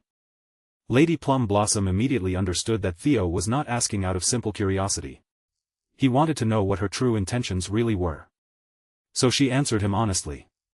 There was no hidden scheme behind her offer, no secret motive buried beneath her kindness. From the full bloom of the plum blossoms to the Heaven Dragon Sword, she wanted to pass everything she possessed down to Theo. A few minutes later, Theo stepped out of the training ground after finally making up his mind. As he walked through the beautiful corridors of Plum Blossom Palace, a group from the flowery faction moved in and surrounded him, blocking his path with smug faces. Theo was not the type to quietly accept disrespect, and the moment he gave them a curt response, those bastards immediately took offense. They assumed Theo had just been accepted as Lady Plum Blossom's newest disciple, so they demanded that he show proper respect to them as his seniors. Theo could only wonder what these barking dogs were making such a fuss about, because this was clearly just a childish attempt to protect their fragile pride. It was nothing new. They were not even his direct superior officers, so throwing rank around meant nothing in this situation. Even so, these flowery mutts still wanted to act superior and use the rising star of the clan to boost their own pathetic clout. But there was one thing they had completely misunderstood. Theo had indeed been offered the chance to become Lady Plum Blossom's direct disciple. But he had turned the offer down. When he was first given the chance to accept two incredibly precious legacies, he was naturally tempted to say yes. But he still could not understand why Lady Osa treasured him so deeply when he had done nothing to truly benefit her. She admitted there was no grand reason behind it, and no clever scheme hidden beneath the surface. Lady Osa simply wanted to help him because Theo reminded her of Kyle when he was young. In both appearance and spirit, he was almost exactly like the clan head in his youth, a man who once chased his dreams and ideals with relentless determination. And perhaps, even now, that same man was still dreaming and still chasing something far beyond reach. Back then, Kyle was never allowed to fall into despair. No matter what trials stood in his path, he fought to overcome them through his own strength. Every single day brought one hardship after another, an endless road of struggle that would have broken most people. Even so, Kyle Ragnar never yielded, and he never once bent the principles he carried in his heart. Whenever Lady Osa looked at Theo, she saw the younger Kyle she had once fallen in love with. With that memory stirring in her heart, there was no way she could simply stand aside and do nothing. Since she had laid out her reasons so honestly, the decision now rested entirely with Theo. Even though the offer itself was tempting enough to make anyone pause, Theo still made his choice calmly and decided to turn it down. Right now, he already had far too many people standing around him, teaching him, correcting him, and guiding his path from every direction. Lady Plum Blossom was one of them, of course, but she was far from the only person who had shaped him. So many people had looked at Theo in different ways, each leaving their own mark on him. The demon dragon had personally taken him in and watched over him, while his senior dragoons, Evelyn, Selford, and Aaron, continued to train him and point him forward day after day. Even the people who stood beside him as friends and comrades had helped form the person he was now. Remington, Hulkus, Erica, and the boys from Training Ground 4 had all played a part. Honestly, Theo would even include Axion and Ed Troyven among the people who had taught him something. That last part was the one Lady OSA clearly had not expected. After all, everyone knew very well how deep Theo's conflict with the Troyvens ran. But in Theo's eyes, even the suffering those villains caused had sharpened him, forced him forward, and helped build the version of himself standing here today. His sword had changed because of every person who had touched his life, whether they had loved him, guided him, challenged him, or wronged him. And because of that, Theo could not say with confidence that he was fit to preserve one school's tradition and pass it cleanly to the next generation. Lady Plum Blossom understood the meaning behind his words. Theo's sword was something restless, shifting, and impossible to bind under one fixed form. Hearing that made him all the more endearing to her, but at the same time, it also left behind a quiet sense of regret. Still, even if Theo could not stand before her as her direct disciple, he told her that he would be more than happy to stand beside her as her son. Those words reached Lady Plum Blossom deeply, stirring something warm inside her heart that she had never expected to feel. After Theo finally left, OSA Ragnar Plunus returned to her usual quiet pleasure, settling back into her peaceful time with wine. But this time, there was a brightness around her that had not been there before. Her attendant could tell at a glance that her master's mood had improved in a way that was impossible to miss. The heavens had decided long ago that OSA would never bear a child of her own.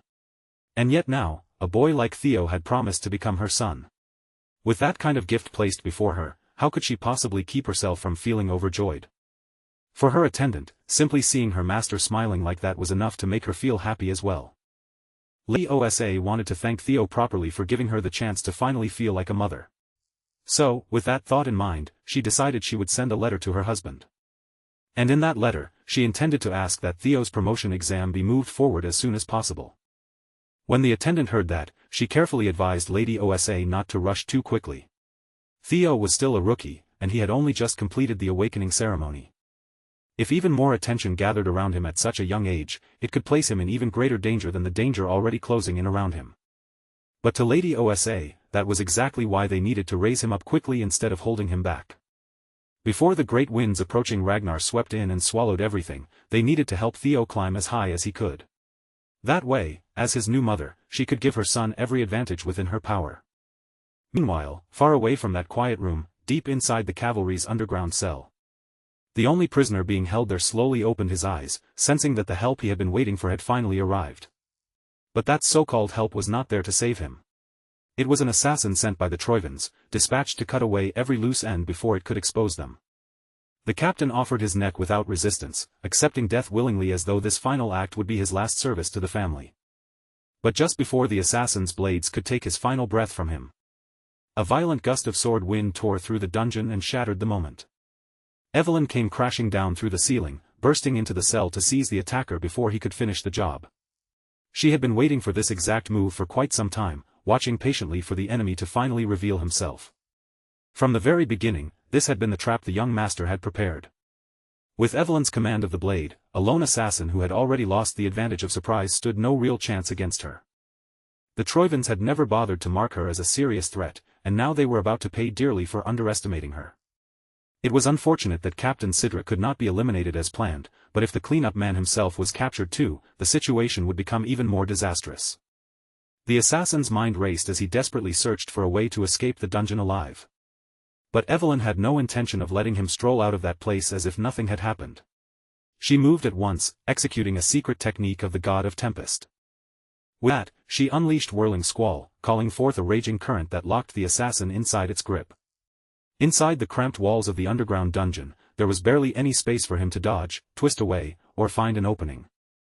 Cornered with no path left, the assassin chose a final desperate option. He tried to destroy the evidence by detonating his own mana hall. But Evelyn kept pressing him without giving him even the slightest freedom, interfering before he could properly activate such a sneaky technique. She had already seen this trick once before. It had failed the first time, and there was no chance she would allow it to succeed now. In the end, Evelyn cleanly overpowered and subdued the Troyven family's cleanup man. Somewhere deep within an unfamiliar forest, hidden away from ordinary eyes, there stood a secluded black site. Inside that secret location, operatives gathered to discuss the assassin who had slipped into the underground dungeon, only to be captured by Evelyn. They confirmed that the man was connected to Serpent Season, a sub-organization under the Eastern elite clan, the Troyven family. At the meeting were Theo, Evelyn, Commander Julius, and an operative from Black Snow. This incident made one thing clear: their suspicions had been right, and there was a mole hiding somewhere within the cavalry. That was exactly why this crucial meeting had to be held in such a remote place, far from familiar walls, so no more information could leak out. According to Black Snow's intelligence, Serpent Season was currently operating out of an ancient castle in the Calhelm region. In just 3 hours, they would judge the mission as failed, burn every trace of evidence, and disappear. Before that could happen, they needed to strike the base, capture every member they could, and secure both information and evidence from the site. The Black Snow operative delivering the report was Cleve, a Null Snow agent. Theo had not expected that he would personally meet someone of such high rank this soon. Before the briefing could fully wrap up and the ambush plan could be put into motion, Commander Julius raised one final matter, making it clear there was still something important left to settle. This operation would not be treated as just another mission. At the same time, it would also become Theo Ragnar's official promotion exam. For a moment, Theo honestly thought he must have misheard him. In his mind, it felt far too early for him to even be considered qualified for a promotion exam. Commander Julius did not deny that point. In fact, he agreed with Theo, which was exactly why the difficulty of this exam had been raised to an almost absurd level. Normally, as a swordsman climbed higher through the ranks, the trials naturally became harder and more dangerous. But this time, the higher-ups were using a mission that could potentially ignite a full-scale civil war as the test for a mid-rank swordsman promotion. The Demon Dragon had already been informed that Theo was the one who arranged Evelyn's stakeout and the capture operation. Since Theo had set all of this in motion, it was only natural that he should be the one to see it through until the very end. Even if Theo carried the status of an heir, secretly planning things without first discussing them with the commander was still disrespectful. If he wanted that promotion, then he had to complete this crucial mission without a single flaw. Julius made sure Theo understood exactly what was at stake. Once he became a mid-rank swordsman, he would earn the privilege to take on solo missions by himself. And with the way events were unfolding around him, this young man was slowly being pulled into the center of attention, as if history itself was beginning to gather around his name. As if to push him even harder, the system suddenly activated the 4th scenario quest, offering Theo a chance to cut away the dark connections that had haunted his previous life. Theo felt his blood heat with determination. He wanted to dig beneath the surface and uncover what was truly rotting beneath the skin of this decaying clan. With that conviction burning in his eyes, he swore that no matter what stood in his way, he would bring this mission to completion. And with that declaration, Operation Snake Cleanup officially began. Because there was still a strong possibility that a mole was hiding inside the cavalry, the mission team had to be kept as small and secret as possible, limited to only 3 people. Those 3 were Cleve, Theo, and Evelyn. As swordsmen, they had an advantage if the fight turned into direct combat against these snake-like assassins, but in terms of numbers, they were walking into enemy territory badly outmatched. Even so, there was no room to hesitate. Whatever happened inside that base, they would have to adjust on the spot and make the operation succeed. Meanwhile, inside Serpent Season's headquarters, the assassins had just finished gathering every document that connected their organization back to the Troyvens. While they were preparing for the possibility of failure, a small orb-shaped device suddenly rolled across the floor and slipped into the room. The moment it appeared, it became clear what it was. A smokescreen had been thrown in first, serving as the opening signal for an ambush. Before the assassins could even react properly, heads were already flying through the haze and rolling across the floor. Cleve held the title of Null Snow Operative for a very good reason. Only one assassin managed to survive the first attack, but even he was badly wounded, blood pouring from a deep cut opened across his neck. Cleve was not the type to let wounded prey slip away just because it had crawled out of sight, so she immediately turned back to finish the job. With that, her assigned area was successfully cleared. While Cleve and Evelyn moved to seize the gathered documents, Theo was given the task of heading down into the basement. Even as he moved, Theo could not help feeling impressed after witnessing someone of Cleve's level fight in person. If the blueprints they had received during the mission briefing were accurate, then the staircase leading to the basement should be somewhere nearby. But Theo let his guard slip for just a moment. He was moving too quickly, focused too much on speed, and his foot triggered a hidden tripwire. The instant the wire snapped into motion, a trap activated, sending a deadly mechanism straight toward his face, almost piercing through his eyes.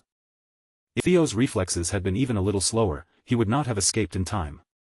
He drew his sword in a flash, the blade cutting through the air as he deflected the sudden storm of hidden stingers. Then, using hatchling synchro to read the information woven into the area, Theo's vision caught every hidden danger around him. Countless tripwires and traps revealed themselves one after another, and beyond those fixed mechanisms, several men were also lying in wait for an ambush. To clear out all those nuisances at once, Theo pulled out multiple blades and poured his black lightning into them. His Thunder Dragon-breathing dragon mark had grown stronger after its upgrade, making its power even more lethal than before. The unlucky assassins waiting in ambush were erased in an instant. The blades pierced through them, and the black lightning fried them at the exact same time. Once those enemies were dealt with, Theo moved past the fixed traps and wires with much greater ease. The security in this section was far tighter than normal, almost unnaturally so. To Theo, that was a clear sign that something important had to be hidden somewhere in the basement. At last, Theo reached the lowest level of the ancient castle. But the moment he stepped into that place, the thick smell of blood and the gruesome sight of torn flesh and gore assaulted him all at once. Standing in the middle of that horrific scene was a lone man dressed in a red robe and hat, calmly preaching about a sacred time of prayer. The priest of blood did not appreciate Theo interrupting his crimson ceremony. Theo immediately recognized what kind of man he was. This was a priest of the Holy Demon Church. That rotten church spread a twisted doctrine, claiming that an apocalypse would soon come and swallow the entire world. They promised their followers that a savior would descend from the heavens, using that sweet lie of salvation to completely capture the hearts of ignorant masses. And in just a few years, that same cult would become the spark that ignited the Great War, the war that would mark the collapse of the empire. Keeping his guard raised, Theo activated hatchling synchro and focused it on the unsettling priest before him. What he saw was a bloody aura, powered by a strange mana that did not obey the basic laws of the world, flowing through what looked like a broken mind gate. Theo guessed that this might be the so-called grace the blood priests often spoke of. But to them, Theo was nothing more than a non-believer. And because of that, the priest declared that Theo would be granted the honor of becoming a sacrifice for the one and only God. The blood priest suddenly closed the distance, reaching toward Theo with both of his blood-stained hands. Theo managed to parry the grab just in time, but the moment their strength collided, he realized something was wrong. The priest's flesh was unbelievably hard, far beyond anything normal. Theo and the blood priest clashed again and again, their movements cutting through the basement as each heavy exchange echoed off the walls. But no matter how Theo adjusted his angle or poured strength into his strikes, every attack he launched was brushed aside and made completely useless. He'd feel the terrifying weight behind each of the priest's movements. If even one grab landed cleanly, if that monster managed to lock him down for even a second, Theo knew it would be over. Then at last, the worst possible thing happened. The blood priest caught Theo's sword with nothing but his bare hand. A swing that Theo had poured his full power into was stopped so easily that it looked almost ridiculous. With Theo's blade sealed and his stance broken, the priest struck back and sent him flying straight toward the basement wall. Blood priests were supposed to belong near the very bottom ranks of the Holy Demon Church, and yet even one of them already possessed this much monstrous power. Theo's choices were shrinking fast. If he used Triple Dragon's Claw in a cramped place like this, the whole basement could collapse and bury him alive, but his mana-infused attacks were not breaking through either. So what could he even do with his sword in this situation? At that moment, time seemed to slow around him, and the lessons the demon dragon had once taught him surfaced in his mind. That lesson was about explosive, destructive strength, a force so overwhelming that it seemed to symbolize death itself. The sword dragon, however, had taught him something different, the pulsing root at the very heart of swordsmanship.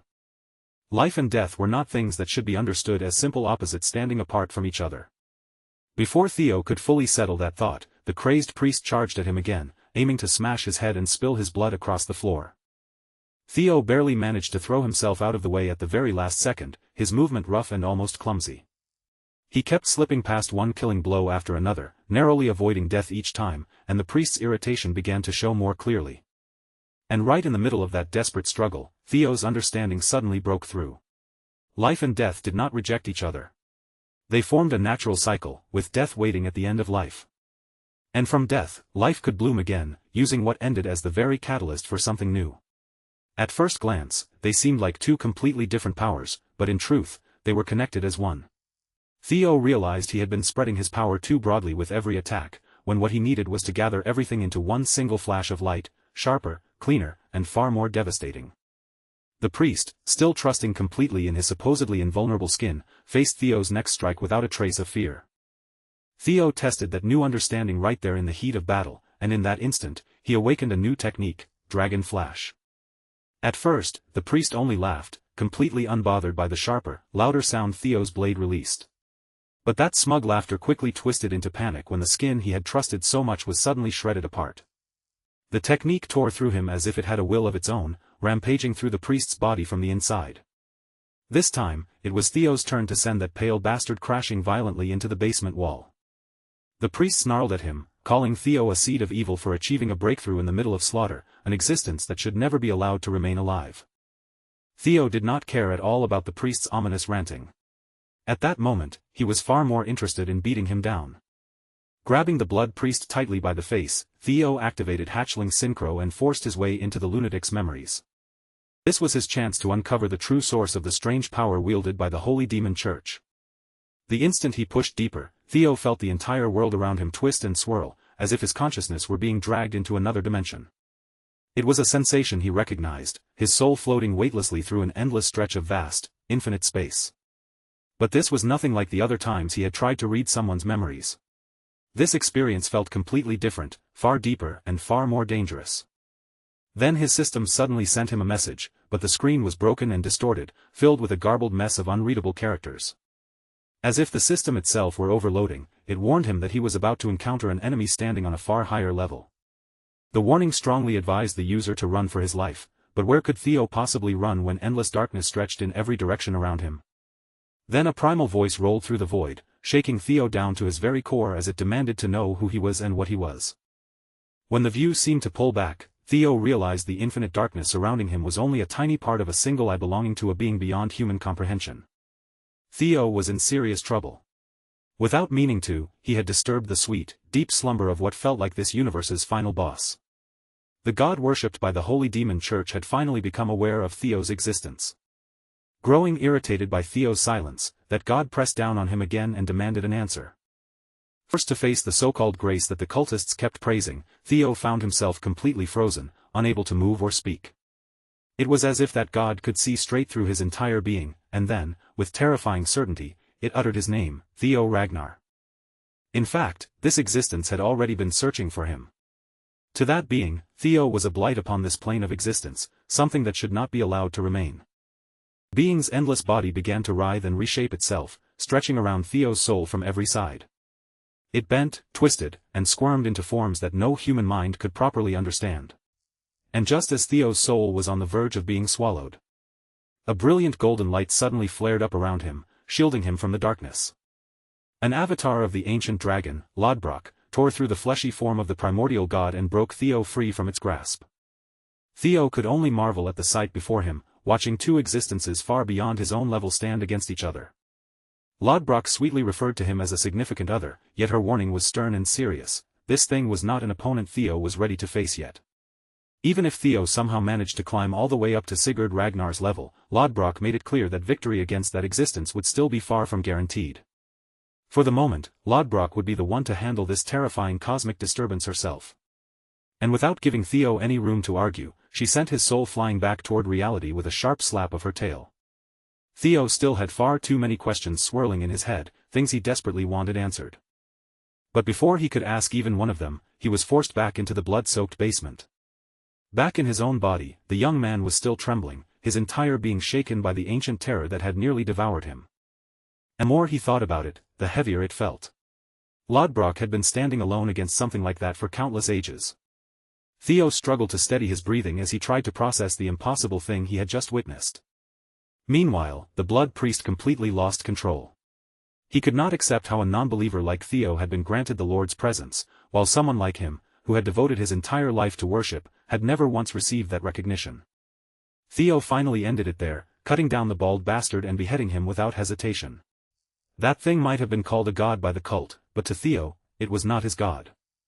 More importantly, Theo was now certain of one thing: the Holy Demon Church was worshipping the nameless sovereign, the very existence Lodbrok had once hinted at. Protecting the world from that horrifying presence had been Lodbrok's duty for a very long time. But without her heart, Lodbrok would not be able to endure for more than 3 years. And in 5 years, the Great War would begin. The death of the Guardian Dragon would become the first sign that the end was approaching. The rise of the Holy Demon Church, Ed Troivin's rebellion, and the chaos that would swallow the Empire were all connected. At last, the pieces were beginning to fit together. Theo staggered on his feet, his mind still shaken and scrambled from that out-of-body encounter. Thankfully, Evelyn was right there beside him, stepping in and letting him lean on her shoulder. Cleve was genuinely impressed when she realized the young master had managed to take down a blood priest all on his own. With an achievement like that, Theo had already proven more than enough to pass his promotion exam. After the trio finished clearing every hostile presence inside the castle, they finally had the freedom to investigate the incriminating documents left behind. Unfortunately, everything written on those papers could still only be treated as circumstantial evidence. None of it was strong enough to serve as the decisive proof needed for prosecution. So Theo brought out a familiar box, claiming he had found it hidden away in the basement. The moment Evelyn saw it, she recognized the object immediately. It was the very same box that she and Remington had once been ordered to retrieve before the awakening ceremony. Inside were secret trade records between the Ceres Merchant Guild and the Troivans. Evelyn could not help feeling impressed by her master's foresight, because he had kept this card hidden until the perfect moment to reveal it. Cleve carefully examined the logs and soon found formal trades connected to Ed Troivan, complete with official seals that made the records impossible to dismiss. With this evidence in their hands, they could now prove the Sky Dragon's treasonous schemes, as well as the involvement of the Holy Demon Church. At last, they had enough proof to move against that bastard Ed. Their first step would be an immediate strike against the Ceres Guild. The time had finally come to correct the flow of history and crush Ed Troivan. When the Demon Dragon received word of the Sky Dragon's rotten schemes, his fury was almost impossible to contain. For now, they only had enough evidence to point to him as a suspect, which meant a deeper investigation was still necessary. Julius received the report directly from the mighty Black Dragon himself. And once Robert Ragnar became personally involved, the case had practically moved beyond the stage of simple suspicion. With Robert's influence and reach, there was no way he had been completely unaware of this undercurrent. He must have known something long before, and yet he had allowed it to continue. Instead of letting the conversation linger on that uncomfortable point, the Black Dragon smoothly shifted the topic and praised Theo Ragnar for killing a blood priest by himself. Robert argued that the boy's talent was clearly far more suited to Black Snow, and that Theo should be sent to the place where he truly belonged. Theo had excellent perception and sharp deduction. He could grasp the larger picture from the smallest clues, and even his methods closely resembled those of a Black Snow operative. It was almost as if he had been trained for that role from the start. Of course, Julius had no intention of letting his star rookie be stolen away by the shady Black Dragon. OSA had already tried to claim Theo, and now Big Brother Robert was circling him too. Hearing Julius call him Big Brother made the Black Dragon's expression turn nostalgic for a moment. Long before they became the powerful figures they were today, Kyle, OSA, Robert, and Julius had once sworn themselves as brothers and sisters. But Julius could tell exactly what this scheming bastard was doing. Robert was trying to tug at his heartstrings so he could get his hands on Theo. Even so, Robert continued to insist that he was only acting like a caring older brother looking after his younger brother. Before leaving, he casually swiped several of the commander's wine bottles as if it were the easiest thing in the world, then demanded that Julius prepare something more expensive for him to steal next time. Julius could only curse Robert Ragnar helplessly as the man cheerfully hop-skipped away into the shadows. The Black Dragon had also come to confirm whether there was a mole inside the cavalry. He was genuinely relieved to see that this place had managed to remain free from the Sky Dragon's clutches. As Robert walked toward the door, his physical form began to crumble apart, scattering like dust carried away by the wind. He was already looking forward to watching the Ceres Guild finally fall. And on this day of all days, that corrupt family happened to be in the middle of a wedding ceremony. All of their higher-ups had gathered together inside the wedding chapel of the Central Branch. The groom, Naven Bacchus, stepped forward and formally introduced himself as the second son of the Bacchus clan. Quadric Ceres, the guildmaster of the Ceres Merchant Guild, had been the one to request this betrothal between the two families. His fourth daughter, Lily Ceres, was meant to become the living bridge that connected two powerful factions together. Through this marriage bond, the Ceres family and the Bacchus clan would no longer be tied by mere agreement. From this moment on, they would be linked by blood. Quadric Ceres could barely hold back the greedy excitement swelling inside him, his face almost twitching with satisfaction. With this marriage, he would finally get his hands on the name of an elite noble. And to Quadric, this was only the first step. In his heart, he was already planning to make the Ragnars pay for ever daring to look down on him. Soon enough, he intended to unleash a grand and bloody vengeance. While Quadric was practically glowing with piggish delight, the patriarch of the Bacchus clan was silently burning with anger. As one of Ragnar's 6 pillars, being tied to this union was nothing short of humiliation for them. Even so, their situation left them with little choice. They needed the dowry from this marriage to pull their family back from the edge of financial ruin. That was why the bitter patriarch sent Navin, an illegitimate child, to stand in as the groom. Navin could barely hide his amusement as he looked around. He could tell the old men of his clan were practically boiling with rage beneath their stiff expressions. Still, he had his doubts. Merchants as calculating as the Ceres family would never truly intend to help the Bacchus clan out of simple goodwill. Nevertheless, the Ceres store had been placed in line as collateral, giving this whole arrangement a very real price. But Navin was quietly hatching a plan of his own, one that involved getting rich through spilled blood. In truth, he had come here to watch a cursed family fall. And with utterly convincing acting skills. Navin smiled and vowed that he would treat his bride-to-be with the deepest care and love. To his surprise, Lily Ceres did not simply accept those pretty words. Instead, she asked him to prove that he truly intended to stand by them. Sensing that she had a specific request in mind, Navin opened his ears and listened without hesitation. He said he would be happy to help her, as long as her request did not involve money. Just to irritate the bald patriarch even further, Navin even promised that he would hand over the Bacchus family seal. But Lily Ceres had no interest at all in some random family seal. What she wanted was Theo Ragnar's head, the man who had left her with a grotesque scar where her amputated arm used to be. Navin immediately thought this woman was completely insane. She was basically asking him to assassinate a Ragnar family heir in public. Quadric quickly jumped in, trying to shut his daughter up before she could say anything worse. But what Navin said next was arguably even crazier. He agreed to give his young bride exactly what she wanted, saying he would gladly lop off Theo Ragnar's head to seal this marriage. Outside the chapel, the citizens of the central branch all lifted their heads together, staring up at the sky as wyverns began filling the air above them. After reaching their destination, Theo, Evelyn, and Cleve abandoned their ride midair and dropped down for a bold, flashy landing. Unlike their previous covert operation, this strike was not hidden in the shadows at all. This time, they came openly and proudly beneath the banner of the Ragnar clan. From this point on, they would be carrying out clan justice in full view of everyone. Cleve announced the crimes committed by the Ceres merchant group against the Ragnars, then presented the warrant granting them authority to search and examine every possible trace of treason. She made it clear that anyone who interfered would be killed on the spot, without exception. Then she advised the culprits to surrender peacefully and allow the investigation to proceed thoroughly. Quadric knew perfectly well just how many crimes he had committed, but instead of backing down, he chose to put on a strong front. Cleve gave the criminals a countdown, offering them one final chance to walk out of the chapel peacefully. However, Quadric argued that a little piece of paper could easily be fabricated, and insisted that his family would never yield to such a thing. He claimed this was nothing more than a frame-up, accusing the authorities of playing dirty to trap an innocent family. Quadric kept his stance firm, declaring that his family's loyalty to Ragnar had never wavered. Then, to fight what he called unreasonable accusations, he ordered his soldiers forward to exterminate the law enforcers. He certainly looked innocent right now.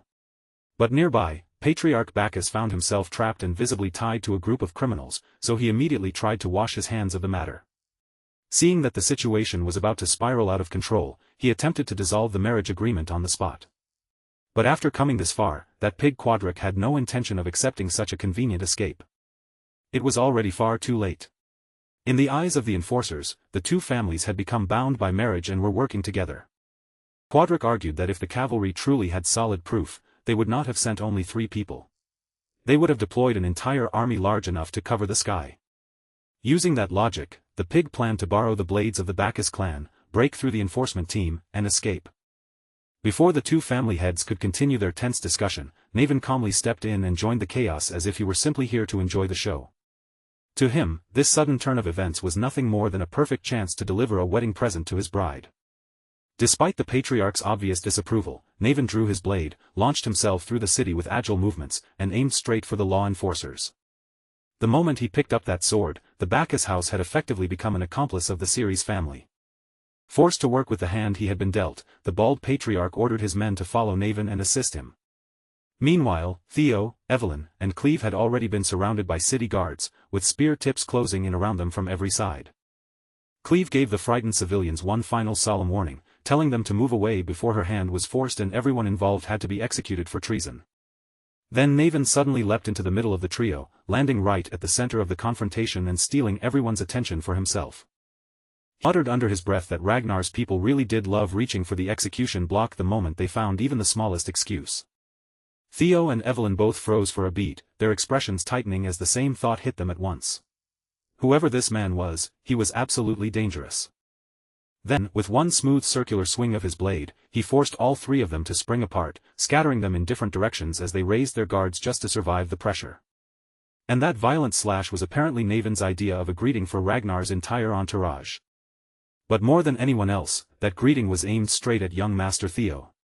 For a moment, our boy was completely stunlocked, because he knew exactly who Naven Bacchus was. Maybe not everyone knew him now, but in the future, his name would become impossible to ignore. During the Great War, Naven had been like a walking disaster, a force of nature who threw Ragnar into chaos again and again. Later on, he would marry into the Sarah merchant group and stand on the front lines beside Ed Troyven, carving his name into history through sheer bloodshed. People would come to call him Ghost Sword Naven, a terrifying swordsman whose blade seemed to appear from nowhere. And for some reason, that very man now wanted Theo's head. He barely paid any attention to the women around Theo. Ghost Sword Naven's eyes stayed locked on the Ragnar heir alone, as if killing Theo was the only thing that mattered. Theo's thoughts began racing at full speed. If he could properly use what he knew from his past life, this terrifying encounter might actually turn into a huge opportunity, one that could push his strength to an entirely new level. So Theo called ISO forward against Naven, then told the ladies to continue the mission without him. While they pushed ahead, he would stay behind and face the eccentric swordsman on his own. Evelyn clearly didn't like that decision. Her hesitation showed right away, and she looked reluctant to leave Theo alone with someone this dangerous. But Cleve accepted Theo's judgment. The Sarah crooks were probably destroying evidence at that very moment, so they couldn't afford to waste time.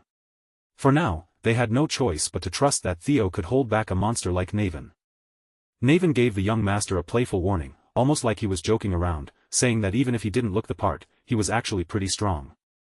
Theo, instead of backing down, met that strange energy with a faintly amused look of his own, matching Naven's bizarre mood without missing a beat.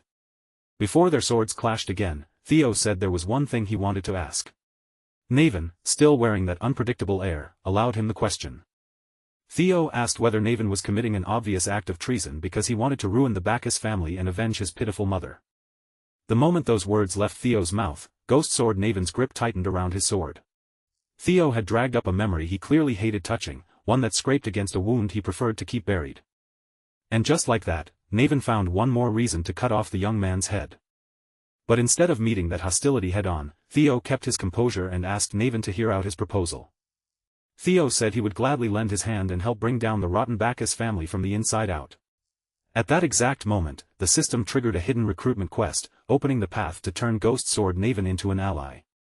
Honestly, Theo was going to need some serious Talk-no-Jutsu energy to pull this off. Naven Bacchus was never an ordinary member of his family. He was an anomaly, the unofficial strongest blade the Bacchus family had ever produced. Even with talent that could stand beside the legendary Thorkel Ragnar, Naven had never received the proper recognition he deserved. And the reason was brutally simple: he was an illegitimate child, born from a woman in a brothel. Instead of becoming a source of pride, Naven's overwhelming talent only brought unbearable grief to his mother, a pain she could no longer carry. When Naven was still just a young boy, he had to watch his own mother take her life right in front of him. From that day onward, his hatred for his own family burned deep inside him and never went out. Theo knew this part of Naven's past, and if he handled it correctly, he could use that hatred to bring an incredibly valuable comrade to his side. Unfortunately, Theo had misjudged just how furious Naven would become when his mother was brought into the conversation. Before Theo could fully regain control of the situation, he was forced to take another deadly strike from Ghost Sword Naven. And that attack was no joke. The impact hit so hard that it nearly blasted Theo off his feet and shook him down to his bones.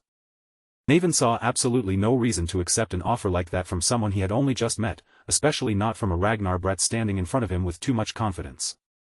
In his eyes, the Bacchus family was already headed downhill all on its own. He didn't need to join hands with some hotshot punk just to watch them collapse. That might have been true, but if Naven simply stood by and did nothing, he would be dragged down with the very family he despised so much.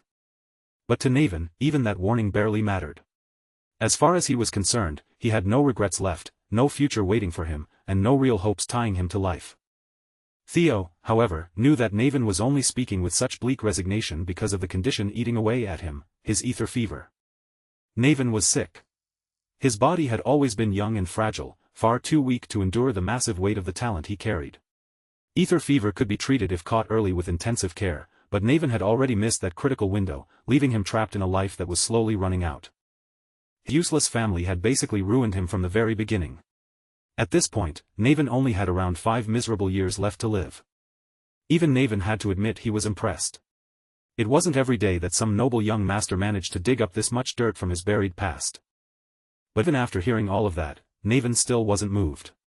In his mind, the Bacchus family's end was already coming, and when it finally sank, he intended to sink right along with it. Theo's lips curved into a confident, almost smug smile as he asked whether Naven would change his mind if Theo had a cure. For the first time, Naven's expression truly wavered.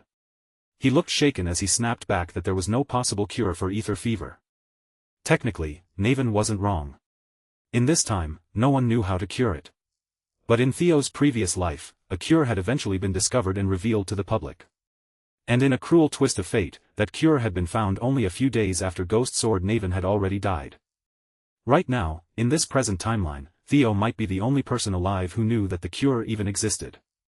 With absolute confidence in his voice, Theo assured Naven that they could get rid of that annoying ether fever completely. Not maybe, not possibly, but 100%. And as they had already made clear, the rotten Bacchus family was going to burn to the ground no matter what happened. But if Naven chose to take Theo's hand, then he wouldn't have to disappear with them. He could survive, keep living, and become someone who actually mattered. He could leave behind a real, positive mark on the world, not as a doomed blade of Bacchus, but as a hero who helped the Ragnar family. All Naven had to do was trust Theo just once and take that leap of faith. Meanwhile, closer to the chapel, the city guards had already thrown together defensive measures meant to slow down Evelyn and Agent Cleve. Of course, against fighters on their level, those ordinary mortal traps and barriers were almost laughably useless. If anything, the biggest problem was the constant hassle of swatting away arrows, because deflecting them one after another was less dangerous than it was irritating. From a distance, Evelyn and Cleve could see that Theo and Naven had stopped crossing blades entirely. Instead of fighting, the two of them were standing face to face, locked in some kind of serious conversation. Cleve's patience was wearing dangerously thin. Every second they wasted made her want to end the whole mess the fastest way possible, by cutting down every hostile presence in sight. The only reason she hadn't already done exactly that was because of her superior's order. Her priority wasn't just the mission itself, but observing Theo Ragnar and judging whether he had the potential to be recruited. The Black Dragon wanted more information, not guesses. They needed a clearer look at what the boy could truly do when pressure started closing in around him. After all, one of Black Snow's major duties was to accurately assess the people who might one day stand at the front of Ragnar's future. As a Null Snow, Cleve had to keep that responsibility in mind throughout the operation. Before they had even moved out, she had already asked exactly when she would be allowed to remove her limits. Since the demonic cult had now been dragged into the situation, the condition was clear. If someone at the level of a bishop or higher appeared, Cleve would be released without restraint. So, like a disciplined soldier, Cleve held herself back and kept her involvement limited, even if every part of her clearly hated doing it. The only thing that genuinely worried her about this arrangement was the delay.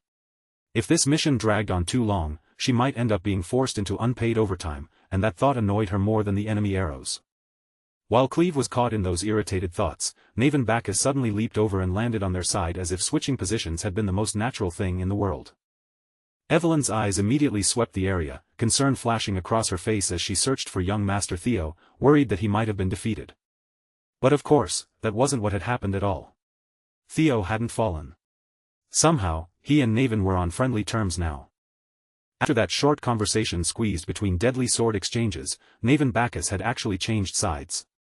And honestly, having someone like him standing with them instead of against them made the entire battlefield feel a lot less terrifying. He even went so far as to apologize to the ladies for how rude and discourteous he had been earlier, which was almost harder to believe than the betrayal itself. After all, they would be moving forward as allies from here on out, and it would be troublesome if they kept carrying resentment toward each other while charging into the same fight. With that, Theo's hidden quest had been completed successfully.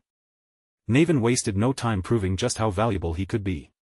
The moment he joined their side, he tore into the battlefield like a demon unleashed, moving through ordinary defenses without taking a single scratch.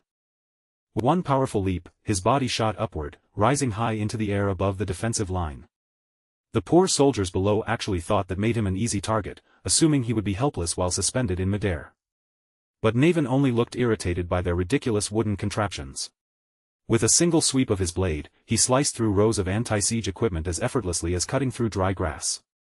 And the soldiers unfortunate enough to be standing near those machines were punished right along with them, their bodies meeting a gruesome end before they could even react. While Naven was carving through the battlefield in a bloody rampage, the bald patriarch shouted at him, scolding the illegitimate sword for daring to turn his blade against his own family. Naven immediately scoffed the moment he heard the word family. Coming from that bastard's mouth, the word only made his blood boil hotter, twisting years of hatred into a single sharp edge. So Naven finally did what he had wanted to do for years. He cut through the blabbering patriarch in one clean, merciless stroke, splitting him apart before the man could keep talking. That bald head cracked open under the force like fresh fruit smashed apart, leaving no room for dignity in his final moment. Evelyn could only stare in awe. That man truly lived up to the rumors claiming he was equal to young Lord Thorkel. Theo quickly urged the ladies to take advantage of Naven's rampage and move forward while the enemy formation was collapsing. With Naven tearing open the way, they finally had a clear path to reach and capture that pig, Quadric Ceres. And speaking of the devil, Quadric was completely losing his mind after hearing that their defenses had been rendered useless one after another. Only now did he finally start thinking about disposing of the documents that could be used as evidence against his guild. One of his attendants, pale with fear, advised him to begin by burning the papers connected to the Troivans. But the pig exploded at the suggestion, violently opposing the idea. As far as he was concerned, no one was allowed to touch those documents except him. The terrified attendant was only trying to think rationally, hoping to reduce future casualties and limit how much damage this disaster would cause. But Quadric had no interest in listening to reason. If the Troivan connection went up in flames, how was he supposed to recover the money he had invested in them? Even with the law closing in, he still couldn't let go of a single coin he thought he could squeeze out. Then another presence in the room spoke up, insulting Quadric as a pathetic mortal drowning in vulgar greed. The pig's eyes immediately lit up. The one man who might be able to help him deal with the incoming cavalry had arrived at exactly the right moment. Outside, the four-person party's momentum had become impossible to stop. Wherever they pushed forward, bodies were left behind, scattered across the path they carved open. Theo, still running at a relentless pace, suddenly slowed when he saw a crowd beginning to walk out through the door ahead. At the front stood a representative of the Holy Demon Church, and behind him, hundreds of hooded believers lined up outside the chapel, ready to put the teachings of their god into action. Quadric practically thanked the devils for sending him a bishop from the demonic cult at such a desperate moment. Since these lunatics were also tied to the Troivans, he figured there was at least a chance they might be willing to lend him some help. The bishop agreed to provide assistance, but only because the pig might still prove useful when the day of judgment finally arrived. However, when the bishop demanded that Quadric hand over the Troivan documents, the pig immediately clammed up again. His obsession with wealth was putting the larger plan in danger, and at that point, a little violence became necessary to correct his stupidity. The bishop had no patience to soothe the ego of an arrogant fool. Worse than that, Quadric was also a wretched non-believer, which made him even less worth sparing. So the bishop simply ordered Quadric's death. At this point, they had no use for his money anymore anyway. As hands tightened around his neck and began choking the life out of him, the pig somehow managed to force out a sincere apology. He admitted that he had been far too rude earlier, then desperately added that killing him would only make the connection with the Troivans far more complicated. Quadric might have been a greedy, disgusting pig, but when his life was on the line, he still knew exactly how to crawl, beg, and survive. The bishop decided to spare him for the moment and gave Quadric one final chance to burn the evidence before everything fell apart. But he also warned him in a cold voice that escaping was not an option. Their lord was watching over all of this, and there would be nowhere for Quadric to hide. Terrified that the bishop might suddenly change his mind, Quadric hurriedly hobbled toward the basement door, dragging his body forward as fast as he could manage. Outside, Theo's party was about to receive a very special welcome, prepared personally by the Blood Bishop and his fanatical followers. The believers began spreading out across the area, their formation opening like a crimson tide, because the time had finally come for them to wage their so-called holy war. The sickly bishop of the demonic cult raised his voice and preached about the descent of their god, a god that would arrive drenched in blood. And all around him, the brainwashed fanatics echoed his twisted words, repeating those insane beliefs with empty devotion in their voices. On Theo's side, there were only 4 fighters, including Theo himself.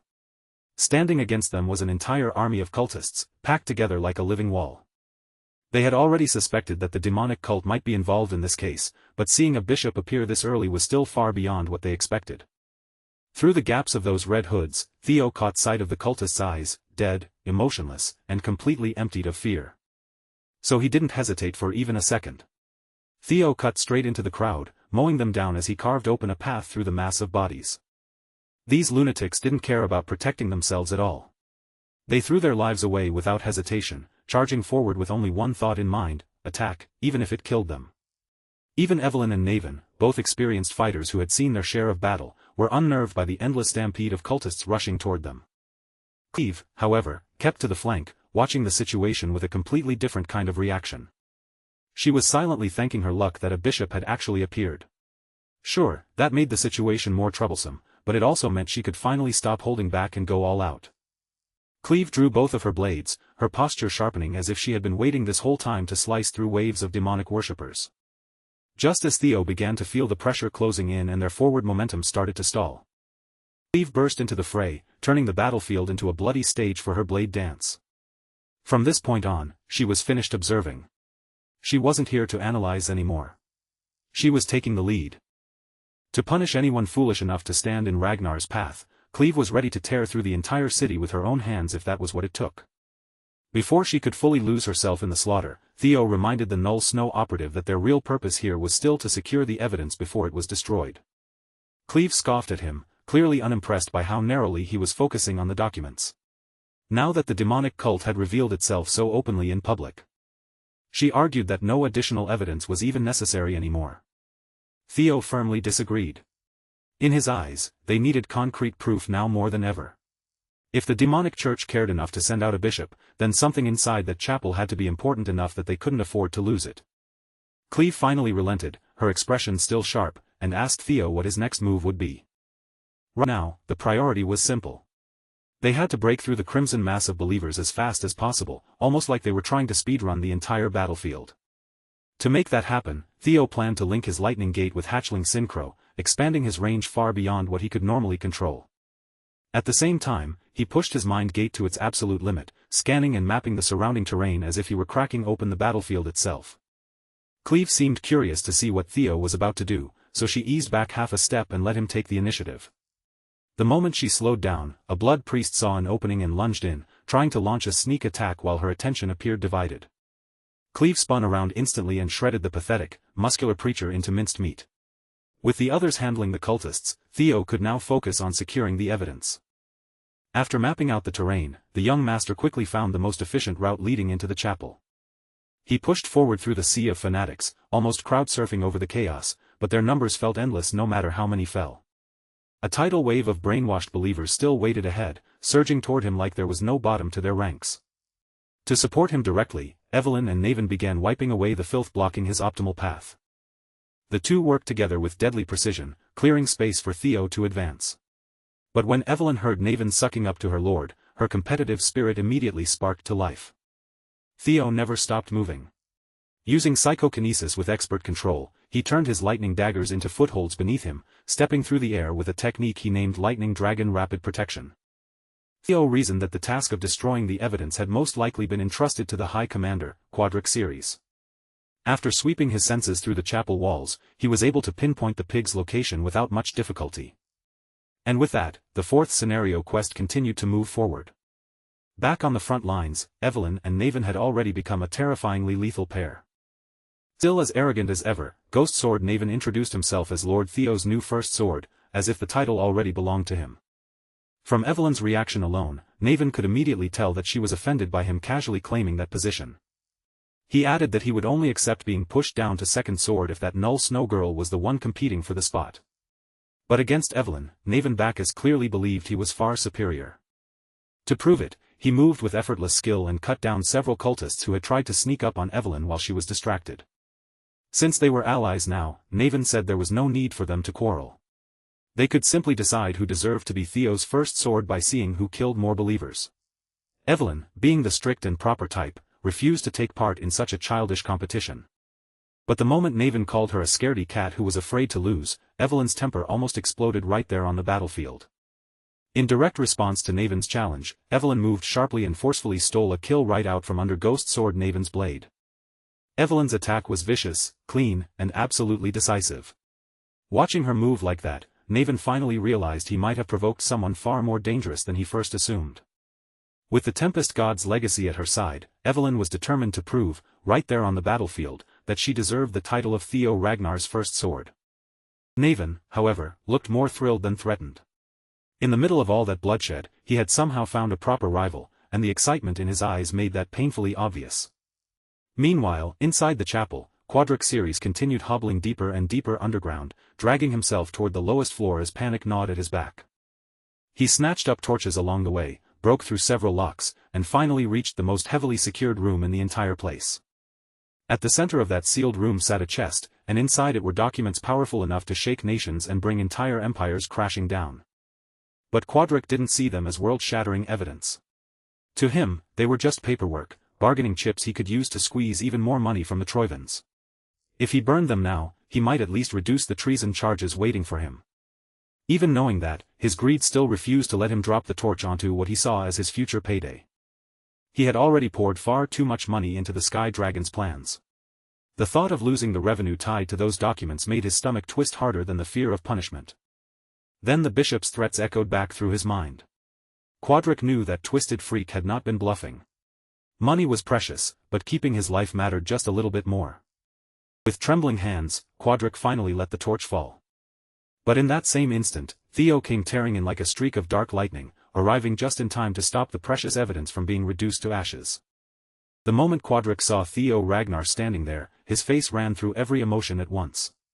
Theo looked like a harbinger of death, and this time, he had come for far more than the arms of the pig's daughter. Naturally, the corrupt but stubborn businessman understood exactly how bad his situation was, and he immediately tried to save himself by begging for mercy. Theo had no patience left for his hollow words. Electric energy began filling the cramped room, crackling through the air as the pressure around him sharpened. For rebelling against the Ragnar clan, Quadric Ceres received his sentence right there, death. With that fat bastard finally removed from the picture, Theo's fourth scenario quest, Ties of Evil from a Past Life, was marked complete. Theo began searching through the paperwork, but no matter how much he looked, he couldn't immediately understand why these documents were important enough to mobilize the demonic cult and even a bishop. The secret ledger he had already handed to Cleve should have been more than enough to condemn Ed Troivan. Even so, Theo knew the Sky Dragon connection could still be dismissed as a disposable tale, something the Troivan clan would happily cut away if it meant surviving. What Theo wanted was not a partial win, but complete victory over that treacherous clan. With an entire library's worth of evidence spread before him, the whole Troivan clan could be dragged into this. The problem was figuring out which of the thousands of pages mattered most. Then, for reasons even Theo couldn't fully explain, one particular book caught his eye, as if instinct had pulled his gaze straight toward it. Its title read, Rose Palace Investigation Report. Inside those pages were detailed records concerning primordial dragon relics, and every line had been handwritten by Ed Troivan himself. Theo read that the Sky Dragon had already acquired 2 relics and had concluded that another one was hidden in the Rose Palace. The Rose Palace, Theo's former home. In that moment, everything finally clicked into place. The discrimination, the false accusations, and even his miserable end in his past life had all happened for a reason. The book contained orders to remove Cecilia and Theo Ragnar from the picture, all because of a relic that might have existed there. For the first time, Theo's hatred toward Ed Troivan surged to a level it had never reached before. His hands moved almost on instinct as he tore out the pages that mentioned both his name and his mother's name from that horrifying book. Then Theo forced himself to breathe, calm the storm inside him, and pull his focus back to the mission in front of him. To carry out his final revenge, there were 2 things hidden in this secret stash that could inflict devastating pain on the Troivans. They had been foolish enough to keep the relics they worked so hard to obtain hidden in the very same place. And just like that, 2 more cube-shaped relics of the primordial dragon ended up in Theo's possession. Back outside, Naven and Evelyn were still standing firm against the raging horde of blood cult fanatics. In the middle of the fight, Evelyn suddenly found herself remembering the past.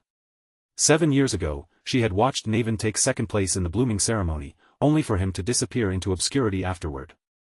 Naven seemed genuinely honored that someone had remembered him at all, but this was hardly the time to sink into old memories.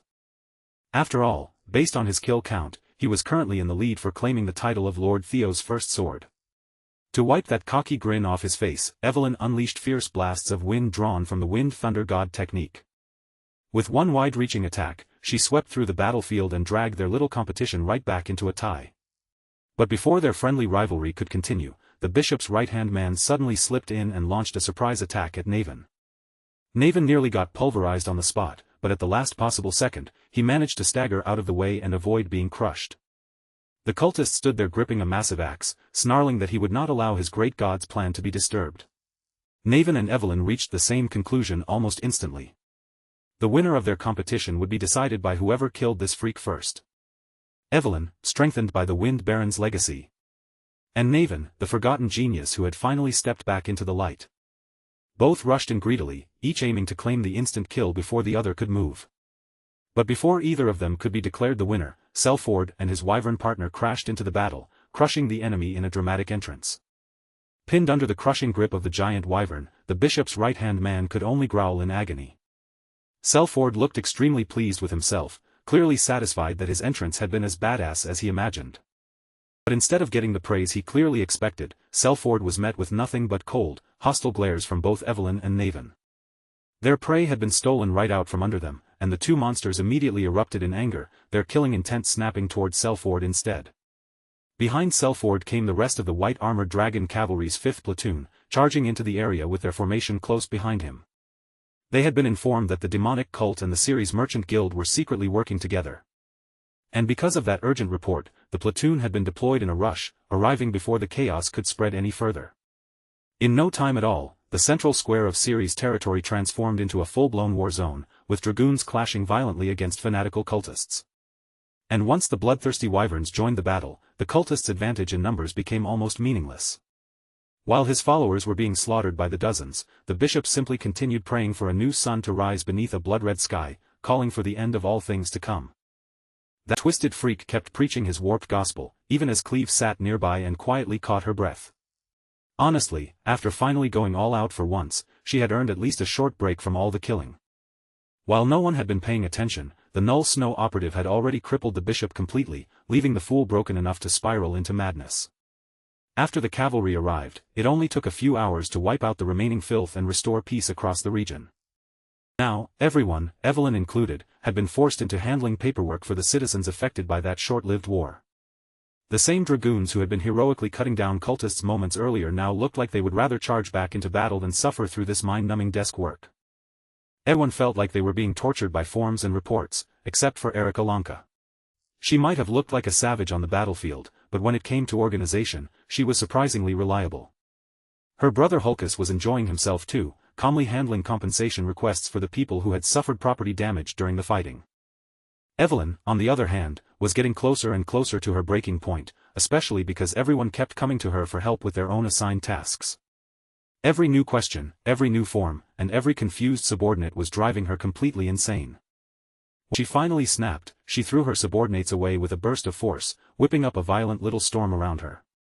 While the cavalry was trapped in administrative hell, Cleve and Theo met separately to organize the massive amount of evidence they had managed to save. From traces connected to Ragnar's relics to detailed plans for outright treason, everything had been carefully recorded in those documents. Because of Theo's indispensable work during the operation, Cleve was the first to congratulate him on reaching the intermediate rank. She also said that someone like him would likely flourish if he joined Black Snow. Theo immediately grew awkward and tried to dodge the topic, clearly not wanting to get pulled into a serious conversation about being recruited by the Black Dragon. Then Cleve brought up one more piece of good news. The operation to capture the Sky Dragon had officially begun. The ledger they had obtained earlier had been judged as sufficient proof to begin the hunt. That meant Black Snow's elite arrest team had already moved out and was currently making its way toward the capital. But before they could even enjoy that good news, a messenger suddenly burst into the temporary camp with an urgent update. The elite arrest team had been hit with a brutal surprise. Ed Troyven had been hiding the true level of his power all along. And now that he no longer had any reason to stay concealed in the shadows, the Sky Dragon was finally letting loose. Ed understood perfectly well that revealing all his cards at this stage was not the smartest move. But if he could leave enough bodies behind him, he could still cripple Black Snow to a meaningful degree. In his own twisted way, Ed Troyven even congratulated Theo Ragnar for forcing him into such a desperate position. The Camellia Palace, Axion, the Dragonslayer sword, and now the Ceres Guild, everything Ed had painstakingly prepared had been ruined because of that one imbecile. Ed Troyven was finally slipping into that unhinged, dramatic madness, his sanity cracking after one loss after another. But deep down, he was still a hater to the core.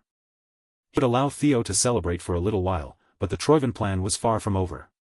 The Dragon Slayer sword had been lost, but Ed had still managed to secure a replacement contingency. Now he was heading back to his father to call upon something that might turn the tide back in his favor.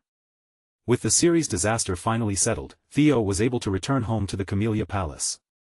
The palace was unbelievably busy, packed with nobles getting fitted for garments and attendants rushing from one place to another. Curson looked around the place in surprise, visibly taken aback by the sheer chaos unfolding around her. Just walking through the palace felt like marching through a battlefield, except instead of swords and blood, there were fabrics, measurements, and garment cutters everywhere. She probably would have gotten lost in the middle of that hectic crowd if her daughter hadn't found her among all the busy workers. Cecilia excitedly explained that she was opening a new business, a high-end brand built around luxurious fabrics and glittering jewels. She continued happily talking about the finer details of the business, while Curson listened in a dazed, absent-minded way. The elf mother was far too distracted by her daughter's bright smile and overflowing enthusiasm to properly catch any of the important details. To Curson, Cecilia's happiness made her shine even brighter than any jewel in the entire estate. But Curson hadn't come all this way just to admire her daughter's joy. She had arrived in person because there was news she needed to deliver. Whispers about the Rose Palace had reached her ears, and those rumors were serious enough that she couldn't simply ignore them. The moment Cecilia heard that, her anxious mind jumped straight to the worst possible outcome, and she immediately asked whether her son was safe. Watching her daughter go from radiant happiness to a trembling mess of worry in an instant made Curson's heart ache. So she quickly eased Cecilia's fears, making it clear that she hadn't come carrying disaster. If anything, the news she brought was the complete opposite of something dreadful. Amel, that hateful woman who had caused so much misery, had been discovered dead, and not alone. Her entire camp had fallen with her, wiped out to the last. Severed heads had been displayed across the walls of Rose Palace, a grim and unmistakable sign that their threat had finally been crushed. The moment Cecilia heard it, it was as if an unbearable weight had finally slipped from her shoulders, letting her breathe properly for the first time in ages.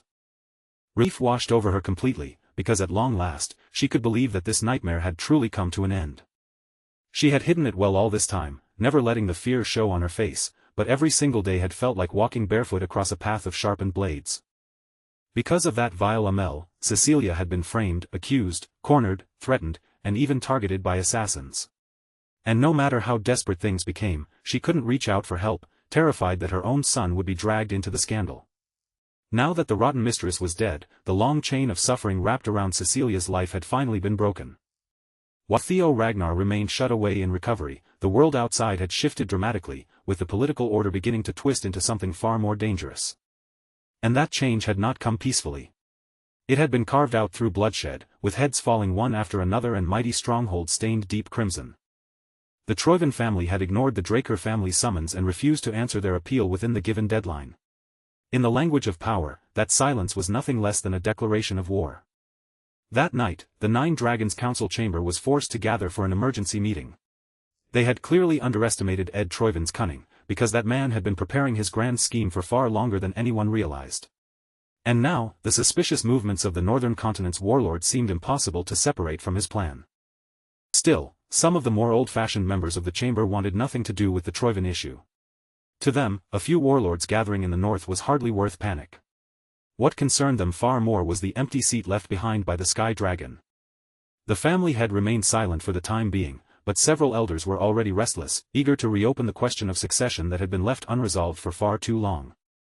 Then, to everyone's surprise, the Black Dragon spoke up and insisted that this was exactly the right moment to decide who their next leader should be. If the heirs began fighting among themselves right before a full-scale war erupted, the result would be catastrophic. He was trying to reduce the unpredictable dangers that could explode once war began, but the older heads in the chamber snapped back at him, accusing his words of being nothing short of blasphemy. Fortunately, one of the Nine Dragons finally stepped in, his command cutting through the rising tension and forcing the chamber to settle down. In his view, what they truly needed was a proper gathering where every concerned party could be brought together, and he made it clear that he would begin arranging it at once. Conveniently, he already had a suitable event coming up that could serve as the perfect opportunity to test the waters.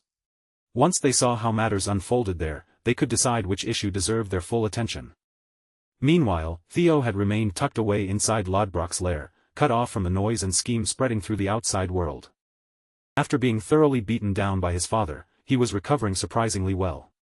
With no outside distractions pressing in on him, he spent his days refining himself and sharpening his blade. The marks left behind by the patriarch's fury were still fresh across his body, visible reminders of that brutal encounter, yet Theo's condition had never been better. His movements were clean, fast, and frighteningly precise.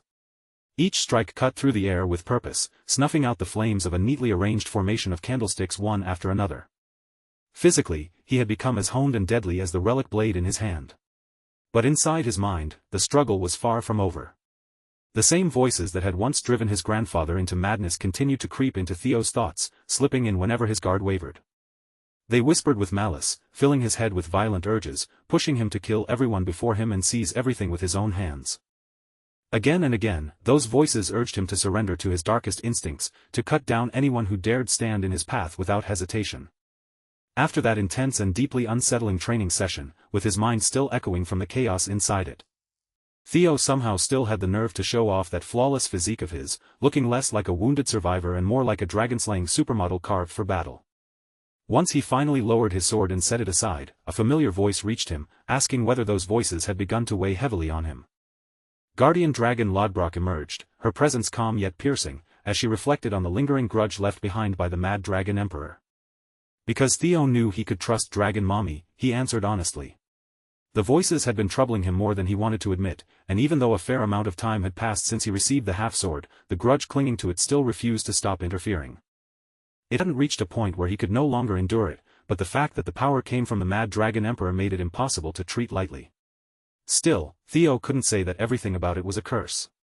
Thanks to that very power, he had managed to catch a glimpse of the Emperor's realm, even if only for a brief moment. Lodbrok understood the weight of what he was facing.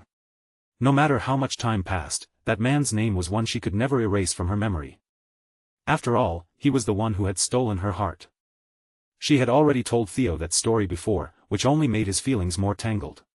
He still couldn't understand why his father had spared him, or why he had gone so far as to grant him that weapon. Noticing that Theo was starting to rush ahead in his thoughts again, Lodbrok firmly reminded him to slow down. If they moved too recklessly, he would end up facing something far beyond his current ability, just like he had before. Now, they still had time. And thanks to the High Priest treating Theo immediately, even his severed arm had been reattached without any real complication. Even so, Lodbrok wasn't about to leave it to chance, so she leaned in and personally gave him a very close, very thorough examination to make sure everything had healed properly. Once she was satisfied that the checkup had been detailed enough, Lodbrok dismissed Theo for the day. She could sense that someone else was already searching for him. Before he left, however, Lodbrok gave him one sharp warning: he needed to stop wrecking her nest every time he came over just to swing his blade around. After all, their little routine had become painfully obvious. Theo made the mess, and someone else had to clean it up afterward. As soon as Theo made his way back to Camellia Palace, he was met by a familiar face he hadn't seen in quite some time. The person waiting for him was one of his devoted fanboys, Sybil Dree. Sybil approached with obvious excitement, personally delivering an important message to his young lord. It was an invitation. According to the letter, Daffodil Palace was graciously inviting Theo Ragnar to attend a banquet held in celebration of Lady Ray Ragnar's 18th birthday. Sybil, however, couldn't help pointing out how strange the whole thing felt. With war practically standing at their doorstep, throwing a birthday banquet for Lady Ray seemed strangely detached from reality. And judging from the rumors already circling around the event, it was shaping up to be a grand one. Theo didn't see it that way. To him, the banquet was likely being made grand precisely because these were such unstable and turbulent times. Troivin's betrayal had thrown the family's internal balance into complete disorder, shaking the structure from within and leaving every faction on edge. Instead of Axion, the one who had been carefully raised and polished under the Sky Dragon's guidance, it was Theo who seized the position of the sixth successor. And as if that alone hadn't shaken the clan enough, one of the 9 dragons had managed to deceive everyone, hiding treasonous schemes right beneath their noses. Now the chamber was left with a dangerous gap in power, and that made the coming banquet far more than a cheerful birthday celebration filled with wine, laughter, and music. It was a carefully staged display meant to show every outside force that the Ragnar clan remained firm, powerful, and completely unshaken. At the same time, it would give the successors and the factions behind them a chance to measure one another up close. Sybil could only stare in admiration at how quickly his young lord saw through the situation. The thought of Theo stepping into the center of such an important stage had him practically buzzing with excitement. And if those old heads were so desperate to judge what Theo was truly capable of, then he had no problem giving them a performance they would never forget. At this season, Daffodil Palace carried a cold, elegant beauty, its grand structure standing beneath the winter air like something carved from frost and stone. Inside that enormous palace, a wide banquet hall had been prepared, filled with affluent families who were connected to Ragnar in one way or another. Nobles lifted glasses of expensive wine, sampled luxurious dishes, and exchanged polished smiles while mingling with their peers. The instant the new heir stepped through the doors, every glass paused in midair, every bite stopped, and even the soft gossip drifting through the hall fell silent. In a heartbeat, every gaze turned toward the newly appointed succession candidate.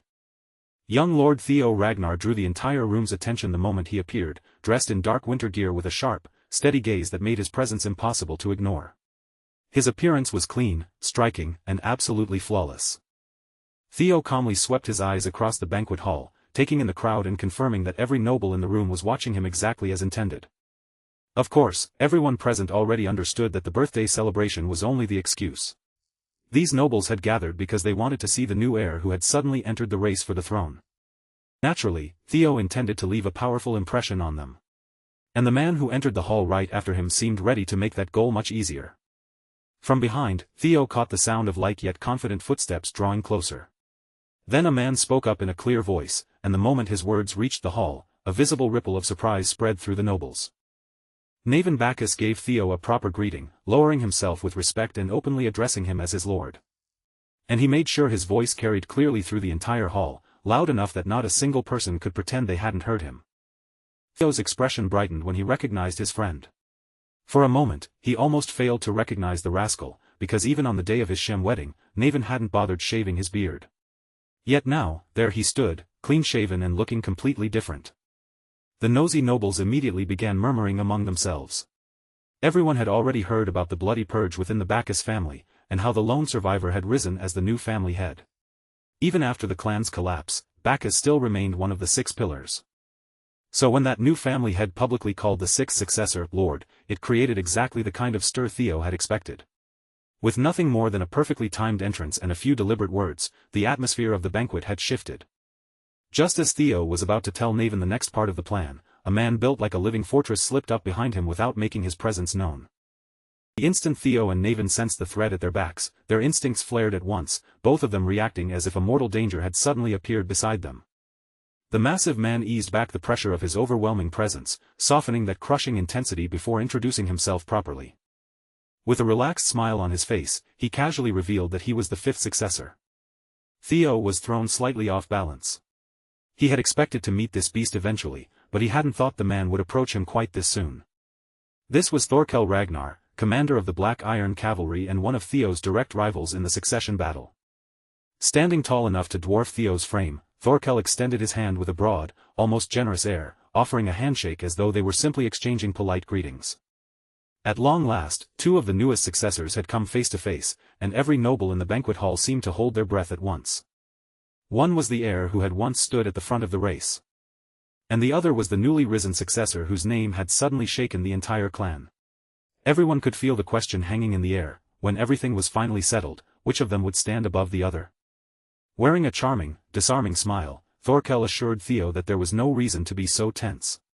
He claimed he had only come over to meet the rising star that everyone had been talking about.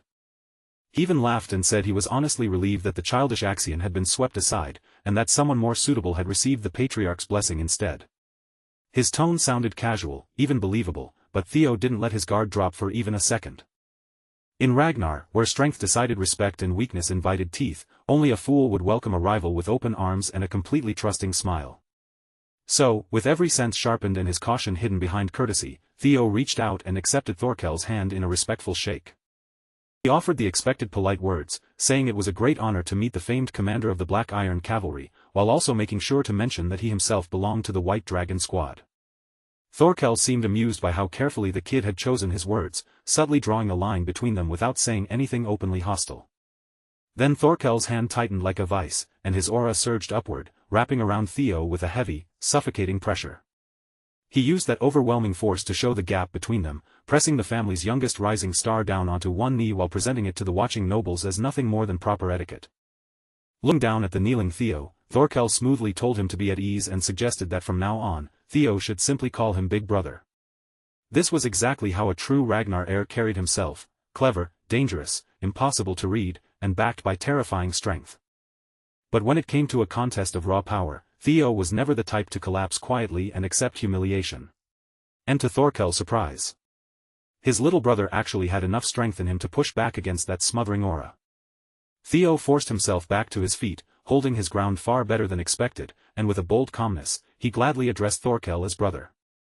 Elsewhere in the banquet hall, the lanky siblings had just made their entrance, and Hulkus was already grumbling about being forced into a suit for a formal event. His sister was desperately trying to repair the family's reputation as a pack of barbarians, but with him acting like this, she clearly had her work cut out for her. While Hulkus looked as if the formal clothes were slowly killing him, another familiar figure stepped into the grand hall. Remington Narcio, known as the Silver Lion, walked in with an easy stride, ready to greet his old comrades. The pretty boy of the West had built quite the reputation for himself over the past few months, and people had even begun saying he was giving the Ascendant Dragon a real run for his money. Even so, Remington himself had not changed much at all. He was still every bit the humble knight. He had simply traveled all the way north to catch up with Lord Theo and check on how the white-armored dragon cavalry was doing. Which made it painfully awkward when the birthday girl herself happened to overhear exactly what he had just said. The Silver Lion instantly looked less like a proud knight and more like a guilty little cat, bowing and apologizing over and over again to Lady Ray. Lady Ray simply laughed it off, brushing away the awkward moment without taking offense. She understood better than anyone that this gathering was never truly just about celebrating her birthday. Then, without warning, everyone nearby felt the clash of auras erupting from the very center of the party. Two unmistakably different powers collided in the middle of that massive banquet space, pressing against each other so fiercely that the air itself seemed to tighten. The Hounds of the North realized almost immediately that Theo had to be tangled up in whatever was happening. After all, when it came to causing a scene, there was hardly anyone better at it than that guy. On the surface, Theo and Thorkel looked like they were only testing each other through a courteous handshake. But the pressure swirling around them told a completely different story, and none of the guests dared to step too close as their auras fought for dominance. At last, Thorkel withdrew his hand and broke into laughter. With an easy grin, he jokingly admitted that he was no match for his little brother and declared his surrender. Theo matched that relaxed tone without missing a beat, insisting that the only reason he had managed to win was because his big brother had guided him along.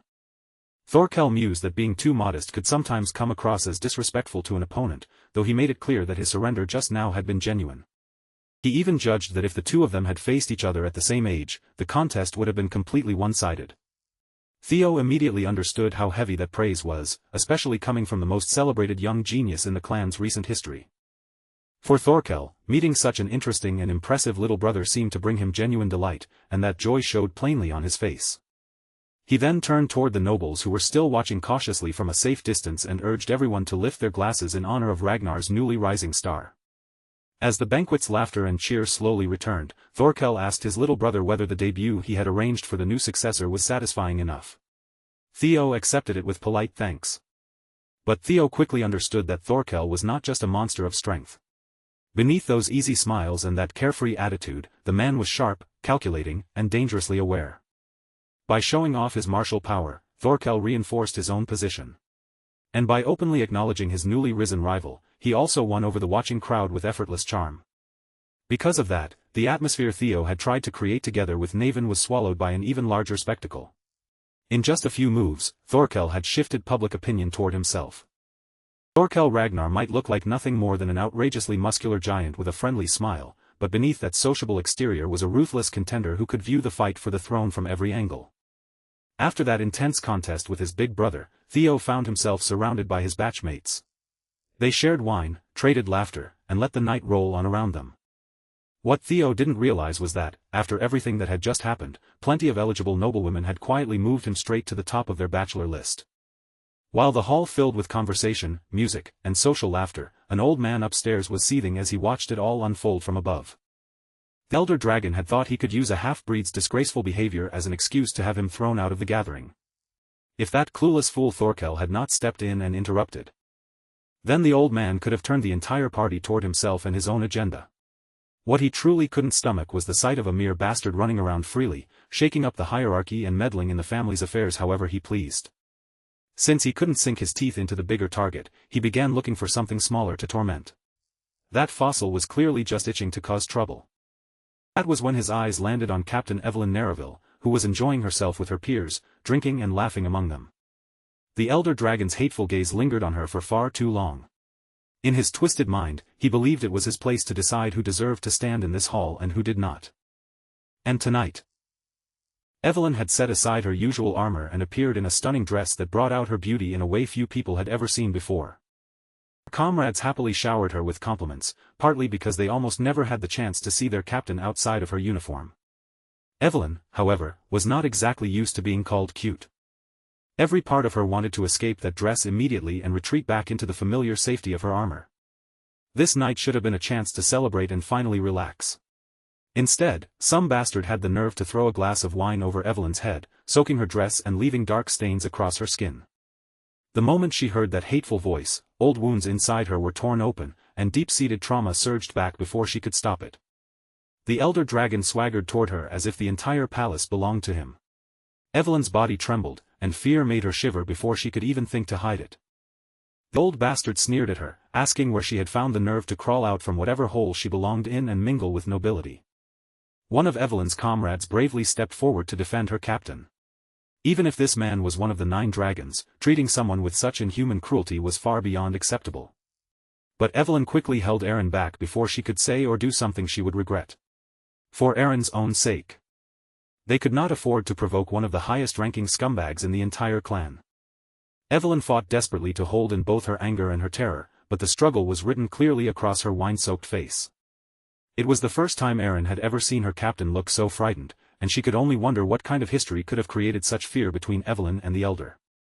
The elder dragon loomed over the women and coldly reminded Evelyn that he had warned her never to appear before him ever again.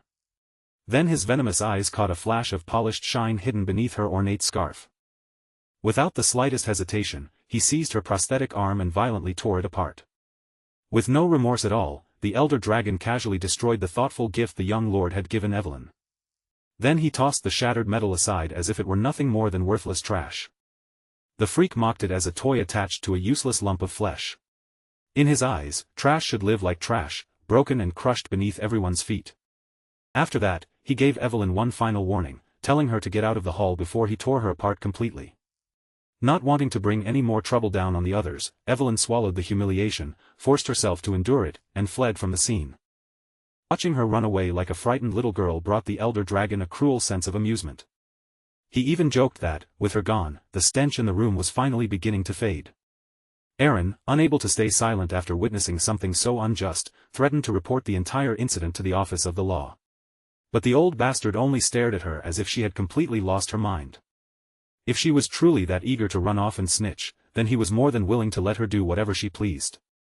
After all, if she chose to take that path, she would soon learn exactly what Ragnar's law of survival of the fittest really meant. Evelyn kept running, her feet carrying her forward as if stopping for even a second would cost her life. Her past had clawed its way back to the surface once again, and she hated herself for ever believing she could simply relax and enjoy a happy evening with her comrades. She had spent so long trying to overcome the trauma left behind from the days when she was nothing more than a powerless little girl, but one encounter with that man shattered all of that hard-won progress. The man revered by others as the elder dragon had once beaten her mercilessly, all because she had dared to call him father. Back then, Evelyn had never understood why she was being punished so brutally, or why she had to suffer like that. She had only been a child. And in that moment, no matter how much she had grown, she felt like nothing had changed. Deep down, she was still that frightened, confused little girl. Evelyn ran so desperately, with tears blurring her vision and choking her breath, that she failed to notice someone standing directly in her path. The demon dragon looked puzzled when he saw her rushing away from the banquet hall in the complete opposite direction. The moment Evelyn saw a familiar face before her, her legs finally stopped moving, and all the fear she had been holding back came crashing out at once. Back inside the banquet hall, Theo and the others were still drinking, laughing, and exchanging stories, completely unaware that Evelyn had just suffered such a cruel humiliation. But that ignorance was not going to last much longer. The entire mood of the party changed in an instant when the old bastard's agonized scream ripped through the hall. That scream was followed almost immediately by the sickening sound of bones breaking, while he stumbled over filthy curses aimed at the captain of the white-armored dragon cavalry. Julius Ragnar, the demon dragon in his most terrifying state, had heard everything from Evelyn's own mouth, and now his rage was burning with a hunger for blood. When Julius finally released that mangled arm from his grip, the elder dragon hurried backward, his confidence cracking as his security team rushed in to surround the scene. Julius had already warned the old fart clearly, whatever was done to Evelyn would be returned to him in kind. The old bastard immediately tried to twist the attack into an act of betrayal against the Ragnar name, branding Julius as a dangerous criminal who needed to be seized at once. But the demon dragon did not move an inch, even as the security team spread out and encircled him from every side. With the law council stepping in, surely even the leader of the white-armored dragon cavalry would be placed under serious threat, right? The council members calmly declared his offense, accusing him of injuring the elder dragon's head counselor, and warned him that imprisonment could be waiting for him. They made it clear that they would prefer to carry out the arrest with his cooperation, but Julius had absolutely no intention of playing along with their little procedure. The moment the leader of the law council saw the molten rage burning in Julius's eyes, a cold sweat began sliding down his spine. Julius then recited the written oath that had once been sworn upon the sword during Ragnar's autumn. For years ago, he had stood before those ancient old men resting comfortably on their outdated authority and sworn that oath upon his blade. At that time, they had reached a clear agreement: Evelyn was not to be touched. So if the elder dragon refused to respect that oath, then Julius had every right to seek vengeance in return. Like everyone else in the banquet hall, Theo moved closer toward the disturbance, and as he listened, he began to understand exactly what had happened. This incident had never occurred in his previous life, which meant he had already changed far too many variables for events to stay on their original path. As far as Theo knew, Ellen Nereville had been born as the illegitimate child of Wolfgang Ragnar, though a name that impressive was completely wasted on a man that rotten. Wolfgang valued pure blood above nearly everything else, yet he had never been able to keep his own desires under control. Evelyn's very existence contradicted everything he claimed to stand for. To him, she was a living disgrace, someone he desperately wanted hidden away from the public eye. He had planned to cast her out of the family permanently, but Julius stepped forward before that could happen. Recognizing the child's potential, Julius brought Evelyn into the white-armored dragon cavalry, and with that single decision, Wolfgang's vile plan fell apart. From there, Evelyn grew into a capable fighter and a reliable leader, rising quickly through the cavalry's ranks. And when she finally became known as the young captain of her own unit, Wolfgang's fear of being exposed as a monster flared up all over again. Ignoring the consequences, he attempted to murder his own daughter while pretending it had been a mistake. His killing blow failed to land, but the attack still severed her left arm cleanly. Evelyn barely survived, and losing that limb left her unable to properly hold the reins of her mount. Because of that, Evelyn was forced into an early retirement. Afterward, she spent her life managing the 4th training hall, kept far away from noble affairs forever. But after meeting Theo Ragnar, her path had been pulled back toward honor and glory. In that sense, the chain of events that led to this commotion could be traced directly to Theo's actions after his regression. And if that was the case, then it was only right for Theo to step forward and set the matter straight himself. Still, preventing the situation from spiraling any further would not be easy, especially with the demon dragon's killing intent pressing down on the hall. Wolfgang turned toward the gathered nobles, trying to draw them to his side. He condemned Julius for showing such blatant contempt toward an elder who had protected Ragnar for decades. He then accused the demon dragon of using the authority of the 9 dragons to threaten his own blood, claiming that such behavior was practically treason. Hearing that old fart whine about the abuse of authority only made Julius's rage burn even hotter. The whole situation might have turned into a complete disaster if Theo had not stepped forward to intervene. Theo reminded both sides that this day was supposed to be a joyful celebration of his dear friend's birth, not an occasion to terrify every guest in the hall. Because Julius respected the young lord and was willing to listen to him, he forced himself to rein in his temper before the violence could go any further. Wolfgang, on the other hand, looked visibly irritated, his expression twisting as he realized the bait he had thrown out in anger had been completely neutralized. Since 2 high-ranking members of the family were clearly ready to rip each other apart right there, Theo proposed that they settle the matter through one of Ragnar's long-standing traditions. Instead of turning a birthday celebration into a bloodbath on the dance floor, they should take their feud into a proper duel trial and let the blades decide. Wolfgang immediately rejected the idea, insisting that he was obviously the victim in this situation. In his mind, there was no need for any trial at all when he had done absolutely nothing wrong. Theo kept his composure and calmly urged the old bastard to accept the proposal anyway, if only to stop the disturbance from growing any larger in front of everyone. That was when Theo noticed the Lord of Daffodil Palace making her entrance, and her expression made it painfully clear that she was furious her daughter's event had been ruined by two muscle-brained idiots. With every step she took, the temperature around her dropped sharply, and frost began crawling across the floor beneath her feet. Neil Ragnarton, the woman known as the Ice Dragon, was not the kind of opponent anyone in their right mind would want to stand against.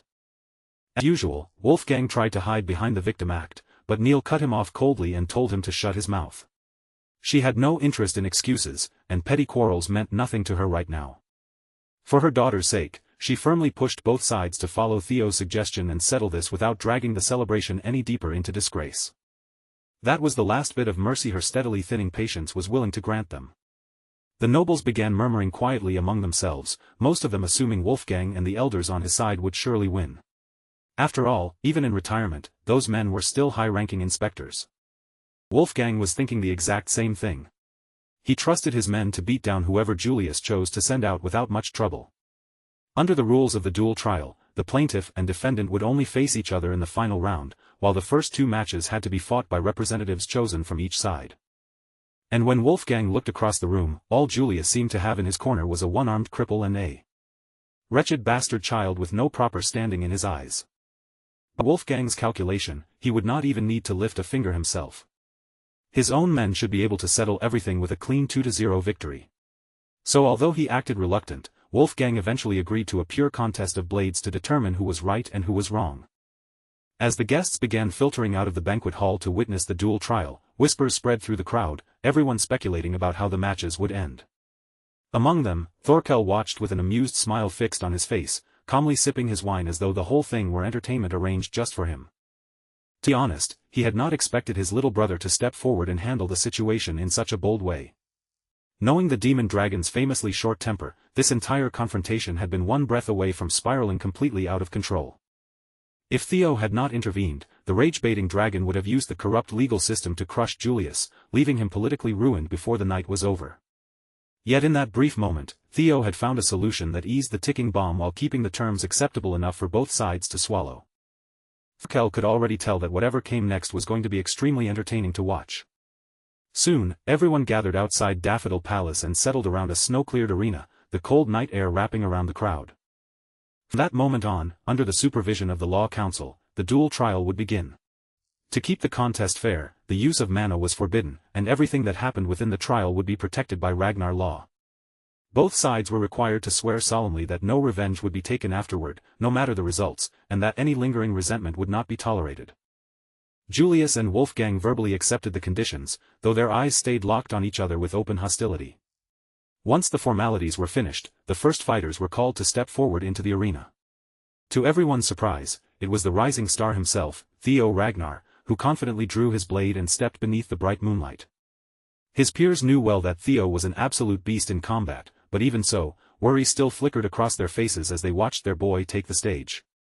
The lead-off fighter from the other side did not look like an opponent who could be handled easily. Remington recognized him as Galesword Beta, the Elder Dragon's aide. Among high-ranking inspectors, Beta was considered one of the strongest when it came to skill and combat prowess. Before Beta stepped into the arena, Wolfgang leaned in and gave his loyal aide an unsettling little pep talk. He gave Beta permission to aim for a killing blow without holding anything back. Beta, understandably, hesitated at the idea of cutting down a successor candidate for the Patriarch's position. The old bastard reassured him that any so-called accidents inside the ring would be absolved by the duel trial rules. And if Beta failed to snuff out the young man's life, Wolfgang at least wanted one of his arms as a souvenir. While that corner was busy handing out vile instructions, Theo stood calmly on his own side of the arena, his posture steady and his blade ready. Julius had managed to calm down quite a bit by then, but he was still troubled by the thought of dragging such a promising young man into his personal mess. Earlier, he had apologized to Theo for acting so recklessly, asking again and again whether this was truly the right way to handle it. With unwavering confidence, Theo had simply told him to trust the process. Through this duel, Theo intended to settle an old grievance that had been left to rot for far too long, while also stealing just a little bit of the spotlight for himself. Once both combatants had taken their positions, the Law Council referee raised the whistle and blew it sharply through the cold air. Beta chose to begin slowly, planting himself in a stationary defensive stance and watching Theo with careful eyes. Theo, on the other hand, immediately pushed the tempo with a flashy charge. Seeing the young man rush in, Beta stepped forward to meet him, and their first collision landed with nearly equal force. With mana banned from the trial, both fighters had no choice but to rely purely on their bodies. Sparks burst from their blades as the impact blasted both of them backward in opposite directions. The moment they recovered their footing, both fighters launched themselves forward again, Flash stepping into the next exchange without hesitation. What followed was a storm of repeated clashes, so fast and fierce that ordinary eyes could barely keep up. To most of the audience, all they could see were bursts of light flashing whenever steel slammed against steel. Beta might have been cursed with an unfortunate name, but there was nothing weak about his swordsmanship. In terms of raw strength, he was managing to keep pace with Theo almost blow for blow. The Elder Dragon's aide stared harder than before, and what shocked him most was not Theo's speed or strength, but the fact that no matter how carefully he watched, he could not find a single clean opening to take advantage of. They were still only trading light, testing attacks, feeling each other out with cautious blows, but even that was enough to make the situation unbelievable. For a young fighter to keep pace with a seasoned veteran like this was no small feat, and Theo was clearly proving himself worthy of being called successor material. Still, youth and talent could only carry someone so far. Beta had survived enough real battles to know that experience came with its own weapons, and one of the nastiest tools he carried was knowing how to turn the battlefield itself against his opponent. With a sharp movement, Beta kicked up the loose dirt and scattered stones beneath his feet, sending grit and debris flying through the air to cloud the young lord's vision at exactly the right moment. That tiny instant of confusion was all Beta needed.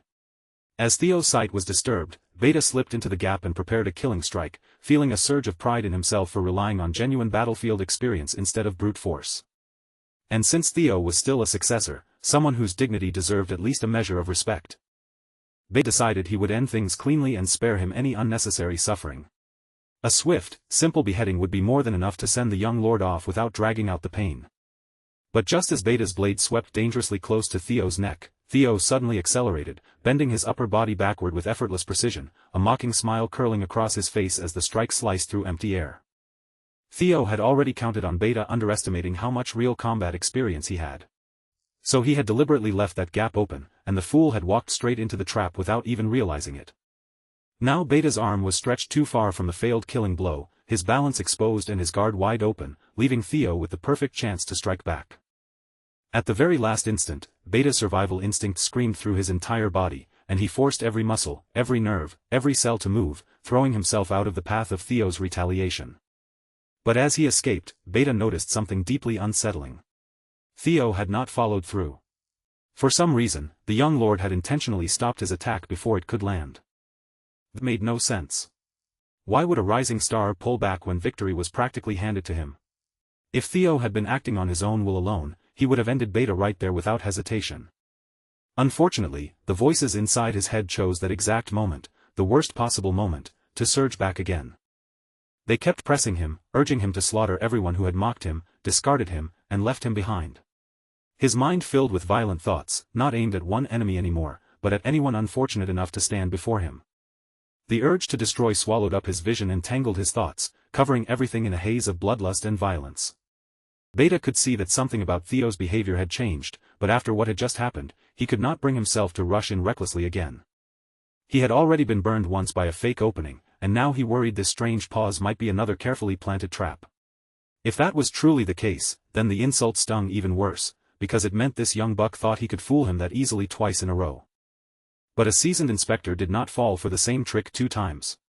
Convinced of his own judgment, Beta charged forward again with absolute confidence, this time fully committed to killing Theo. Theo lifted his blade without panic, meeting the incoming strike head-on and stopping it with such ease that it barely looked like an effort. Then, with his weapon still raised, Theo spoke out loud to the voices raging inside his head. Through sheer force of will, he forced them into silence. If what they wanted was murder, then fine, he could deal with bloodshed himself, without those irritating whispers screeching in his mind. In the next instant, Theo's movements became even faster. He answered Beta with a wild storm of slashes, each one crashing in from an unpredictable angle, until one brutal cut tore straight through and severed one of Beta's arms. With one arm gone and panic rushing through him, Beta was hit by the crushing weight of pain and pressure, desperately struggling just to keep Theo from carving away any more of his body. Using the one arm he still had left, Beta forced his way through Theo's terrifying offense, trying to break free from being cornered by the young lord's unhinged assault. But Theo made that desperate final resistance look completely ridiculous. With overwhelming force, he sent Beta flying, the defeated fool careening straight off the arena. The nobles seated on the far side of the battlefield would have been caught in the destruction as collateral damage if the ice dragon had not moved in and shielded them in time. After feeling the force behind that attack herself, she quietly acknowledged Theo's brilliance, recognizing both the young man's frightening talent and the raw power packed into his strike. What made it even more monstrous was that Theo had done all of it without using mana. With a single slash, he had shattered the arena like an absolute beast. As for Beta, the poor man lay flattened inside a crater, unconscious, armless, and completely unable to continue. Half his outfit had basically been erased along with his pride. Bro did not just lose, he got absolutely cooked in front of everyone. The Law Council referee only needed one look at Beta's condition before immediately calling an end to the first round. In the opening duel trial, Theo Ragnar stood as the undeniable victor. The crowd erupted around him, but even as the cheers rang out, Theo was still fighting inwardly to push down the growing hunger to kill. Thankfully, he managed to regain enough control before those maddening urges could fully take over. Still, the grudges swelling inside him today felt far heavier than usual, almost as if something far larger was pulling him towards some unknown destination. The terrifying power he had unleashed only appeared when he willingly gave himself over to that strange sensation. But trusting himself to the grudges of the past was a dangerous path, one that could easily turn into a slippery slope. The risk was undeniable, but if Theo could learn to control that power properly, it could become an enormous boost to his strength in battle. Honestly, with that power at his command, he might be able to double his strength as easily as flipping a switch. Once the debris had been cleared away and the ruined arena was patched up enough for another match, the second round began, and both fighters were called forward to take their places. But to everyone's surprise, Theo walked toward the corner and announced that his side would be choosing consecutive battles. The referee accepted Theo's participation in the second round as the representative of the defense, but Wolfgang was not pleased in the slightest. To him, the decision looked unbearably arrogant. So Wolfgang answered by sending out one of his most trusted fighters, the Sword of Mystics, and the former Dragon Gate Swordmaster, Page Grayson. The Lenka siblings immediately lit up with excitement when they saw the old man step forward, carrying an absurdly massive sword without using even a trace of mana. Beside them, Remington looked like his anxiety had reached its absolute peak, but the Lenka sibling simply told him to calm down and stop worrying so much. The Silver Lion pointed out that this round was different from the first. Earlier, the opposition had sent a high-ranking inspector to preserve their reputation, but Page Grayson was not just some official, he was a famous elder in his own right. Anyone with common sense could tell that Wolfgang's corner was now aiming to kill Lord Theo without fail. Even so, with the wreckage from Theo's previous battle still fresh in everyone's mind, it was difficult to imagine him actually losing. The moment the referee blew the whistle and signaled the official start of the second round, Theo calmly and politely raised one hand into the air. Instead of wasting time crossing blades with yet another old man, Theo simply waved the white flag and forfeited the match on the spot. The entire arena fell into shock at his sudden decision, and no one looked more stunned than old man Page himself. Theo then explained with unexpected humility that a mid-ranked inspector like him could never hope to match an established elder. Even without exchanging blows, he could already recognize the difference in their level. The Sword of Mystics had every reason to be irritated. He had stepped into the arena ready for a proper clash, only to have the fight snatched away before his blade could even prove itself. Even the Law Council referee looked caught off guard as he announced the winner of the second round. The audience, however, quickly understood what Theo had done and broke into applause for the painfully clever move. He had removed a dangerous, unpredictable opponent from the board without spending a single drop of strength. After all, the rules were clear, the plaintiff and defendant had to face each other directly in the third and final round of the duel trial. Wolfgang had been so obsessed with eliminating that troublesome successor that he never saw such a simple trick coming. Now, because of Theo's maneuver, he had no choice but to enter the final fight himself while still carrying a broken arm. In all the years Evelyn had been alive, she had never once seen her useless father look this shaken, as if the ground beneath his authority had finally started to crumble. When Theo returned to their corner, Evelyn lowered her gaze and apologized for dragging him into her troubles yet again. But Theo answered her like a true comrade, steady and sincere, giving her the reassurance she desperately needed. The warmth in his words stirred something deep inside her, reminding Evelyn of every good thing that had somehow found its way into her life. Back then, Julius Ragnar had still been nothing more than an ambitious newcomer in the cavalry, yet he had reached out to her with bright enthusiasm and invited her into his squad. He was the very first person to look at her and recognize the talent that was beginning to bloom. Even after she lost her arm, the demon dragon never turned away from her. He stayed by her side as a friend, constantly reminding her that one setback did not mean her story was over, and that she could still rise again. Then she encountered the charismatic young lord who completely changed the direction of her dead-end life. Theo gave her a new path, and Evelyn chose to become his sword, finally gaining a purpose she could hold onto with pride. Lord Theo had given her the courage to stand up for the wishes she had buried for so long, the ones she had once been too afraid to fight for. Her past had been soaked in pain, humiliation, and loss, but now she was no longer alone. There were people beside her who genuinely cared about what happened to her. So how could she keep standing still, chained to the past and unable to take even one step forward, when people like them believed in her so strongly? Maybe, after all this time, the moment had finally come to cut down the villain who had haunted her life. Before Julius could step into the arena as the final participant, Evelyn suddenly spoke up and stopped him. She was done living as the victim. It was time to seize her own fate with her own hand, even if she only had one left. For the final round of the duel trial, the Law Council referee wasted no time and called for the plaintiff and defendant to come forward into the arena. Even with his broken arm bound in a sling, Wolfgang Ragnar still carried himself with a threatening presence, strutting into the ring as if he could still intimidate everyone watching. Inside, however, he was still cursing that sly successor for forcing him into a corner with no reputation left to protect. Wolfgang had already accepted that Julius might very well kill him in this fight, but even then, he was determined to take at least one arm before going down. After all, chopping off arms had always been one of his favorite habits. After a brief exchange with the referee, the defense's request to change their fighter for the third round was officially accepted.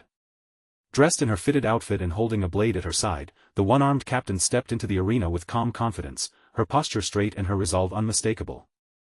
The moment Wolfgang saw his crippled, unlawful daughter walking toward him, he burst into cruel laughter. With a mocking sneer, he asked if she had come to beg him for mercy one final time. But his pathetic trash talk had no effect on her at all, landing with all the force of a dull blade against stone. Evelyn raised her rapier, the point glinting as she fixed her eyes on the disgusting man standing before her. She did not need a long speech to shatter his composure. One single word from her was enough to drive Wolfgang into a rage. Because this pathetic man absolutely despised being called father. The audience was stunned silent the instant Evelyn spoke that forbidden word. None of them had known the true connection between the elder dragon and Evelyn Nereville. Sure, rumors about an illegitimate child had floated around before, but most nobles had dismissed them as idle gossip and never bothered looking any deeper.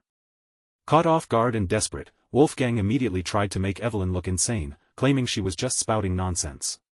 Seeing how violently he reacted, Evelyn almost seemed to realize that if one word could rattle him this badly, she should have used it much sooner.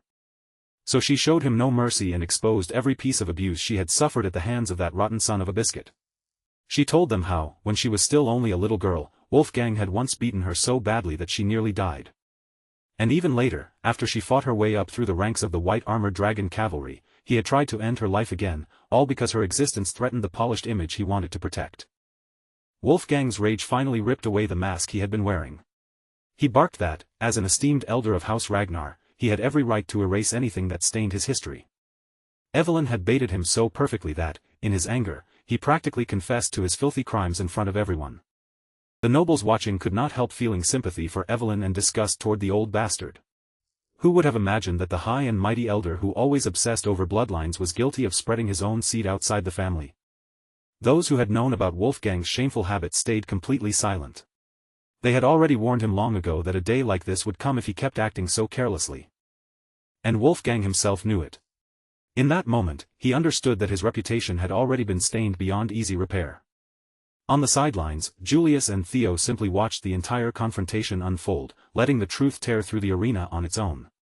The demon dragon still wanted to take the final fight himself, hoping to spare Evelyn from even more pain. But Theo remained firm, believing that this was a problem Evelyn had to face and settle with her own hands. The instant the whistle rang out, Evelyn surged forward, immediately launching into an aggressive offense without giving Wolfgang room to breathe. With Evelyn missing an arm and Wolfgang's own arm broken, the clash between them was surprisingly balanced. But Evelyn had lived with her handicap far longer, and that experience allowed her to control the rhythm, forcing Wolfgang onto defense as she dictated the pace of the fight. Then, when she judged that the timing was finally right, Evelyn revealed the new weapon she had been holding back. As a veteran who had survived countless battlefields, Julius immediately sensed the shift in her stance and felt the air around her change. Evelyn was using the Wind Thunder God technique, Dockart.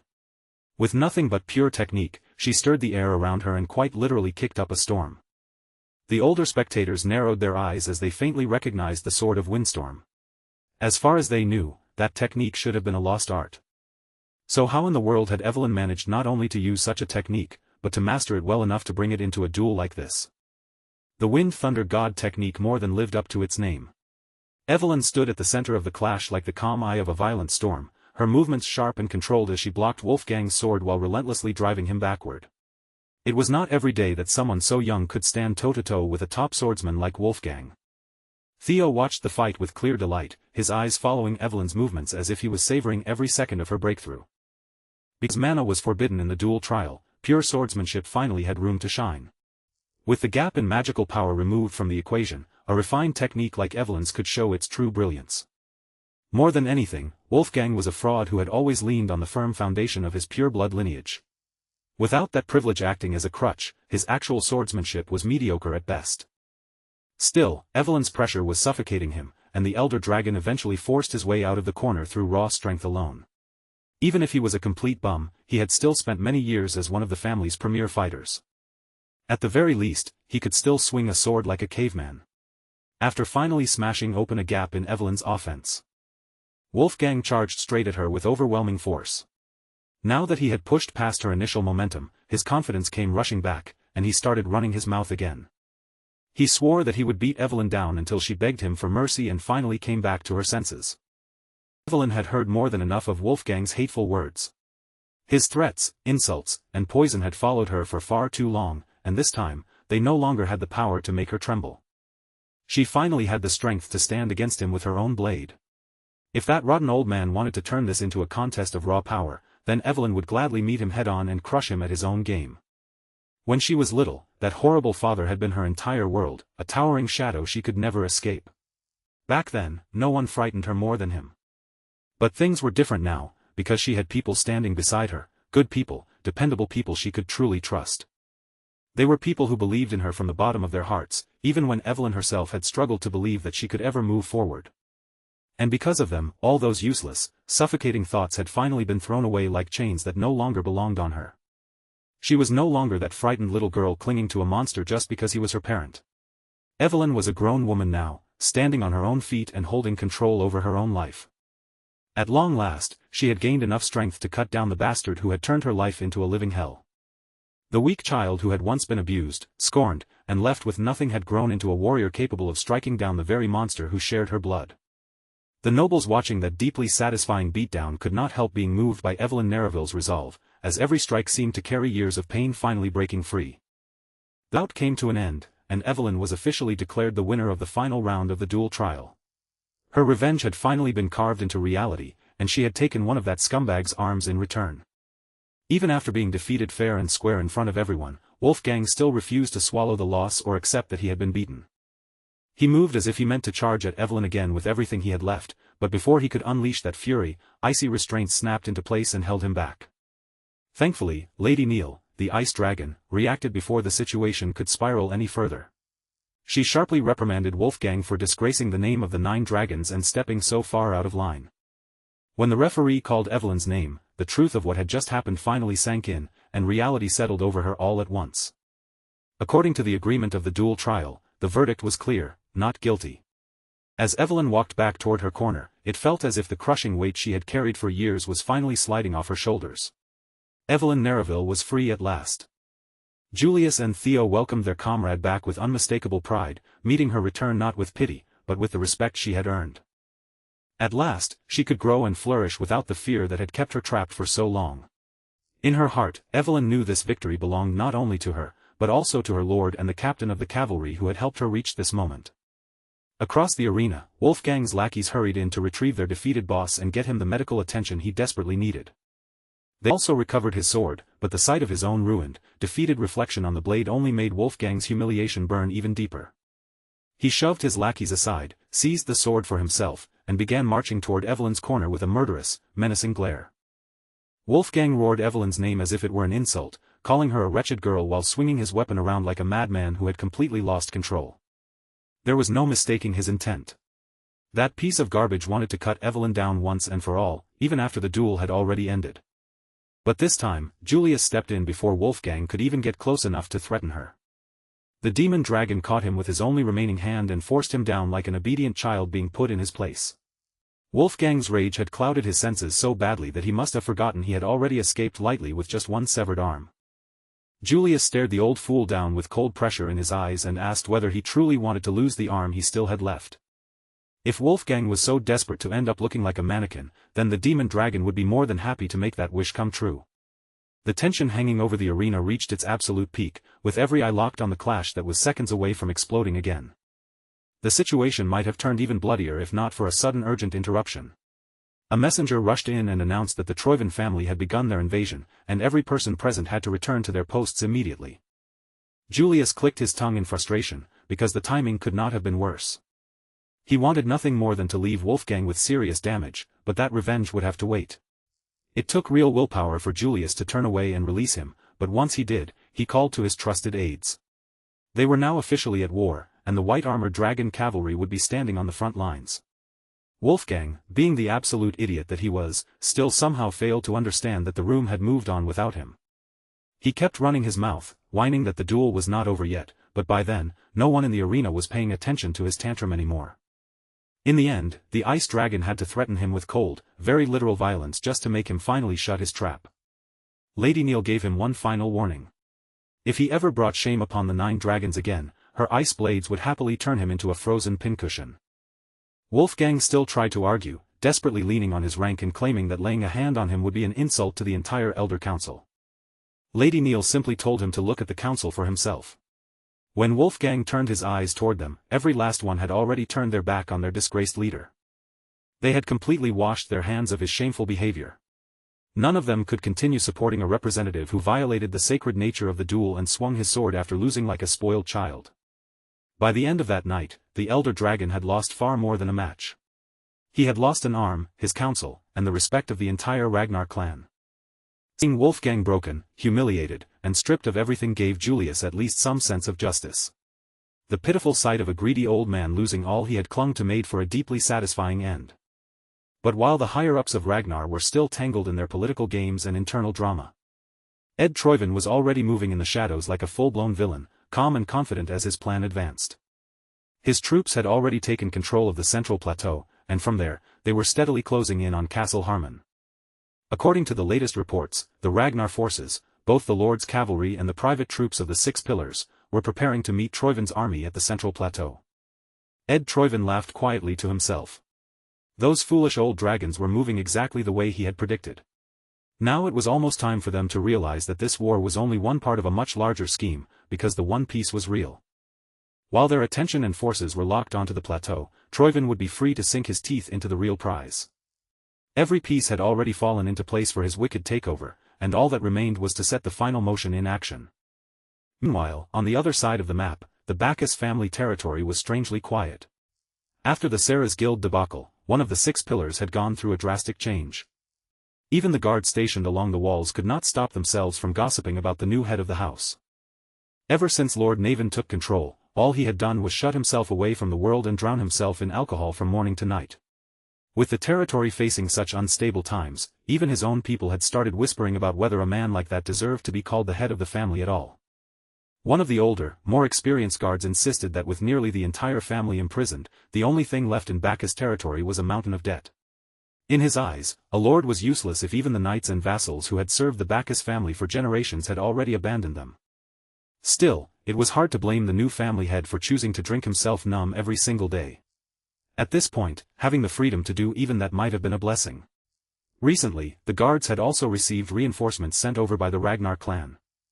Those troops were supposed to solve the territory's manpower shortage, but instead, they turned out to be little more than useless freeloaders taking up space. Just like the family head, they spent their days drinking and wasting time. And as fate would have it, the captain leading those Ragnar reinforcements was none other than Sybil Dree, accompanied by Ead Naren and the rest of Theo's loyal fanboys.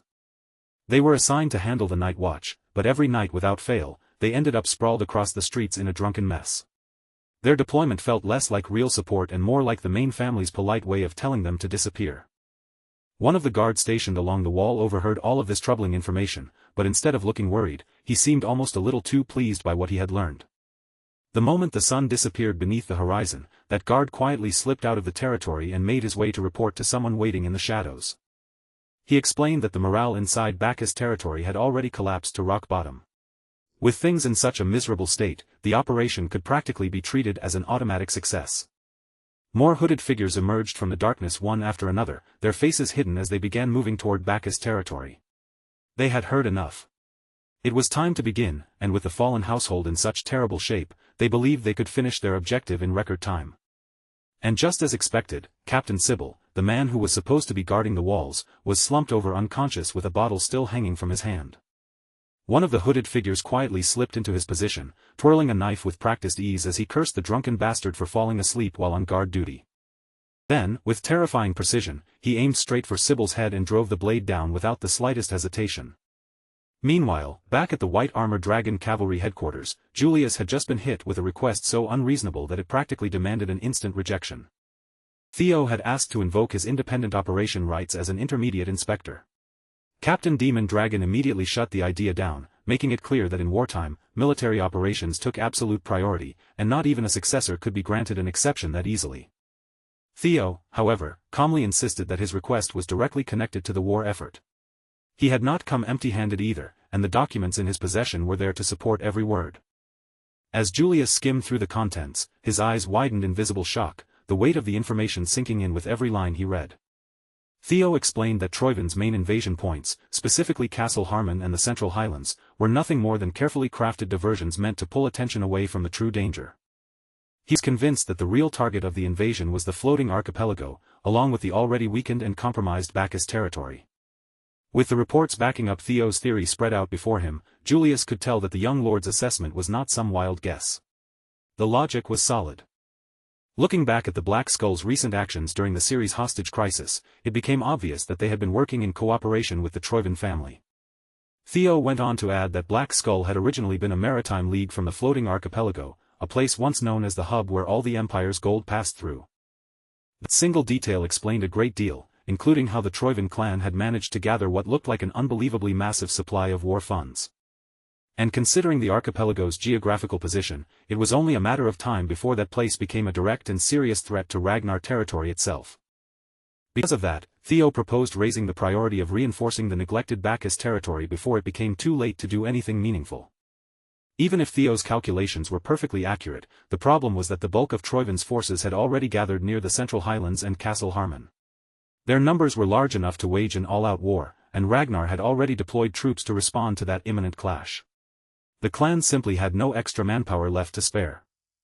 Even so, they could not afford to abandon the true strategic points. That was exactly why Theo wanted independent command authority.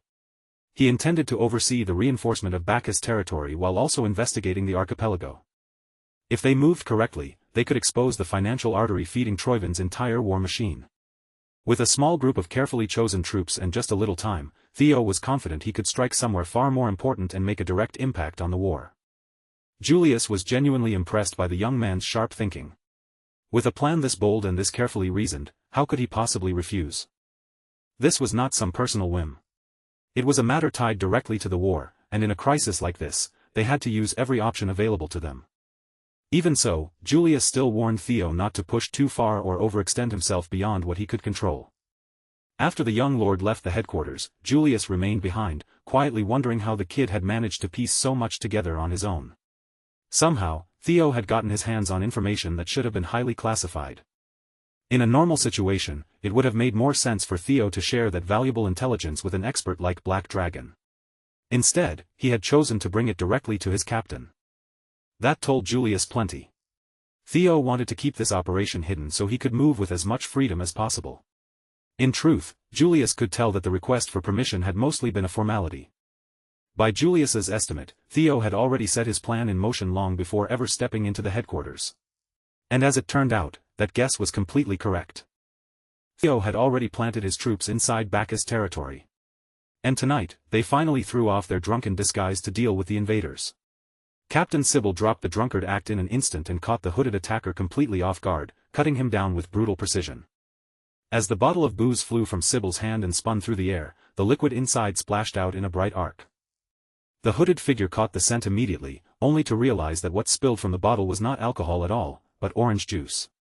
Sybil had been sober and wide awake the entire time. In fact, he did not even drink alcohol. After days of pretending to be a useless intoxicated fool, he could finally loosen his body, stretch his limbs, and swing his sword without holding anything back.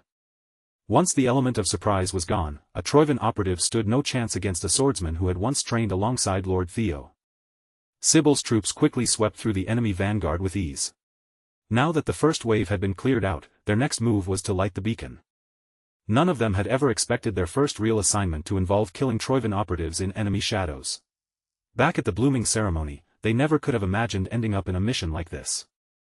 While Sybil focused on getting the signal fire started, the sneaky operative he had just gutted suddenly sprang back into motion after lying face down and waiting for the perfect chance. Sybil's squad let their guard slip for a single moment, and because of that opening, Sybil came dangerously close to being killed. Thankfully, someone appeared out of nowhere at the perfect instant and cleanly took the deceptive operative's head before the attack could land. It was none other than Naven. And naturally, the first thing he did was scold the boys for dropping their guard. If any of them had been hurt, how could he ever face Lord Theo afterward? Realizing he had made a serious mistake, Sybil immediately straightened his posture and respectfully paid his respects to the head of the Bacchus family. Naven simply told him not to be so stiff, saying he should be at ease and relax a little. Of course, if they truly wanted to relax for real, then they still had one thing to handle first: they needed to finish carrying out Lord Theo's orders. With a grin spreading across his face, Sybil turned back to his duty and continued working to light the beacon. Naven found himself unexpectedly fond of having these boys stationed in his territory. Their energy, their looseness, and their odd little rhythm suited his own mood surprisingly well. Once the walls surrounding the Naven territory flared to life with signal flames, crossbowmen quickly took their positions along the ramparts, lining the upper walls as they waited in silence for the next wave of invaders to appear. From the highest point of the castle, Naven watched the battlefield with an almost casual calm, keeping an eye on every movement below. Just as his lord had predicted, enemies were going to come crawling out of the darkness tonight. Still, Naven could not help wondering how Theo had managed to see through the Troivans' attack plan with such terrifying accuracy. At this point, there was no other way to put it: Theo really was just built different. With the beacon fire exposing the Troivan rats in the darkness, Sybil raised his voice and roared out the command to defend Bacchus Castle at all costs. As the hooded invaders clawed their way up the towering walls, thousands of arrows rained down from above, hammering into them one after another until the assault turned into a brutal bloodbath. By the time Theo reached the castle on the back of his viper wyvern, Umbra, the battle had already erupted in full force. He arrived just in time to look down and see his boys proving themselves in action. Seeing those familiar faces fighting below, Theo's excitement rose, and he urged Umbra forward even faster, eager to reunite with them after so long. When morning light finally spilled over Bacchus Castle, the land outside the walls was already strewn with the corpses of Troivan operatives. As Lord Theo had ordered, the mission to defend the territory had been completed successfully, and Sybil had every right to stand tall with pride over what his squad had accomplished.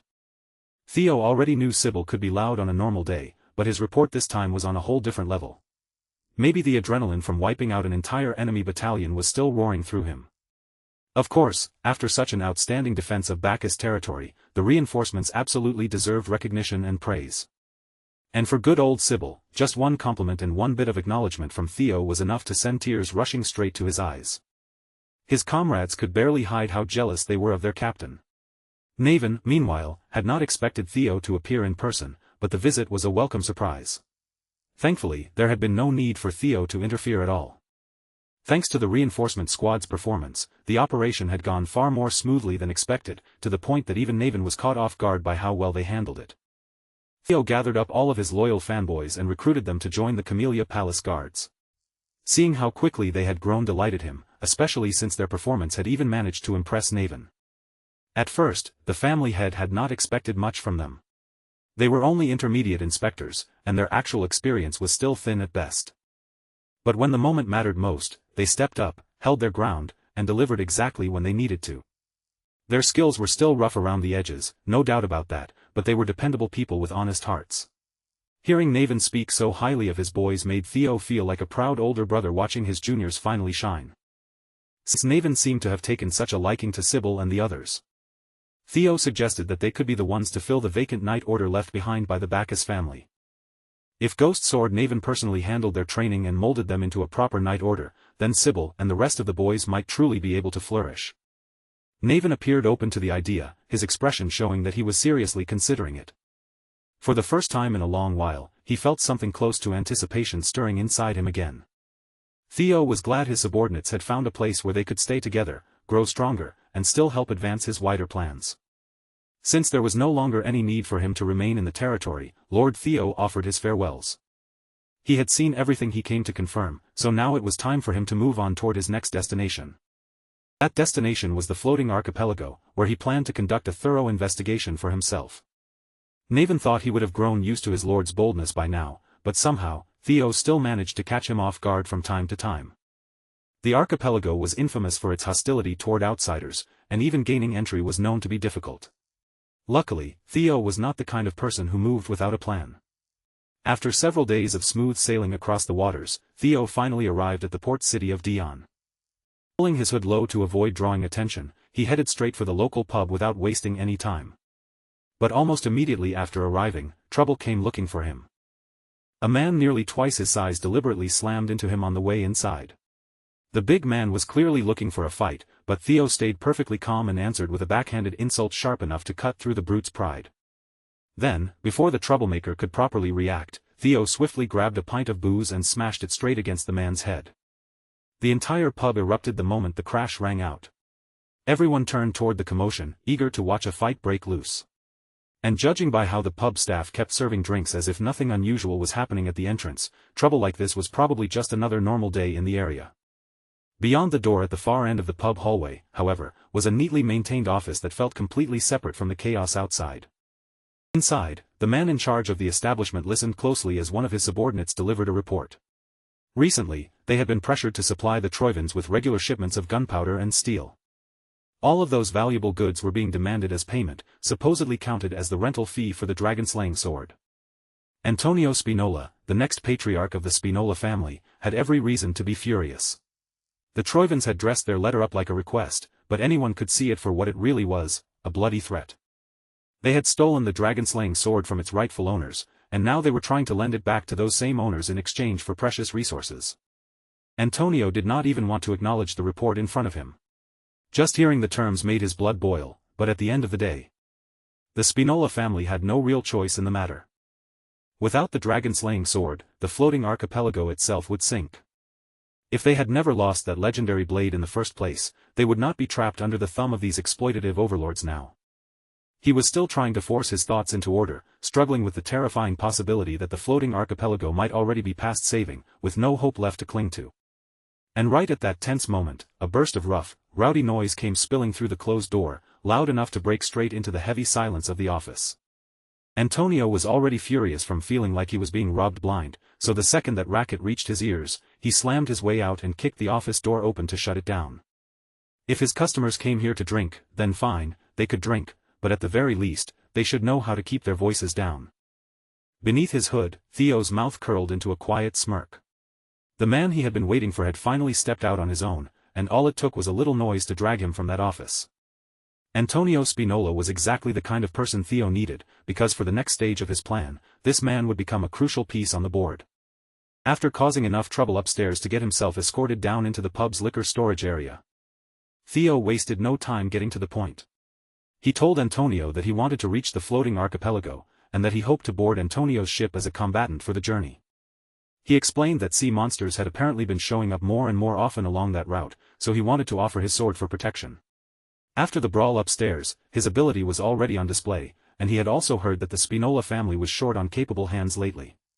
To Theo, that made the offer beneficial for both sides. Antonio did not deny it. With a guarded look, he admitted that Theo's words were not completely wrong, and that they were indeed searching for more crew members. Even so, that did not mean he was willing to let a suspicious young man like Theo set foot on his ship. For someone claiming to be a mercenary looking for work, Theo's equipment looked far too spotless. There were no scratches, no grime, no marks of long travel or repeated battle anywhere on it. He had walked into the pub, stirred up trouble almost immediately, and somehow just happened to know that a ship would soon be heading for the archipelago. Antonio was not reckless enough to invite an unknown and unpredictable factor like that onto his own boat. Theo only let out a small laugh. Honestly, he would have been more disappointed if Antonio had failed to see through such a careless act. Now that he knew the man was no fool, they could finally stop pretending and move on to real business. Then Theo slid a coin across the table and calmly brought up the armed resistance fighting for the liberation of the floating archipelago, the Black Skull. He had traveled all the way to this port city for one reason, to make a deal with the leader of that resistance, Antonio Spinola himself. Antonio's expression sharpened at once, because the amount this young stranger knew was more than enough to feel like a direct threat. But Theo made it clear that the real issue was not how he had learned these things.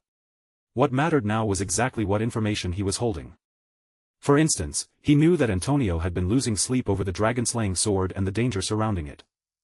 The instant Theo allowed the name of that blade to leave his mouth, Antonio's temper flared, and he immediately accused Theo of being one of Troivin's dogs. Theo simply laughed at the accusation and lightly warned the businessman to keep himself composed instead of letting his anger take over. Antonio caught himself before the situation could explode any further, forcing down the hostility that had risen to the surface. When his guards heard the commotion and came to check on them, Antonio lifted a hand and silently waved them away, making it clear that they were not needed. Theo then hinted that the dragon-slaying sword was already in his possession. Antonio immediately called the claim absurd, because as far as he knew, those Troivin dogs had the blade locked away under strict guard. But Theo calmly pressed on, poking a clear hole in the belief Antonio had been clinging to. After all, those Troivin dogs could have simply claimed they had the sword. There was no solid proof that the blade was truly in their hands. And once Antonio thought about it, the Troivins had never actually shown the object they were using as ransom. With the fate of the archipelago hanging over him, he realized his own judgment might have become clouded by panic. Since he had already been backed into a corner with nothing left to lose, Antonio decided he might as well hear what this strange young man had to say. So Antonio forced himself to calm down, swallowed his pride, and sat back as Theo began speaking about the legend and mystery surrounding the infamous floating archipelago.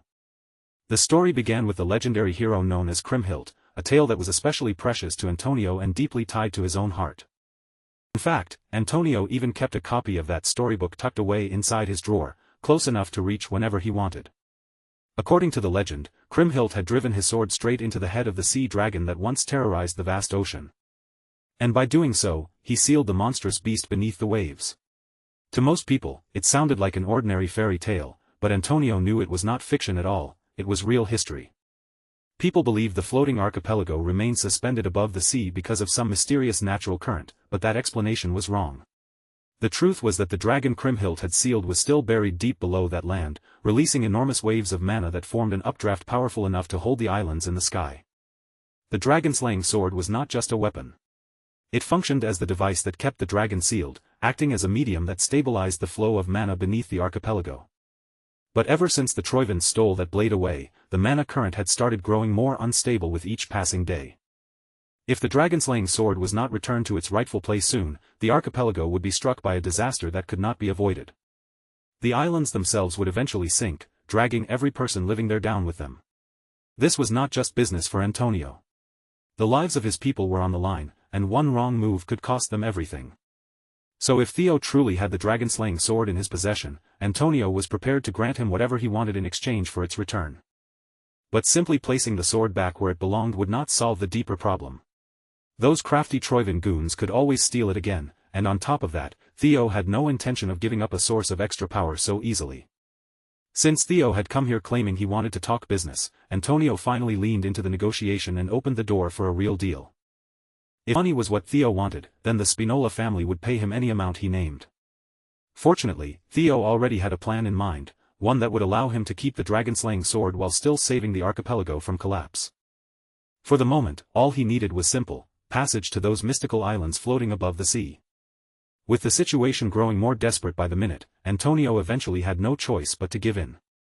And just like that, Theo was accepted aboard the ship that was preparing to sail toward the floating archipelago. Of course, even after securing his ride, Theo did not let the opportunity slip by and made sure to or a farm on the boat as well. After leaving the port city of Dion behind, the voyage unfolded without any major trouble, the ship cutting across the sea so smoothly that the journey almost felt too calm. From a distance, the floating archipelago did not look like some strange wonder hanging above the ocean. At first glance, it simply resembled an ordinary port city sitting far ahead. But that cluster of floating rock islands was far from ordinary. It was widely known as a merchant federation with its own long history, customs, and traditions, so distinctive that even the emperor had officially acknowledged its autonomy. In Theo's previous life, however, the Great War had marked the beginning of the archipelago's downfall. Troyvin occupied the islands, wiped away their proud history, and reduced the entire place to nothing more than a production base for war supplies. And by the final stage of the Great War, the whole archipelago had sunk beneath the sea, disappearing from the map as if it had never existed. For Ragnar's sake, and for the sake of every person living on those islands, Theo was determined to drive those dogs out before history could repeat itself. Antonio had been promised that his homeland could still be saved, but even with that hope placed in front of him, he still could not bring himself to fully trust Theo. The young man's plan sounded absurd from the very beginning, and what bothered Antonio most was the part where Theo claimed he could move the entire landmass. Yet Theo faced the nervous businessman without a trace of doubt, confidently assuring him that the plan was not some fantasy, but a solution that could actually be carried out. After all, the sea dragon sealed beneath the archipelago was not just any monster. It was another guardian tied to one of the ancient dragon's relics.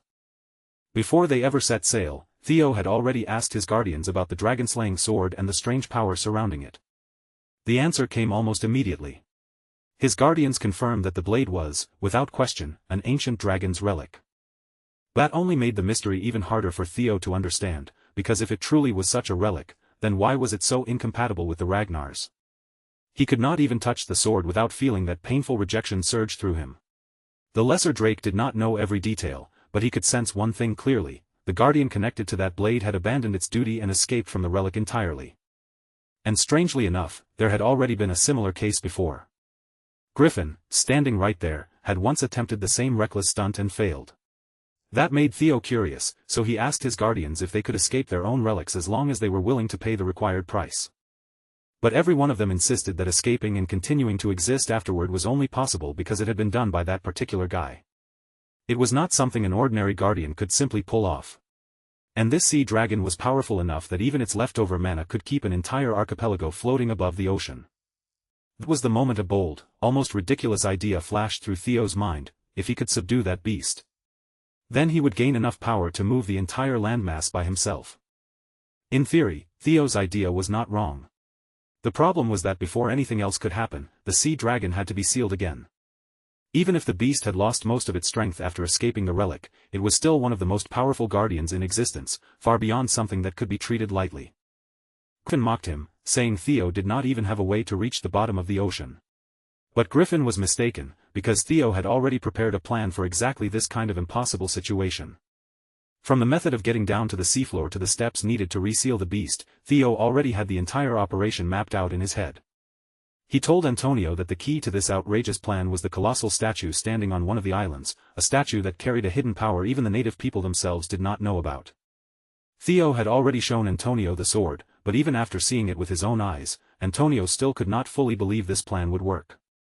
And honestly, it was hard to blame him, because the fate of his homeland and all his people was resting on this gamble. Either way, there was no point arguing forever. Once they reached their destination, the truth of Theo's plan would reveal itself. Just as Theo expected, his system soon alerted him to a new subquest: return Bomong to its rightful place, find the correct location, subdue the Guardian, and prove that he was worthy to stand as its master. By the time night fell over the sea, their ship had finally docked at one of the many ports scattered across the archipelago. Under Antonio's command, the Black Skull revolutionaries gathered together and received their assignment: guide Theo safely to the Kriemhild statue. Once they had brought him there, their next order was simple. They were to stay out of the way and let the young man handle the rest on his own.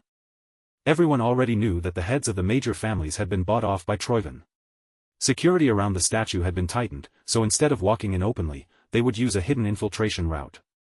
For the floating archipelago, every member of Black Skull growled those words with fierce resolve, their determination burning through the darkness. Before the operation began, Antonio gave Theo one final wish of good luck while Theo quietly scanned the lineup of Black Skull members standing before him. And almost immediately, Theo noticed the one person who did not seem to belong with the others. As expected, the colossal statue was guarded from every direction, with watchful soldiers stationed all around the historical site. The corrupt families had clearly spared no effort when it came to fortifying the area, turning the statue's surroundings into a heavily watched zone. But while those diligent guards kept their eyes fixed on the obvious paths, the Black Skull agents had already slipped close by using their secret route. Theo followed his guides through the hidden tunnel, moving swiftly through the darkness, and before long, he found himself surprisingly close to the target. From that point onward, the roar of the nearby waterfall swallowed up every stray sound, giving them enough cover to move far more freely. Theo pulled the dragon-slaying sword from his subspace, and the moment it appeared, that electrifying rejection shot through him again. He thanked the Black Skull agents for escorting him this far, then made it clear that he would continue alone from here. The Black Skull members stared in stunned excitement as they watched him draw the Blade of Legends out of thin air, their eyes widening at the unbelievable sight. As Theo moved closer to the statue, he noticed that the sword's negative reaction was growing stronger, almost as if the blade itself was resisting with greater force. All he had to do now was climb the winding image of the sea dragon carved around the statue and bring this whole matter to its next stage. With polished footwork and sharp agility, Theo began scaling the stone statue, moving across the carved surface with such ease that the climb barely seemed to slow him down. Below him, the Black Skull agents still struggled to accept what they were seeing. The legendary blade they had fought so desperately to recover was now in the hands of a complete stranger. But for those who truly believed in the revolution, that sight also stirred something powerful in their chests, making it feel as though hope had returned to the floating archipelago. Unfortunately, the odd man out had finally grown tired of simply watching. Without warning, he sprang into action and cut down his fellow Black Skull agents. As it turned out, the armed resistance had already been infiltrated by spies. And now that Balmung was finally within sight, they dropped the act completely and made their move. Meanwhile, Theo had finally reached the very top of the statue's head, where the sculpture of Kriemhild stood frozen in stone, driving his blade into the monster's skull. Balmung's resistance had now climbed to its absolute peak, buzzing through Theo's hands with unbearable force, but even after reaching this point, he still had no clear idea what he was supposed to do next. So, as a first attempt, Theo tried copying the pose of Kriemhild's statue, raising the blade and driving it into the head of the colossal sculpture. Unfortunately, even after the sword sank in, nothing happened at all. With one hand badly burned from Balmung's rejection, Theo drank a healing potion and let the medicine work through the pain, all while turning over every clue from the system's subquest message in his mind. That was when the spies finally revealed themselves and moved in, trying to catch him off guard with a sudden ambush from his blind spot. It was a decent sneak attack, sharp and well-timed, but Theo's senses were far too refined for him to fall for such an obvious dirty trick. The spy froze in surprise, clearly shaken that the attack had failed. He had assumed this would be a quick, simple job, but when his eyes darted around the area, Balmung was nowhere to be seen. That brief moment of distraction was all Theo needed, and he drove a brutal kick straight into the spy's stomach. The spy grimaced in rage, furious that one tiny lapse in focus had left him injured and exposed in front of his enemy. The bald spy struggled to keep his footing, forcing himself to stay upright even as the impact left him dealing with light internal injuries. The other spies immediately rushed over to his side, their faces tightening with concern as they called out to their Lord Grey. Grey warned his men not to charge at Theo carelessly, making it clear that if they rushed in without thinking, they would be taken down in a single blow. Outside the site, the guards suddenly went on alert when the sharp sound of something breaking echoed from within the statue grounds. When they lifted their heads and looked upward, they were struck speechless by what they saw. The statue of Kriemhild, a monument that had stood there for who knew how many generations, was violently cracking apart and crumbling into pieces. Farther away from the statue, Antonio and his team remained on standby, waiting anxiously for any update, since quite some time had passed since the infiltration squad first departed. Then one of the agents from that squad came rushing back through the secret tunnel, wounded, breathless, and barely holding herself together, reporting that Grey and his brothers had suddenly turned on everyone and slaughtered them. Antonio immediately understood the weight of his mistake. Troiven's servants had already slipped into his organization and hidden themselves right under his nose. Meanwhile, high up on the sea dragon statue, Theo was locked in battle with the traitors who had betrayed the cause. They were not strong enough to truly threaten him, but they were irritatingly effective at slowing him down and dragging out his mission.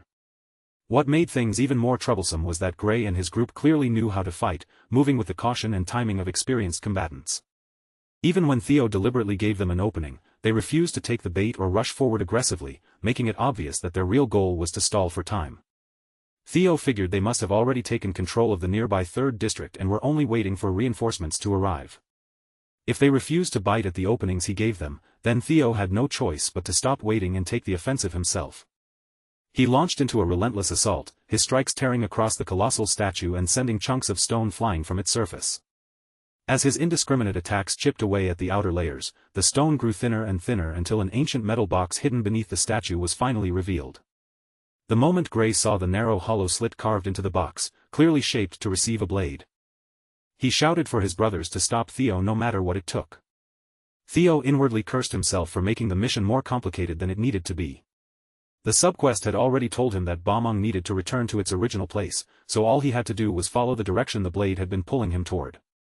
Now, the hollow slit of the ancient box was right in front of him, and all that remained was to fit the sword's tip into place. Gray threw his whole body toward Theo, desperately trying to block him and stop the inevitable from happening. But Gray was too slow, and Theo's movements were simply far too quick.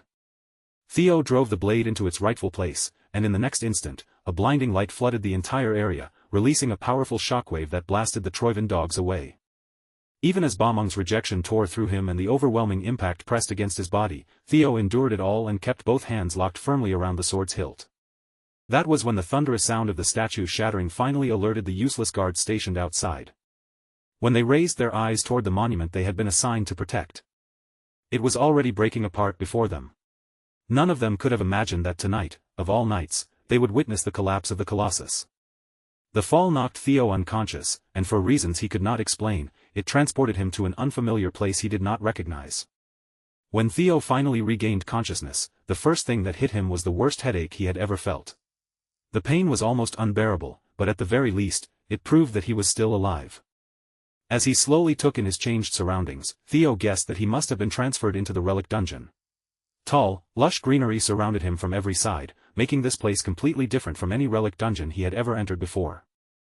While he was still carefully gathering as much information as possible, a tiny voice suddenly reached him from close beside him. All four of his guardians had chosen to appear outside their relics, each one taking on a small chibi-like form. Fairy Dragon explained that they had used Theo's mana as a medium to manifest physical bodies. But because his magical power was still lacking, they could barely maintain those tiny miniature forms. She also said that this relic dungeon was filled with the lingering scent of deep longing and pity for a certain human. The moment Theo heard that, his thoughts immediately went to Kriemhild. However, the guardians could not say for certain. All they could do was sense and read the leftover fragments of the previous guardian's thoughts. Still, based on the clues around them, it was easy to assume that the legendary hero had some connection to this place. And since the relic guardian had abandoned the space, they should have been able to explore slowly and investigate at their own pace. But that assumption turned out to be a mistake, because Theo had no idea that danger was already watching him. A skeletal archer had already taken aim from the shadows, locking onto Theo as its target. The moment the arrow was released, it tore through the air and triggered a massive explosion. The violent sound activated Theo's reflexes just as the arrowhead came within a hair's breadth of his head. Using his ultra instinct, Theo tilted his head out of the arrow's path at the last possible second and snatched the projectile out of midair. It seemed the information Theo's guardians had given him was not as complete as they made it sound. This place was not empty or ownerless at all, and the danger here had been waiting for him from the start. The skeletal archer was only the first sign of trouble.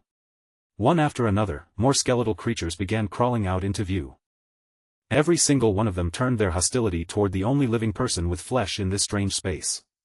To them, Theo was nothing but an intruder, a threat that had to be erased from the dungeon.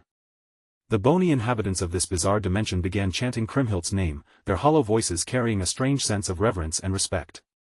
Little Griffin quickly concluded that the original guardian must have created these beings for one purpose, to protect the ownership of this place for the human known as Kriemhild.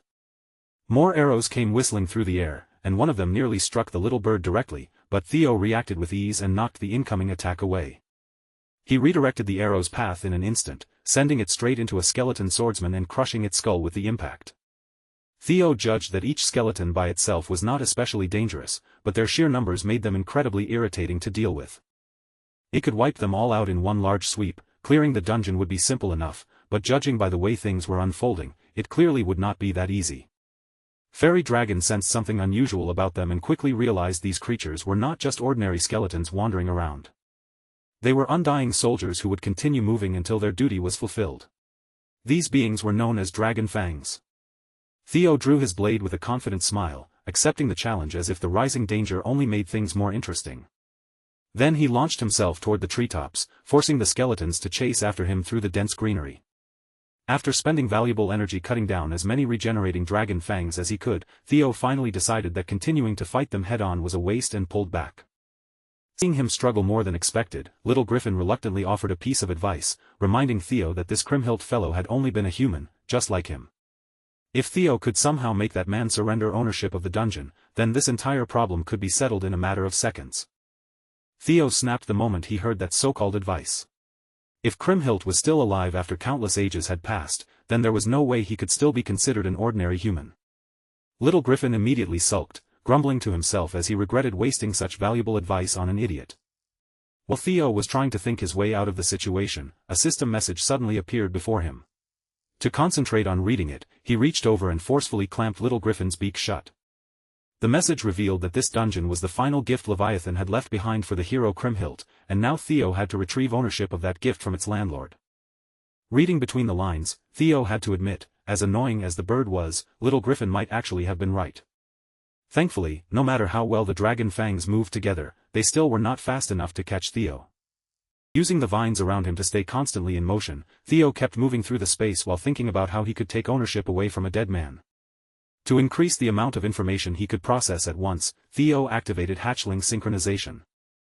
In the next instant, his vision sharpened far beyond normal human limits.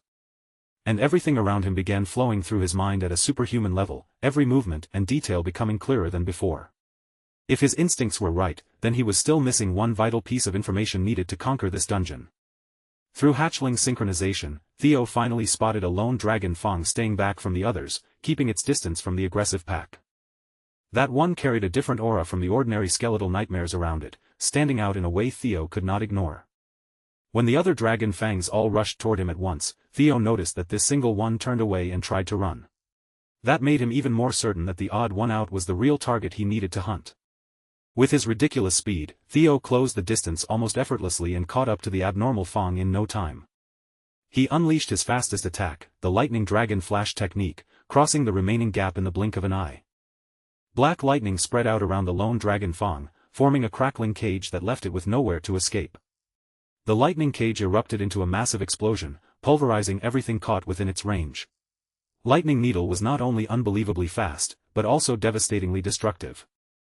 Once the unusual dragon fang was destroyed, a new system notification appeared. Theo now had to gather 206 pieces of Kriemhild's remains, and after all that effort, he had only collected one. The required number was absurdly high, but at the very least, Theo finally had a clear objective to follow. The particular dragon fang he had just defeated had dropped Kriemhild's third cervical bone. Now that the path was clear, Theo only needed to collect the bones of a dead man, and then he could finally get himself out of this place. Meanwhile, back in the real world, a sailing fleet arrived at the floating archipelago's port in the middle of a violent storm. Porters hurried toward the ship as an attendant approached the only man who stepped down from it. Looking into the thick fog, the man remarked that the weather would actually work in favor of his objective. But when the porters climbed aboard the newly arrived ship, they froze in horror at what was waiting for them. The entire deck was soaked and stained with blood, and every member of the crew had been massacred without a trace of mercy. The man had heard that the foolish spies from the floating archipelago, the ones he had sent to infiltrate Black Skull, had allowed the dragon-slaying sword to slip away. But in the end, it did not really matter whether those weaklings failed or who currently held Balmung. After all, the floating archipelago itself was already firmly within Troivin's grasp. Noil, the ninth of Troivin's 9 lords, had personally arrived to finish the job himself. In the middle of that rain-soaked night, the citizens of the floating archipelago were jolted awake by the terrifying roar of explosions. They could only watch in shock as the great merchant who had protected the archipelago for hundreds of years finally fell. Back inside the relic dungeon, Theo had just completed his bone-hunting speedrun, successfully fulfilling the requirement by recovering all 206 pieces of Kriemhild's remains. The system then urged Theo to look deeper, prompting him to view the memories that had been engraved into the scattered remnants of the hero. As the world around him began to blur and lose its shape, Theo found himself wondering what the true hero behind the old legend had actually looked like. Then, without warning, Theo's consciousness was pulled into a fragment of Kriemhild's past. In that distant moment, she was still just a child, happily crossing the island again and again because she could not wait to visit her friend, Levi. With food carried along for the trip, the young girl would make her way across the tropical island, trekking all the way toward a massive cavern hidden in the landscape. Inside that plain, unremarkable cave, the Dragon Slayer's sword had been left lying around as if it were nothing special, resting quietly in the dim space. The child approached with bright excitement and tapped on Ba Meng, eagerly urging Levi to wake up and talk with her. Sleeping within the ancient relic was its guardian, the mighty Leviathan, though the girl called him Levi for short. And from the very beginning, Levi was the kind of proud beast who carried himself with plenty of arrogance. Again and again, he insisted that the young human address him properly by his full title, Leviathan, guardian of the primordial dragon's relic. He even declared that not even the Ragnars would dare call him something as casual as Levi. But the child was not bothered by his sharp attitude at all. His proper title was far too long and difficult to pronounce, and in her eyes, Levi worked perfectly fine. Eventually, the guardian gave up trying to correct her, accepting that this stubborn child was never going to learn how to show his name the proper respect. Just talking to such a foolish little girl was enough to make his jaw ache. To save his strength, Levi would often shrink into his miniature form, sitting with the cheerful girl and sharing bread with her inside the cave. They would spend time together until the sun began to sink, with the girl chattering endlessly about her ordinary daily life. Levi had grown used to her non-stop rambling, though at first, he only sat there and listened because bread was part of the bargain. But as more days passed, he slowly found comfort in her lively voice and the colorful stories she brought to him. Year after year, Levi watched her grow before his eyes, listening to every little story she wanted to share with him. Trapped inside the Dragon Slayer's sword, the only thing that truly kept his long days from feeling empty was the girl's daily visits. Even as the years passed, Levi kept acting aloof and indifferent, but it was obvious that underneath all that pride, he had grown deeply attached. Whenever he heard footsteps entering the cave, he would pretend not to care, even though he was quietly looking forward to whatever new story she had brought with her this time. But that hidden anticipation shattered the moment the scent of fresh blood drifted into the cave. Kriemhild had suffered a fatal wound, yet she forced her failing body to run toward her friend for help. The man who had cut her down was still chasing after her, and through her pain, she cried that strange people had suddenly appeared in her village and begun slaughtering everyone without mercy. Before she could reach Levi, one of the soldiers grabbed her by the hair and dragged her back, then stabbed her without hesitation. He pushed the blade even deeper into her body, treating the girl as if she were nothing more than a savage. These soldiers were acting under the mandate of the Empire's emperor, claiming that this brutality was their way of showing compassion to a remote, rural island. And since the chance had presented itself, that soldier decided he wanted to indulge in something even more disgusting. As he loomed over the dying girl with filthy intentions, Levi's rage rose to its absolute peak. The guardian of the ancient relic finally sprang into action, ignoring the restraints that should have kept him bound. Blinded by fury, Levi unleashed his power and pulverized the cave that had served as his home for so many years. By then, Kriemhild's village had already been completely seized by the Empire's dogs, who threatened the citizens with death by fire if they refused to obey. That cruel invasion would have continued without end if a towering beast had not descended upon the village, driven forward by vengeance. Levi let out a thunderous roar and launched an attack so devastating that every Empire soldier in the area was erased from existence.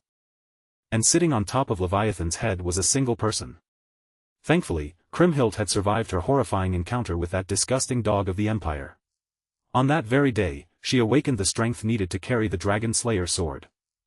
The moment the remaining soldiers saw her seated atop the dragon's head, they turned all their efforts toward sniping the girl down. But no matter how desperately they tried, they were powerless against a force of nature that overwhelming. As the Empire's dogs fell one after another, the villagers were protected beneath barrier spells. When the battle finally ended, the Empire's forces had been wiped out, but the village itself had been burned to the ground. Kriemhild apologized to Levi over and over for picking up the sword, believing she had ruined everything by failing to wait for the true chosen one to claim the blade. Levi gently comforted her, reassuring Kriemhild that things had actually turned out better than she thought. He wrapped her in the same protective barrier that had shielded the villagers, then carefully presented the hero before her people. The villagers began chanting her name and praising her from every side, celebrating the girl who had saved them from the greed and cruelty of the Empire. Levi admitted that he might have abandoned his sacred duty, but even so, he felt completely at peace with the choice he had made. For the first time in his long existence, he had acted according to his own will, not simply according to the command of the primordial dragon. If it meant protecting Kriemhild's bright smile, Levi was willing to disobey his creator without a single regret.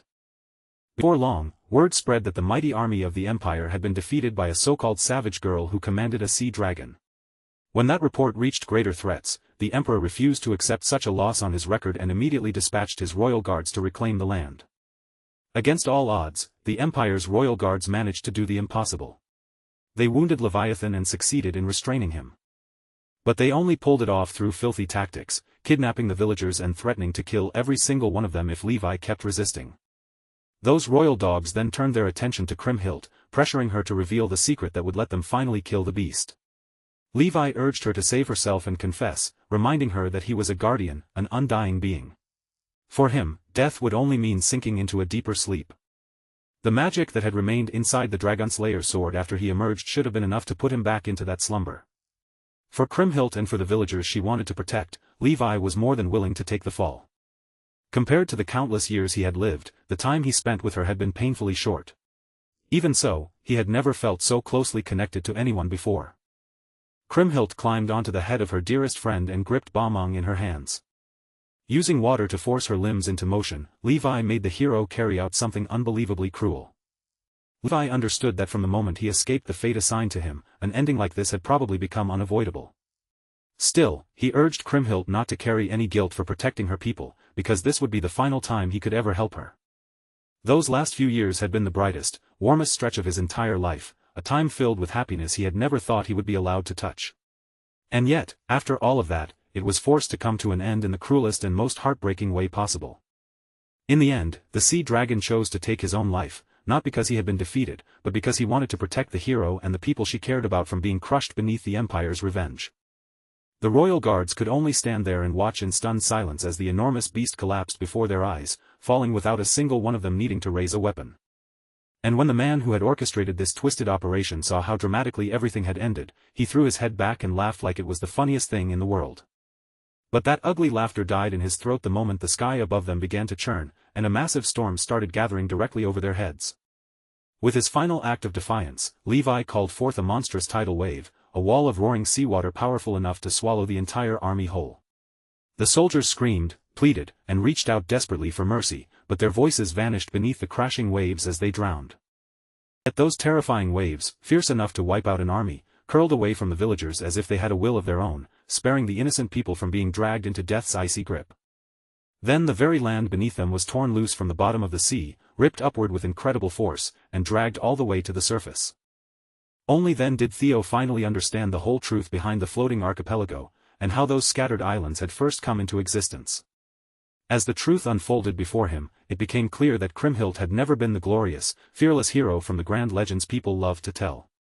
She had simply been another victim of cruelty, an unlucky girl caught in a merciless fate, who somehow formed a strange but genuine bond with a relic guardian and found friendship where no one expected it. While Theo remained trapped inside that vision of the distant past, the lingering image of Kriemhild slowly moved toward him. With a calm, sorrowful presence, she called him the chosen one Levi had been waiting for all this time. Even after death, Kriemhild still carried the guilt of knowing that she had stopped Levi from completing the sacred duty he had been created to fulfill. But now, at last, she had a chance to make things right. She released her claim over the Dragonslayer sword and entrusted the relic to Theo, hoping that he might finally be able to bring some peace and happiness to that stubborn beast. Theo accepted the relic with quiet gratitude, then gently assured Kriemhild's soul that Levi had already known plenty of happiness in his life, all because she had been there with him. When Kriemhild heard that sincere reassurance, the weight in her heart seemed to ease, and her troubled soul finally found a little peace.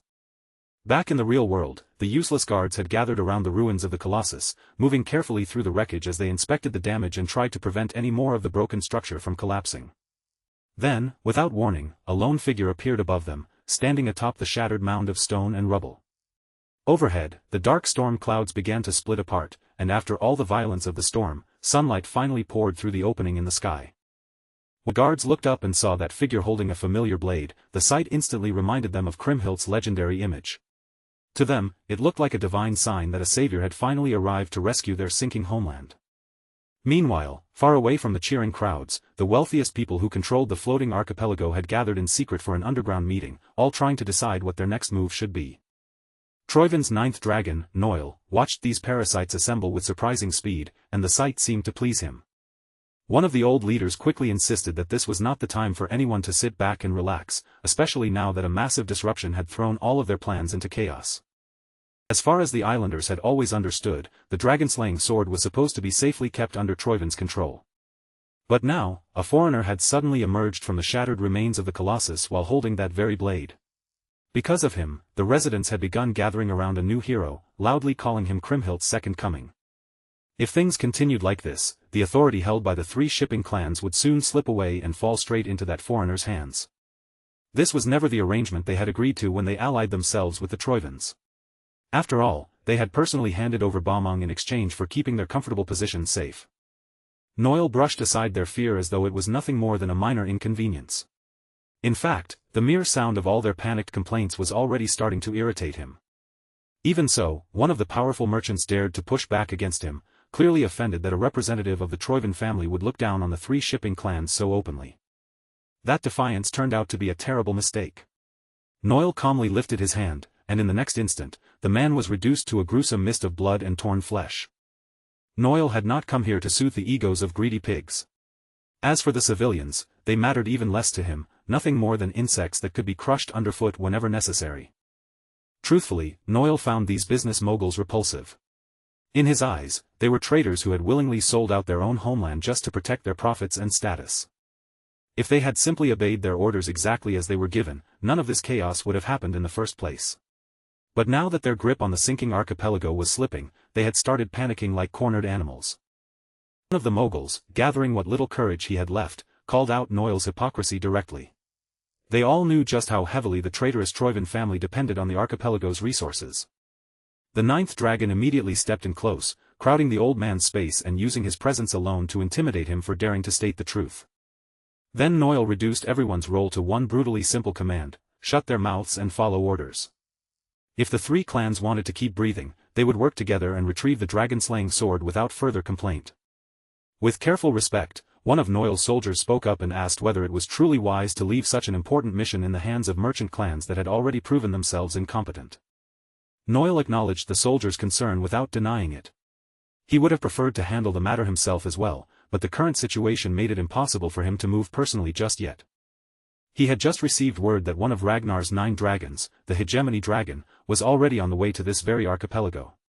Compared to everything else, restraining a threat of that level had to take priority.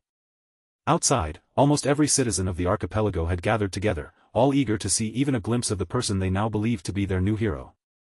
Their voices rose together as they chanted Kriemhildt's name with absolute admiration, repeating it with the same reverence their ancestors must have once shown long ago.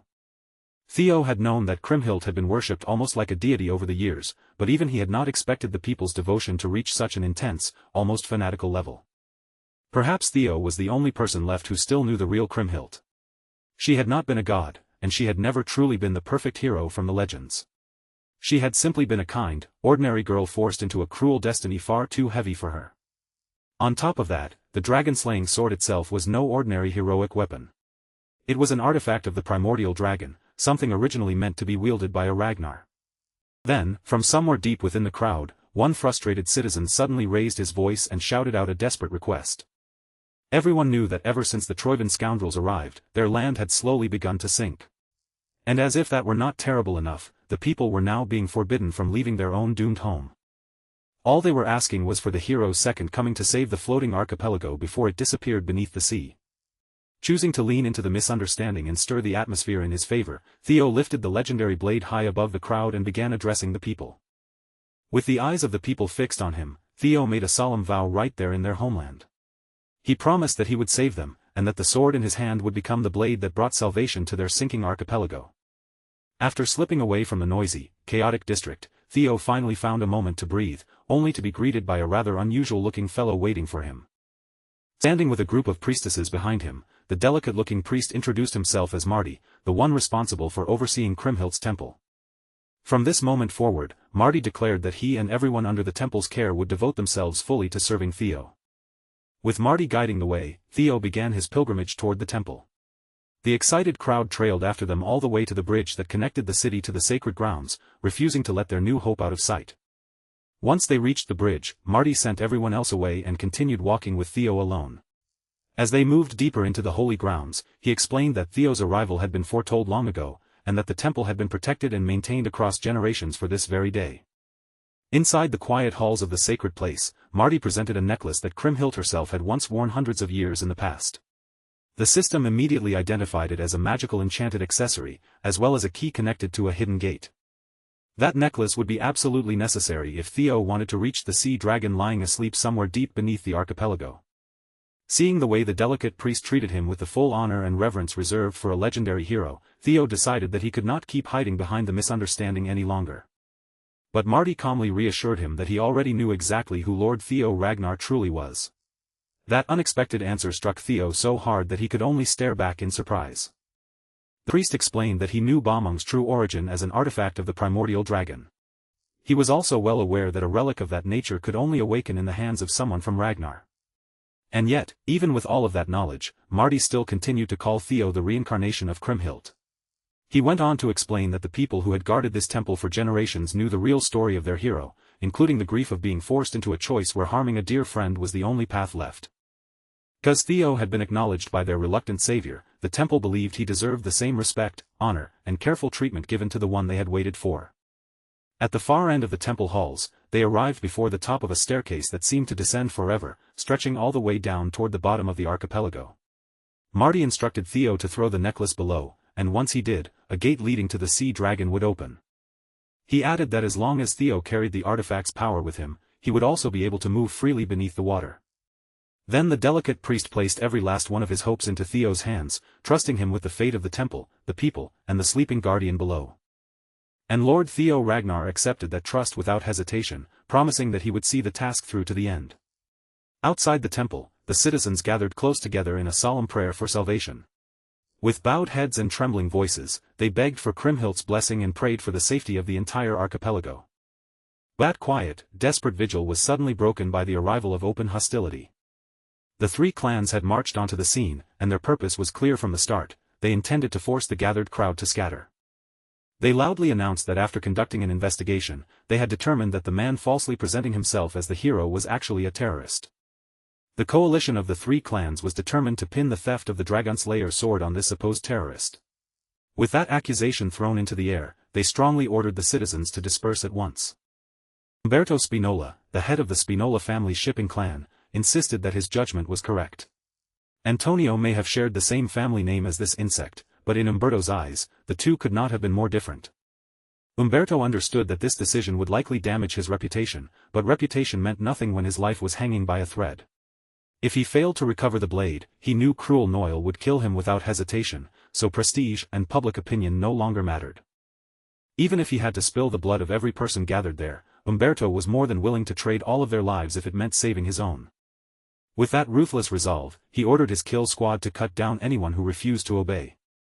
While chaos and bloodshed were beginning to break out above, Theo was far below the temple, carefully making his way down the long descent into the depths. After what felt like an endless climb downward, he finally felt cold water brush against his foot.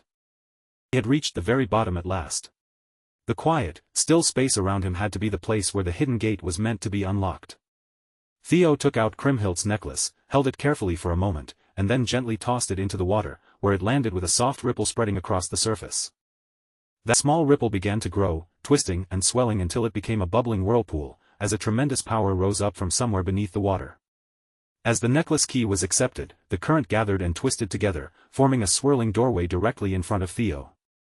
Without a second of hesitation, Theo leapt straight into the water, letting his body loosen as the current pulled him into a place completely unfamiliar to him. In the next instant, he found himself drifting at the bottom of the sea. All around him, countless forms of marine life moved through the water, but beneath that calm beauty, something vicious and hungry was waiting in the dark. With Balmung gripped firmly in his hand, Theo scanned the surrounding waters. He could tell he was close to the slumbering guardian, but he had no idea which direction he should search first. Unfortunately, reaching his goal this time was not going to be easy. Then Theo felt killing intent circling around him through the water. Something had marked him as prey, and whatever it was enormous. When he finally caught sight of the thing lurking nearby, even he was left stunned. An entire army of starving sea serpents had surrounded him, closing in from every possible direction.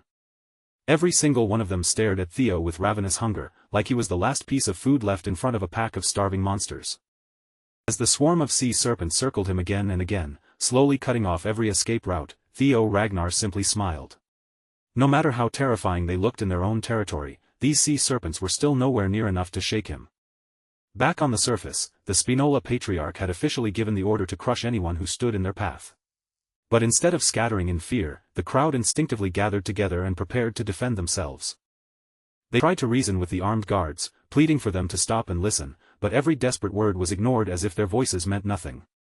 The armed forces only came to a halt when Marty, the delicate priest, stepped forward and cut through the chaos with a commanding shout. He was furious that these fools would dare accuse the temple and innocent civilians of being terrorists without even the slightest real proof. Marty declared that the man he had personally escorted was clearly the reincarnation of Kriemhild. He swore it on the honor of all the priests who had served before him across countless generations, and if anyone needed to explain themselves, it was the three clans and the thugs they had brought with them. Then Marty exposed the shameless Spinola Patriarch in front of everyone, accusing him of hiring Troivan mercenaries and dragging them into the archipelago's sacred religious sanctuary. The moment the people heard that the very same forces who had stolen the dragon-slaying sword were now trying to spread chaos once again, their anger erupted. That anger instantly pushed the confrontation beyond mere shouting and turned it into a full-blown brawl. After everything the people had endured, their fury and resentment were more than justified.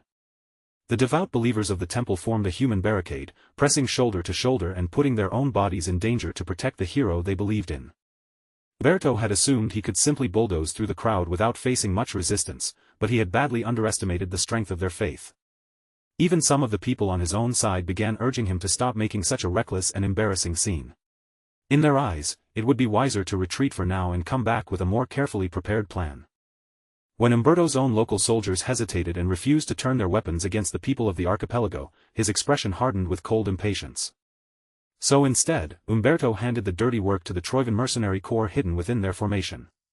Those hired killers had no hesitation about spilling innocent blood, as long as they were being paid for it. They moved fast, struck brutally, and operated like a ruthless execution squad. What unfolded outside the holy sanctuary was nothing short of a nightmare, a disgraceful massacre staining sacred ground with the blood of civilians.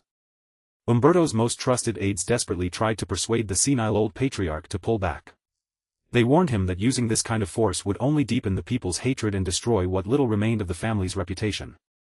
The cruel patriarch snapped back that he was only doing what had to be done, and anyone who wanted to survive needed to keep up. In his eyes, reputation meant absolutely nothing once a man was already buried in the ground. Once the floating archipelago was reduced to nothing more than Troivan's filthy resource factory, the three clans would have no choice but to adapt, lower their heads, and become obedient hunting dogs. The ordinary soldiers, who had believed they were merely being sent to capture a terrorist, could only stare in horror as people wearing the same uniform as them began butchering civilians right in front of their eyes. The Troivan mercenaries plunged straight into the crowd, cutting people down without mercy and indulging in violence as if every scream only encouraged them further. Even in the middle of all that chaos, Marty refused to move from his place. At that moment, he knew his duty was to stand alongside the citizens and fight with them. The civilians showed the same resolve, planting their feet firmly and refusing to retreat even an inch, despite the threat of death pressing closer with every passing second. They wanted to fight back against this outrageous tyranny with everything they had, but courage was hard to hold onto when a sharpened spear was already flying straight toward someone's heart. Thankfully, Antonio Spinola, the prodigal son himself, arrived at the perfect moment and stopped his insane father's massacre before it could go any further. He had brought his armed resistance force, the Black Skull, with him, and they immediately began picking off the Troivan mercenaries mixed into the crowd. Umberto clearly had not expected his own son to crash this bloody spectacle, and the moment he saw Antonio, he erupted into a furious tantrum like an overgrown child.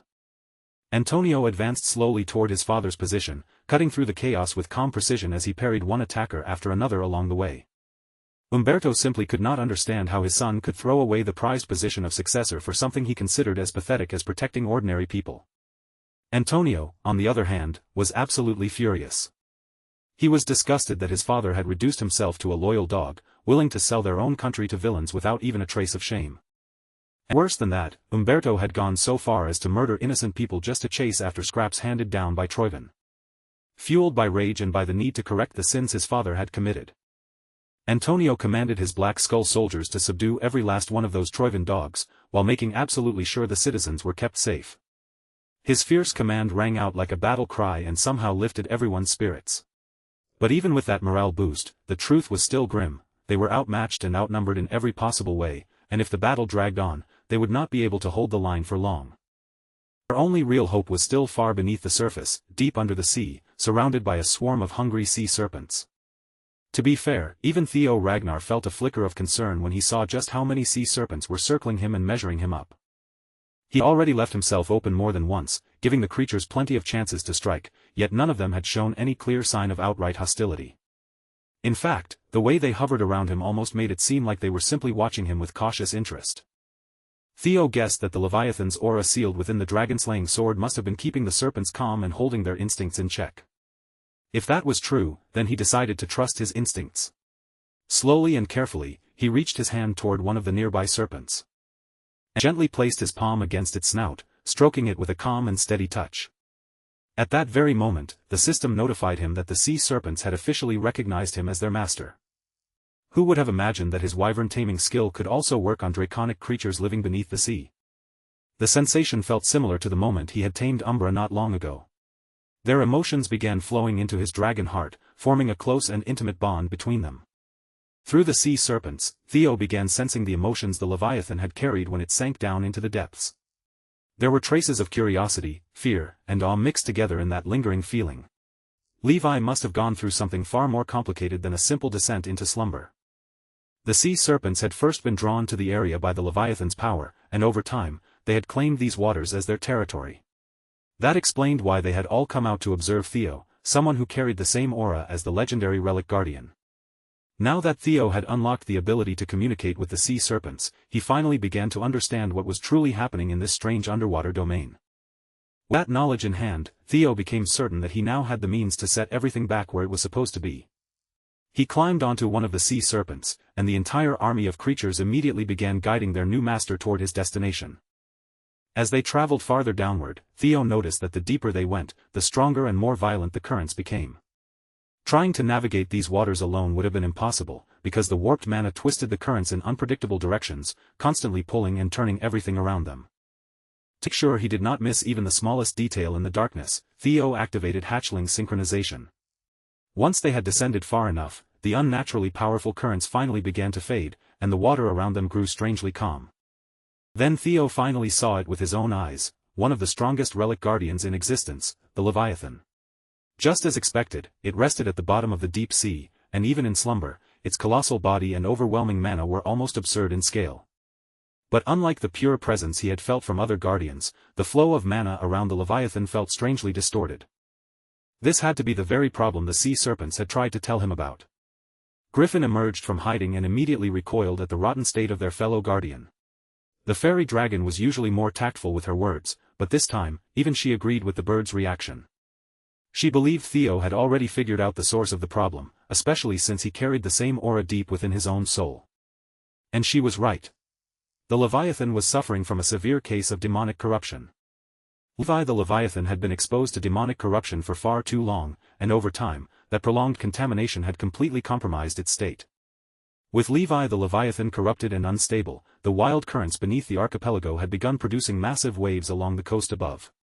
Somewhere among the scattered islands of the archipelago, inside what should have been a peaceful house of worship, a sinister meeting was quietly taking place behind closed doors. Noel, Troivin's ninth vassal, stepped into the sacred building with a cold expression, there to confront someone about the growing war between two enormous powers. Although the two of them stood on opposing sides, there were still matters they needed to discuss in private, far away from the eyes and ears of everyone else. His secret co-conspirator, Baryon, greeted him with a careless, unserious smile, as if the whole situation was nothing more than a casual reunion. It had been quite some time since Noel and this barefoot, ridiculously muscular wanderer had met face-to-face to talk business. The moment Noel saw that irritating grin, his patience began to fray. He had not come here to exchange friendly greetings. Their cooperation existed only because both sides had found it necessary. Baryon had been expected to seize the northern territory while Troivin's forces clashed with Ragnar. In exchange, Troivin's annexation of the archipelago would be kept quiet and handled discreetly. The barefoot muscle-bound man did not remember breaking any promise he had made, but judging by Noel's furious expression, he could tell some kind of problem had clearly appeared. Noel's temper was already close to snapping. To him, Baryon's relaxed attitude looked far too much like deliberate ignorance. Theo Ragnar, that troublesome outsider, had somehow discovered the archipelago and started interfering in its affairs. There was no way Baryon, another heir to the throne, could have failed to notice the movements of a rival like him. With his words wrapped in a thin layer of threat, Noel pressed Baryon to stop dodging the issue and speak honestly. To make it clear that he was not in the mood for games, the ninth vassal released a thick, bubbling murderous intent directly toward Baryon. Since the mischievous heir seemed determined to play dumb and dance around the truth, Noel made his decision on the spot and chose to end their little arrangement. Deep beneath the sea, Theo Ragnar was still struggling to process just how terrible the Leviathan's current condition truly was. The guardian that should have seemed nearly indomitable had been infected by demonic sea poison, and its massive body was already on the verge of being completely consumed by that vile toxin. From the subdued yet savage aura leaking from it, Theo could tell there was a strong chance its reason had already been worn away almost entirely. He did not have solid proof yet, but Theo strongly suspected that the Troivan bastards were somehow involved in poisoning the guardian. The fairy dragon added that under normal circumstances, once the dragon's sword was drawn and its seal released, the Leviathan should have awakened to protect the archipelago. What puzzled her even more was how mere mortals had managed to intoxicate a relic guardian with such a disgusting demonic sea poison in the first place. Only some grotesque and twisted method could have made something like this possible. Either way, the Leviathan was only moments away from completely losing control. With its logic and reason tainted by demonic influence, it was about to unleash destruction on a terrifying scale. Fortunately, Theo seemed to have gone unnoticed for the time being. The safest choice would have been to keep his distance, observe carefully, and come up with a proper plan. But Chosen One had a much more direct method in mind. With Ba-Meng drawn in his hand, he rushed forward, aiming to seize the brief chance before the beast could sense him. He activated hatchling synchronization, sharpening his senses so he could lock onto the exact point where the poison had first begun spreading. Thanks to that heightened perception, Theo located the source right on top of the guardian's head. The toxin had already spread deep beneath that point, taking control of the area around its brain and corrupting the core of its awareness. If Theo could destroy the very source of the guardian's suffering, then maybe there was still a chance to save the situation and stop the contamination from spreading any further. The tip of Ba-Meng shot toward the crystallized origin of the sickness, carrying enough lethal force to pierce straight through it. But just a few centimeters before the blade could make contact, an overwhelming force suddenly stopped his attack cold. A heartbeat later, that same force blasted Theo backward, repelling him helplessly and throwing him completely out of range.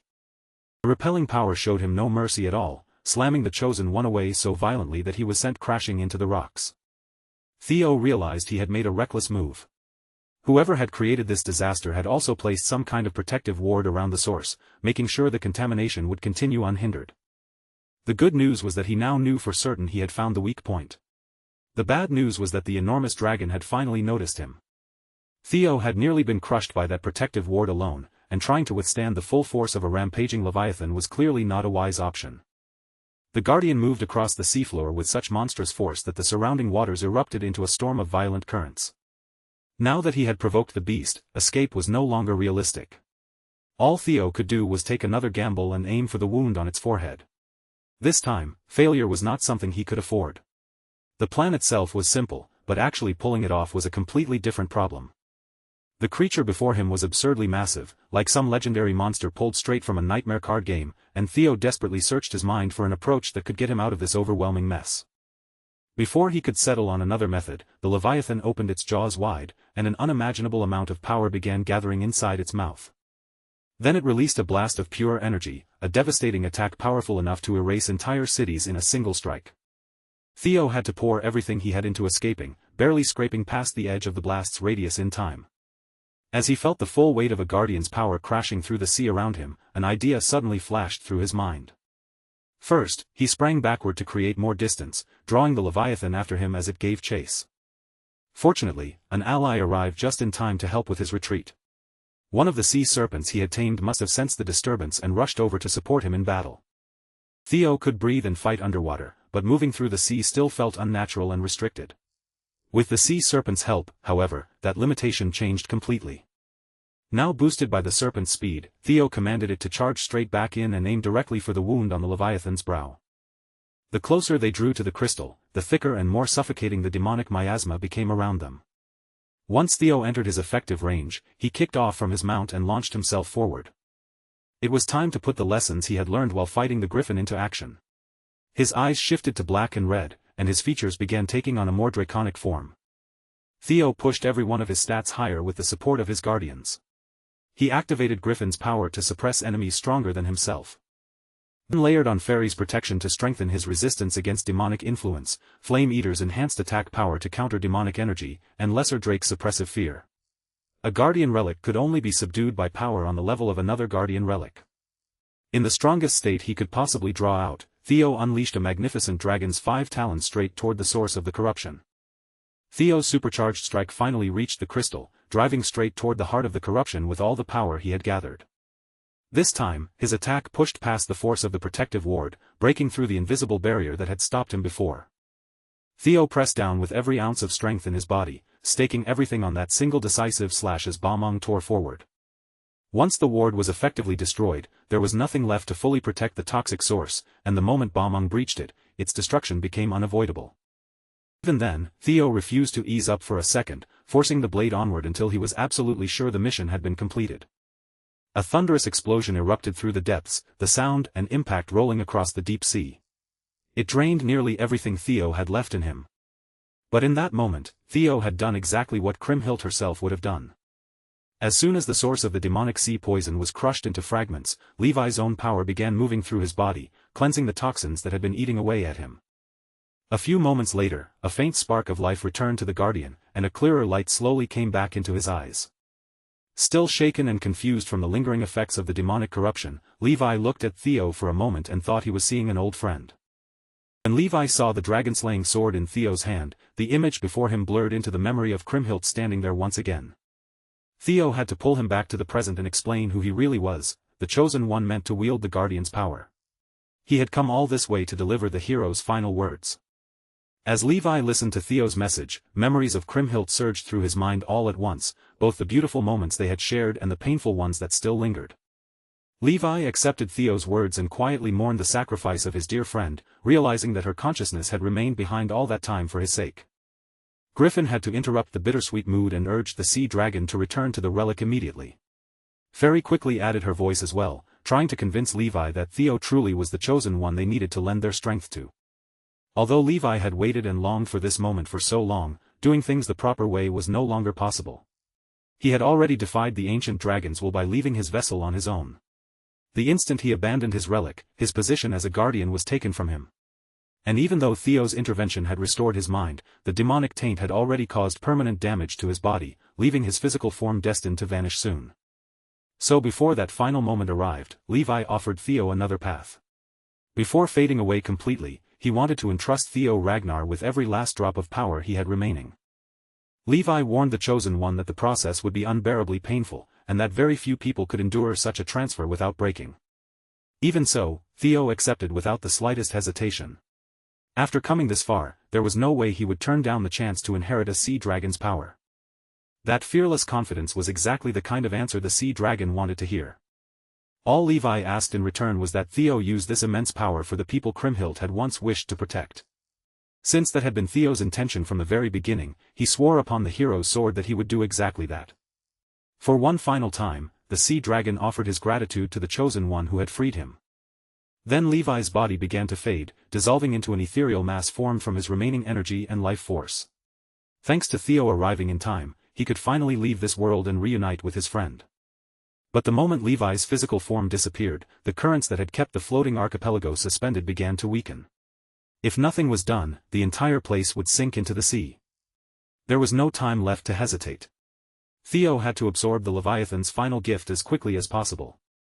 He plunged straight into the vortex where the crystallized form of the sea dragon's power was gathered. Theo grabbed onto that final gift and held tight as if his life depended on it. Once he claimed this power, he fully intended to move the entire floating archipelago with his own hands, and after freeing Levi from demonic poison, his confidence was burning higher than ever. But the moment he actually tried to absorb the sea dragon's remnants, that confidence was crushed almost instantly. The sheer force rushing into him began tearing at Theo's flesh, making it painfully clear that he had been far too arrogant. His guardians had warned him that the Leviathan stood on a completely different level from other relic guardians, but even so, Theo had not expected power this overwhelming. The vortex created from Levi's remaining power towered over Theo's body, making him look tiny by comparison. At this pace, there was no possible way he could absorb all of it directly. His body would give out long before he could contain even a fraction of that power.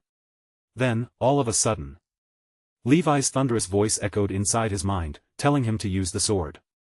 Theo immediately drew Balmung and used the blade as a medium instead of forcing the raw power straight into his body. Because of the deep connection between the sea dragon and the relic, Balmung softened the damage coursing through Theo's body. This time, the enormous vortex of pure power finally became just a little more manageable.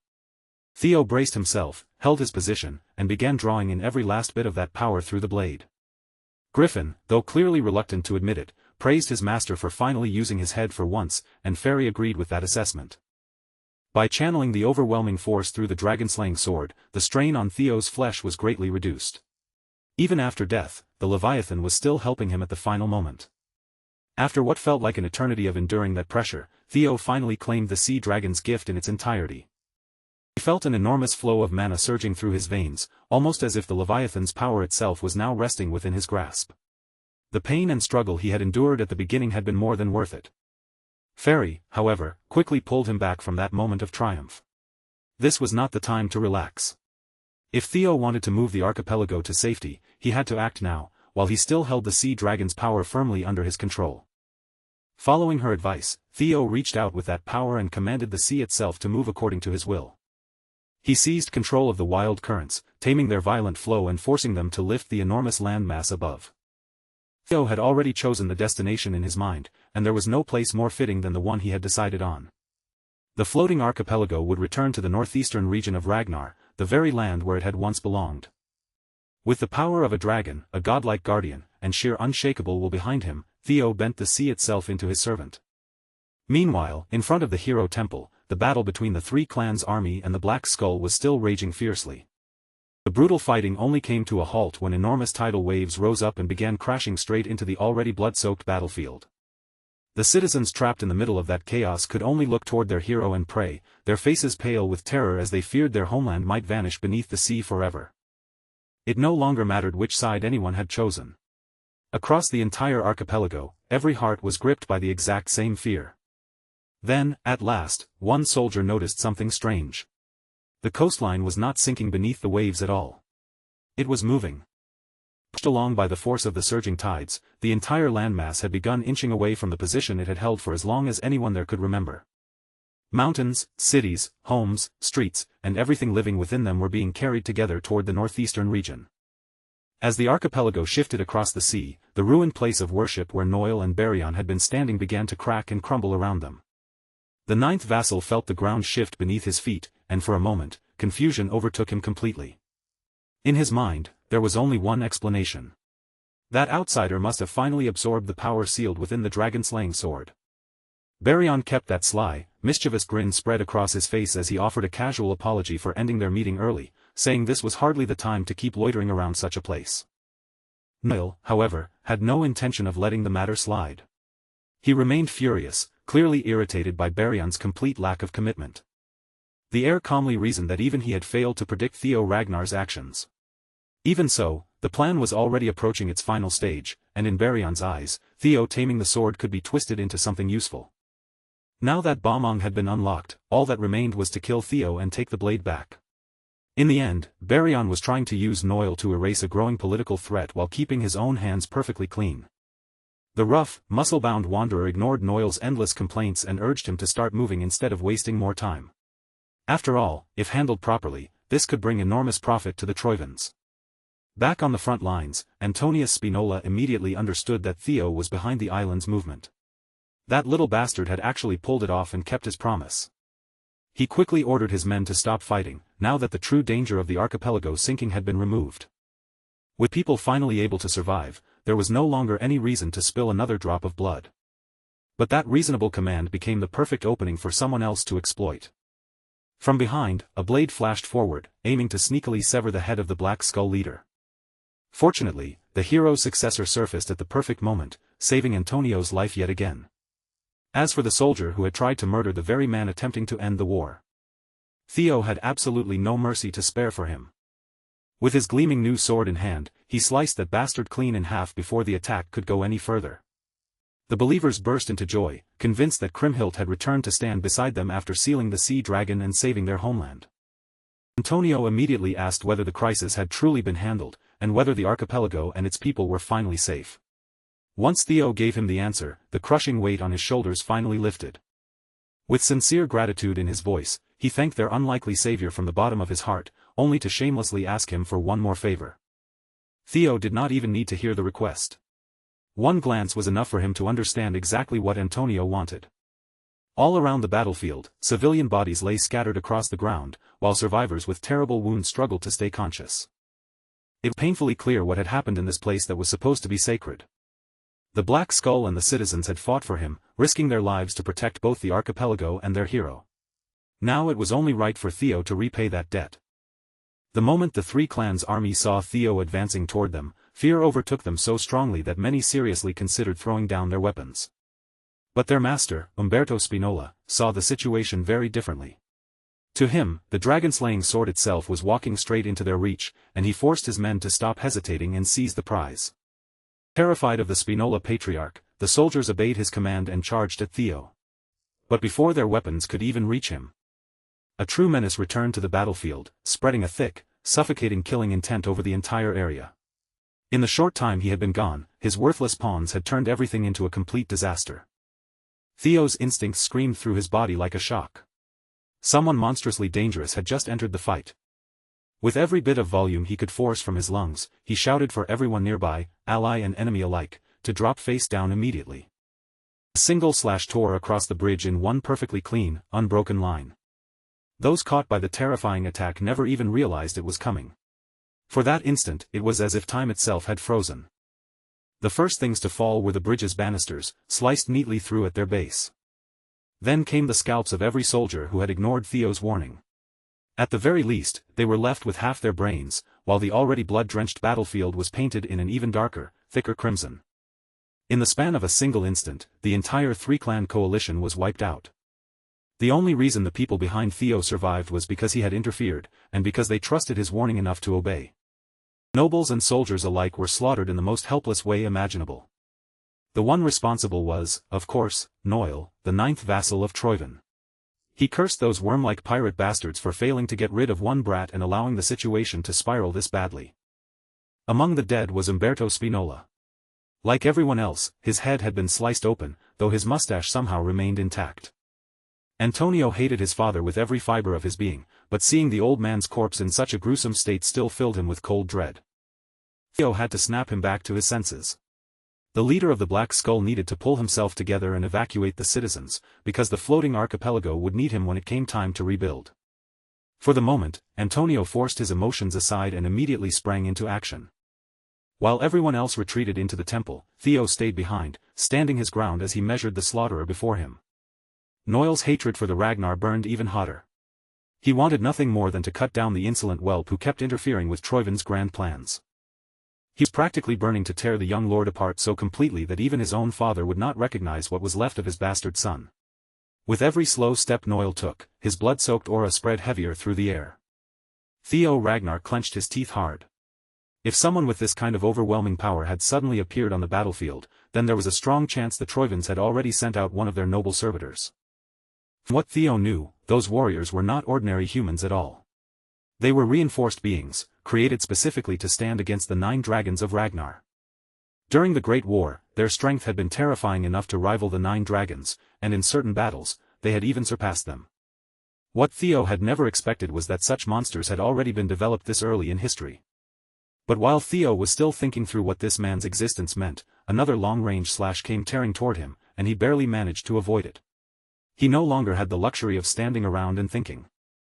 The masked man had already forced the battle directly onto him. Noil revealed speed and movement far beyond anything human, suddenly appearing high above Theo's head before the young lord could properly react. It was exactly what one would expect from a strategic bioweapon designed to counter the 9 dragons. If Noil wished it, he could slice through almost anything in his path. And that made it clear that speed was not the only terrifying thing Theo had to worry about. Noil's raw strength was on a level far beyond anyone Theo had ever fought alone. As he was now, Theo could feel it in his bones. He had no real chance of defeating one of the noble servitors head-on. And after carefully testing Theo's reactions, Noil finally closed the remaining distance between himself and the young lord. Theo lifted the dragon-slaying sword at the very last second, barely blocking that unstoppable force, but the impact still hurled him violently backward. Pain shot through his body as he absorbed the probing strike head-on, the force rattling him down to his bones. Noel was genuinely surprised that Theo, at his current level, could endure that much power at all. The noble servitor quickly concluded that such an unexpected defense could only be thanks to Balmung's dragon-slaying power. Without letting up for even a breath, Noel rushed in again, closing the gap and refusing to give Theo even a single moment to recover. Troivin's research had claimed that no one with dragon blood running through their veins should even be capable of holding Balmung. Theo had just proven that conclusion wrong, but Noel did not care in the slightest. After hammering the young lord with relentless attacks, Noel finally paused and coldly urged Theo to surrender before he decided to make the pain even worse. Using the swirling dust before it could fully settle, Theo launched several blades infused with thunder straight toward his assailant. Noel saw through the move at once and caught the crackling blades in midair, stopping their momentum as if they were nothing. He mocked Theo for depending on cheap little tricks, never realizing at first that the hidden blades were only meant to distract him long enough for Theo to close the distance. Unfortunately, Noel's perception was sharp enough to follow Theo's concealed sneak attack, and he responded with nothing more than a dismissive scoff. For one brief instant, their eyes met, and every warning instinct inside Theo's head screamed at once. Before Theo could complete his swing and drive Balmung into his opponent's flank, Noel's blade struck first and knocked him down. At that moment, the noble servitor finally understood what Lord Ed Troivin had meant when he warned them all about this boy named Theo. Among the next generation of Ragnar, Ed had watched Theo more closely than anyone else, and he had ordered his servitors to treat the boy with the same caution. If they ever crossed paths with Theo Ragnar, their orders were absolute. They were to make certain that the boy was eliminated once and for all. Noel intended to carry out his lord's command right here, right now, on this drifting archipelago. He cleared the area with a sweeping circular slash that stretched across a wide radius, but when the attack passed, Theo was nowhere in sight. By then, Noel was convinced that the young lord would one day become a massive unpredictable factor in the coming war. At the tip of his blade, Theo's blood slowly gathered and dripped down. His last attack must have grazed Theo as the young lord escaped. And at that very moment, Theo was pressing one hand against a deep wound, desperately trying to slow the bleeding while failing to activate the fairy dragon support. His guardians still needed more time before they could come to the Chosen One's aid. Even so, Theo refused to collapse in front of an enemy who seemed completely impossible to defeat. According to the system, he still had to endure for 2 minutes and 15 seconds before the dragon-slaying sword, Balmung, fully stabilized. If he could survive that long, he would be able to borrow Leviathan's power once again, but Noel had no intention of giving him any chance to stall. When Theo glanced down at his reflection in the water, he saw the noble servitor above him, already locking onto his position. The empty port of the floating archipelago had stood for hundreds of years without ever knowing the chaos of battle. That very same port was shattered into pieces by a single attack from Noel. Theo took even more injuries, and his blood loss worsened, but through clever movement and desperate maneuvering, he somehow managed to survive. He kept his eyes wide open, refusing to miss even the smallest sign of another lightning-fast strike. As expected, Noel unleashed even more destruction, aiming to take Theo's head. This time, Theo bent his body backward with incredible flexibility, barely slipping under a clean cut that cleaved through the buildings behind him. Keeping careful track of everything around him, Theo acrobatically slipped into the sliced building and, as he rushed through, quickly snatched up a chair on his way toward the other side. He hurled the chair straight at Noel, using it as an irritating distraction while he prepared his next move. At the same time, Theo flew backward to open more distance between them. That brief delay was enough for him to use the inevitable collapse of the building to his advantage. Hidden behind the storm of debris, he poured an enormous amount of mana into the dragon-slaying sword. Then he unleashed a brilliant blade attack, a radiant strike that tore through everything standing in its path. Theo let the attack fly without holding back, paying no mind to the destruction it carved through the battlefield. Theo had hoped that one overwhelming strike would be enough to bury Noel beneath the chaos and finally break his momentum. But the moment the smoke and wreckage cleared, it was obvious that he had miscalculated. The servitor stood firm amid the destruction, completely untouched by Theo's all-out attack, while his blade burned with a sinister crimson glow. Then Noel suddenly vanished from the small patch of land that had somehow survived Theo's radiant strike. In an instant, he slipped completely beyond the young lord's perception. The servitor reappeared directly above him, descending with a merciless storm of destructive swordsmanship. Theo was forced to give everything he had just to defend against the barrage of lethal attacks. If his concentration slipped for even a heartbeat, he would be sliced in half just like the ruined buildings around the port. Even when he managed to block, his defense barely softened the force behind Noel's strikes, and each impact sent him skipping across the water like a stone hurled over the surface. The instant Theo dropped into the sea, Noel followed after him with terrifying precision, giving him no room to breathe. Using his unnatural movement through the air, the servitor rained down countless aura blades from above. The slashes crossed over one another and spread across a wide stretch of the sea, leaving almost no path to dodge through, until the port no longer looked anything like a port at all. Shattered debris floated everywhere across the water, and the young lord had completely disappeared from sight. A few moments after the attacks finally stopped, Theo burst back up onto the surface without any new wounds. Somehow, while underwater, he had miraculously slipped through the crisscrossing aura blades. Still, avoiding that vicious combination had drained nearly everything he had left. Theo was utterly exhausted, his body pushed close to its limit. Thankfully, all those desperate defensive maneuvers had bought him almost 2 full minutes. According to the system, Ba-Meng would stabilize in exactly 17 seconds. Unfortunately, Noel had grown bored and visibly irritated by Theo's slippery way of fighting. Determined to end the battle once and for all, Theo felt the servitor gathering a terrifying amount of energy into his blade. He knew he absolutely could not fall here. All he needed was a few more seconds, just enough of a distraction to unlock the full extent of his power. The only idea Theo could come up with was to bait the servitor using Ba-Meng itself. Since Noel had most likely been sent to retrieve the blade, Theo hurled Ba-Meng away with all his strength, practically forcing the Troivan dog to chase after it like he was playing fetch. But before the servitor could actually lay his hands on the dragon-slaying blade, Theo commanded his newly contracted sea serpents to intercept it. Noel's rage showed immediately, his expression twisting at the childish trick Theo had just pulled. Meanwhile, Theo wore a smug, shameless grin, looking far too pleased with himself. Behind Theo, the rest of the sea serpent pack rose from the water. Every one of them was ready to ride or die for their new boss, and in their open mouths, concentrated water power began to gather and compress. Noel could hardly believe what he was seeing.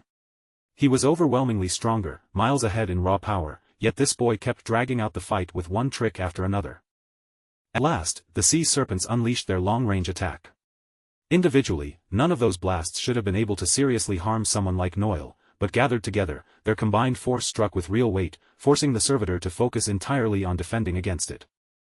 He was furious that the brat thought a handful of fish could actually interfere with his mission. With one powerful swing of his blade, Noel erased the sea serpent's combined attack in a single blow. Theo had spent the entire fight running, dodging, and creating distance, but now he came charging straight in with no concern for defense. Noel could not immediately figure out what the young lord was planning. Even so, he welcomed the challenge, spreading his aura wide and daring Theo to come at him with everything he had. Then, right in the middle of their clash, Theo's timer finally reached 0. The dragon-slaying sword Ba-Meng had fully stabilized at last. For one brief moment, time seemed to stop around him, and Leviathan's voice echoed inside his mind. Levi thanked the Chosen One, hoping that the remnants of his power would now serve to protect Theo. For the first time since the fight began, Noel felt a genuine threat rising before him. The young lord had finally obtained Nibelung, the skill embedded within the blade. Theo activated the skill by instinct, and Nibelung manifested in the shape of a dragon that resembled the raging Leviathan. The monstrous draconic construct tore straight through Noel and his blade, ripping into them with the crushing pressure of the deep sea. The impact blasted Noel off his feet and sent him flying violently toward the open water. Theo's plan had worked. He had bought enough time to survive, and in doing so, unlocked a devastating new weapon for his growing arsenal. Nibelung was nothing less than a force of nature. The attack, infused with a guardian's will, tore into Noel's body, snapping bones and leaving him grievously wounded. Noel plunged down into the sea. And as he sank, the water itself seemed to press him deeper toward the bottom. Theo landed back at the port, or at least on whatever broken remains of the port were still left, with Ba-Meng held firmly in his hand. As an artificially enhanced warrior, Noel's durability was monstrous. Even after taking a direct hit, he clung stubbornly to life and forced himself to swim upward against the vortex trying to drag him down. After breaking the surface and dragging in a fresh breath of air, he laughed mockingly at Theo for failing to finish him with his final trump card. But his mask had been destroyed, revealing a grotesque face and body warped by the side effects of human experimentation. Fortunately, Theo had never been foolish enough to believe that one attack would be enough to kill an enhanced monster for good. No matter how deformed Noel looked now, he was still a noble servitor capable of rivaling the 9 dragons, and beings like him were infamous for their resilience and durability. Even so, Theo was confident that his newly acquired power could tear through the limits imposed by human intervention. Using the sea itself as his conduit, Theo reshaped Nibelung into the form of a gigantic hand rising behind Noel. If he could not completely destroy the artificially enhanced body of that monster, then he would simply drag it down and sink it to the ocean floor. Noel felt the sea current squeeze in from every direction, crushing his body so tightly that he could barely move while that massive hand drew closer. To make absolutely certain the servitor had no chance to resist, Theo poured out enough force to wrap the pressure of the sea around the entire archipelago. With one final roar, he ordered that enormous body of water to swallow the noble servitor whole. Noel was dragged toward the bottom of the damn sea, and as the crushing currents locked him in place, he finally realized he had no way out. A violent vortex, packed with terrifying suction force, seized him completely and pulled him helplessly down into the abyss. Once Noel's presence disappeared beneath the depths, Theo's shoulders finally sagged, and the pain from all his wounds came rushing back at once. The strength left his knees entirely, and he collapsed onto his back. Gasping hard for air, Theo could at least feel relieved that he had kept his promise to Leviathan. But if that enormous dragon ever asked him for another favor, Theo honestly might not survive long enough to see it through. After ending his battle with one of Troivin's 9 noble servitors, Theo recovered enough to focus on steering the entire archipelago toward safety. Watching from a distance, his navigator, Antonio Spinola, carefully calculated their course. Since they were moving at around 2 knots, reaching the shore at that speed should not cause any serious problems. Yet only a few days earlier, when the young lord first told him they would move the floating archipelago itself, Antonio had found the idea almost impossible to believe. Honestly, even now, while it was actually happening before his eyes, it still felt absurd. Some of the citizens could not help asking why Theo had gone through the trouble of moving the entire landmass when, according to legend, simply sealing the dragon should have been the easier solution. Theo understood why they felt that way, but he also knew today's disaster could easily repeat itself if the archipelago remained where it was. So he explained to the people that peace in the present still came with a price. Enemies like the Troivans would continue chasing the dragon-slaying sword, no matter what. That meant it was better to remove the danger of the archipelago sinking altogether. From this point on, the floating archipelago would settle in the shallow northeastern bay of Ragnar territory. There, the people could begin rebuilding their homes and slowly restore the stability they had lost. And since their homeland would no longer be drifting across the sea, they might even need to choose a new name that suited it better. As Antonio watched Theo throw himself so passionately into helping his people through the disaster, a heavy guilt began to settle in his chest. He lowered his head before the young lord and asked for forgiveness. Antonio confessed that the hostage incident involving the Ceres Merchant Guild had been carried out by his own organization, the Black Skull. Because of that encounter, the white-armored dragon cavalry had suffered terrible losses. Even though the Troivans had threatened them into accepting the job, Antonio still took responsibility for the tragedy without trying to excuse himself. Theo placed a steady hand on Antonio's shoulder and agreed that, yes, he would have to answer for what he had done. Antonio was prepared to accept whatever punishment came next, even if taking responsibility meant losing his head. But instead of ordering his execution, Theo said he wanted to promote him. In Theo's eyes, Antonio Spinola was exactly the kind of man who could become a strong leader for the Northern Maritime Alliance. The Ragnars had already purged the Ceres Merchant Guild, and because of that, the North no longer had any major distribution hubs left. Theo believed the archipelago's new maritime alliance could fill that massive empty space perfectly.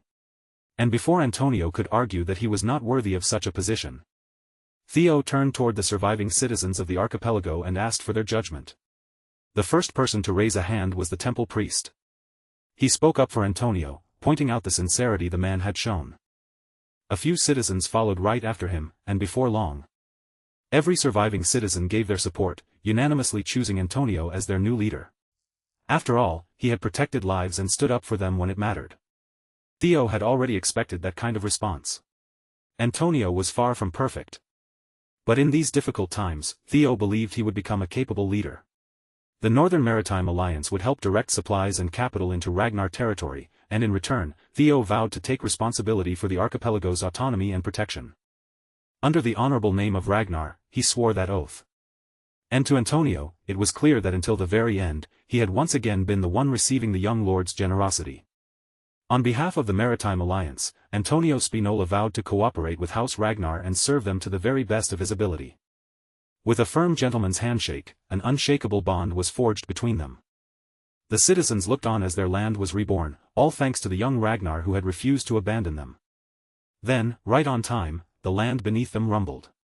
They had finally reached their destination. The archipelago fit smoothly against the nearest island, settling into place as if it had always belonged there. While the people of the famed landmass celebrated their survival, far out in the middle of the sea, the waves were still raging. At that distance, Theo could no longer maintain the same crushing pressure. His whirlpool trap began to weaken, and against all odds, Noil survived. The noble servitor drifted until he found a piece of land where he could finally force his ugly head above the surface and gasp for air. His lungs were packed with seawater after being tossed, battered, and beaten by the elements. But the wound that hurt him most was his pride. More than anything, he wanted to rip that Ragnar brat limb from limb and chew through his guts. Noil's rage, however, was quickly smothered when a familiar voice mocked the idea that servitors could truly rival the 9 dragons. His supposed co-conspirator, the tyrant dragon, stood above him and looked down at Noil's miserable condition with utter disappointment. Noil protested through his battered state, insisting that the plan could still be saved if Baryon would just lend him a little help. Maybe the hulking, homeless-looking man had given this abomination far more credit than he ever deserved. Even then, Noil still seemed completely unaware of what Baryon had truly wanted from the beginning. From the very start, Baryon's real goal had been to take the archipelago for himself. Playing around with the Troivan dog had only been a passing amusement. What he wanted was simple: the entire landmass, every inch of it, under his own control. Baryon had planned to dress the whole incident up as a righteous campaign to reclaim what had been stolen. It had a nice ring to it, and if things went well, he could have removed that annoying brat too. The only problem was that he had overestimated Noil. In the end, this modified worm could not even handle a single dragon brat. Feeling cornered and deeply insulted by the tyrant dragon's criticism, Noil raised his arm as it began to twist grotesquely, warping from the inside out. He declared that the era of the 9 dragons was over, and that the true power of the 9 noble servitors would rise in their place. As he spoke, his skin tore apart, replaced by a monstrous blade of bone and flesh that looked far too unnatural to belong to a human body. The tyrant dragon made him regret revealing that trump card almost immediately. With a single punch, Baryon blasted the servitor's upper body into a fine mist. He scoffed in disgust. Eastern fools were always trying to talk their way through a fight instead of simply stepping forward and throwing hands. The old geezers among the 9 dragons might have gone dull, but Baryon was an entirely different beast. In his estimation, the old man or that damn lizard might have some trouble dealing with these enhanced freaks. But for the tyrant dragon, the greatest thing to come out of all this chaos was not Noil at all. It was his growing fascination with Theo Ragnar. Far away, up in the snowy north, Troivan soldiers were cutting through the Ragnar camp in a series of smaller skirmishes. With Ed Troivan personally leading them, those battles had been decided before they even truly began. No matter how fiercely the remaining Ragnar soldiers cursed at the disgusting traitors, they had already been defeated, bound, and left helpless. Lord Ed had no patience for prisoners who kept shouting about the pride of Ragnar. He simply slashed their throats and silenced the noise. Without the slightest blink, he coldly severed their heads, already sick of hearing the same stubborn final words over and over again. While Ed was occupied with the executions, a messenger arrived in a hurry, bringing urgent news about the failure of the floating archipelago operation. On top of that, all contact with Noil had been lost. Another noble servitor appeared from nowhere and bowed humbly, apologizing for the failure of that defective piece of filth. The servitor wearing a metal plague doctor's mask understood that losing their main distribution hub could drastically shift the direction of the war. As Troivan's #1 servitor, Ein wanted to seize this opening and correct such a serious mistake himself. That was why he was surprised when his master ordered them to abandon the archipelago entirely. After all, they had already secured the landmass's enormous capital. They would suffer financially from losing it, but they could not afford to let that loss distract them from their true priorities. Troivan ordered their remaining forces to gather at the center of the battlefield, strengthening the appearance of a continued war, even though it was nothing more than a ploy to distract those Ragnar bastards. He reminded his noble servitor that they had only one real objective. Everything they did was for the resurrection of the Mad Dragon Emperor. Back in the relocated archipelago, the chaos finally settled down, and reconstruction began moving at an impressive pace. The newly formed Northern Maritime Alliance should have been able to make use of the routes left behind by the Ceres Merchant Guild, but so far, they had received no response from the Southern Guild. Inside his office, Antonio sat buried under what looked like an endless mountain of paperwork. Theo let himself in and immediately noticed the troubled look weighing down the new leader's face.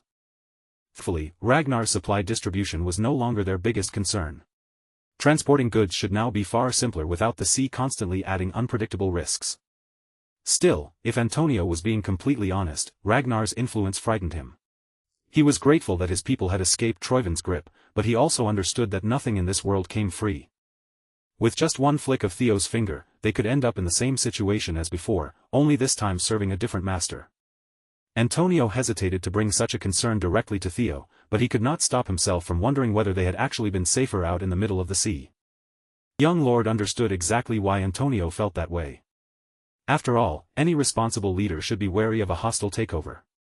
But Theo saw the situation from the opposite angle. In his eyes, the floating archipelago had been at its most vulnerable precisely because it was surrounded by the sea. Isolation had made it seem like no enemy would dare attack them, but that same isolation had dulled their ability to protect themselves when battle finally came. The recent Troivin takeover had exposed that weakness completely. They could not solve the problem of national defense by always depending on someone else to save them. Even if their new location brought risks of its own, any nation that wanted to survive needed the means to defend itself. In fact, Theo considered Antonio's concern a good sign. It meant he was thinking like a leader, and Theo already had a few ideas that might ease his worries, one of them tied to the white-armored dragon cavalry. That famous cavalry relied on airborne wyverns, and the archipelago happened to be surrounded by creatures with a similar kind of potential. Antonio immediately realized Theo was talking about the sea serpents. But those creatures were infamous for swarming anything in their path and smashing it apart, causing nothing but headaches and emergencies for the people. As if summoned by the mention of them, sea serpents were suddenly spotted at the docks. Civilians immediately began evacuating, while the fighters prepared themselves for battle. Before Antonio could even spin around in his chair, Theo calmly assured him that there was no need to panic. The young lord welcomed his sea serpents into the floating archipelago as if they were honored guests, opening the way for them without the slightest hesitation. Antonio, however, had every reason to stare at the whole situation with suspicion. After all, for as long as Antonio could remember, these creatures had never been seen as anything but violent sea monsters, the kind of destructive ocean thugs that brought fear wherever they appeared. Theo, on the other hand, calmly promised that he would teach the people of the archipelago how to handle them, tame them, and eventually treat those powerful creatures as something far greater than simple threats. If the white-armored dragon cavalry could exist, then there was no reason the archipelago could not build its own force as well, a troop of riders soaring over the seas on the backs of dragons. To citizens, the idea sounded completely insane. As far as they were concerned, riding dragons into battle was the kind of thing that belonged in bedtime stories, not something real people actually did. But to Theo, that ridiculousness was exactly what made it strangely fitting. In the archipelago's own fairy tales, their legendary hero Kriemhild had fought while riding a sea serpent, so naming this future force the Kriemhild Knight Order felt almost too perfect. And as if the idea wanted to prove itself, one of the sea serpents had already started showing a clear fondness for Antonio, hovering near him as though it had chosen him first. While Theo was enjoying the sight of the citizens cautiously trying to interact with the sea serpents, watching fear slowly mix with curiosity, a messenger hurried over and approached him with urgent news, breaking into the lively scene around the docks. The messenger informed Theo that someone had arrived and was already waiting to meet him. Theo headed toward one of the warehouses standing near the docks, where the smell of the sea still lingered in the air. Inside, he found a woman going through piles of documents, her hands moving over the stacked papers as if she had been searching through them for quite some time. She could hardly believe that the young lord had accomplished so much in only a handful of days. Black Snow operative Cleve felt a headache creeping in, especially since the top-secret situation in the archipelago was supposedly known only to those in Black Snow with a null snow rank. Cleve then revealed that her team had already been investigating what they suspected to be the Troivin's floating distribution hub and one of their major sources of money.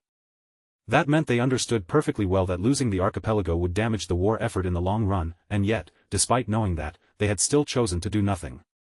Before Theo could press her for more answers, another man suddenly shoved his way into the warehouse, interrupting the tense conversation without warning. The newcomer immediately asked about Theo Ragnar. It was none other than Baryon himself. The great 9 dragon lords had been talking about this kid non-stop, so naturally, he had come in with high expectations. But now that Baryon was seeing the so-called boy wonder with his own eyes, all he saw was a handsome little brat who looked like he could not do a damn thing. Theo recognized him at once. This was the tyrant dragon, known among the Ragnars as Dante Roll, and known to others by the name Baryon. Theo immediately offered a polite salute, keeping his posture respectful, and Dante casually told him to relax and stand at ease. From the way Cleve reacted, it seemed she had been expecting him to arrive. The tyrant dragon, sounding only half sincere, offered a lazy apology for showing up late. Cleve did not let that slide. She sharply reprimanded Lord Dante for allowing the archipelago situation to deteriorate this badly without reporting anything back to Black Snow. From their exchange, Theo could tell that Black Snow and the tyrant dragon had both been involved in this supposedly top-secret operation. Cleve made it clear that Dante's silence had placed the entire organization in an extremely difficult position. Dante's expression darkened just enough to show that he did not appreciate her tone in the slightest. Without even raising his hand, he spread his suffocating aura through the warehouse, letting the crushing pressure roll outward like an invisible wave. In an instant, both Theo and Cleve were frozen in place, their bodies locking up under the weight of that overwhelming force. Instead of admitting his mistake or offering a proper apology, Dante simply forced them down, pressing them to their knees without moving a single finger. The pressure inside the warehouse grew so violent that the windows could no longer withstand it, and the glass shattered under the force. Theo had always known that the tyrant dragon was powerful, but feeling that strength directly made it clear just how absurdly far beyond normal he truly was.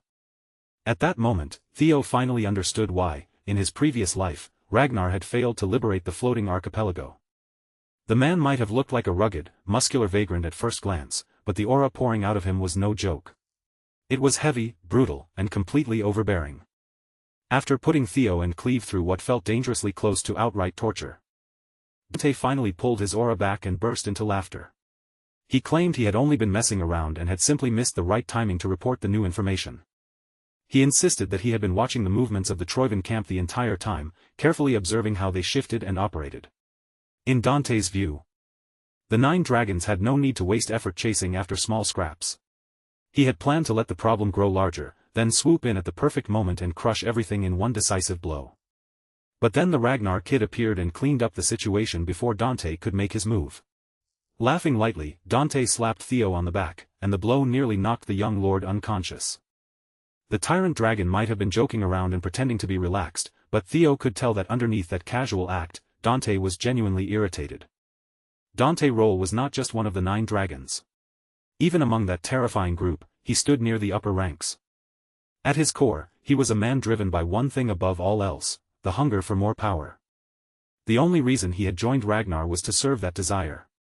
Every bit of authority he held would be used to gain even greater strength. And in Theo's previous life, Dante Roll had possessed a suspiciously enormous amount of financial power. Now it made sense. Back then, he must have taken control of the floating archipelago for himself.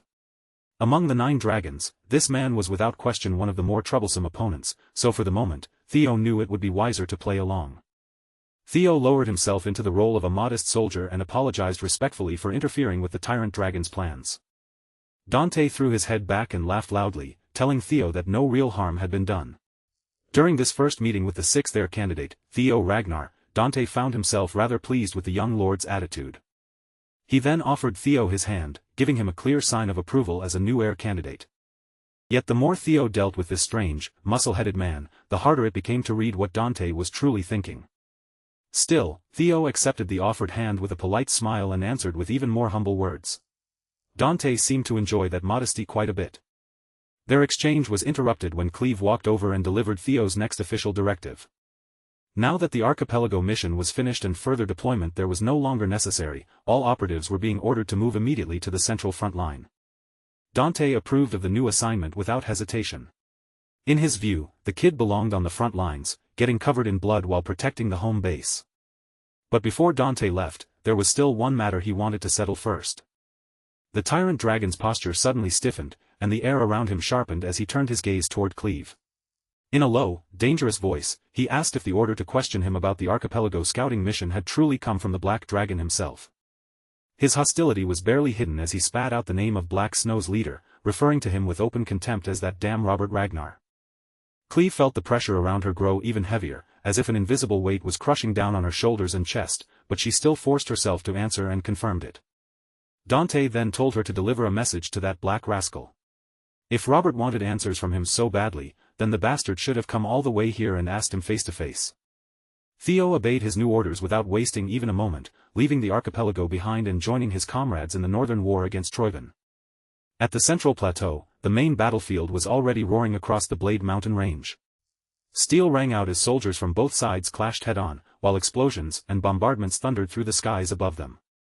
Mounted on his trusted Umbra, Theo Ragnar wore the white armored dragon cavalry uniform and immediately threw himself into the battle without hesitation. He cut swiftly through the battlefield from above, tearing into the Troivan vanguard and throwing their formation into chaos. Alongside his brothers and sisters in arms, he struck without mercy, cleaving through enemy heads as the battle surged around him. High above the battlefield, where the wind whipped fiercely around the dragons, Captain Evelyn Nereville took command from the sky, reading the flow of the fight while keeping careful watch over the effects of the great fear weakening the enemy below. The moment Evelyn spotted an opening, every white armored dragon cavalry unit moved with her command, diving down from the sky in a coordinated strike. Far from the center of the carnage, another troop stood waiting, silently watching the aerial slaughter unfold before them. The commander of the Black Iron Cavalry, Thorkel Ragnar, smiled as he watched the flying units rip through the enemy with ruthless efficiency. His vice commander immediately shouted at him, scolding him for making their soldiers and horses feel inferior again. Thorkel only laughed it off, insisting that he had merely been teasing them. As he slowly fitted his helmet into place, Thorkel assured his vice commander that his men were not so weak-minded that they would lose confidence over something like that. In his eyes, the Black Iron Cavalry was far superior to those glorified birds circling around in the sky anyway.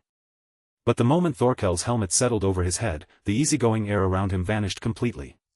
His voice turned sharp as he called his troops to attention and gave them one simple order. They were to crush anything that stood in their path. Once every enemy before them had been thoroughly destroyed, only then would they be able to step forward into a better tomorrow. Led by the sharpest spear point in the Empire, the Black Iron Cavalry surged forward, charging into the battlefield with no regard at all for human life. Lord Thorkel immediately proved just how terrifying he was in an all-out war. Every sweeping motion of his free-flowing spear sent Troivan soldiers collapsing by the dozens, and the battle maniac was actually smiling as he beheaded enemy after enemy. With Ragnar's aerial cavalry attacking from above and the ground cavalry smashing through below, the two forces working together brought that day's battle to a swift and brutal end. By the time night fell, they had pushed their lines forward, and the battlefield was lit by the flames of a great pyre where the dead bodies were being burned. From the temporary camps, the sounds of celebration carried through the night, rising over the crackle of fire and the lingering smell of war. Thorkel personally made his way to his little brother's tent to offer praise. Theo accepted the commander's compliments with humility, and as the two stood facing each other, their resemblance was almost impossible to ignore. Thorkel insisted that Theo should simply call him Big Bro from now on. He even invited his lil bro to share drinks with him sometime soon. Theo and his comrades remained respectful as Commander Thorkel left the tent. But the instant that monster of the battlefield was gone, Selford immediately bombarded Theo with jeers and teasing, mocking him for acting so brotherly with the commander of the Black Iron Cavalry. His senior pressed him hard, trying to force Theo to spill everything about what had happened on the archipelago. Thankfully, Aaron stepped in before the teasing could go any further, and delivered a brutal smack right to Selford's head. Senior Aaron was far more sympathetic to Theo's situation. The young lord had only just arrived on the battlefield that very day, so at the very least, they should allow him a moment to breathe. Theo then asked Aaron how the war had been progressing so far. Since he had only recently been deployed, there was still a great deal about the current situation that he did not know. Aaron explained that, overall, the war was moving in their favor, but there were still a few things that had been bothering her. They had been gradually pushing closer and closer to the Troivan base, yet the traitors showed no sign of making any major move. It felt almost as if they were quietly waiting for something. And by now, everyone around them had to be thinking the exact same thing she was. Strategists had likely read Troivan's pure counterattacking tactics as preparation for some kind of trap. But Theo possessed knowledge from his previous life, allowing him to see past the conclusion most people had already settled on. Troivan's true objective was to seize the White Tower ruins, the place where the relic of the primordial dragon lay sleeping.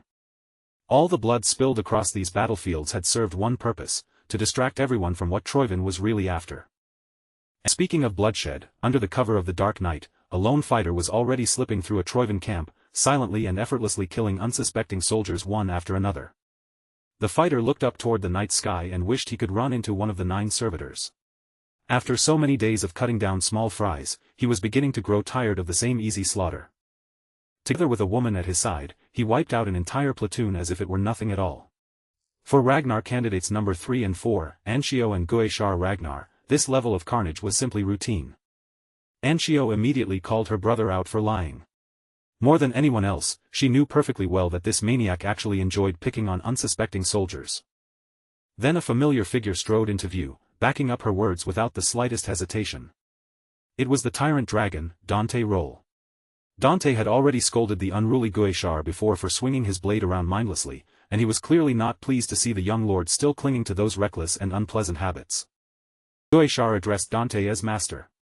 He also brought up the fact that someone else had taken all the credit for Dante's work in the archipelago, but the tyrant dragon had already moved on from the matter.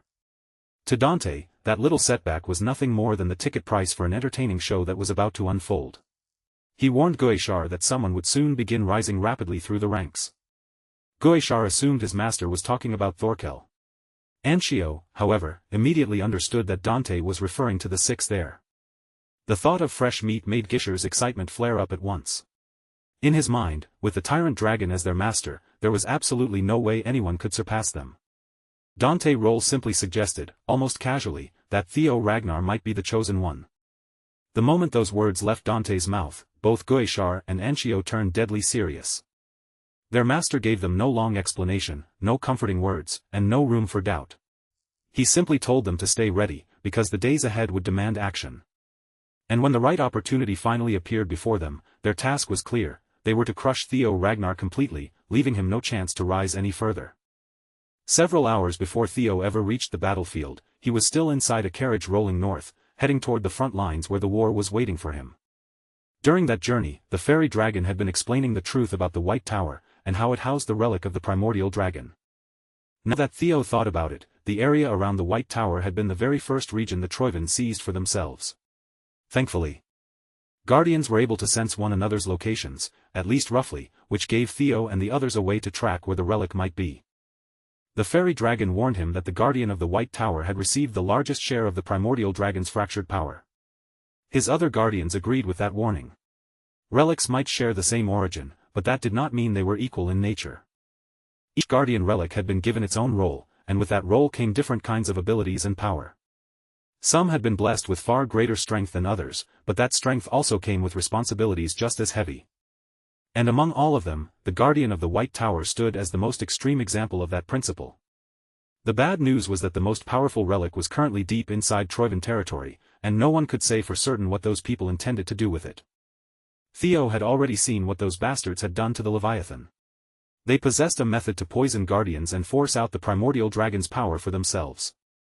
No matter what happened, they had to reach the White Tower before the Troivans could make their move. Before those greedy hands of theirs could grab hold of the most powerful relic and twist it for their own purposes. Back in the present on the central plateau, Theo made his way to the demon dragon's tent. Once inside, he requested permission to move alone and investigate the Rocky Mountains, where the enemy forces were gathering in a strangely concentrated way. But Theo could not reveal everything he knew from his past life, and because his explanation sounded far too vague, Julius Ragnar immediately rejected the request. The demon dragon could not allow one of his strongest soldiers to simply leave the battlefront for some unclear personal mission. Even if Theo had recently become an heir candidate, that did not mean he could abandon his duties. Theo wanted to argue back, because from his perspective, he was not avoiding responsibility at all. In fact, he was trying to make up for the time he would be away. Seeing the young lord grow visibly frustrated, Julius let an amused smile tug at his face. In truth, he had only been messing with the kid. Theo had already proven over and over again that he could be trusted with dangerous matters like this. The commander promised to cover for him so Theo could leave without worrying about the consequences. Besides, the white armor dragon cavalry would not suddenly lose its strength just because one soldier was gone. Still, Julius made one thing clear before letting him go. Theo was not allowed to return empty-handed. Theo deeply appreciated the trust his commander had placed in him, and he vowed that he would never betray those expectations. Without wasting another second, Theo climbed onto Umbra's back and slipped away, quietly approaching the White Tower now crawling with Troivan forces. The enemy camps around the tower were packed with soldiers, and if he flew any closer in the open, there was no doubt they would spot him. So Theo had to use the surrounding mountain ranges as cover, keeping low and hidden as he searched for a safe place to land. Even now, he could not help being impressed by Umbra's ability to camouflage himself in the darkness. The unique traits of an evil shadow dragon mixed with viper blood were perfectly suited for moving through the night. Thanks to Umbra's abilities, they had managed to infiltrate enemy territory with incredible speed. But from this point on, Theo needed to continue alone.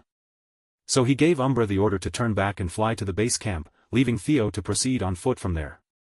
Moving without making even the faintest sound, Theo began parkouring down the dangerous slopes of the mountain range, using the uneven terrain to his advantage. He made certain that his presence stayed completely hidden, and he had even equipped himself with spy gear to help him move undetected. As he studied the situation near the base of the tower, the security looked every bit as tight as he had expected. Theo was still a decent distance away from the entrance, yet some of the patrolling guards had already sensed the faintest trace of movement around him. One guard in particular grew uneasy and decided to investigate the rocks Theo had been using as cover. The patrol guard circled the ordinary-looking rock with slow, cautious steps, his hand tightening around his weapon as he gradually drew his blade. When he finally leaned in and peeked behind the rugged stone pillar, there was absolutely nothing there. After making a few more quick checks, the patrolman sheathed his sword and let his guard drop, convinced that he had been worrying over nothing. That was a serious mistake. While he had been focused on checking the rocks, his companion hanging back nearby had already been taken out by a silent intruder. The patrol guard realized something was wrong and tried to follow protocol, preparing to call out and send a warning to the others. But Theo moved faster.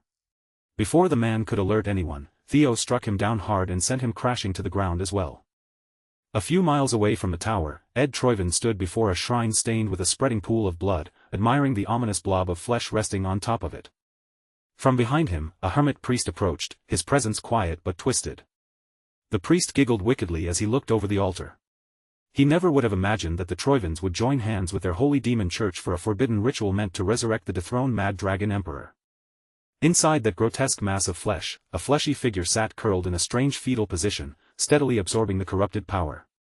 The entire thing throbbed and pulsed like an exposed organ, alive in the most unnatural way. Ed did not appreciate the priest's casual tone when speaking to him.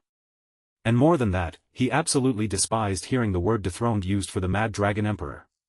In Ed's eyes, there was only one true Ragnar Master, and the one currently sitting on the throne was nothing more than an impostor. Soon, the Mad Dragon Emperor would reclaim his rightful throne. Ed Troyven and those he considered true Ragnars were merely servants of the true masters, and he expected the holy demon priest to remember that clearly. At that very moment, the resurrection ritual he had demanded was already nearing completion. But to bring their great and mighty master back from the underworld, the ritual still lacked one crucial ingredient, the proper material, the perfect vessel, a Ragnar body carrying the power of the primordial dragon. Ed was not worried about securing that final piece. In his mind, obtaining the vessel was only a matter of time. What truly concerned him was finding the key to conquering the White Tower. According to the latest reports, the power sealed within the tower was far too enormous. They had been flooding it with shadow demon toxin, yet the resistance from inside remained overwhelmingly strong. Even with the high priests of the Holy Demon Church pushing themselves to the limit and barely holding the ritual together, conquering the tower before time ran out seemed almost impossible. Ed did not like that report in the slightest. The slow progress grated on his nerves, and frustration twisted across his face. Unable to contain his anger, he released his aura and punished the messenger on the spot, forcing the poor man down until he was eating dirt. Ed had already gone far too far for the Mad Dragon Emperor's resurrection to stop here. All he needed was the primordial dragon's power to complete the ritual, and he refused to accept the word impossible. Ed Troyven warned his people to pull out every last option and use any means necessary to make it happen. Terrified that he might lose his head right then and there, the messenger quickly apologized for his lack of vision and swore that he would make it possible. In the end, instead of being beheaded for delivering bad news, he walked away with only a broken nose. Considering Ed's mood, that was practically a huge win. Then another messenger rushed in with an urgent report for Junior Clan head Ed. An intruder had successfully slipped into the White Tower camp. Whoever the intruder was, they had taken the clothing of one of the guards and used it to hide among the enemy. The moment the other patrolmen discovered one of their comrades stripped of his uniform and lying unconscious, they immediately rang the alarm bells and began organizing a full search of the area. From a distance, someone quietly observed the spreading chaos. Before long, they spotted a patrolman wearing a mask, moving so naturally with the search party that he blended in without the slightest mistake. Through his long-range vision, Goeshar was surprised to see the new heir candidate slipping deep behind enemy lines. He figured Theo had killed only the bare minimum needed and then fooled the enemy with flawless ease. The method strongly reminded him of Black Snow, making Goeshar suspect that the kid must have worked with that sneaky group in his past life. He had to admit that the young lord was much more entertaining than he had expected, and he could hardly wait to get a taste for himself. Anshio told him to stop drooling and focus on tailing their target, reminding him that they had already messed up once with Thorkel. Guishar understood the weight of this mission and promised that he would behave, but the warped grin stretching across his face made his words hard to believe. When Ed heard that an intruder had slipped past the White Tower's security, he nearly lost control on the spot. Something like this should not have been possible at all. Only a tiny handful of people knew the true objective behind their operation. The entire war itself had been nothing more than a ploy to distract the Ragnars. And yet, deep in his gut, Ed felt a certainty rising. There was only one person who could possibly throw a wrench into his supposedly flawless plan. Again and again, Theo Ragnar had proven himself to be nothing but a thorn in Ed's side. But before rage and frustration could fully take over, the colder, more rational side of Ed Troyven forced its way to the surface. The messenger, still trembling, suggested increasing the number of guards to strengthen the search and capture the intruder as quickly as possible. Ed, however, had a completely different plan in mind. From this point onward, they would change their approach. He ordered a full retreat from the White Tower camp, leaving only the absolute minimum number of troops behind on the ground. It was a bizarre command, to say the least, since doing so would only increase the risk of losing the primordial dragon's power to whoever had breached their defenses. But that was exactly what Ed Troyven wanted. He was completely certain that the intruder was the troublesome Theo Ragnar. And judging by how quickly the kid had been progressing lately, Theo would surely conquer the White Tower on his own and emerge with the primordial dragon's power in his grasp. With a simple wave of his hand, Ed summoned the troops he trusted most, the noble servitors who served directly under him. If conquering the White Tower was impossible for them, then they would simply do what they did best and steal the prize from the kid after he succeeded. To make sure the job was carried out perfectly, Ed assigned the task to his number one, Ein. Standing beside the plague doctor was a massive Goliath carrying a ridiculously heavy warhammer, Ed's number 2, Sway. Completing the team was Ed's number 3, Dre, a dangerously domineering woman whose presence alone made it clear she was not someone anyone should carelessly approach. The moment they confirmed that the young Ragnar had obtained the primordial dragon's power, they were to kill him and steal it. That was their directive, and they would obey it without hesitation. Down at the White Tower camp, the clueless soldiers were still searching for the intruder, torches raised as they combed through the darkness. With only a small number of people left in the camp after the retreat, the captain decided to divide the remaining manpower into two groups. One would search around the tower, while the other would cover the southern side.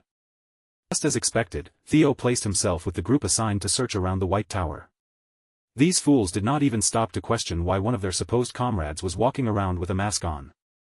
Theo could not help feeling suspicious about how smoothly he had slipped through. Sure, it made his mission easier. But a nagging thought kept circling in his mind. These soldiers seemed well trained, yet they never used a password to identify friend from foe, and the reinforcements he had expected never showed up. In fact, compared to what he had seen during his initial scouting, the camp's security had become noticeably worse. It almost felt as if someone was deliberately guiding him straight into the tower. And the moment he reached the area near the tower's entrance, the system alerted him to the presence of a primordial dragon relic. Even though there was a strong chance this whole situation was a trap, that did not matter much to Theo anymore. He reached out and placed his hand against the ancient walls of the tower. The tower's draconic origins immediately resonated with the blood flowing inside him. Even if he ended up trapped afterward, Theo was determined to seize the primordial dragon's power before Ed Troyven could claim it. Without hesitating for even a second, Theo let the torch slip from his hand and stepped forward, walking straight through the gate that the White Tower had willingly opened for him. At long last, the trial of the White Tower officially began. Outside the tower, the hunters who had been following his trail from the shadows finally began to make their move. Even though their master had already told them about the White Tower, Heir had never expected to stumble across a genuine primordial dragon relic in such a remote place. Now he understood why the tyrant dragon had been getting involved with the Troyvens lately. The moment Heir saw the Chosen One enter the tower so easily, he broke into a crazed laugh, his excitement spilling out without restraint. Anshio admitted that being called the Chosen One was a title worth envying. But in her eyes, titles meant nothing when someone was cornered inside an impossible situation. On the way, the twins picked up the uniform Theo had discarded. They could probably use it to stir up trouble later, though the whole thing felt a little too convenient, almost like bait. Still, whether it was bait or not, that hardly changed what they had to do. For now, they needed to pull back and prepare the stage before the Chosen One returned from the tower. But Gizhar had no intention of leaving. He wanted to wait right outside the tower for Theo, a decision that immediately made Anshio's irritation show. That battle maniac was simply too curious. He wanted to see what kind of face the so-called Golden Boy would make when he died by the blade of another Ragnar. After Theo stepped into the White Tower, the blinding light surrounding him slowly began to fade.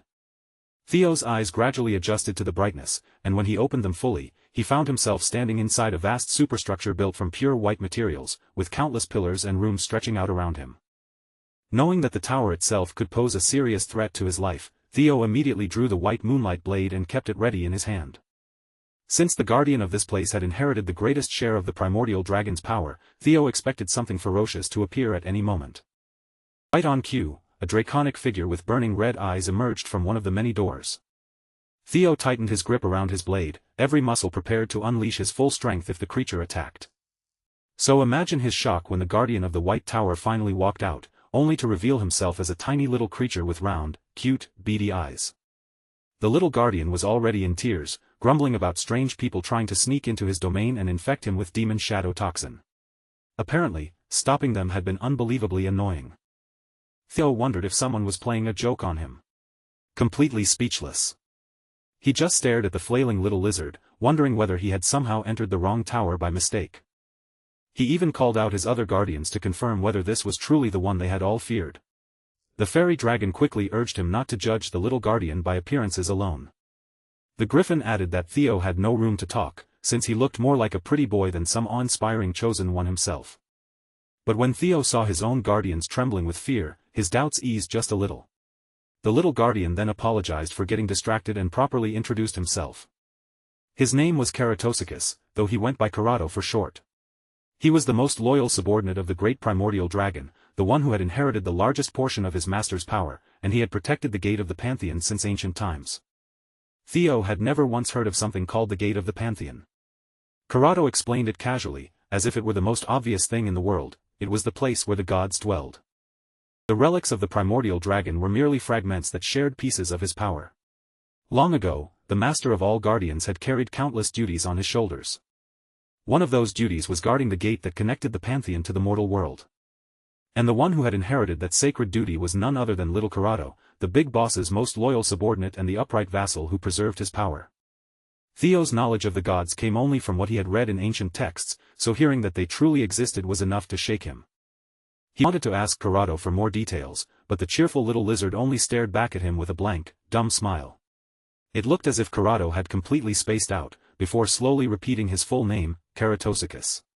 When Theo repeated it back to him, the little guy seemed to start up again, like someone had just restarted his engine. He really was a strange little creature. Every guardian Theo had met so far seemed incapable of being normal. Still, he pressed on and asked Karato directly whether God truly existed. Karato answered brightly that God did exist. In fact, according to him, the Chosen One should already be very familiar with them. After all, they had been sending Theo messages that only he could see. Every time Theo experienced a breakthrough, every trial he conquered, every reward he had received so far, and every notification that had ever appeared through the system were all messages sent by God. Meanwhile, up in the Central Highlands, where Ragnar's executives had gathered to discuss strategy, an important meeting was already underway. The Black Dragon led the discussion, and he wasted no time on greetings or pleasantries. Everyone present understood exactly why they had been summoned to the front lines, including Robert Ragnar himself. 7 of the 9 dragons had gathered for this meeting. With Troivin's 9 servitors appearing on the battlefield, the war had dragged on far longer than they had first expected. That was precisely why the 9 dragons had been called to take part in the fighting directly. The Black Dragon emphasized that everyone needed to be briefed on the current state of the war, and afterward, he would hear any questions or suggestions. But before Robert could properly begin, the Tyrant Dragon raised his hand and declared that he had important matters to deal with besides simply joining the battlefield. He wagged his finger lightly, signaling one of his disciples to come inside. On cue, Anshio Ragnar entered the tent. She politely apologized for barging in so suddenly, then brought an urgent matter before the gathered leaders. Anshio presented a white-armored dragon cavalry uniform in front of the 9 dragons for all of them to see. She claimed that she had personally witnessed Theo Ragnar's betrayal. And the uniform she held in her hands, according to her, was the glaring proof that made his betrayal impossible to deny. Just as expected, the elder dragon seized the opening the moment it appeared, biting down on the chance to drag the heir candidate's name through the mud. Before anyone else could even settle on a response, he was already the first to point out that discarding a Ragnar uniform was not a small mistake, but an unmistakable act of treason. The rest of the dragons, however, did not react with the same eagerness. Instead of immediately joining in, they held themselves back, watching the situation with far more caution and restraint. That left the demon dragon caught in an extremely awkward position, forced to weigh the situation carefully from every side. He tried to read deeper into Theo's actions, wondering what kind of thought process could have pushed him to throw away his uniform in the first place. And while the higher-ups continued debating how they should deal with him, the very person at the center of that discussion was somewhere else entirely, quietly sinking into a crisis that shook the foundation of everything he thought he understood. If Theo was hearing Corrado correctly, then that blue message window that had guided him all this time was not just some strange system. It had actually been the god's method of speaking to him directly. The little guardian simply lifted his shoulders in a casual shrug, wearing an expression that made it clear there was no room for doubt. To him, this answer was obvious. Still trying to process it, Theo asked whether every chosen one was able to see the same kind of message window. But Corrado immediately shut that idea down, making it clear that Theo's situation was different. Whatever was happening to him, it was not something shared by all chosen ones. Then, just as the little guardian began explaining the reason, Theo's ears were suddenly filled with a harsh, muffled screech. The sound slammed into him so violently that his balance nearly gave out on the spot. Corrado scratched the side of his head, looking almost troubled by the reaction. Apparently, the chosen one was not meant to hear that information yet, and some higher power was forcibly filtering it before it could reach him. Theo, desperate for a clearer answer, pushed for more details. At that, Corrado's cute little smile shifted into something much more suspicious and unreadable. After all, he had been waiting for a very long time to finally carry out the duty entrusted to him. Then, without warning, the space in front of Theo changed, and a massive stone door rose into view as if it had been summoned from nowhere. According to that strange little guardian, if Theo truly wanted to uncover the truth behind this world, then he could not expect it to be handed to him for free. He would have to earn it himself. One of Corrado's sacred responsibilities was to grant the chosen one access to the trial of the Pantheon. Theo had absolutely no idea what this so-called trial of the Pantheon was, much less what kind of danger or challenge might be waiting for him inside. Corrado explained that the trial was meant to make him look into the deepest layers of his own soul, forcing him to search within himself until he discovered what he truly was. By crossing to the other side, Theo would be able to follow the traces of his past lives buried inside his subconscious. But the subconscious was not some harmless dreamscape. It was another world hidden within the self, a place most people would live their entire lives without ever touching. If a challenger failed to complete the trial, or if they lost themselves too deeply inside their own subconscious, their mind would shut down completely. Once that happened, they would be trapped forever in the endless inner expanse of their own mind. But anyone who managed to pass the test would be recognized as someone qualified to confront the truth, and they would even be given the chance to stand before the gods themselves. By now, Corrado's playful charm had completely faded. His tone turned colder and more serious as he told Theo that the tower contained 12 tiers in total. That was all the explanation he would receive. Whether or not he accepted the challenge was entirely up to him. Once again, the message from the gods placed the choice directly in Theo's hands, asking whether he would enter the first tier of the Pantheon trial or turn away. Theo's hand tightened around the grip of his blade, his fingers locking firmly in place as his hesitation began to harden into resolve. More than anything, he wanted answers.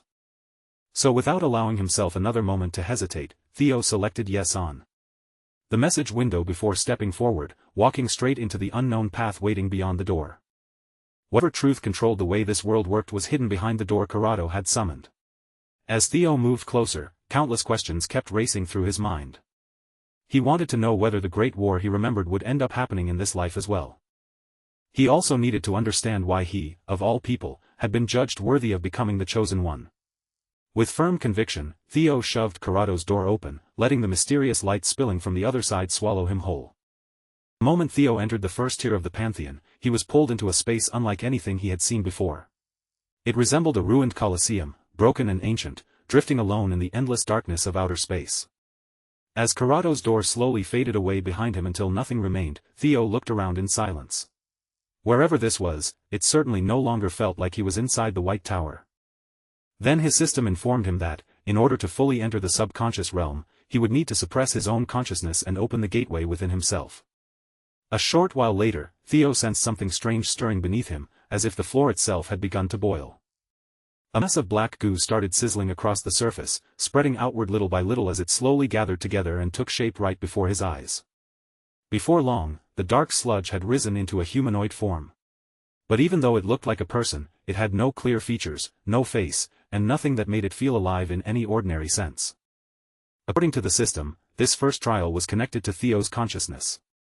At first glance, the featureless humanoid did not look nearly as dangerous as Carado's warning had made it sound.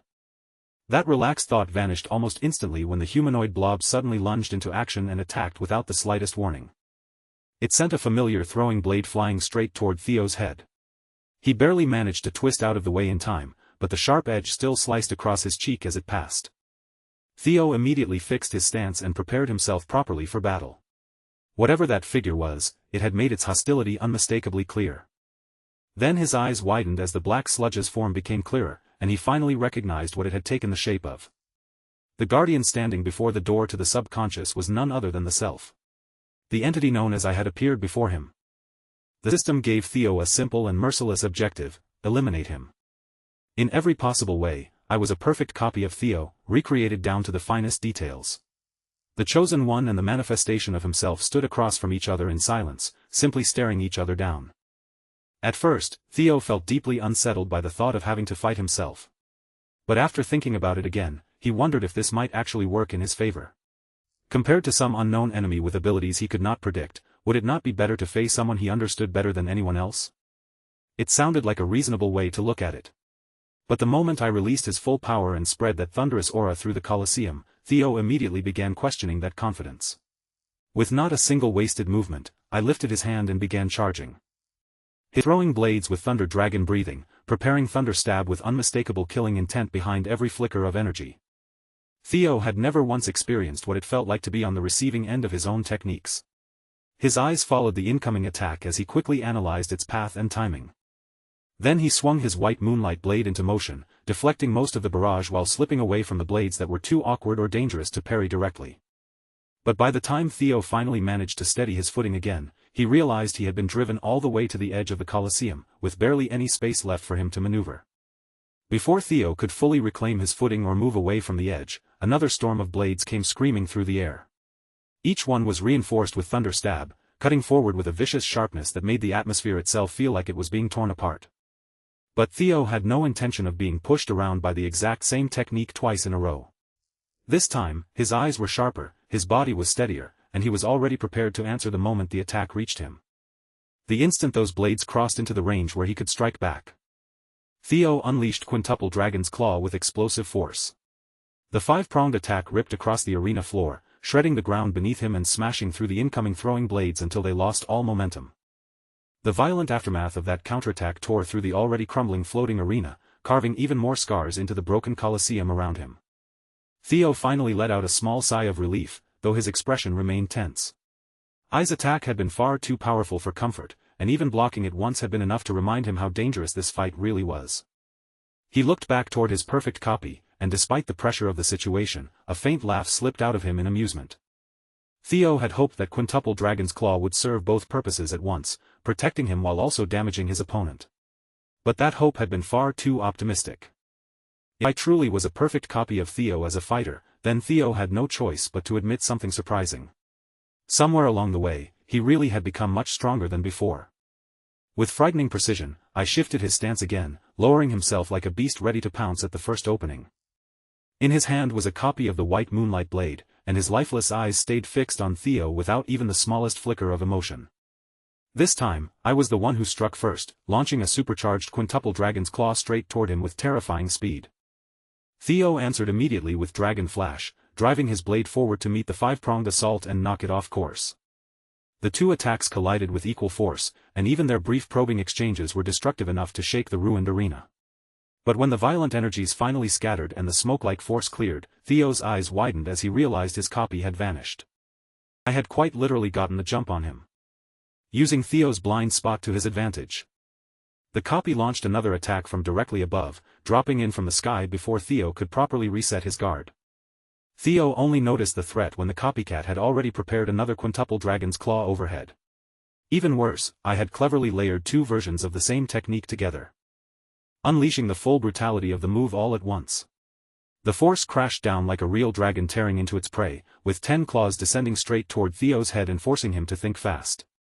In the end, Theo relied on his blistering speed, pushing his body to move just quickly enough to escape the fatal range of the attack. Even so, he did not come away unscathed. The impact still tore into him, leaving noticeable damage behind and shredding his clothes into ragged pieces. Right after that, Theo charged straight at the expressionless imposter, closing the distance in a rush. Their blades slammed together, and with both of them possessing equal strength, neither side gave an inch.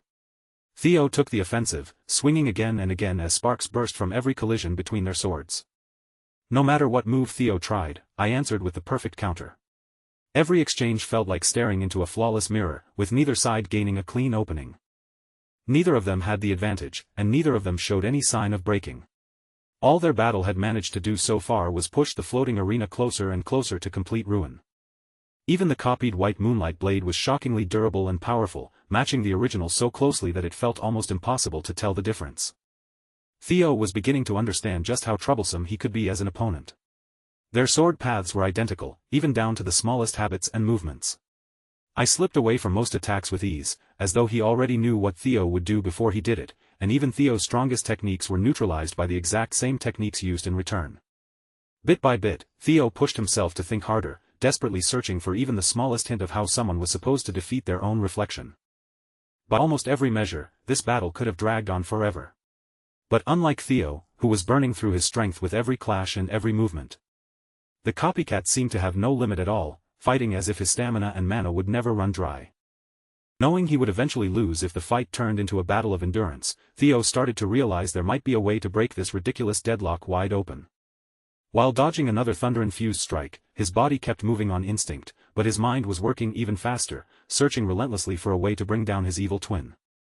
I, however, was not giving him any time to settle on a guaranteed method.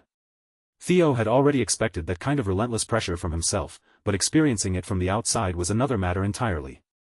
Because the copycat seemed to possess an endless supply of mana, he simply kept unleashing large-scale attacks again and again without hesitation.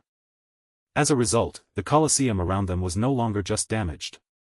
It was beginning to look like a complete disaster zone, battered by repeated waves of destruction. Instead of trying to match the enemy's unfair advantage head-on, Theo shifted to smaller, sneakier attacks. And for the first time since the fight began, he managed to catch I off guard by throwing his sword at an oddly timed moment. For a tiny fraction of a second, the copycat visibly faltered, unable to immediately understand why Theo would do something so strange. But that confusion did not last long. I quickly recovered and knocked the sword aside without much difficulty. That was when Theo understood what he needed to do. He had to act in a way that would throw even himself off balance. Tossing away his main weapon for what looked like an ineffective attack would definitely do that, and that brief moment of confusion was all he needed to move in with his dragon-slaying sword. No one would expect him to waste a rare sword on a throwing technique, not even a perfect copy of himself. It was a technique he had learned back in his past life. With the copycat's flank exposed and wide open for a decisive strike, Theo drove his blade forward and stabbed his off-colored clone straight through the chest. Ai's body began to collapse little by little, the black sludge losing its shape as it failed to hold together after taking a fatal wound. Theo had to admit it had been an incredible match, especially against what was now, in a sense, his past self. The system acknowledged his victory over himself, declaring that he had cleared the trial of the first tier. Not long after the strange black goo dissolved completely, another one of Carado's stone doors rose up from the ground before him. The system then prompted Theo to decide whether he would accept the second-tier challenge of the Pantheon. Seeing that message, the young lord's expression shifted into a confident smile. After all, Theo had always been the kind of person who finished what he started, no matter how dangerous the path became. Without wasting even another second, he stepped forward and pushed open the door leading to the next tier. Meanwhile, back in the Central Highlands, the Elder Dragon was still loudly and enthusiastically going on about how Theo Ragnar should be slapped with a treason charge.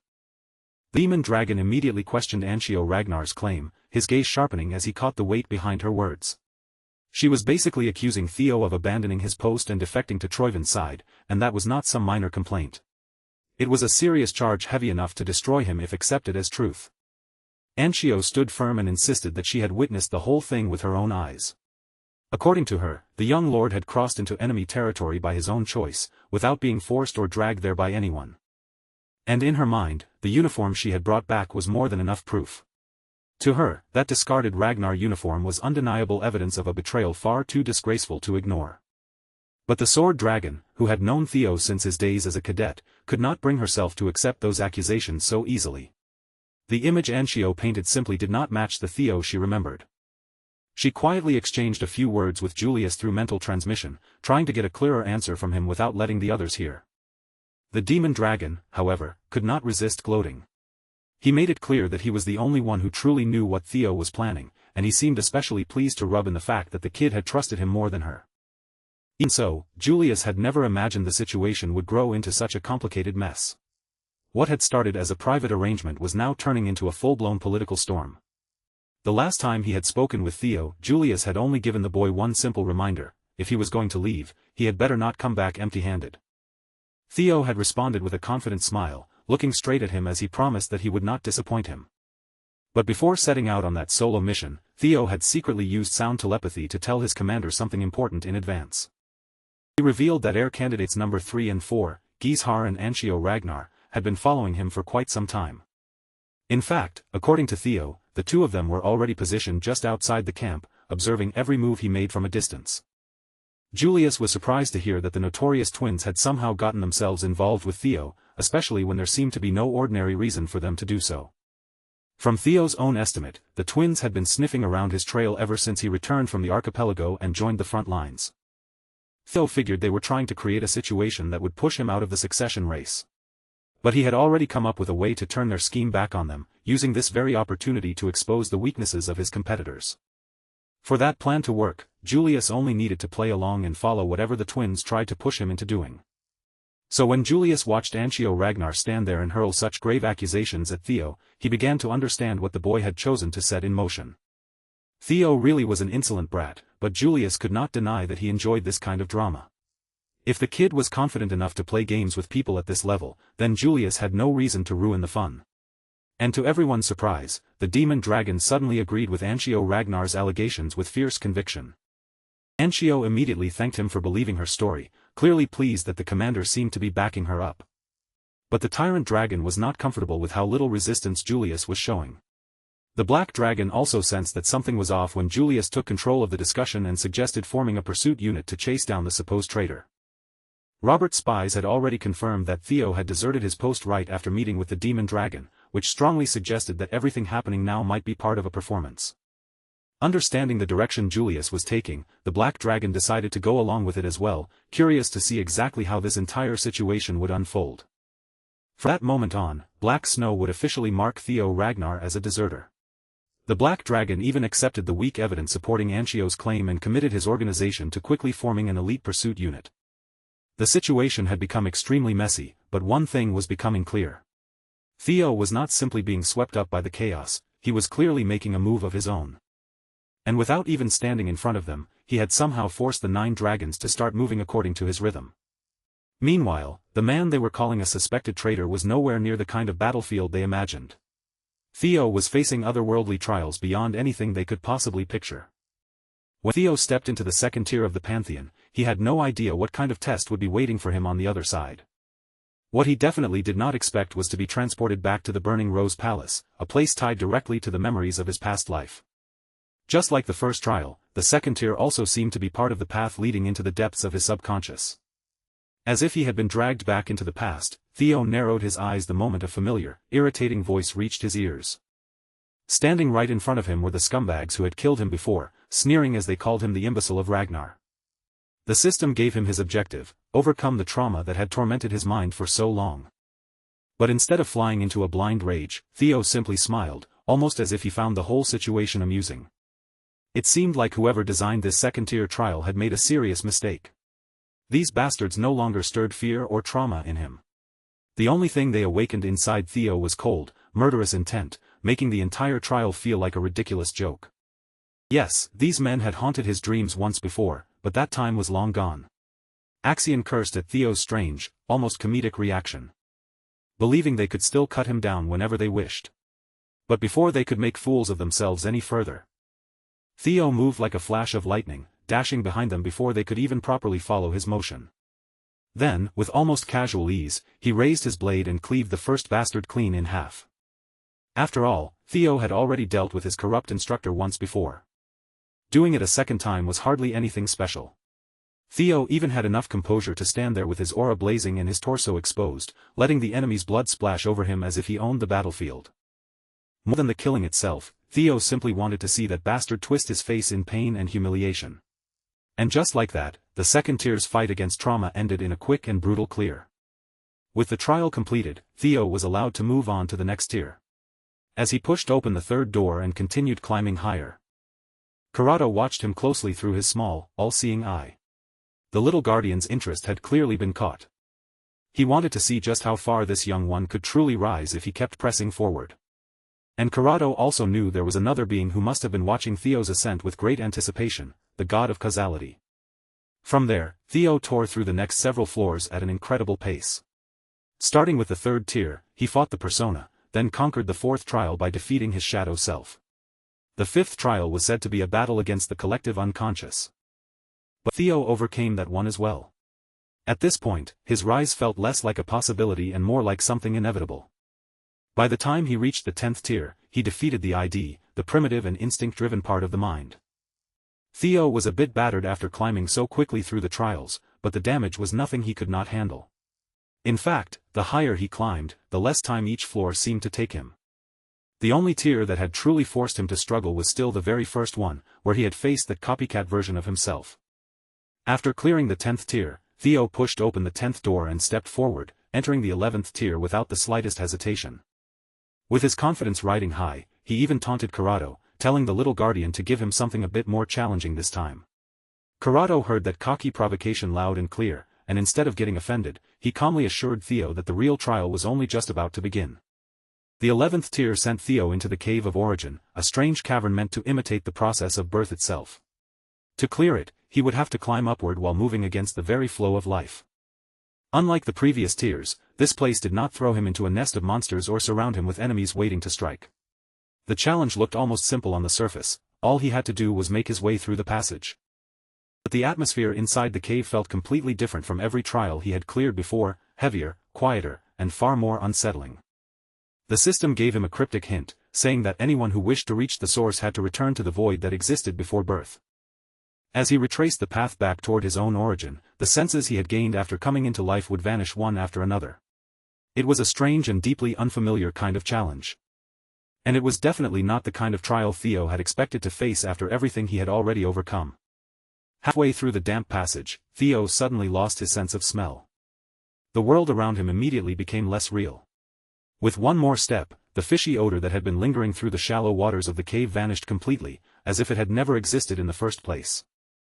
A few steps after that, his hearing disappeared as well, cutting him off from every sound in the world around him. The slow stripping away of his senses continued the farther he pushed into the cave. Once his sense of touch was taken from him too, 4 of his 5 senses had already become useless. The final sense to leave him was sight. And with that, Theo could no longer perceive the shape, color, or appearance of the world at all. As if that was not bad enough, once all 5 senses were blocked, even his ability to use mana was restricted. Theo was completely caught off guard by the sudden disconnection from his mana. It felt as though he had become something without shape or weight, a formless existence drifting through endless darkness. In that condition, reaching the end of the cave felt impossible. And yet, this was not the first time Theo had experienced something close to this.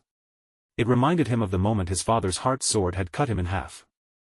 Maybe, just maybe, he could overcome this bizarre sense of nothingness the same way he had endured that experience before. Theo called out to Griffin, Fairy Dragon, Desert Worm, and Lesser Drake, asking them to lend him their strength and guide him through this darkness. But no answer came back. No voice reached him at all as he continued sinking deeper and deeper into the void. Eventually, even his own formless existence began to crack apart, scattering and dissolving into the endless darkness surrounding him. The only thing that still felt real was his consciousness, but even that was beginning to slip away frighteningly fast after his senses vanished. Without his guardian's help, Theo had no idea what to do. The only place left to search for an answer was deep inside himself. While Theo struggled to keep his very existence from being erased, his guardians watched over his body in pure worry. Even Griffin, who was usually sharp-tongued and unpleasant, showed genuine concern for him. To explain what was happening to them, Corrado entered the Cave of Origin and stopped the other guardians from pointlessly calling out to the catatonic Chosen One. In his oddly adorable way, Corrado explained that Theo's senses and mana were currently sealed off, so no matter how loudly they called, their voices would never reach him. Every living being depends on the senses to understand space and time, and once all of those senses are stripped away, one truth becomes painfully clear. Inside complete nothingness, the only thing that remains tangible is the primordial fear of being abandoned by the world one belongs to. For humans who enter the Cave of Origin, the self and the world are bound together as one. If things continued like this, Theo's sense of self would be erased completely, leaving him in a state that was no different from death. Corrado had honestly thought this new Chosen One might be different, especially after watching him climb all the way to the 11th tier so quickly. But in the end, it seemed he was just another disappointment. And just as Corrado was about to give up and leave Theo's lifeless body behind in the cave, the boy's mouth suddenly began to move. Again and again, Theo muttered a single word, kill. Some foreign power had taken over his catatonic body, forcing Theo's vessel to move again with sinister intentions. A thick, bloodthirsty aura burst out of the boy like a violent explosion as he demanded everyone's blood. Even Corrado was startled by the sudden change. Theo rose from the cold, hard ground with a posture more like a wild beast than a human. Seeing him like that, Fairy Dragon guessed that their boss had fallen into madness. The remaining ego of the Mad Dragon Emperor, which the Ragnar Patriarch had planted inside Theo, had seized control of the Chosen One's body. Considering the effects of the Cave of Origin, this outcome had almost been inevitable. But instead of feeling fear or uneasiness at the sight, Corrado found himself fascinated by what was happening. Theo was gathering the fragments of his rapidly fading consciousness through madness, and that method was strange enough to capture the little guardian's interest. Meanwhile, deep inside the void, the remaining pieces of Theo's sanity were being tempted. Drawn in by the voice and presence of the Mad Dragon Emperor. In exchange for helping him overcome this trial, the old monster demanded that Theo steal, violate, and destroy everything in the Emperor's name. All Theo had to do was take that offered hand and surrender the entire world to the tiny wisp of ego lying dormant inside him. But instead of choosing the easy way out, Theo's willpower crushed the outside influence that was trying to lure him onto the path of slaughter. With a confident smirk, he forcefully smashed down the Mad Dragon Emperor's will. The old monster felt completely cheated. After all, Theo had only been able to wake up because of the power the Emperor had already injected into him. No matter how fiercely the Emperor's ego tried to protest, Theo simply scraped that wisp out of his consciousness. He even returned every bit of that monstrous energy back to the Mad Dragon Emperor, almost as if he were doing the honorable thing, before crushing him completely. Theo told the old demon to consider that small bit of help from earlier as an act of kindness from grandfather to grandson. The Mad Dragon Emperor burst into a manic laugh at his defiant grandson. But even as he laughed, he warned Theo that he would remember this betrayal. Theo had finally overcome the void. The senses that had been stripped away from him returned one after another, and the mana that had been cut off flowed back through him once more. At the same time, his self-awareness changed on a level that felt impossible to put into simple words. It did not merely return to its former state, it expanded, deepened, and became something far more refined than before. Theo's sanity fully came back to him, and with that, the 11th tier of the Pantheon was cleared. He still had no idea whether waking up by using the Mad Dragon Emperor's power and then insulting him afterward would come back to haunt him later. But that was not something he needed to solve right now. If trouble came from it someday, then his future self could deal with it. Before Theo could sink too deeply into that worry, the anxious voices of his guardians rang out together and pulled his attention back to the present. All of his little relic guardians were overjoyed to see him conscious and standing again. They swarmed around their master all at once, crowding him from every side until they actually shoved him right back down to the ground. Desert Worm and Lesser Drake were much more honest about how relieved they felt, clinging to him without hiding a thing. Griffin and Fairy Dragon, on the other hand, tried to act like they had not been nearly as worried, even though their reactions gave them away. While Theo struggled to peel the little creatures off him and wrestle himself free from their affectionate pileup, the door leading to the next trial began to shine brightly behind him. At this point, all he had to do was complete the final stretch through the Cave of Origin by following that brilliant, resplendent light ahead. Knowing he had finally escaped the worst of the danger, Theo sat down for a moment and let himself rest beneath the refreshing glow, allowing the light to wash over his tired body. Once he felt ready to move again, Theo stepped forward and entered the 12th tier of the Pantheon's trial. To his surprise, Theo opened his eyes and found himself inside a body that was not familiar to him at all. He carefully slid out from the soft bed, and the moment his feet touched the cold wooden floor, the chill beneath him made the strange room feel even more real. On top of the bed, several plush toys sat scattered around, and each one oddly resembled one of his relic guardians.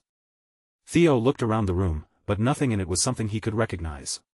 Even so, the place gave him a strange sense of familiarity, as if some part of him knew it despite never having been there before. Then Theo spotted a mirror nearby and walked over to it, needing to see for himself what had happened to his body. The face staring back at him was the same man he had seen in that strange dream before. Theo still had no idea why this man kept appearing before him again and again. After searching for an answer and finding nothing, Theo was suddenly struck by a vicious headache, the pain crashing through his mind so intensely that it nearly overwhelmed him. After several agonizing moments passed, the system finally confirmed that he had cleared the 12th trial. Along with that, another notification appeared, informing him that the primordial dragon's relic, the White Tower, had been successfully conquered. As his reward, Theo was granted access to the 13th and final floor. The Pantheon itself. One moment, he was standing inside that bizarre bedroom, and the next, his vision opened onto countless stars drifting through the vast darkness of space. Almost without realizing it, Theo began walking up an invisible staircase. Moving forward with only one destination in mind, an ornate gate standing ahead of him. Beyond that enormous doorway waited the Pantheon of the gods. As a reward for conquering the White Tower, Theo's mind gate had been strengthened, giving his inner world a sturdier and more powerful foundation than before. But before he could move any closer to that mysterious gate, a flirtatious voice drifted through the endless expanse of space and caught his attention. Lodbrok had been waiting there for Theo. The avatar of the ancient dragon stood before him. And his significant other under oath looked as stunning as ever. Her twin seemed as healthy as always too. Theo immediately asked how she had managed to reach a place beyond normal space when her real body was supposed to be trapped inside her nest. Lodbrok explained that her true body had never left her lair. What Theo was seeing in front of him was only a manifestation formed from her residual thoughts. Because Theo's mind gate had expanded, she could now wander outside through that residual manifestation, using the young lord himself as a conduit. Theo's latest change had also deepened his connection with Lodbrok, making it possible for him to communicate with her anytime, no matter where he happened to be. The strengthening of his mind gate must have raised his rank by quite a bit. Even so, Lodbrok had not expected him to climb all the way to the peak of the Pantheon this quickly. More than anyone else, she understood just how hard Theo had worked to reach these unbelievable heights. Theo, however, humbly brushed it off and said that what he had done was nothing extraordinary. He was simply fulfilling his duty as Lodbrok's significant other. Lodbrok was clearly impressed that the boy could say something so sweet without even blinking. In her eyes, he was just as bold now as he had been on the day they first met. Then Lodbrok reached out and placed her hand against the gate leading into the Pantheon. Her expression turning complicated as she looked at it. She was certain that beyond this plane, Sigurd was waiting for her. But instead of opening into a radiant path of light, the Pantheon's gate suddenly trembled violently beneath her touch. From the tiniest cracks in its surface, the same black sludge Theo had fought in the first tier began to seep out. Everything happened in an instant. Lodbrok barely managed to retreat and raise a barrier in time, urgently shouting for the young Ragnar to stay close to her no matter what. Within mere seconds, the black sludge gathered together, swelling and twisting until it took the shape of a creature far beyond human understanding. With countless piercing eyes that seemed to see through everything, the nameless sovereign had appeared. The eldritch beast let out a low, twisted grunt and spoke of injustice, ranting that it did not deserve to suffer torment and swearing that it would destroy everything in existence. Every instinct in Theo screamed that this was dangerous. There was nothing more terrifying than the nameless sovereign, and yet something about the situation still felt strangely wrong. According to Lodbrok, the creature covered in endless eyes was one of the beings known as the Outer Gods. She had no time to explain all the details behind that name.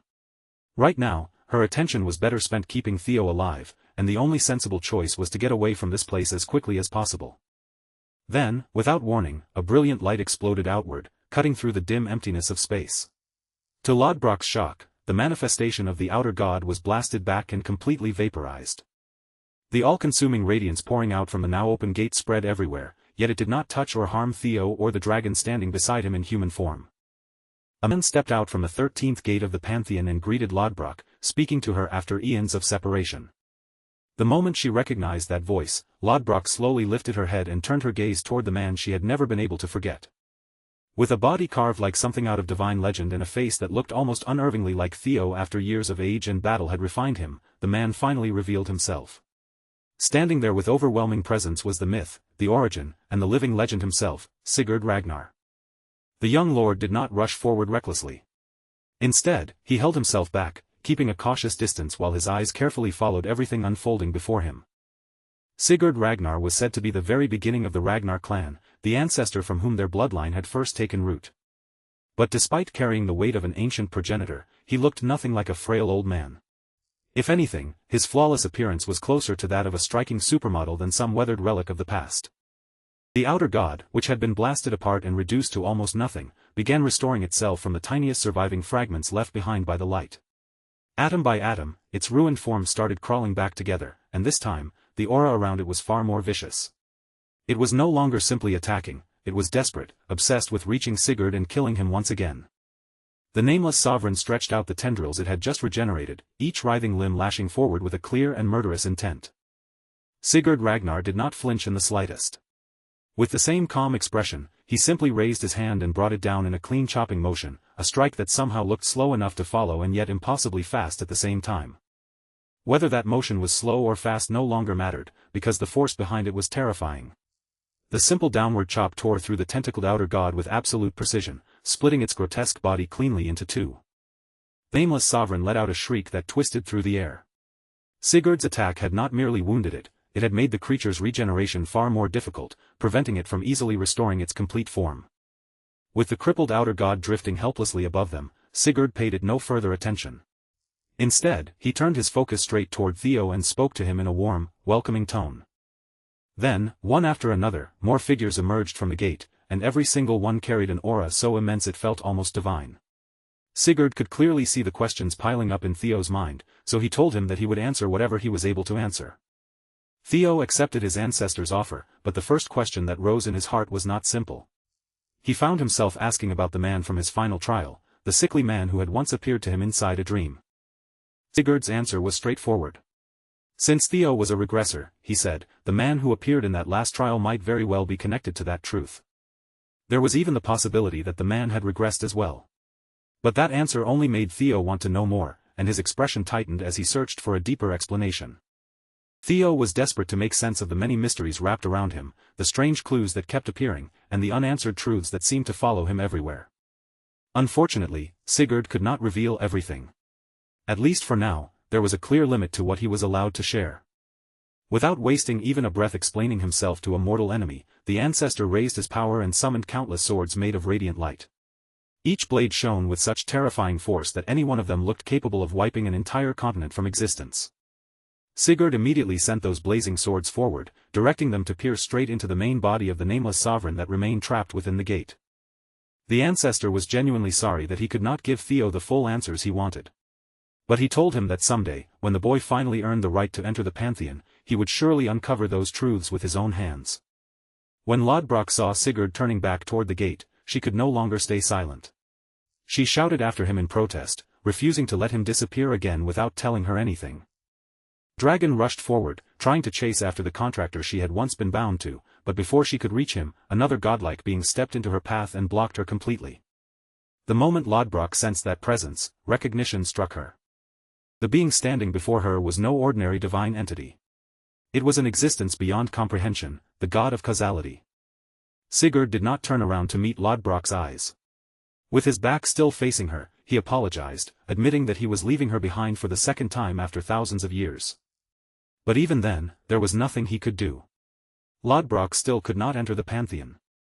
With Sigurd's back turned to both Theo and Lodbrok, the gate leading into the Pantheon began to close little by little. Lodbrok called out his name, trying to stop him, but Sigurd had far more urgent matters waiting on the other side. Just before the closing gate completely hid everything beyond it, the god of causality fixed its gaze directly on Theo. Those cold, calculating eyes seemed sharp enough to peer through Theo's flesh, his memories, and even the deepest parts of his soul. And just like that, Theo and Lodbrok were left behind with nothing but frustration, their most painful questions still hanging in the air without proper answers. Still, there was at least one thing Theo could confirm. After everything he had endured, scenario quest number 7 had finally been completed. According to what Lodbrok knew, the horrifying monsters beyond the gate came from outside their world, just like the nameless sovereign. For now, Sigurd and the other gods were holding those beings back. But Lodbrok made it clear that, one day, those same monsters would become Theo's enemies as well. The laws that governed their world did not apply to those creatures. And yet, despite being so alien and beyond understanding, they relentlessly sought to destroy something as delicate and fragile as this world. The only guidance Lodbrok could give the young lord was simple, but heavy with meaning. He had to spread his wings and become stronger. Theo needed to do everything in his power to protect the world he had slowly come to care for. Then, without warning, the system granted Theo an additional reward simply for witnessing the Pantheon with his own eyes. He had now become the rightful owner of the White Tower, the relic of the strongest primordial dragon, and with that authority, he could freely wield Nirvana. And Nirvana was not the only thing he had gained. Theo also unlocked access to an ability known as Dragonization, and in a strangely unusual tone, the system even wished him a splendid journey ahead. From that moment on, the system referred to him by a new title, Theo, the bearer of Causality's blessing. After that overwhelming journey through all 13 tiers of the Pantheon, Theo was finally transported back to the White Tower, where Corrado was waiting for him with his usual cheerful energy. When Corrado saw Theo experimenting with the strange new power surrounding him, the little guardian could not help but look amused. Theo, however, had not even noticed yet that his body had changed in a very obvious and dramatic way. Draconic scales now covered his body like natural protective armor, wrapping around his frame with a hard, gleaming texture. His hands had transformed into thick, powerful dragon claws, and from his forehead rose a pair of intimidating horns. Dragonization had fully taken effect. Once Theo finally realized just how drastically his body had changed, he began stretching his arms and legs, testing the weight, reach, and movement of this newly transformed form. Corrado explained that because Theo had gathered so many relics of the primordial dragon, the dormant dragon blood talent inside him had grown much stronger than before. From Theo's first impression, Dragonization had clearly boosted both his stamina and his raw physical strength. The sensation was so intense and unfamiliar that it felt almost like he had been reborn in a new body. But the most obvious change was in his magic. While he remained in this dragon form, cultivating mana felt effortless, as natural and instinctive as simply breathing in and out. Theo then deactivated Dragonization and quickly discovered that switching the ability on and off was surprisingly easy. More importantly, he had complete control over it. With Dragonization tested, Theo turned his attention to his other reward as well, the mysterious power known as Nirvana. He might as well have been radiating the restless energy of a reckless youth. The moment Theo activated the newly unlocked power, something inside him shifted at once. His mental realm began spreading outward with terrifying freedom, expanding so far and so fast that even Theo felt a chill run through him. He had never once heard of an ability capable of strengthening the mental realm itself, which made Nirvana feel strange in a way he could not easily explain.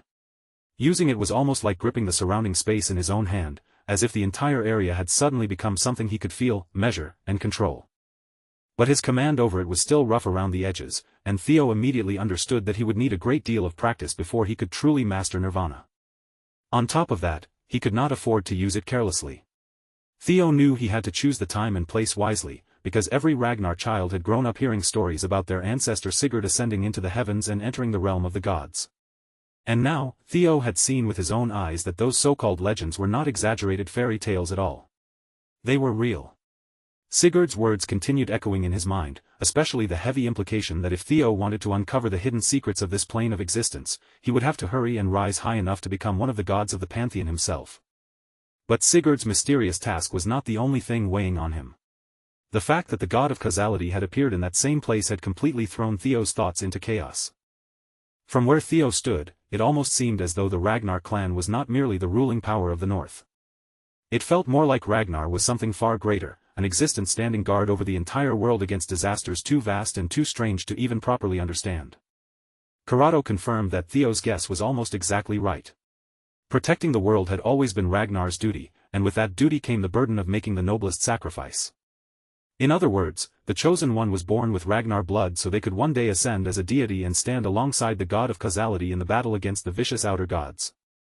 Trying his luck, Theo asked Corrado whether these enormous truths had anything to do with the mysterious man and the foreign world he had encountered during the 12th tier trial. The little guardian admitted that Theo's 12th trial had fascinated him as well, but he honestly did not know the answer. If Theo wanted the truth behind that strange world, he would have to uncover it on his own. Even after witnessing all those overwhelming, godlike sights throughout the 13th tier, Theo's thoughts kept drifting back to that foreign world, as if that mystery had left a hook buried deep in his mind. Now that the trial was finally over, Corrado quickly urged the Chosen One to leave the tower. But before sending him back to where he had come from, Corrado gave him a warning. An uninvited guest was already waiting for him outside. The moment Theo heard that, a faint smirk curved across his face. His bait had worked exactly the way he expected. And since a guest had gone through the trouble of waiting for him, it would be rude to keep them standing around for too long. With that thought, Theo cracked his knuckles. In the next instant, he was transported back to the material world, and one of the entrances to the White Tower erupted with a burst of brilliant light.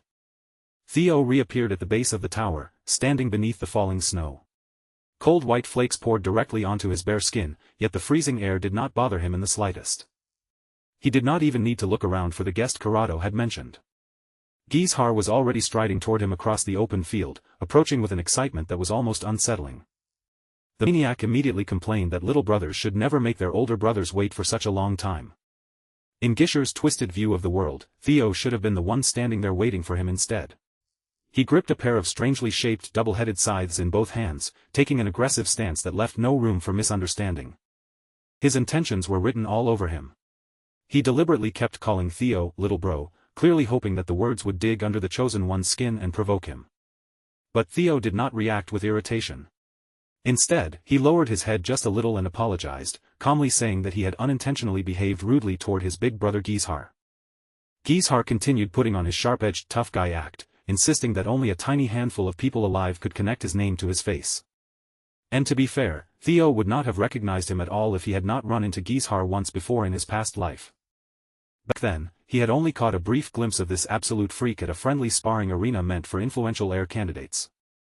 At the time, Theo had been operating as a spy, quietly blending into the crowd while nearly every eye in the arena was fixed on the spar taking place on the main stage. On that day, everyone watching learned very clearly that not all heir candidates were built on the same level. Heir had been thrilled to hear that a new heir candidate was climbing through the ranks. But when he ended up sparring with Axion, he did not even need to draw a sword to humiliate his so-called little brother. Overpowering Axion Ragnar with his bare hands alone had been an incredible feat at the time. But now, history had taken a completely different path. Theo kept wearing his easygoing, cheerful smile as he casually chatted with Heir, and he even managed to leave the man speechless by thanking him for traveling all the way to such a remote region just to save him. Heir froze for a moment, completely stunned by what Theo had just said. Then Theo's seemingly innocent words finally pushed him over the edge, and Heir burst into crazed laughter like a man who had found the whole situation absurdly entertaining. Unlike that annoying Thorkel, this newcomer clearly did not understand how the real world worked yet. After laughing until he had emptied all that madness from his system, Heir vanished in a sudden flash. His movement was brutally fast, and the control behind his blade was deadly enough to send a shiver through the air. As the curved scythe closed in on Theo's neck, Heir's true purpose became obvious. He had come here to cut down a rival before that rival could grow any further. Theo calmly lifted his white moonlight blade and guarded his neck, letting the innocent act fall away in an instant. Then he asked Heir whether they had really fallen for the traces he had left behind for the tailing twins to find.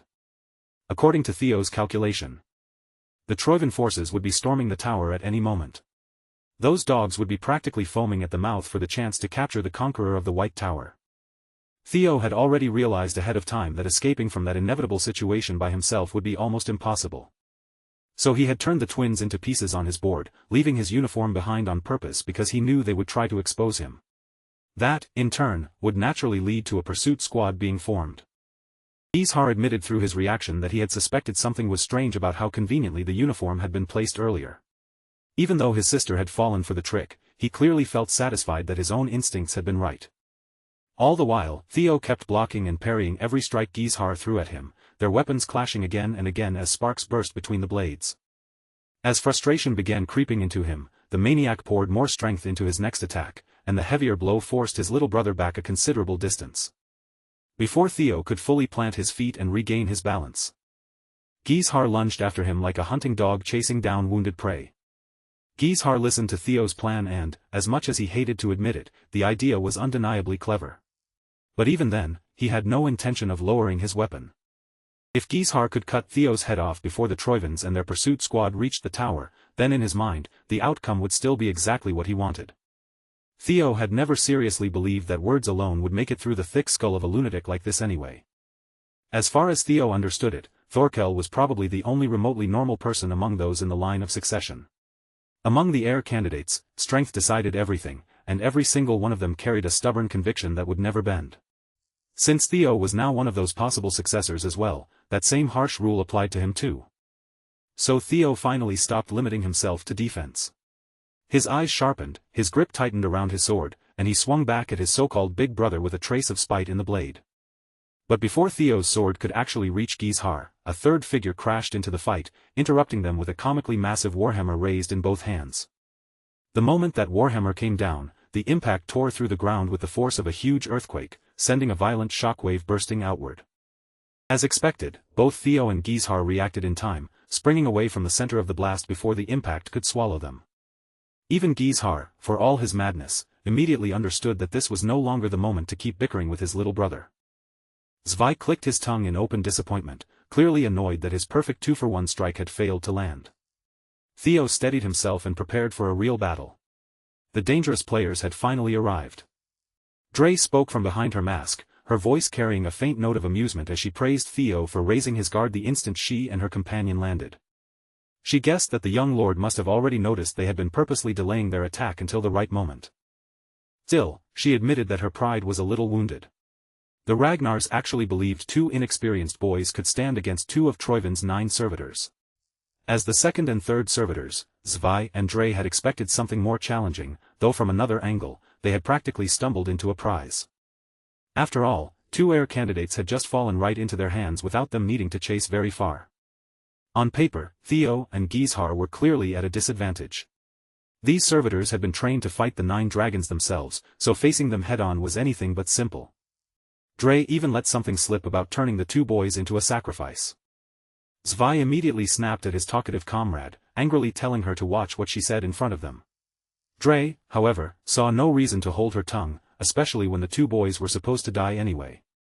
If the hulking fool really wanted her to keep quiet, then he should have landed his surprise attack properly from the start and finished the whole thing early.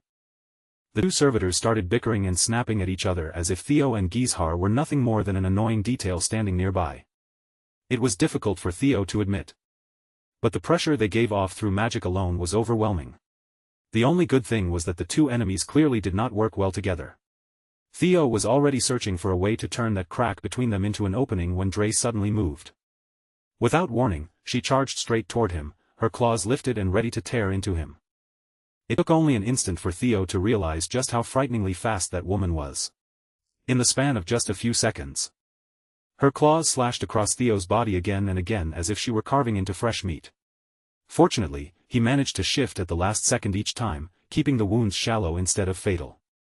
In that tiny moment of lost focus, Theo counted 30 separate attacks. Worse still, the final strike had come dangerously close to opening his neck with a far heavier cut than the others. Dre looked genuinely impressed that he had survived her opening move. She had not been testing him with that last strike, she had truly aimed to chop his head off. Only then did she remember that Theo was the boy who had taken down Noel on the archipelago. Dre clicked her tongue and grumbled that a failure like Noel should never have been sent on such an important mission. If she had been assigned to that job instead, things might have ended very differently. Hearing her casually dismiss such a fearsome servitor as a failure bruised Theo's pride more than he wanted to admit. After all, Noel had been the first opponent in a long time to truly push him into a real fight. Dre noticed right away that her words had gotten under the young lord's skin, and that only seemed to amuse her more. She enjoyed watching his composure waver, especially since she found him rather handsome. With a cruel, teasing confidence, the dangerous woman promised that she would at least leave his pretty face intact. But Theo did not shrink back, and he did not settle into defense either. Instead, he answered her aggression with his own and pushed straight back against her. Not far from their clash, Gizhar Ragnar spread his power through the shadows, creating identical copies of himself before rushing forward with them at his side. The moment he reached his target, Gizhar and his shadow doubles attacked together, releasing a coordinated flying sword strike from every angle at once. Unfortunately for the maniac, Dre was far too quick to be caught by such a flashy ambush. She slipped away with an effortless leap, dodging the entire attack without even breaking a sweat, while casually trying to provoke Heir into turning his blade on Theo instead. No matter how much bad blood they had between them, the two were still connected by Ragnar blood. In Dre's mocking tone, Heir had to treasure his little brother at least a little. Heir fixed her with a murderous glare and warned the woman to shut her mouth and stop stealing the prey he had already claimed. Dre did not take his sharp-edged threat seriously at all. She had no interest in getting tangled up in some ridiculous love triangle, she only wanted a little private time with her dear Theo. As for some other brat, she could not have cared less. To make Heir get lost, Dre closed the distance and started slashing at him with her claws. Her movements were inhumanly fast, and even Heir had trouble tracking her properly with his eyes. To make things worse, number 2 finally decided to join in and slammed that enormous hammer into Heir from behind. Dre was nearly caught in the reckless swing as well, but she managed to launch herself out of the hammer's path before it could crush her. After landing safely, she immediately changed her rhythm and shifted her target. At that point, friendly fire had fully entered the battlefield. Dre climbed right up onto the brute's shoulder, dragging her sharp claws along his neck as she warned him to stop messing around unless he wanted to be the first one to die. Zwei insisted that he was only trying to finish the job efficiently. After all, whoever claimed the kill first would be the one to receive the prize. Dre clearly hated her teammates' guts, but for the moment, all she could do was curse him out and throw a string of furious insults his way. Theo could only stare in confusion as the two servitors argued, threatened each other, and nearly tore into one another right in the middle of battle. Their ridiculous behavior reminded him far too much of a certain older brother who had a habit of causing the same kind of chaos. That older brother had been trying to kill him only a few minutes earlier, so the resemblance was honestly a little too familiar for comfort. Fortunately for Theo, Gisher's murderous anger had now shifted completely away from him and locked onto the servitors instead. Without hesitation, Heir unleashed a long-range technique from the Shadow Sword's killing arts, sending out the 1,000 ink daggers in a deadly black storm. There was pure murder in Gisher's eyes as he claimed the big one for himself, clearly deciding that Zwei would be his prey. Dre watched from a distance and teasingly warned the brute to be careful of the furious Ragnar brat charging at him. At the same time, she made sure to return the favor by keeping that huge wall of muscle right where he was, turning him into the perfect target. Once Heir closed the distance enough to release the full force of his 1,000 ink daggers, Dre lightly jumped away with a playful motion, leaving Zwei to handle the deadly situation on his own. The woman giggled to herself, clearly pleased that the interruption had been cleared away and that she could finally face the handsome young lord alone again. Now all they had to do was continue from where their fight had been cut off, letting their blades and claws do the talking. Theo had already adjusted his fighting style, keeping Dre's abnormal speed firmly in mind. When she came in with a direct attack, he raised his blade at the perfect moment and managed to block both of her claws at once. That exchange made Theo realize just how much harder this kind of high-speed battle was compared to a simple contest of brute strength. In a fight moving this fast, one bad read, one careless blink, or even the smallest lapse in judgment would be enough to turn him into minced meat. Theo could confidently say that this woman was faster than Naven. And despite moving at such breakneck speed, she still had enough precision to keep aiming for his vital points every single time. That was when Theo formed a plan so dangerous that it just might work. He deliberately left one of his vital spots exposed, making it look like the kind of tempting opening she could not possibly ignore. Just as Theo expected, Dre's body reacted almost on instinct. She lunged straight for the bait, stretching herself far too deep into his range. And now that she was exactly where Theo wanted her, he tightened his grip around his sword and poured mana through his body without holding back. Theo fused two of his strongest attacks together, Dragon's Claw and Dark Thunder, greatly increasing both the reach and destructive power of the strike. Unfortunately, even that storm of lethal slashes was still just a little too slow to land a direct hit on Dre. Even so, she did not escape completely. The secondary effect of Dark Thunder managed to graze her. And with that brief contact, Dre now knew that Theo could wield sword energy infused with the lightning attribute. Her dodging itself had been flawless, but the paralyzing shock still seeped into her body. Then, as the final wave of sword energy swept past her, Dre realized what Theo had truly been aiming for. The boy had stayed calm enough to destroy the terrain around them, hoping to slow her movements. It looked like a desperate last resort, but she had to admit it was not a bad idea. Pity was that rugged ground would not do nearly as much as Theo hoped when it came to holding back her speed. Whether the surface beneath her feet was flat or uneven, Dre could still use her agility at maximum efficiency. In fact, this time she used the jagged rocks jutting from the ground as stepping stones, launching herself from one surface to another and making her approach even harder to predict. From a distance, The third servitor deployed for this mission gave Dre a satisfactory evaluation for her performance. She might have been an incomplete specimen, but she still carried 30% of the Black Dragon's abilities. Heir furiously scribbled his observations into his notebook, treating the life-or-death battle unfolding before him like an interesting scientific experiment. What surprised the number 1 servitor even more was that Theo Ragnar had managed to stop Dre and counter her, even if only for a brief moment. Heir kept his eyes fixed on the battlefield as the young lord prepared yet another unexpected move. Heir could already tell that the next few minutes were going to be entertaining. Dre was currently building up more speed, slipping in and out of range while deliberately showing openings to lure Theo in. He was trying to trap him with the very same method he had used against her just moments earlier. But Theo did not take the bait. He stayed patient, hiding himself within the dust and shattered debris while Dre continued taunting him to come out. She complained that she hated men who made women wait, so Theo responded like a proper gentleman. He summoned his dragon construct, Nibelung, and sent it lunging forward to bite her head clean off.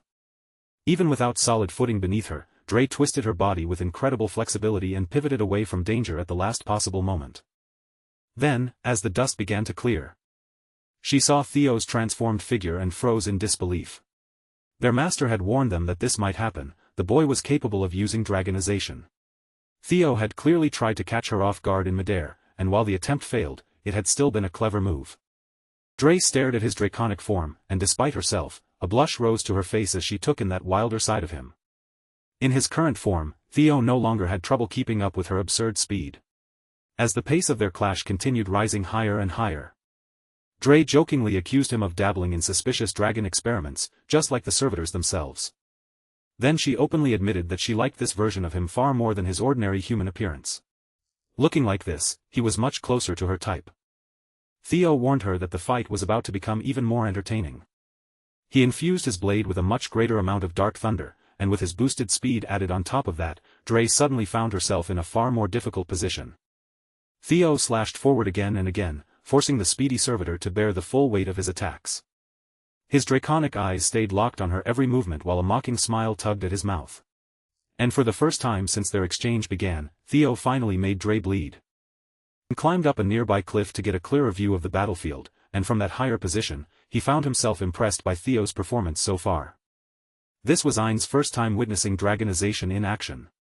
Only moments earlier, Theo had barely been able to react to Dre's speed, but now he was clearly overpowering her. Heir acknowledged that in his current form, Theo was likely stronger than the 9 servitors in their normal state. The situation was becoming dangerously unstable, but to Heir, there was also a strange beauty in that kind of peril. After landing that wound on Dre, Theo became much bolder with his attacks. He kept pressing forward, worsening her injuries little by little, and Dre finally stopped running her mouth once she realized that taking this fight lightly could genuinely get her killed. Before the situation could spiral any further against her, Dre made the decision to end the young lord with a single decisive strike. If Dre's earlier strikes could only be called light scratches, then the attack she was preparing now was on a completely different level. This time, the force gathering behind her claws felt less like a slash and more like a bomb about to detonate. From his private viewing spot above the battlefield, Heir watched everything unfold and quietly muttered to himself. Theo Ragnar had exceeded his expectations by a ridiculous margin, far beyond what Heir had originally assumed the young lord could show. Meanwhile, on Zwei's side of the battlefield, Heir was proving that his title as an heir candidate was not just for decoration. Even against that hulking brute, he kept himself in the fight through pure skill. And with every exchange, Heir kept throwing his own body into danger for the sake of landing even a single hit. The worst part was that he did it all with that manic smile stretched across his face, as if risking his life only made the battle more entertaining. But Heir was not worried about Zwei at all. Not even slightly. In Heir's eyes, the boy was simply unlucky. Out of all the opponents he could have chosen, he had picked the worst possible monster to fight at close range. Zwei's eyes followed the path of Gisher's next strike with sharp, careful attention. The moment Heir brought his blade down in a heavy slash, Zwei shifted aside with shocking speed, slipping out of the attack's path far faster than his massive body should have allowed. His warhammer was already raised, waiting to crush Ragnar flesh the instant an opening appeared. Zwei had kept that monstrous speed perfectly hidden until the exact moment he needed it, using the dodge to expose Gisher's overconfidence. The heir candidate had made the simple mistake of judging him by appearance alone, forgetting that a massive body did not automatically mean slow movement. And that unbelievable speed was backed by overwhelming strength. A single blow from Zwei's hammer smashed into the battlefield with enough force to reshape the surrounding terrain. I pulled out his notebook and began writing, recording his disappointment with the older heir candidate's performance. Zwei had been modeled after the demon dragon, yet at the moment, he was only operating at about 20% of that potential. Even so, the deployment as a whole gave Heir plenty of ideas for improving the servitors, and that realization made him rather pleased. But Heir had not heard any bell calling the match over. He was still standing in the ring, though even he had to admit that he had been far too cocky earlier. The amount of damage that Brute could unleash at any moment was far beyond what Heir had imagined. According to the newest intelligence, the Ragnars already knew that these servitors were counterfeits created to stand toe-to-toe with the 9 dragons. Even so, Heir had no desire to imagine a world where he was not strong enough to defeat a cheap imitation. The possibility that this might actually be true forced his ego down a notch. If his current strength was not enough, then he would simply have to use every hidden card he had been keeping up his sleeve. First, he launched himself into the air and began unleashing wave after wave of sword energy. It was a technique from the Shadow Sword's killing arts, Ink Orchid, and the attacks came pouring down in rapid succession. Zwei stood his ground and spun his hammer to deflect the flimsy sword energy strikes, handling the enormous weapon so smoothly that it almost looked weightless in his hands. He only stopped rotating the hammer when it looked as if Heir had finally given up. Zwei called the heir candidate pathetic, openly daring the boy to dig deeper, show more, and keep fighting. Heir did not look bothered at all. In fact, the real attack was only beginning. After flooding the area with Ink Orchid, he formed inky chains that extended from all over his body. Those chains were anchored by dark blades, each one stabbing deep into the ground and locking itself in place. The elaborate setup wrapped around Zwei and chained him to the very spot where he stood. This technique also came from Gisher's Shadow Sword killing arts. It was called Cosmic Web, and at first glance, it looked as though the muscle head was actually struggling against the thick inky restraints. Even so, Zwei did not panic for a second. To him, it was ridiculous that the kid thought some little toy-like web could truly hold him down. Without any arrogance in his voice, Heir admitted that the technique was nowhere near enough to keep a monster like Zwei restrained for long. But that was perfectly fine. Zwei had never been his true target in the first place. Heir used the chains as footholds, keeping himself suspended and preventing his feet from touching the ground. Zwei had finally had enough of Gisher's petty tricks. With one simple flex of his overwhelming muscles, he tore apart the cosmic web, trying to bring the boy down through brute force alone. That was exactly when the second part of the technique activated. The shattered chains triggered an explosive reaction, causing the battlefield to collapse and burying Zwei beneath an enormous mass of broken rubble. Meanwhile, on the other side of the battlefield, Theo had been doing more than well enough for himself. Once he fully adjusted to fighting while dragonization was active, he managed to cripple the speedy servitor with surprising ease. With both of Dre's arms rendered useless, tying her up against the loose debris became simple. Theo chose to spare her life for the moment, promising that he would return to his commander with his hands full. A living servitor prisoner would make a fine gift for the demon dragon. His black heart skipped a beat. Even though Theo was not actually being sweet, the mix of strength and restraint he showed made her fall for him even harder. Theo then turned his gaze toward the other side of the battlefield, wondering how his brother was holding up. By then, Zwei had already dug himself out from beneath the annoying pile of rubble. Before he could fully gather his thoughts, Heir suddenly appeared above him out of nowhere, dropping down at the perfect angle for another attack. Zwei's instincts instantly screamed a warning, alerting him to the incoming assault. Heir did not give the musclehead even a single breath to recover. He closed in immediately and forced him into a fierce series of close-range exchanges. Surprisingly, Gisher's relentless assault managed to carve significant damage into the hulking beast's body. Even then, Heir clicked his tongue in frustration. He had poured everything into that last combination, yet all he had done was barely break through Zwei's absurd defense. Seeing his big brother struggle against such an unfair opponent, his little brother decided to make the situation unfair in the opposite direction by joining in for a 2-on-1 assault. The air around him crackled with power. With Bomong in one hand and the white moonlight blade in the other, Theo, armed with dragon eyes, looked like a walking cheat code. He smiled at his insane brother and offered his hand, silently making it clear that he was there to help. Heir looked almost ashamed as he instinctively cursed at the cocky kid. But the moment he saw Theo using dragonization, every lingering doubt he had about Theo being the chosen one disappeared. Heir shamelessly warned his little brother that the moment this servitor was properly cooked, their own fight would pick right back up where it left off. Theo didn't flinch at the threat for even a second. Instead, he met Gisher's challenge head-on, wearing a confident smile like he had already accepted the outcome. Before either of them started spilling Ragnar blood, though, there was something far more urgent in front of them. The traitors had to be dealt with first. Heir had the nerve to call Theo complacent, warning him that exact carelessness would be the thing that got him killed. Heir judged at a glance that Zwei was operating on a completely different level from the woman Theo had reduced to an armless mannequin. And on that point, Theo didn't argue at all. He agreed with him completely. Meanwhile, far away from Theo's battlefield, the commander of the Black Iron Cavalry stepped forward before his troops. Thorkel Ragnar rallied the Black Iron Cavalry with a grim declaration. By the sacred laws of Ragnar, they had officially been deployed to arrest Theo Ragnar under suspicion of treason. But deep down, Big Bro didn't truly believe Theo would ever cast aside the family and betray Ragnar. For Theo to do something like that would be the same as denying the patriarch himself, and that thought alone felt impossible to accept. Still, the order was clear. If the accused chose to resist arrest in any way, then under Ragnar's martial law, they were authorized to carry out a summary execution on the spot. With that brutal command hanging in the air, the Black Iron Cavalry began moving out in full force, their formation rolling forward like a wall of iron. When word of Theo's supposed betrayal reached his comrades in the white-armored Dragon Cavalry, confusion spread through the ranks, and all eyes immediately turned toward Evelyn for answers. Before the questions could spiral any further, Commander Julius cut through the noise with a firm order, shutting them all down and commanding the unit to move out at once.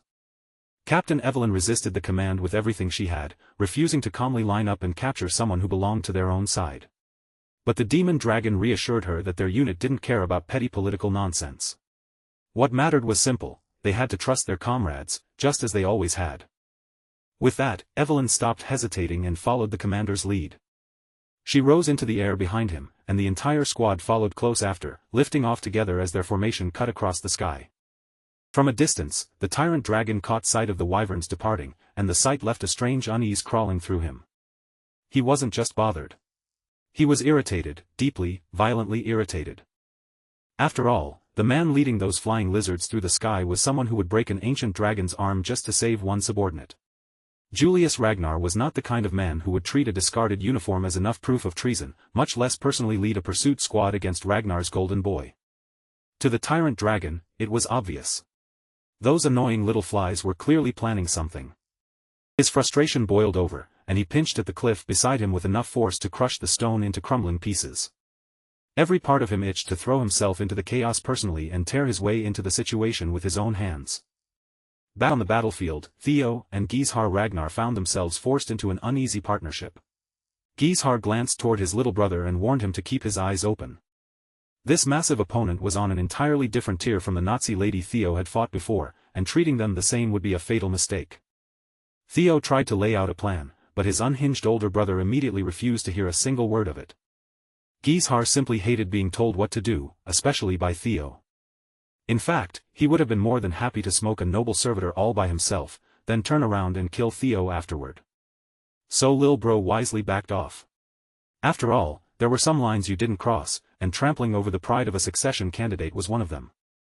Heir shifted his attention back to the enemy in front of him, his posture tightening as the battle pulled his focus in again. Power gathered around him, and in the next instant, he launched forward so fast he seemed to vanish from view entirely. When Heir appeared again, his dark assassination technique unfolded in full, turning the battlefield into a deadly display of shadow and precision. Dark heavenly daggers formed around Zwei from multiple angles, surrounding the servitor and steadily boxing them in with no easy route to escape. Each troublesome blade detonated the moment it made contact, bursting with force as the attack closed in.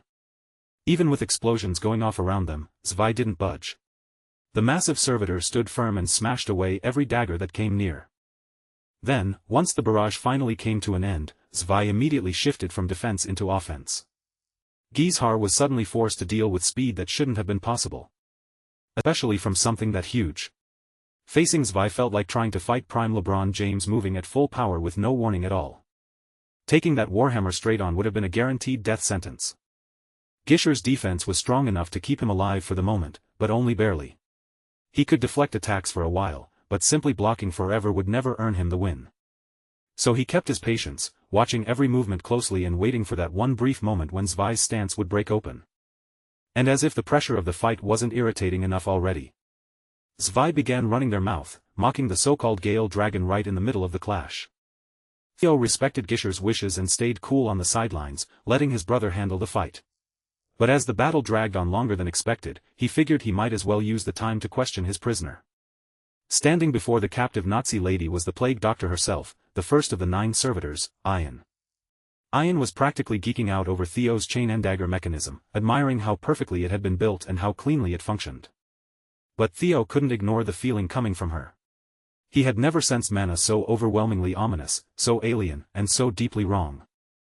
Ian admitted that even 30% of the Black Dragon's power hadn't been enough to overcome dragonization. The truth was that the 9 Servitors project had been created to modify humans into monsters capable of rivaling the 9 dragons of Ragnar.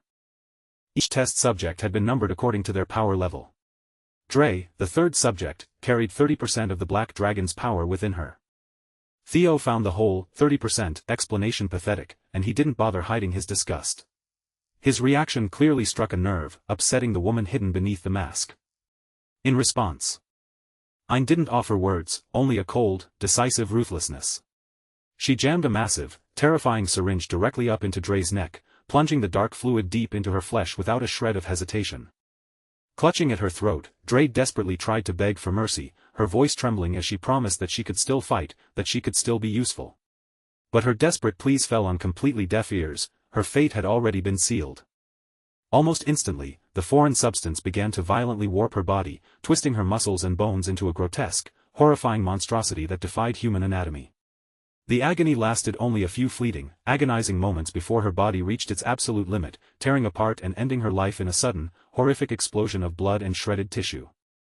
Theo watched the gruesome scene unfold, immediately recognizing that the violent rupture was caused by a severe backflow within her mana hole. It was a horrific phenomenon he had unfortunately witnessed once before. Looking entirely unbothered by the carnage, Ian smiled and casually explained that the serum she had just injected contained precisely 40% of the Black Dragon's catastrophic power. She boasted with absolute confidence that their research had progressed far beyond expectations, and they had already perfected a replicated power that could easily rival the strength of the original dragon. According to her, the only remaining obstacle in their grand experiment was finding a physical vessel sturdy enough to endure that immense burden. Locking her eyes onto Theo Ragnar, she purred that his body would be the absolute perfect specimen to fulfill her ambitions, promising that she could elevate him to a level of power surpassing even the patriarch himself. Before she could press her twisted offer any further, the heavy sounds of the ongoing battle echoing in the background abruptly cut their conversation short. To everyone's surprise, Heir had actually managed to push Dway to his absolute limits, aggressively tearing away at the freak's defenses until the formidable enemy was left utterly battered. Standing over his wounded opponent, the wild and arrogant warrior couldn't help but revel in his apparent victory, completely consumed by his own hype. Realizing the situation was sliding out of control, Ian decided it was time to personally intervene and put an end to the sideshow. With a casual flick of her finger and a cold, commanding gaze, she ordered Zwei to get back on his feet and finish the job without further delay. Despite the horrific, bone-crushing punishment he had just endured throughout the brutal fight, the 2nd servitor slowly, unnaturally dragged himself back up to his feet, moving with the eerie, hollow mechanics of a reanimated corpse. Caught completely off guard by the impossible recovery, Gisher's focus wavered for just a single, fatal second. And in that moment of distraction, Zwei's dark energy condensed into a razor-sharp spike, piercing straight through him in a flash. I quietly reflected that while her primary directive was to eliminate Theo and claim the ancient dragon's power for themselves, she was perfectly content to retreat for today with a different, captured succession candidate as a consolation prize. The sheer, blinding speed at which the entire situation turned on its head left even the sharp-witted Theo completely stunned and frozen in place. Sensing the heavy approach of powerful forces entering the area, Ian began to dissolve into the shadows, leaving behind a parting whisper to the young lord that her tempting offer would remain open. Bursting through the clearing, the very first person to successfully track down the isolated Theo was none other than his formidable older brother, Thorkel. With terrifying speed, he launched a fierce attack that came incredibly close to disrupting and cancelling out Ian's emergency escape teleportation magic. But despite his overwhelming power, the tip of his heavy spear missed the mark by a mere fraction of a second as she vanished. The sheer, explosive momentum of Thorkel's desperate forward charge tore through the area, leaving a massive, deeply gouged crater in the earth beneath him. Hoping to capitalize on the moment, Theo quickly stepped toward his brother to demand an immediate tracking unit to pursue the fleeing enemies, but Thorkel shut him down instantly with a cold, sharp glare. Instead of offering aid, Thorkel pointed his weapon forward and solemnly declared that Theo was officially under arrest under grave suspicions of committing high treason against the family. It didn't take long for the thundering sound of hooves to echo through the battlefield as the rest of the elite black Iron cavalry arrived in perfect formation, quickly flanking their commander and securing the perimeter. Almost simultaneously, Julius and his gleaming white-armored dragon cavalry swept into the clearing from the opposite side, bringing the two opposing factions face to face. With two powerful succession candidates standing their ground and locking eyes, a suffocating, razor-thin tension gripped the air, making it hard for the surrounding soldiers to even breathe. Making an already volatile situation significantly worse, the overwhelming pressure of the tyrant dragon heralded the arrival of Dante Roll, alongside a visibly panicked Ancio Ragnar. Scanning the ruined battlefield, Ancio immediately grew frantic upon realizing that her brother was nowhere to be found among the debris. Clutching her weapon, she quickly deduced that the unexpected and chaotic interference of the notorious 9 servitors must have thrown the entire operation into absolute disarray. Fear tightening in her chest, she realized the worst-case scenario had likely come to pass, and Heir had been captured by the enemy. Yet, even with the grim news that one of his own students was in mortal peril, the tyrant dragon showed no concern. Instead, a wicked grin spread across his face at the prospect of using this disaster to completely crush the arrogant Theo Ragnar. Stepping forward with an arrogant, heavy stride, the tyrant dragon, Dante Roll, loudly asserted himself into the tense standoff, demanding immediate action. He barked that in the brutal reality of an active wartime environment, a traitor deserves nothing less than summary execution on the spot. Theo firmly held his ground, desperately wanting to voice his side of the story and expose what really happened. But he knew there were far more critical, time-sensitive dangers requiring their attention right now. Refusing to listen, the aggressive tyrant lunged forward, reaching out a massive, heavy hand to forcefully subdue the young lord by raw strength alone. Fortunately, Commander Julius was already moving, stepping directly into the path of the attack to fiercely shield his young protégé from harm. Julius drew himself up to his full height, fiercely declaring that he would never allow anyone to lay a hand on his boy based entirely on baseless accusations and flimsy rumors. Especially when the undeniable evidence of a dead servitor lay right before their eyes, slain directly by Theo's own hand. When the stubborn tyrant refused to back down and continued to aggressively press the charges like an petulant child, Commander Julius firmly planted his feet and let his massive aura flare. He warned with absolute finality that anyone foolish enough to keep spouting nonsense would have to answer to the brutal, uncompromising discipline of the ancient dragon style. True to his chaotic nature, the tyrant's eyes lit up with excitement. He was always more than willing to trade devastating blows with a powerhouse like Julius. Just as the two monsters were on the absolute brink of unleashing a catastrophic clash, Theo stepped firmly between them, shouting out to shatter the deadly stalemate. He loudly proclaimed that Heir had been bested and taken alive by the enemy, meaning they still had a narrow window of opportunity to hunt down the retreating servitors and bring him back. The sudden, shocking revelation that a prominent succession candidate had actually been abducted sent a wave of murmurs through the ranks, quickly shifting the soldiers' sympathies in Theo's favor. Looking directly at his accusers, Theo solemnly vowed to face whatever charges they had in a formal court of law later, but insisted that saving his captured brother had to take absolute priority over family politics. Ellen had foolishly assumed that even a ruthless tyrant would have some baseline principles. She believed that when the life and safety of a fellow disciple were hanging in the balance, political schemes and petty power struggles would naturally be put on the back burner. But she could not have been more wrong. Dante didn't give a damn about any of that, completely shutting his ears to the mention of Heir's perilous situation as if it were nothing but white noise. As a matter of fact, the tyrant was completely fed up with all the useless chatter and political maneuvering. His eyes flared with a primal aggression, making it clear that he would much rather skip the talking entirely and settle this with his bare fists right here and now.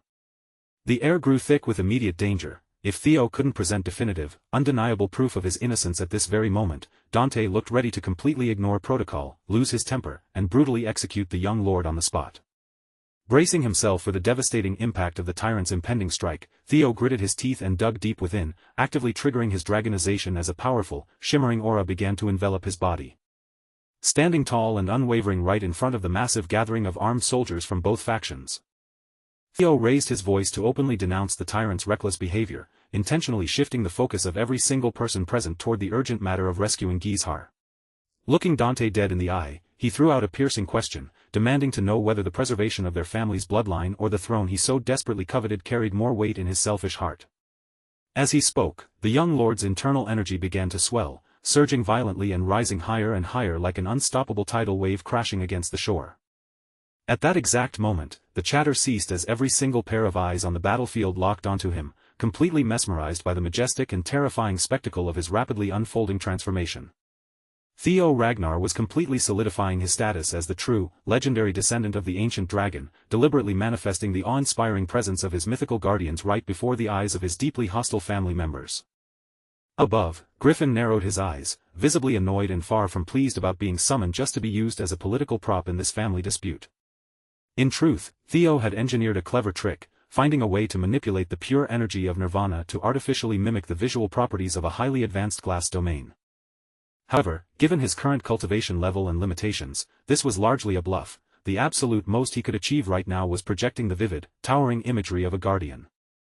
Even though these colossal figures looked incredibly mighty, divine, and absolutely terrifying to the untrained eye, they lacked the actual physical substance and raw power required to permanently pin down a monster like the tyrant. Theo knew this well, which was why he wasn't genuinely looking to start a fatal war right here.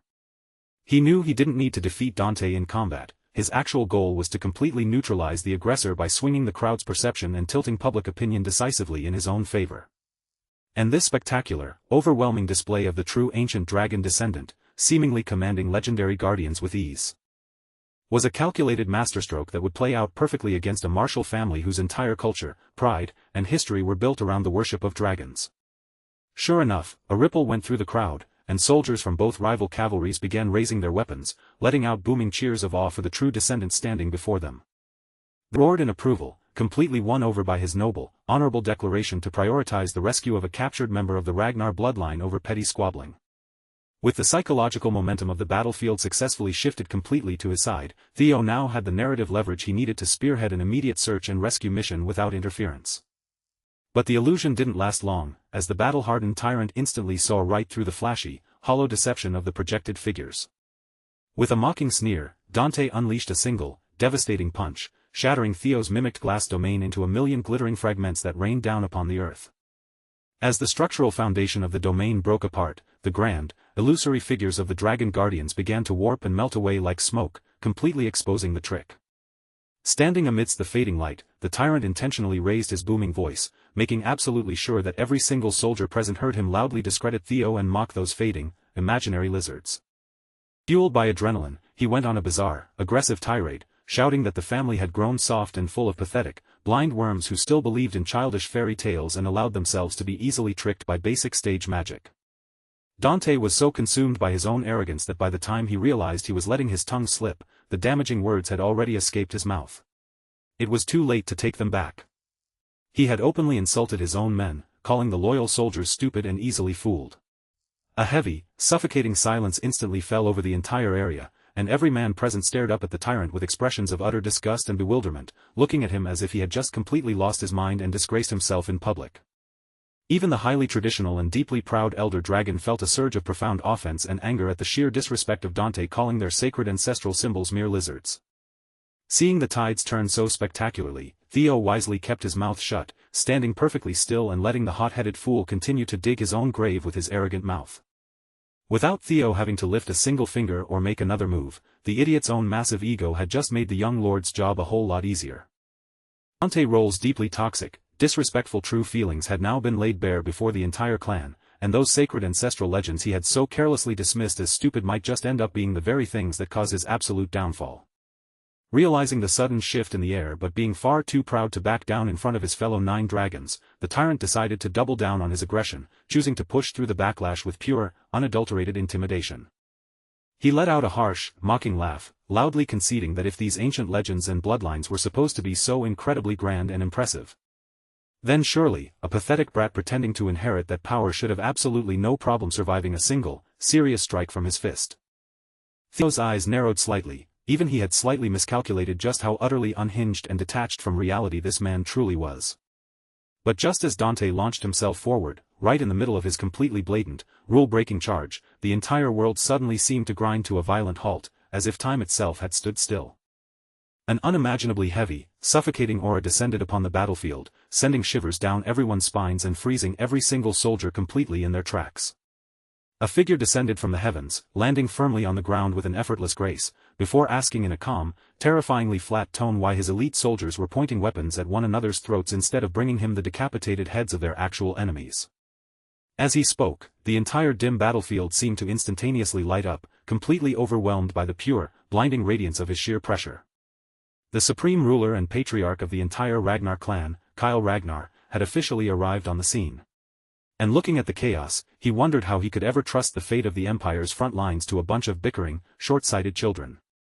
The moment the armored ranks recognized that unmistakable, terrifying presence, the tension broke, and every single soldier simultaneously dropped to their knees in a synchronized, deeply formal greeting to their lord. Julius bowed his head in respectful silence without offering a single excuse, while Dante, breaking into a nervous sweat, desperately began stammering out a frantic justification, insisting that he was merely attempting to punish a blatant traitor to the clan.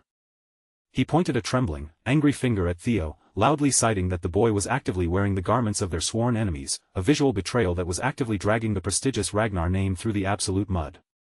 Using that single detail as his entire justification, Dante looked up at the ruler, loudly requesting the patriarch's official permission to carry out the boy's execution right then and there. Kyle didn't even look at him, thinking to himself that his lapdog must have completely forgotten its place, barking far too loudly and out of turn today.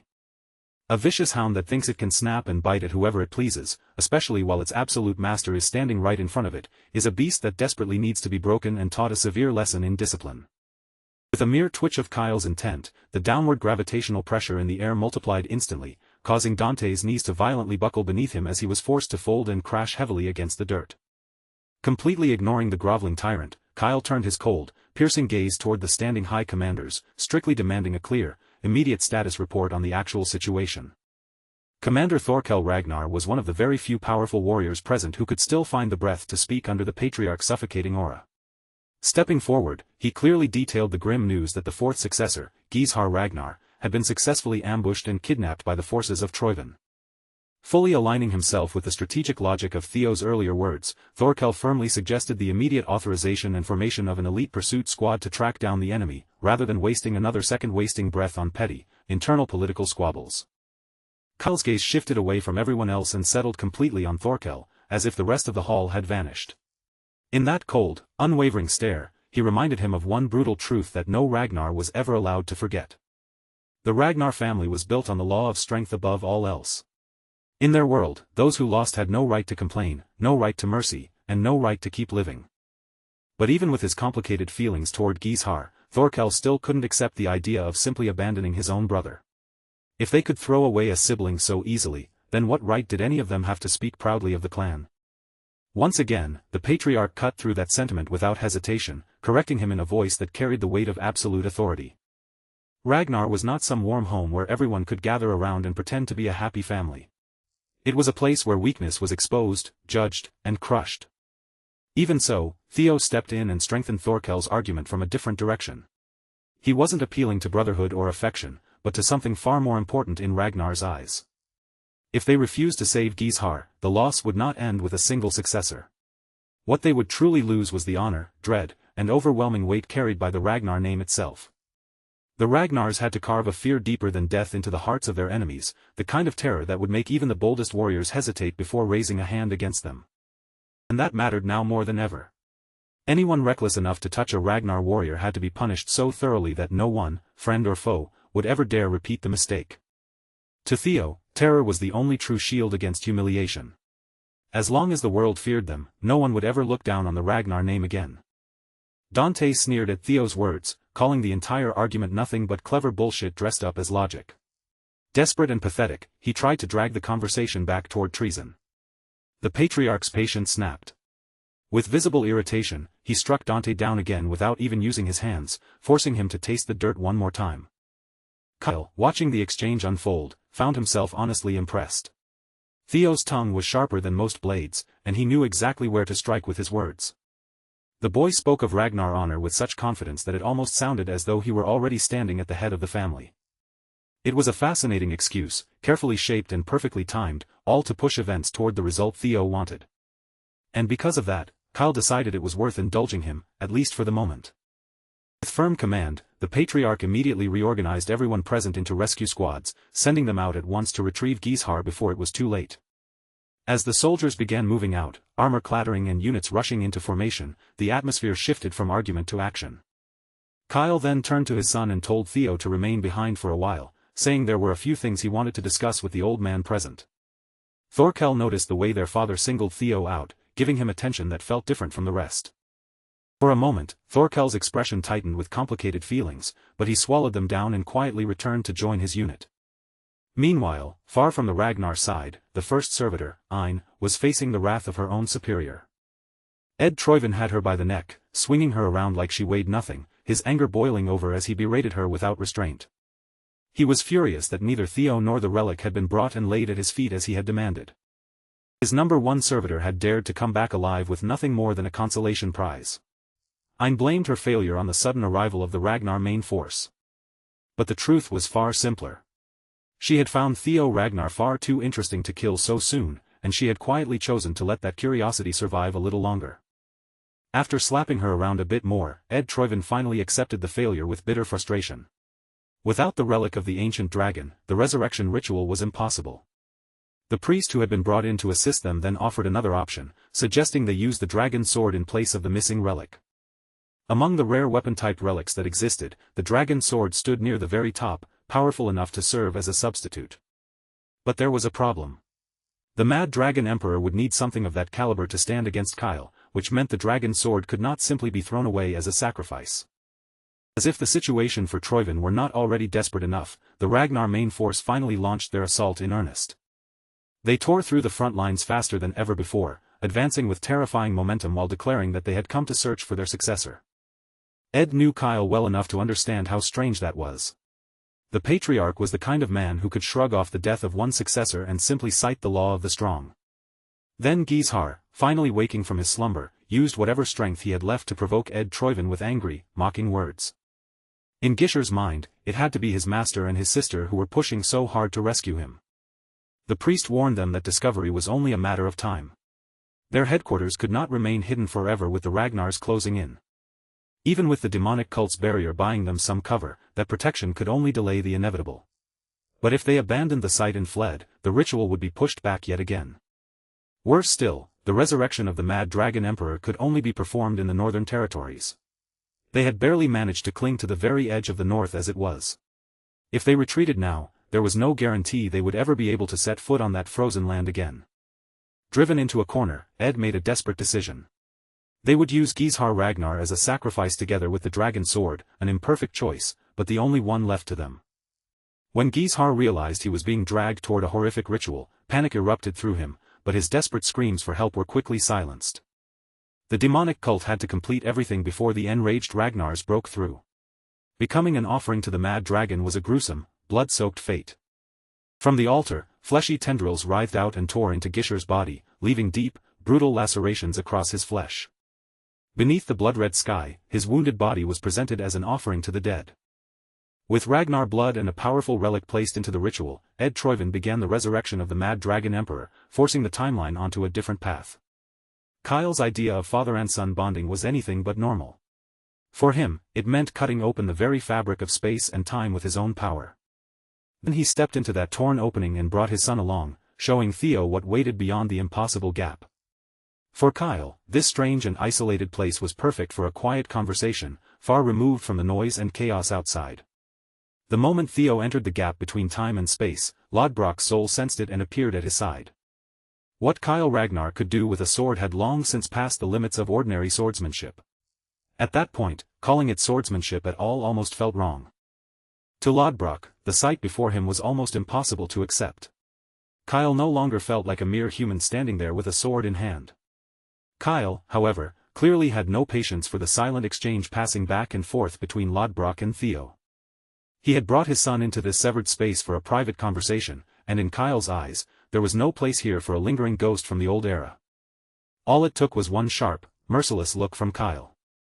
In an instant, Lodbrok's thunder gate was forcefully shut, cutting her connection to Theo's mind as if Kyle had simply slammed a door closed. The sudden separation struck Lodbrok hard, leaving her damaged from being driven out so violently. Even Theo felt a dull ache pulse through his head.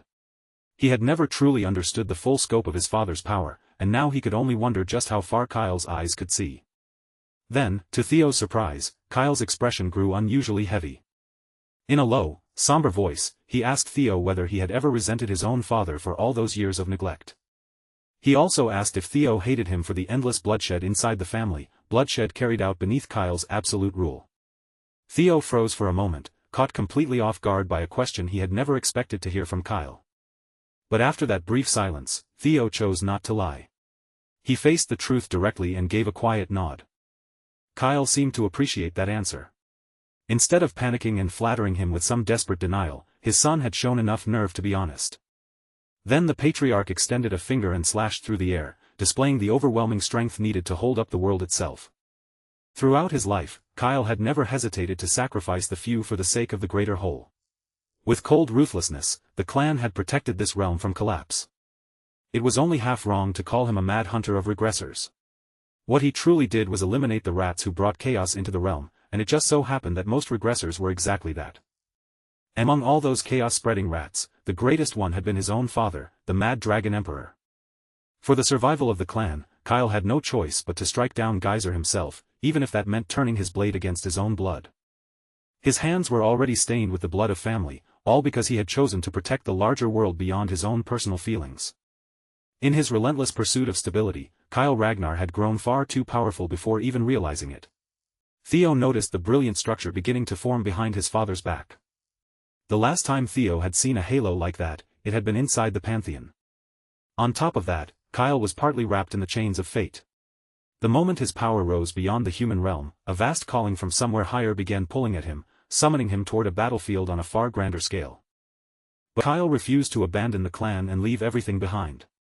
So he deliberately sealed away his own power, holding himself back to resist that overwhelming call. The more strength he allowed to show, the tighter those chains of fate would coil around him. That was why Kyle had ruled primarily through fear rather than constant displays of force. With fear alone, he no longer needed to draw his sword just to keep the family from falling apart. At this point, Kyle Ragnar felt less like a man and more like a god, or perhaps a monster wearing a human face. What he was showing Theo was the true weight carried by the head of the family. Whether the boy could one day break free from the shackles of destiny was something only Theo himself could prove. In truth, even Theo could not say for certain whether the road he was walking now was truly the correct one. So he used nirvana, expanding his mental realm for one brief moment and sharpening his thoughts beyond their normal limits. As his mind surged into that heightened state, the space around them trembled. With absolute confidence, Theo declared that when his time came, the clan, the calling, and even the realm itself would all fall under his care and responsibility. After all, his goal was not simply to become the family head. He intended to stand above his father and surpass him completely. Kyle loved that kind of audacity. The boy's arrogance was almost ridiculous, but it was also unmistakably familiar. Theo was truly his father's son. And with that, Kyle found one more reason to remain where he was, resisting the calling and fighting against it for a little longer. Now it was up to Theo to prove whether that confidence was nothing but empty noise or the real truth. Kyle would be watching him, every step of the way. This was a direct challenge from the man at the top, demanding that Theo prove himself worthy of becoming a true successor. Back in the real world, Thorkel and his unit had been circling the area and widening their search beyond the boundaries marked on the map. But something felt wrong. No matter how far they moved, they had not encountered a single soul anywhere nearby. Thorkel realized the truth a little too late, and frustration hit him as he understood what had been happening around them. In the seemingly empty air ahead, he sensed a faint disturbance. Without hesitation, Thorkel raised his spear and thrust it forward, as if trying to pierce the invisible space itself. That single strike confirmed it. They had been running in circles inside a mirage barrier created by the demonic cult. Commander tore through the barrier by force, ripping away the false scenery and revealing the horror hidden beneath it. At the center of the exposed headquarters, the flesh-made altar looked as though it had burst apart from within. Tainted blood had splattered everywhere, staining the entire hideout in a sickening, unnatural red. The Ragnars immediately moved into action, spreading through the blood-soaked site and investigating every crevice for traces of what had happened. Soon, the identification results came in. What they had found were the withered remains of Lord Gishar Ragnar, lifeless, drained, and barely recognizable. When Anshio heard something that absurd, she forced her way toward what remained of the flesh altar without caring who stood in front of her. Her anger was so fierce that she threatened to kill anyone foolish enough to block her path. The Black Snow investigators gave their report with the heavy tension of people standing in the middle of a nightmare, surrounded by blood, ruin, and the remains of a ritual that had already gone terribly wrong. Giving her the silence and space she needed to grieve for the brother she had just lost. Anshio Ragnar was shaken to her core by the death of her foolish, reckless brother. Gishar had not been gone for long, and the wound was still raw.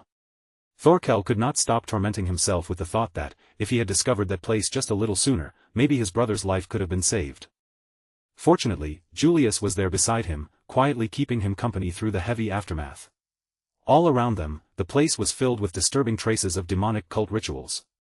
Between the corpse of a successor and the faint residue of power left behind by a relic, the truth of what had happened was painfully clear.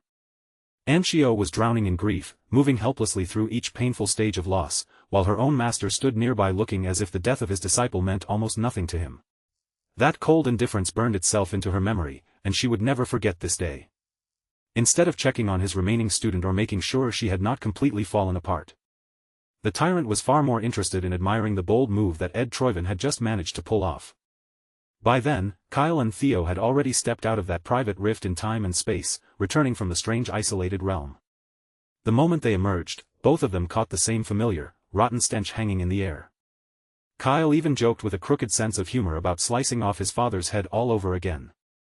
Sensing that something major in the world had just shifted, the atmosphere around them grew heavier. The Patriarch urged Theo with firm intensity to stand his ground and handle what was coming. In this life, trials had a way of arriving far earlier than anyone expected. That much was becoming impossible to deny. The Mad Dragon Emperor had been dragged back from death and returned to the world. From the very beginning, Troyven's true purpose in this war had been to resurrect the former Patriarch. Ragnar could not prove it with certainty at first.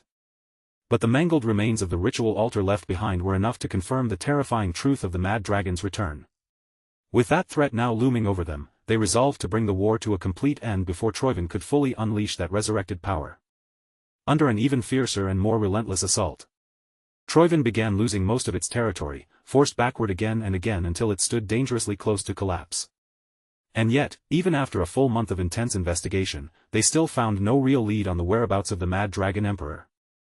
With the situation growing more uncertain, the 9 dragons gathered together to decide their next move. Julius believed their recent victories were not as clean as they looked, and that each win might be guiding them straight into a carefully prepared trap. The tyrant dragon arrived late to the meeting, swaggering in with the same foul mouth and hostile attitude he always carried. Fresh from the front lines, the tyrant brushed off the whole matter, insisting that some ancient fossil crawling back from the grave was nothing worth panicking over. His goal was brutally simple. Crush the enemies standing right in front of them, grind their corpses into the battlefield, and let the outcome prove everything on its own. One of the other 9 dragons immediately scolded him, calling him a short-sighted fool who could not see beyond the fight in front of his face. She reminded him that the Mad Dragon's true specialty was mental manipulation. If that old monster began moving seriously, Ragnar could be torn apart from within before anyone even realized the damage had begun. Her words carried a sharp implication, suggesting that the tyrant himself might already be dancing under the enemy's influence. Dante fired back without hesitation, telling her to worry about that weak daughter of hers instead of sticking her nose into his affairs. The Black Dragon cut off their argument before it could spiral any further. Whatever dangers might be hiding in the shadows, the momentum of the war was still on Ragnar's side. If they could seize the capital, Troyven would essentially be finished as a power. Clinging tightly to the point the Black Dragon had just laid out, Dante pushed the others to give him permission to storm the Troyven capital and crush it beneath his forces. 3 days before the final assault, the white-armored dragon cavalry was already deep in preparation, moving with the tension of soldiers standing on the edge of the last battle. By that point, everyone shared the same exhausted wish. They simply wanted this long war to finally come to an end.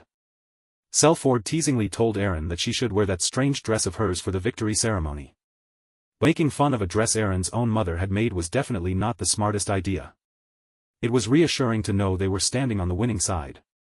But Theo still could not shake the uneasy feeling that something unseen was moving beneath the surface. In his past life, this war was not supposed to break out for another 5 full years. That meant his own actions may have forced the enemy to move early, before they had fully gathered their strength. Theo had changed far too many things for the future he once remembered to remain dependable. When everything seemed to be going too smoothly, unpredictable variables always had a way of appearing. Even so, there was still one person he could turn to if he wanted a clearer read on the situation. While Theo was lost in those thoughts, big bro Thorkel came by to pay his lil bro a friendly visit. The two of them, brothers both by blood and by arms, began talking over just how strange their current situation had become. Thorkel jokingly teased his little brother for worrying so much about the enemy, saying he sounded almost like a traitor before laughing it off as nothing more than a joke. And as that familiar banter passed between them, Theo suddenly remembered that he had never gotten the chance to properly thank Thorkel for what happened last time. Even though one of their brothers, Heir, had met a tragic and painful end, Ragnar would still remain above everyone else. Commander Thorkel believed with absolute confidence that the strength of their bonds inside Ragnar would be the very thing that carried them to victory. Then Thorkel's playful air faded, and his voice settled into something much heavier. Looking straight at Theo, he tossed out one simple question: what kind of Ragnar did his little brother actually imagine for the future? Theo answered honestly, without dressing up his words. The Ragnar he wanted to build was not one ruled only by the law of the strong. And he knew that, to some people, an answer like that might sound childish or far too idealistic.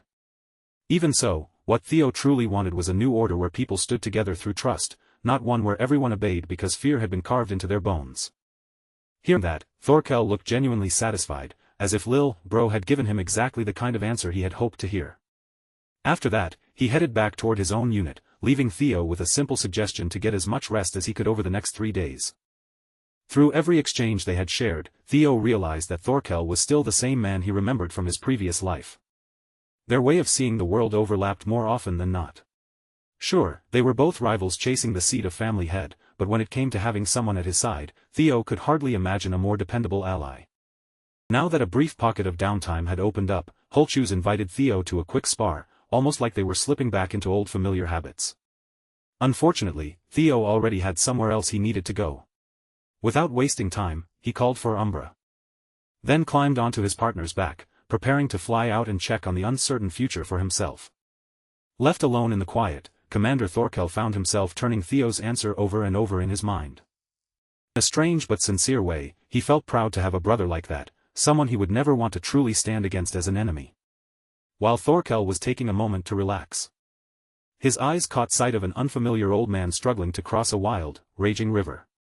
The old man's legs suddenly gave out under the force of the current, and for a moment, it looked like the rushing water was about to sweep him away.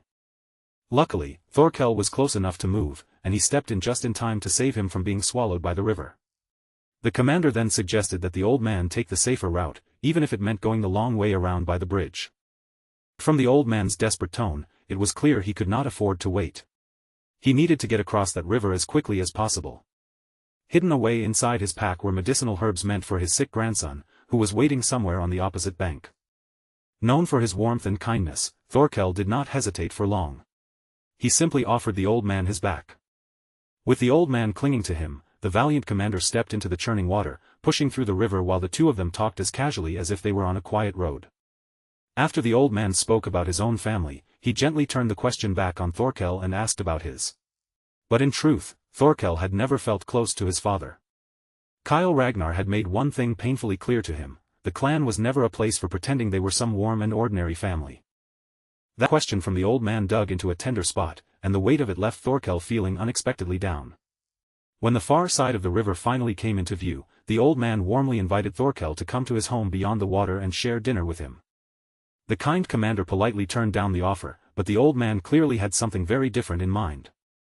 In that instant, the entire atmosphere shifted, and Grandpa's grip on Thorkel's warm, reliable back tightened just a little too much. Thorkel had made a serious mistake. He had shown a crack in his heart to the one man he should never have allowed anywhere near his weakness. The old man read him with terrifying precision, speaking aloud the very feelings Thorkel had been carrying deep inside himself. Once Thorkel's mind had been caught in Grandpa's manipulation, the Mad Dragon Emperor finally revealed his intent and formally invited him to step over to the dark side. While his brother was being pulled in by their grandfather's sinister grip, Theo was flying through the night sky near the boundary forest of the Demon Sea, north of Ragnar territory. His destination was the Ghost Castle, a hidden place sealed away behind a powerful barrier. Only at midnight, when the barrier's power weakened to its lowest point, would the castle finally reveal itself to the outside world. This elusive hideout belonged to the former family head from 2 generations ago, the mysterious and formidable Hilda Ragnar. Umbra and Theo arrived at just the right moment to slip inside the grounds. And despite being called the Ghost Castle, the entire estate looked surprisingly clean, orderly, and well cared for.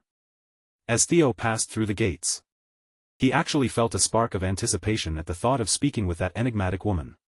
Hilda had shown him both goodwill and curiosity during the nomination ceremony, so surely she would not try to kill him the moment he stepped inside. And even if things did turn dangerous, Theo had already prepared a possible escape route just in case. With that in mind, he entered Ghost Castle and began wandering through its quiet halls. Before long, the corridors around him began to reveal visions of a woman training herself with painful, relentless dedication. The image had no real body to it, almost like something he could see but never touch, which made it likely that what he was seeing had been created through illusion magic. It was reasonable to believe that Hilda had arranged these visions herself, deliberately showing Theo pieces of her past with her own hands. As he continued forward, the images of harsh training gradually changed, bleeding into visions of war, where the atmosphere turned violent and suffocating. In the next moment, Theo found himself standing in the middle of a raging battlefield, surrounded by the chaos of battle. The aura radiating from her was so overwhelming that Theo's body reacted before his thoughts could catch up. And his muscles instinctively tightened, even though the woman in front of him was nothing more than an illusion.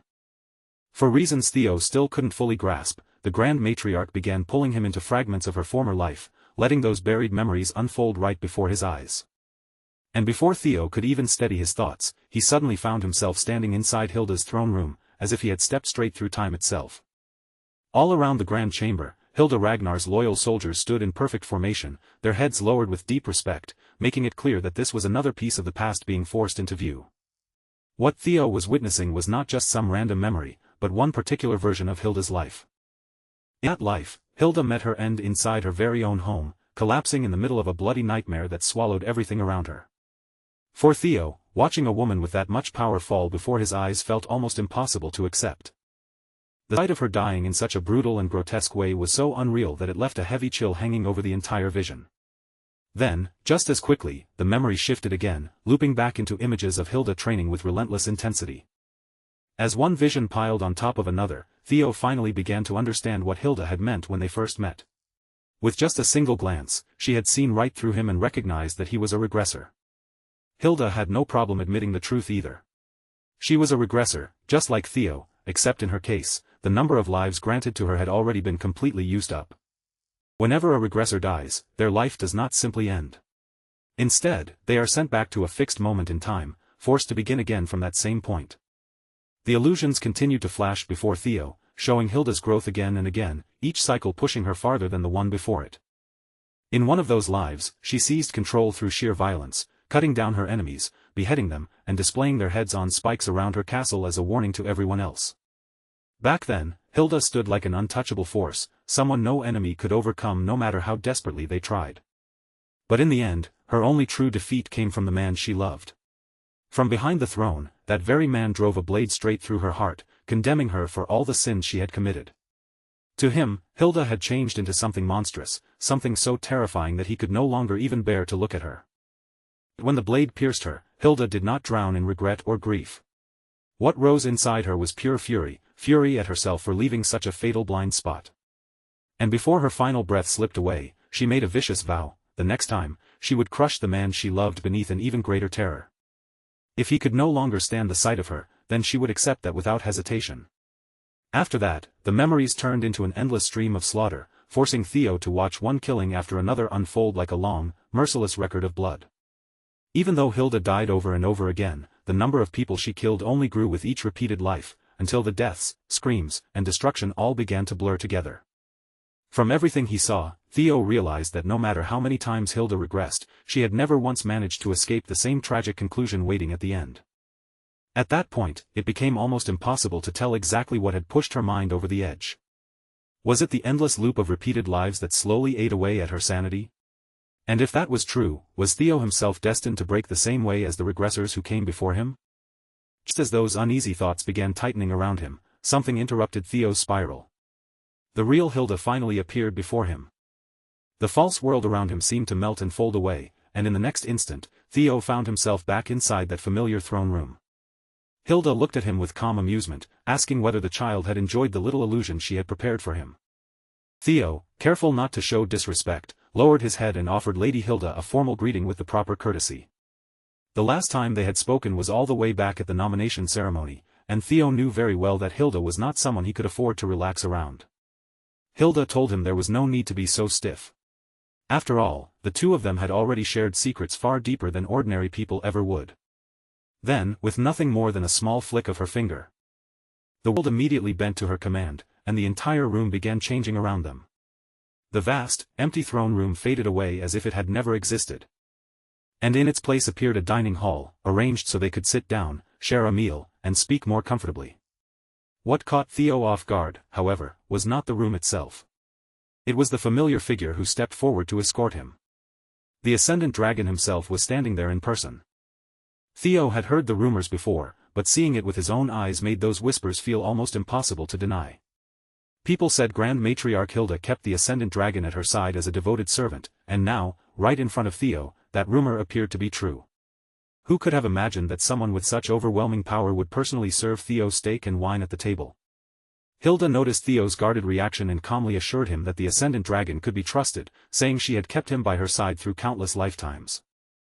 But unfortunately for Hilda, her ability to regress had already reached its absolute limit. She admitted that she did not even know whether there was a clear method for measuring how many cycles a regressor had left. In her own case, she had simply started to feel it. It was more like a vague instinct than a number, an abstract sense that told her how many regressions remained stored away. One thing, however, was certain: Hilda knew nothing about Theo's system window. Unlike her intuition, the system gave Theo exact and concrete information. Theo then shifted the conversation and asked Hilda about his father, the Patriarch. He told her about his recent conversation with Kyle, including the moment when the Patriarch revealed his ascendant state. The instant Hilda heard the word ascension, her expression darkened and the mood around her grew noticeably colder. Then she looked at Theo and asked whether he had already seen the Pantheon with his own eyes. Hilda simply could not accept it. To her, the idea that a brat still living through his very first regression cycle had already reached that point was almost too ridiculous to believe. Seeing her temper rise, the Ascendant Dragon quietly stepped in and tried to calm Hilda before her anger completely boiled over. And somehow, his words worked better than expected, even though Hilda's sharp gaze made it look like she was one breath away from tearing Theo apart. After a tense pause, Hilda admitted that when it came to anything involving ascension, she had a habit of becoming far too sensitive. Then Hilda confirmed the truth about Kyle Ragnar. At that very moment, he was using nothing but sheer willpower to suppress the call of the Pantheon and remain in the mortal world. Kyle would not ascend right away, but if he continued meddling in the affairs of the world, the restraints around him would only grow tighter, until the call of the Pantheon could no longer be rejected. That was the real reason the Patriarch stayed off to the side like a useless spectator, watching his own children tear each other apart without stepping in. Hilda did not bother softening her words in the slightest. If anything, she sounded as if she were daring the Patriarch himself to kill his own grandmother before finally leaving the mortal plane behind. For Theo, that answer gave him exactly what he needed. He finally had another confirmation about the truth behind his father's ascension. With that piece in place, Kyle Ragnar's decision to enter seclusion before the Great War in Theo's previous life suddenly made much more sense. Even so, Theo had not come all the way here just to hear information he had already started piecing together on his own. He had tasted enough of the appetizer. Now he wanted the real main dish, and Hilda, knowing exactly how regressors thought, did not seem surprised by that at all. Back during his days in Black Snow, Theo had managed to gather bits and pieces of information connected to Hilda. Among those stories, Hilda was worshipped almost like a god because of her parchments, prophetic records of the future granted only to those who offered enough profit or loyalty in return. In other words, those parchments were like divine foresight sealed inside a scroll. And once Theo understood that Hilda had regressed again and again through countless lives, the accuracy of those parchments became far easier to believe. After all, she must have collected an enormous amount of knowledge from cycle after cycle, gathering secrets across more lives than anyone could imagine. Now, with the resurrection of the Mad Dragon Emperor looming dangerously over the clan, Theo desperately needed one of Hilda's parchments, no matter how difficult it might be to obtain. Hilda made it clear that her parchments were not ordinary treasures. They had been created by burning through pieces of her own lives. And today, the records she had chosen to bring up were tied to the future magical empress, Cassandra. Of course, information that valuable was never going to be handed over out of simple kindness. Hilda said that, as one regressor speaking to another, she would offer him a fair and honest price for a glimpse into the future. All Theo had to do was become her disciple and willingly hand over every detail about his own regression cycle. Theo did not even wait for her to finish laying out the offer before rejecting it outright. Hilda's expression immediately tightened with irritation, making it obvious that she had not been turned down like this in a very long time. Theo explained that he had no intention of being dragged into her carefully laid political games. Even though decades had passed since Hilda stepped down as the family head, there was still one clear way for her to interfere with Kyle's era. She could become the hidden power standing behind the next family head. Theo understood then that Hilda had only shown him the memories of her past lives to create a sense of kinship between them as fellow regressors, but for him, it had the complete opposite effect. Those visions only made him realize that her obsession with power was not so different from the Mad Dragon Emperor's madness. At that, Hilda's presence turned ice-cold, and she realized that approaching him gently from the beginning had been a mistake. In this family, kindness and persuasion meant very little, because the rule of the strong always came first. The space around Theo began to twist and press in on him, growing heavy and suffocating as reality itself warped under Hilda's control. In the next instant, Theo was pulled away and cast into her deadly domain. There, Hilda offered him one final chance, leaving no room for negotiation. He could either be spared and become the Grand Matriarch's disciple, or face whatever punishment came after refusing her. Inside that strange domain, Theo found himself surrounded by alluring apparitions that closed in from every side. They held him firmly in place, their presence pressing down on him as they slowly began taking control. The Grand Matriarch did not hesitate at all, unleashing her eerie glass-like domain from the very start, the kind of terrifying display that would have made most people surrender instantly. Hilda had lived too long and won too often to accept failure now. No matter what she desired, even if she had to crush it into pieces first, she would make it hers in the end. To her, a mere rookie regressor like Theo should not have been any different from all the others she had dominated. According to Farrell, exactly 1 minute had passed outside the domain. That was all the time that had gone by since Hilda trapped the young lord inside. But within the domain itself, Theo had already been struggling for an entire hour, and by that point, his spirit should have been completely worn down and broken. Instead, the first thing to break was not Theo's will, but Hilda's domain. With Dragonization and Nirvana both activated, Theo began forcing his way through the pressure that was meant to crush him. Theo's willpower and endurance surged to a completely different level, as if every second inside that crushing domain was forcing his body and spirit to evolve. But the apparitions created by the Grand Matriarch were unbearably persistent, clinging to him from every direction like they had no intention of ever letting go. No matter how many of those phantoms Theo cut down or destroyed, more kept appearing, their numbers swelling as if the domain itself was endlessly producing them. Theo had no choice but to use everything he had, squeezing out every last bit of strength while forcing himself beyond the limits his body should have been able to endure. After an entire hour of relentless struggle, he finally managed to fracture the domain around him. The opening was tiny, barely more than a thin crack in the suffocating space, but it was still enough for Theo to act before it sealed itself shut. Even as Hilda's domain continued dragging him down and trying to force him into submission, Theo called forth a slithering shadow from deep within himself. He pointed straight at the crack and released Umbra in covert form, sending the little shadow dragon toward that fragile opening. Umbra understood exactly what Theo needed from him, and without hesitation, he shot toward the crack as if he had been waiting for that single command. It was dangerously close, but Umbra slipped through at the very last moment, escaping before the gap could close completely. Outside the domain, Hilda noticed it immediately. A small shadow had snuck out through the crack in her domain, moving quietly but not quietly enough to escape her eyes. Hilda already knew about Theo's demonic shadow dragon, and when Farrell asked whether they should pursue it, she dismissed the idea, saying there was no need to waste effort on a beast that had abandoned its master. What mattered far more to her was the fact that Theo had actually cracked her glass domain. Even Robert, the black dragon, had needed more than 3 minutes to break out when he faced it for the first time. Since Theo had shattered that old record, Hilda decided she wanted to torment him just a little longer. Farrell obediently praised his master, calling it a wonderful idea with the proper devotion expected of him. But deep down, he was uneasy, worried that one of Hilda's dangerous old habits had begun resurfacing again. Whether Theo was a successor candidate or not, he was still only a young swordsman, and in Farrell's eyes, Hilda was clearly pushing things too far. Hilda's current cycle alone had already lasted 150 years, and when all of her past lives were considered, no one could truly know how long she had existed. Farrell did not want to see a promising young sprout wither away before it could bloom, but his loyalty to the Grand Matriarch remained absolute. Hilda only changed her mind when another uninvited guest suddenly entered her home. She ordered Farrell to step back, as if she already knew a dramatic entrance was about to arrive. And just as expected, the newcomer came crashing in with overwhelming force, tearing open a path straight through the ceiling. It was none other than Robert Ragnar himself, the Black Dragon. Robert looked at the glass domain before him, and the sight seemed to drag up old memories of the days when he had been tortured by that same power in his youth. Then, with only a light touch from the outside, he shattered the entire domain as if it were nothing more than fragile glass. Robert had never been fond of Hilda's cruel games, especially not when Theo Ragnar's survival was hanging in the balance. A few moments later, Theo coughed violently, spat out a disgusting black substance, and finally opened his eyes again. Umbra had come through for him. That little shadow dragon had managed to bring Theo the help he desperately needed. Theo had already known that Robert had been following him ever since his conversation with the patriarch. It was not exactly hidden, since the black dragon had hinted at his presence more than once.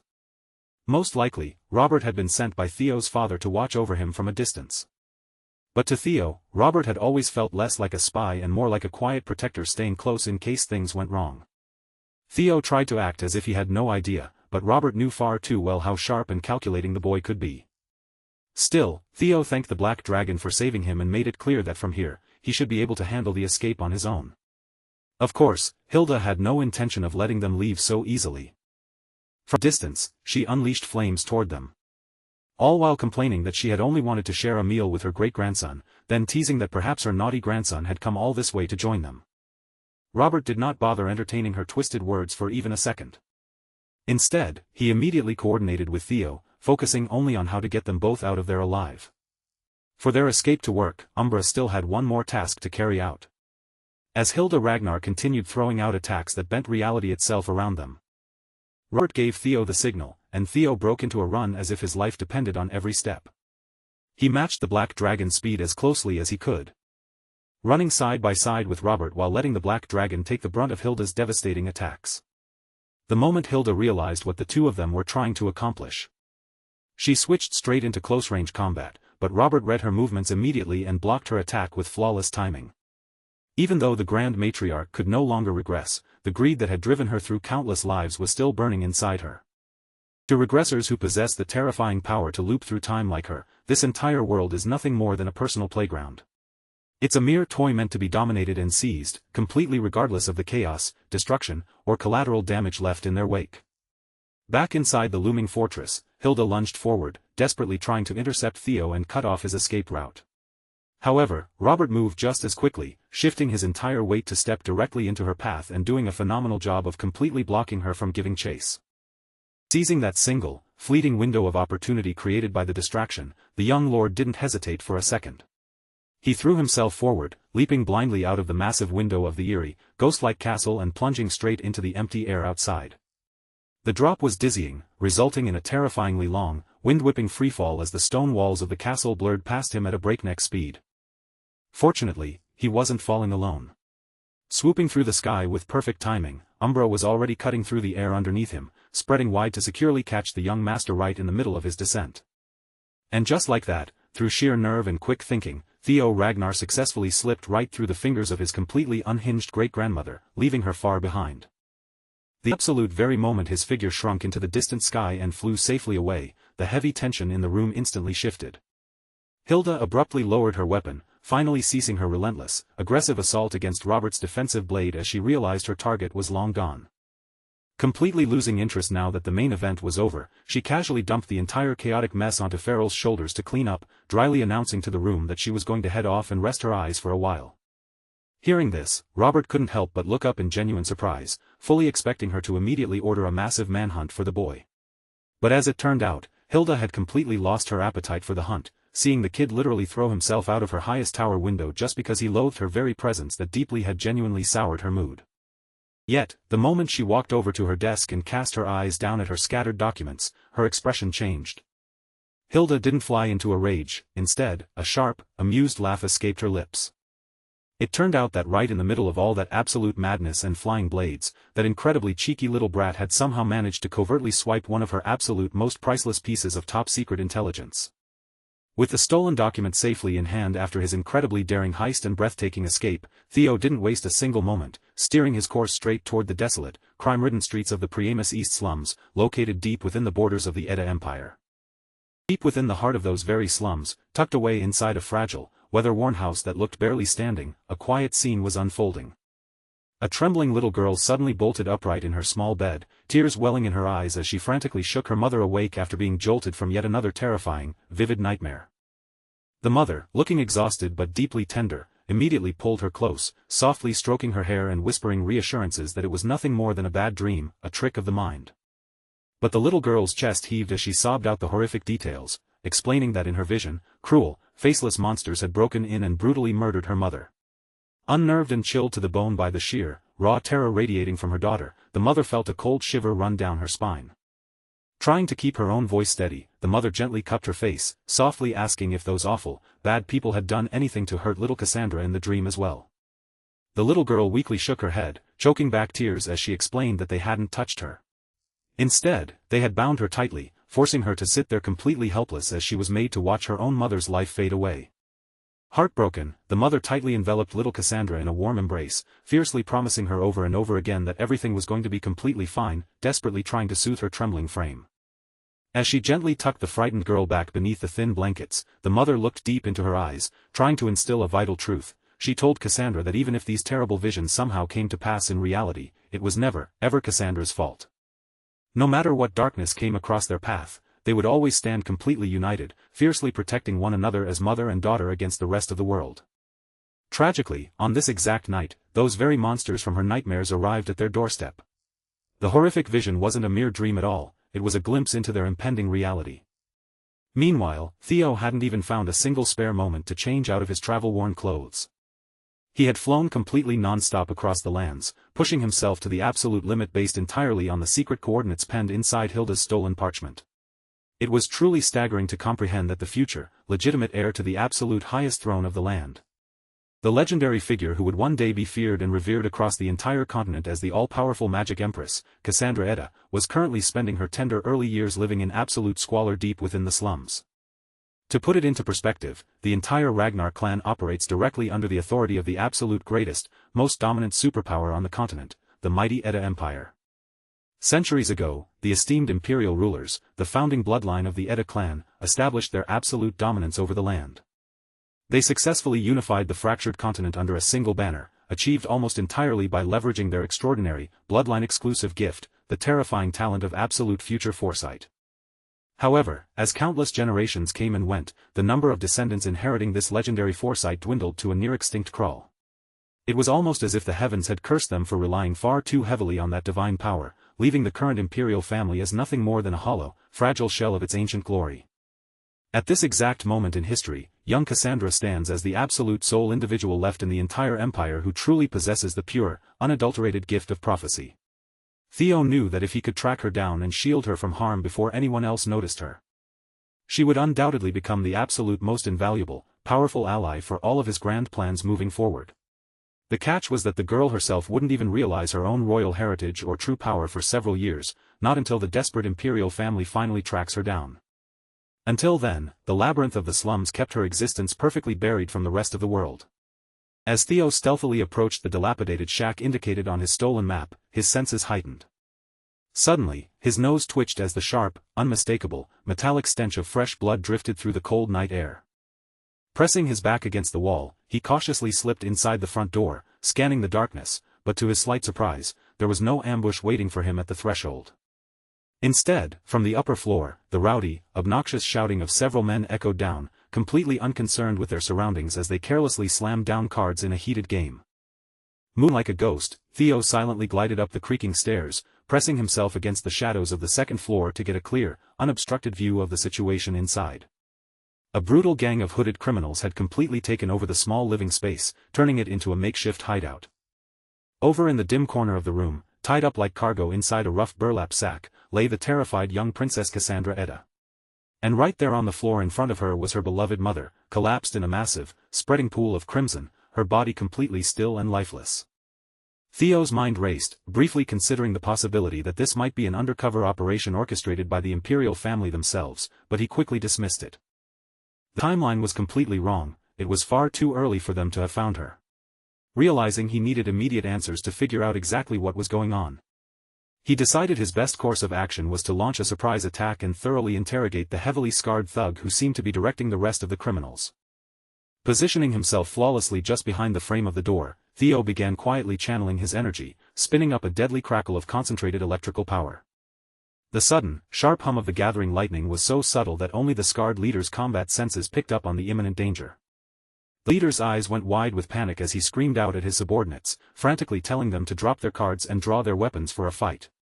But his warnings were entirely in vain. Before his men could even wrap their fingers around their hilts, a blinding flash tore through the room, slaughtering them all in a fraction of a second. Desperate and seeing his entire squad wiped out instantly, the scarred leader lunged forward, trying to break through the smoke. But he didn't make it 2 steps before Theo's crackling, lightning-infused daggers slammed directly into him, pinning him ruthlessly to the floor under a wave of agonizing paralysis. Pinned and helpless on the floor, the scarred thug gritted his teeth and immediately pulled out the classic, arrogant, "Do you know who I am?" card, fiercely glaring up in a desperate bid to intimidate his captor. But that empty threat worked out absolutely perfectly for Theo, as it practically guaranteed the loudmouth was about to spill every single secret he was hiding just to prove his own importance.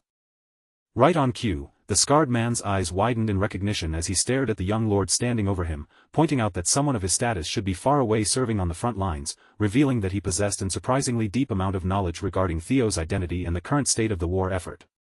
It quickly became glaringly obvious that this thug was operating as a direct subordinate for Troyven.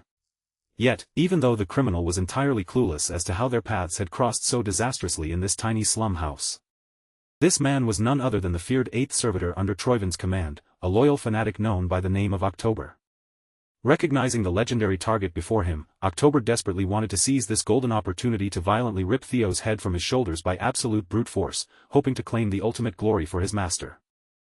He poured every ounce of his remaining strength into a frantic, earnest effort to grapple with the formidable young Ragnar, but his explosive movement was cut short instantly.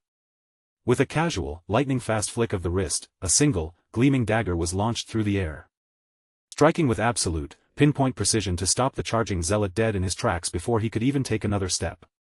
Considering that Theo had been constantly tangling with apocalyptic, interdimensional threats in his recent battles, it was honestly refreshing to see him easily dismantle a complete, low-level scrub like this without breaking a sweat. Still, as a high-ranking servitor of darkness, October wasn't completely out of options and still had a few desperate, forbidden tricks tucked up his sleeve. Forcing his inner energy to boil over, his skin suddenly flushed a bright, blistering red, sending waves of heat radiating off his body like a second-gear Luffy pushing past his physical limits.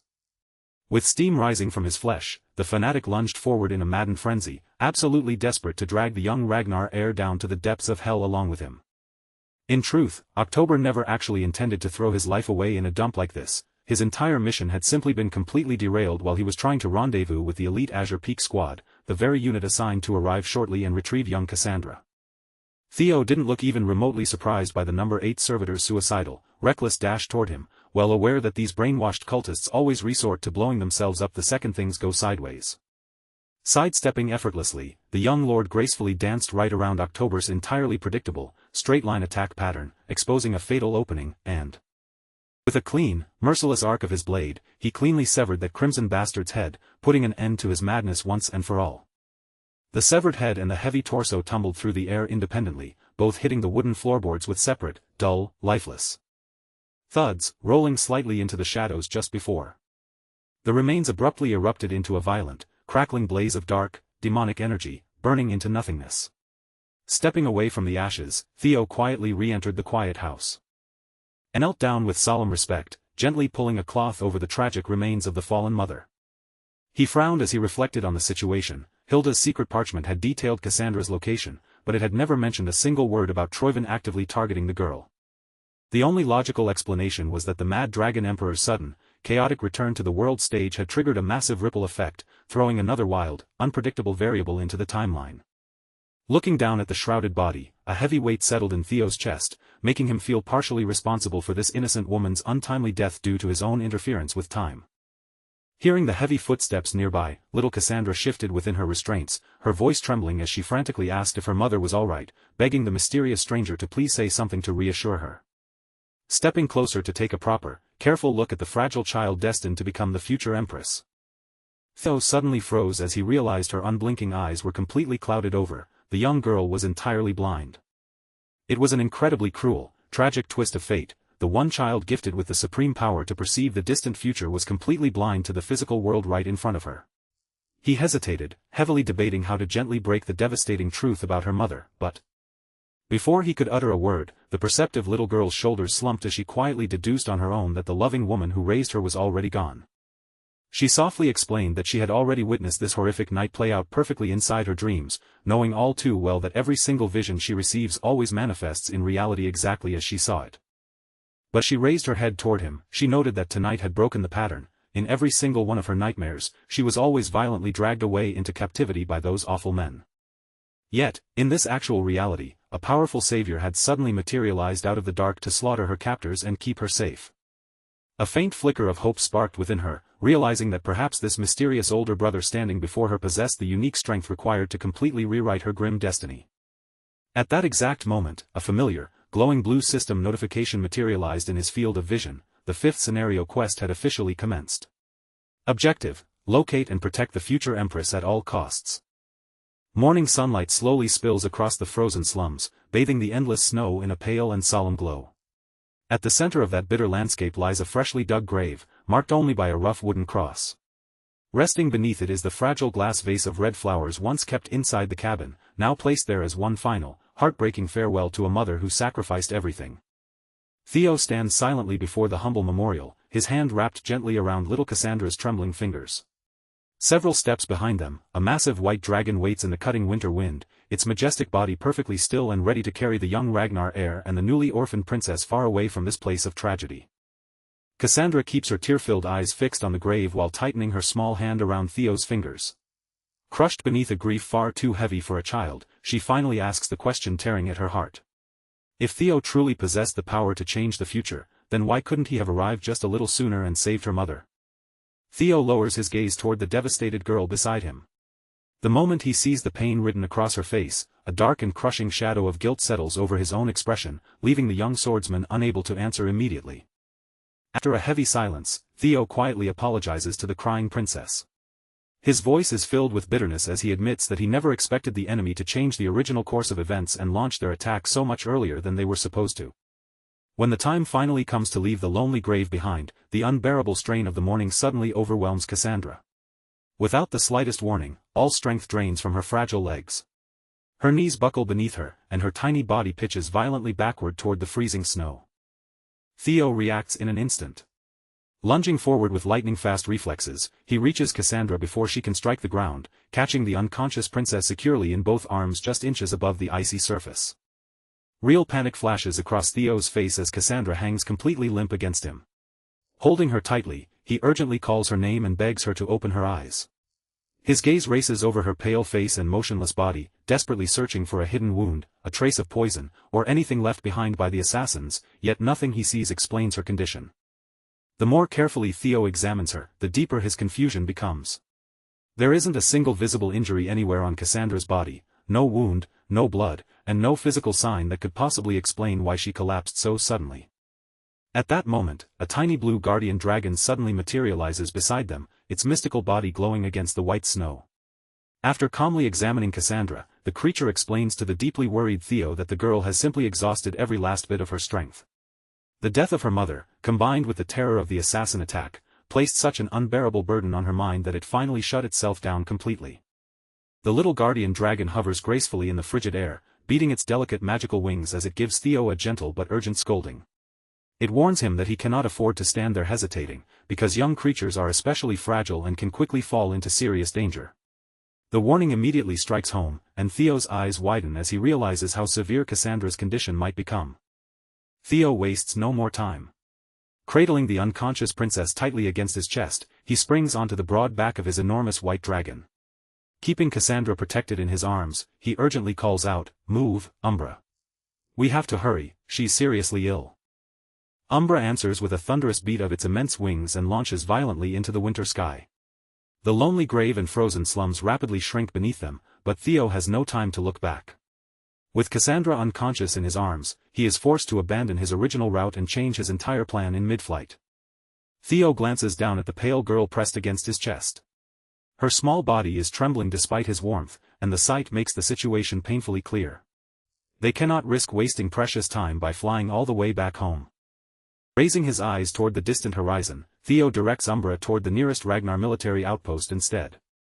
His only concern is getting Cassandra somewhere safe as quickly as possible, and he trusts that the Ragnar forces stationed there will immediately understand the seriousness of the emergency.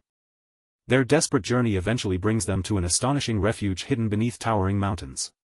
Spread across the valley is an enormous field of glowing purple flowers, their vivid petals creating a breathtaking sanctuary amid the cold and rugged landscape. This secluded paradise is known as the Tulip Garden, a heavily protected territory placed directly under the authority of the Ragnar family. Few outsiders are allowed anywhere near its beautiful fields, and its security is treated as absolute. Inside one of the garden's warm and peaceful cabins, the strain of Cassandra's escape has finally caught up with her. The exhausted princess lies beneath soft blankets, sleeping quietly with a damp compress resting across her feverish forehead. A gentle caretaker leans over the bed and carefully pulls the thick blanket higher around Cassandra's small body. She makes sure every edge is tucked securely in place, keeping the frail child warm and protected while her mind and body slowly recover from the devastating shock. Once she is satisfied that her young patient is resting safely, the healer straightens beside the bed. Before leaving the room, she turns her head and casts a quiet, observant glance over her shoulder toward the balcony outside. Beyond the cabin walls, Theo remains stationed on the wooden balcony. Surrounded by the cold mountain air, he stands completely still, watching over the cabin like a silent and unwavering guard. Theo waits with his arms folded across his chest as the freezing wind sweeps over the balcony. The tense silence is suddenly broken by the slow creak of the cabin door. He turns sharply and sees the healer stepping outside, then immediately asks about Cassandra, unable to hide the anxiety in his voice as he waits for news of the princess. The caretaker quickly eases his worst fears. She assures Theo that Cassandra is no longer in immediate danger and explains that the girl has finally fallen into a peaceful sleep after receiving strong medicine for her fever. Theo releases a long breath and allows some of the tension to leave his shoulders, but that brief moment of relief ends almost immediately. Without warning, the caretaker plants one heavy boot firmly on top of a nearby wooden crate. Her relaxed manner disappears, and with a fierce look aimed directly at Theo, she loudly announces that now it is his turn to provide some answers. The woman is Aude Lemaire, the tough and uncompromising head of the Tulip Garden Cooperative. Leaning forward with clear suspicion, she demands to know exactly who the mysterious little girl is and why a Ragnar heir candidate is showing so much concern over her. Theo looks somewhat guilty for involving Aude and the garden in such a dangerous situation. He sincerely apologizes for bringing trouble to her sanctuary, but even under her sharp interrogation, he firmly refuses to reveal Cassandra's true identity. Aude throws her head back and lets out a long, irritated sigh. She quickly dismisses Theo's secrecy as typical behavior from an heir candidate, complaining that every arrogant royal who passes through the garden seems to expect the entire world to bend around their wishes. Lifting a long brass spyglass to one eye, Aude scans the enormous glowing field surrounding the sanctuary. Her tone turns serious as she brings up the immediate danger: the ruthless Troivan clan is already hunting them. Theo confirms that the enemy is pursuing their trail, though he believes the attacking force should not be especially large. Even so, he warns that the assassins will almost certainly follow their path directly from Priamus. Aude keeps one eye pressed to the spyglass, but her face twists in complete disbelief at what she has just heard. She sharply scolds Theo for having the nerve to lead a Troivan assassination squad straight toward the peaceful Tulip Garden, a sanctuary that was never meant to become a battlefield. Still muttering angrily, Aude assumes that a privileged royal heir like Theo has no understanding of how important this territory truly is. Theo cuts off that accusation at once. Without losing his composure, he tells her with absolute confidence that he knows exactly where he has brought Cassandra. Aude turns and stares at him in genuine surprise. Theo looks beyond the balcony toward the endless sea of purple flowers moving gently in the wind. In a solemn voice, he explains that the outside world mistakenly believes the Tulip Garden exists only as an ornamental display, created to enhance the Ragnar family's image. In truth, the garden conceals a sacred and highly classified purpose. Beneath those beautiful fields rest some of the most legendary and revered figures in Ragnar clan history. Hearing Theo reveal the garden's true nature so calmly and accurately, Aude falls silent for a moment, visibly stunned that he knows the secret at all. Her surprise does not last. Aude quickly regains her anger and snaps that Theo's knowledge only makes his actions more outrageous. If he understands that this land is sacred, then deliberately bringing Troivan assassins toward it is even more reckless and disrespectful. Yet in the middle of her furious lecture, Aude's intensity suddenly begins to fade.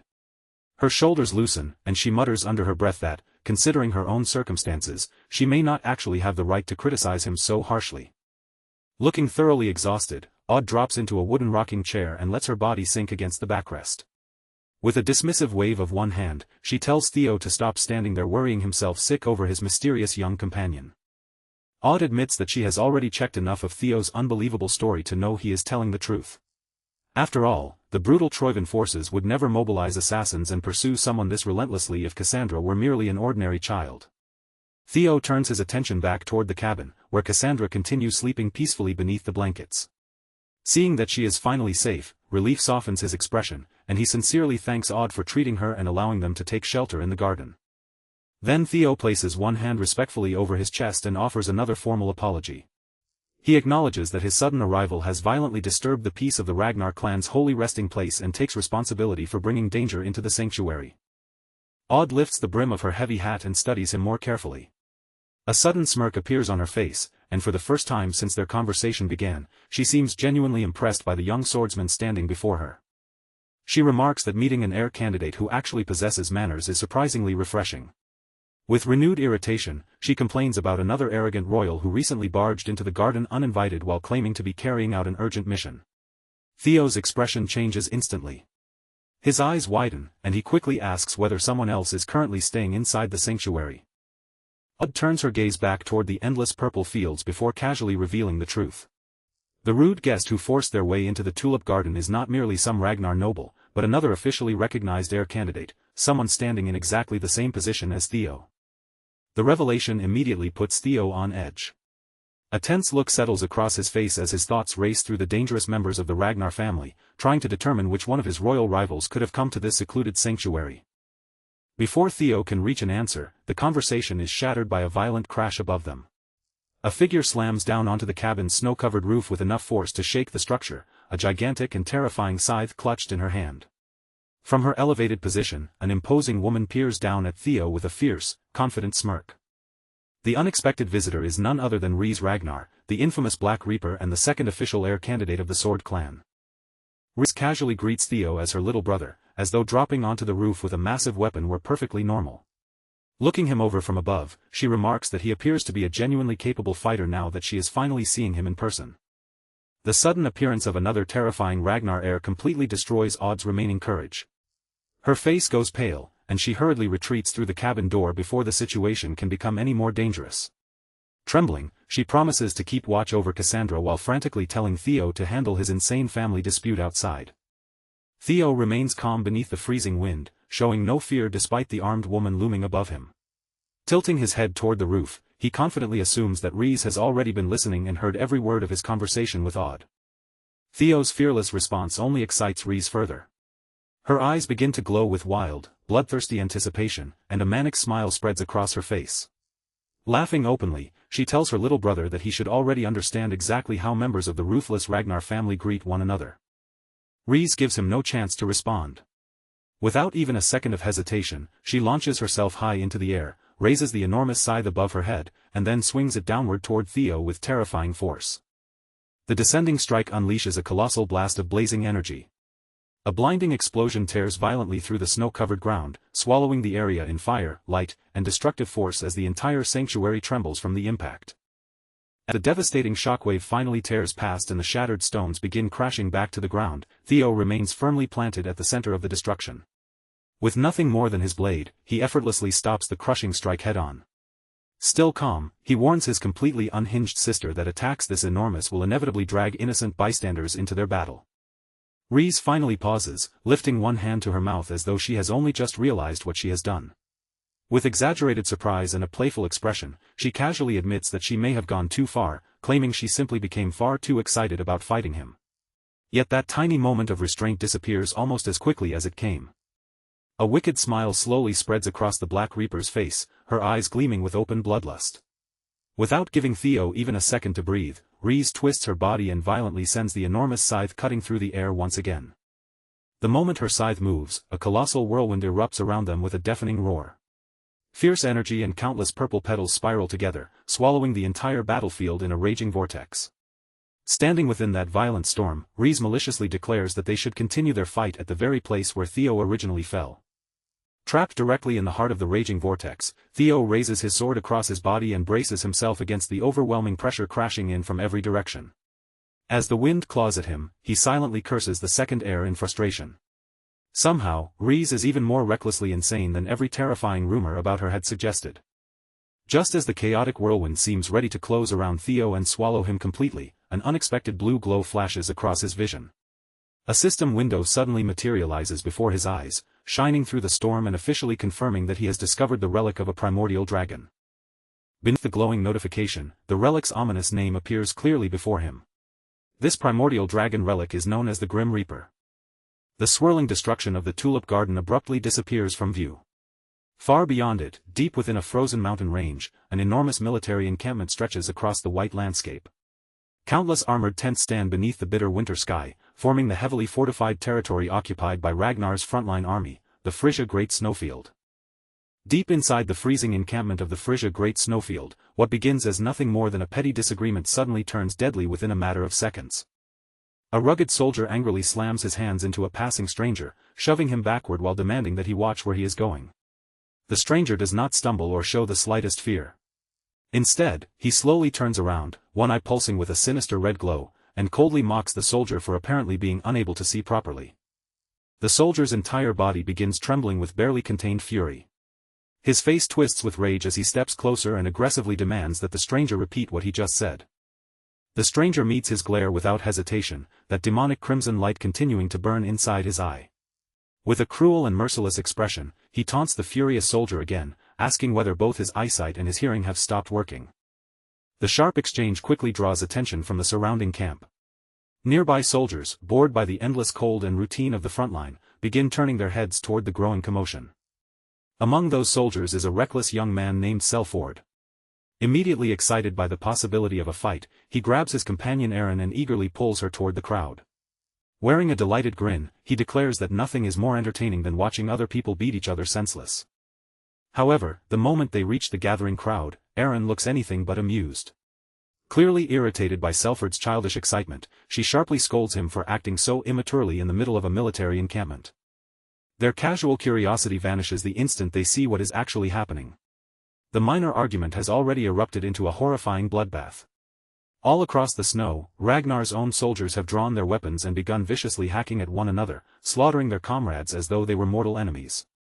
Desperate to stop the madness, Selford charges straight into the chaos and wraps his arms around one of the crazed fighters, trying to physically hold him back. He screams for everyone to regain their senses and begs them to stop murdering their own allies. But completely consumed by the crimson madness, the struggling soldier only snarls that the other man was being unreasonable. Before Selford can restrain him or bring even a moment of order to the camp, a blinding pillar of fire suddenly erupts from the center of the battlefield. The enormous column explodes upward with catastrophic force, engulfing the surrounding area in flames as a deafening blast tears through the encampment. As the smoke and fire begin to part, a fierce warrior strides directly out of the raging flames. It is Ian Saucely, the Black Iron Vice Commander better known as the Fire Goblin. Furious beyond measure, she glares across the battlefield and loudly condemns the crazed soldiers for slaughtering their own comrades while they are still in the middle of an active war. Fiery energy surges violently around Ian's body as she steps forward and openly challenges the entire camp. If any of those soldiers still have strength left after attacking their own allies, she orders them to come forward and face her personally. Watching the terrifying vice commander from the edge of the destruction, the blonde soldier Selford finally releases a small breath of relief. With Ian's overwhelming power and authority now bearing down on everyone, he confidently assumes that the chaos will finally be forced to end. But beside him, the bespectacled Aaron notices something Selford himself has overlooked. During Ian's explosive entrance, the spreading flames lightly scorched his hand, leaving a small burn across his skin. The instant Aaron realizes that her friend has been carelessly injured by their own superior, something inside her suddenly breaks. Whatever patience and reason she possessed disappear all at once. Her irritated expression twists into something far more disturbing. Aaron begins laughing with chilling, manic delight as one of her eyes pulses violently with the same sinister crimson light seen among the other soldiers. The terrifying force controlling the camp has now infected her as well. Completely overtaken by bloodthirsty madness, Aaron reaches for her weapon without hesitation. In one swift motion, she draws her dagger and lowers herself into an attacking stance, fully prepared to launch a lethal, and almost certainly suicidal, assault directly at the blazing vice commander. Selford immediately panics when he sees the dagger in Aaron's hand. Horrified that his own companion has suddenly lost her mind, he desperately tries to calm her down and stop her before she throws herself into a battle she cannot possibly survive. While flames, screams, and clashing weapons continue to consume the encampment outside, the turmoil fades away as attention shifts deeper inside the frontline base. Separated from the bloodbath stands a quiet command tent, where Ragnar's highest-ranking warriors have gathered.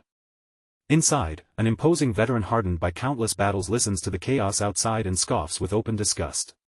One of the 9 dragons bitterly condemns the army's complete lack of discipline, furious that frontline soldiers could surrender their minds so easily. How are they supposed to fight a proper war when they cannot even stop themselves from killing one another? Wolfgang Ragnar, one of the 9 dragons, explains that the Mad Dragon Emperor's corrupting madness is surging outward with increasing violence from the main Troivan stronghold. Unless they act immediately, the damage to their own forces will become catastrophic. To prevent further losses, Wolfgang proposes withdrawing the frontline troops at once. Tyrant Dragon Dante Roll immediately rejects the proposal with fierce opposition. Their massive offensive is scheduled to begin in only 2 days, and retreating now would destroy their momentum. He insists that this is the greatest opportunity they may ever have to wipe out the Troivan faction once and for all. Before the argument can grow any more heated, Black Dragon Robert Ragnar cuts through the tension with a firm command. Only the strongest elite warriors, those capable of resisting the psychological corruption, will remain at the front. Every high-ranking swordsman and all lower-tier troops must retreat immediately while the leadership reassesses the now compromised military operation. Ice Dragon Neil reluctantly accepts that there is no better option, but her expression remains grim. Even their most powerful elites will not endure this pressure forever. She reminds the council of a terrifying historical example. Even the legendary warrior known as the Wind Baron eventually lost himself to this very same madness. Demon Dragon Julius Ragnar falls silent, visibly shaken by the scale of this unprecedented disaster. As the horrifying implications settle over the command tent, the frozen frontline fades away, revealing a sweeping view of the distant Troivan stronghold. The colossal fortress towers above the frozen landscape, completely engulfed by waves of sinister crimson energy. That ominous red radiance spreads across the sky and hangs over Ragnar's vulnerable encampments below like a looming curse. One terrible truth has become unavoidable: by the time Theo returns to the front lines, the entire tide of this deadly war will have turned violently against them.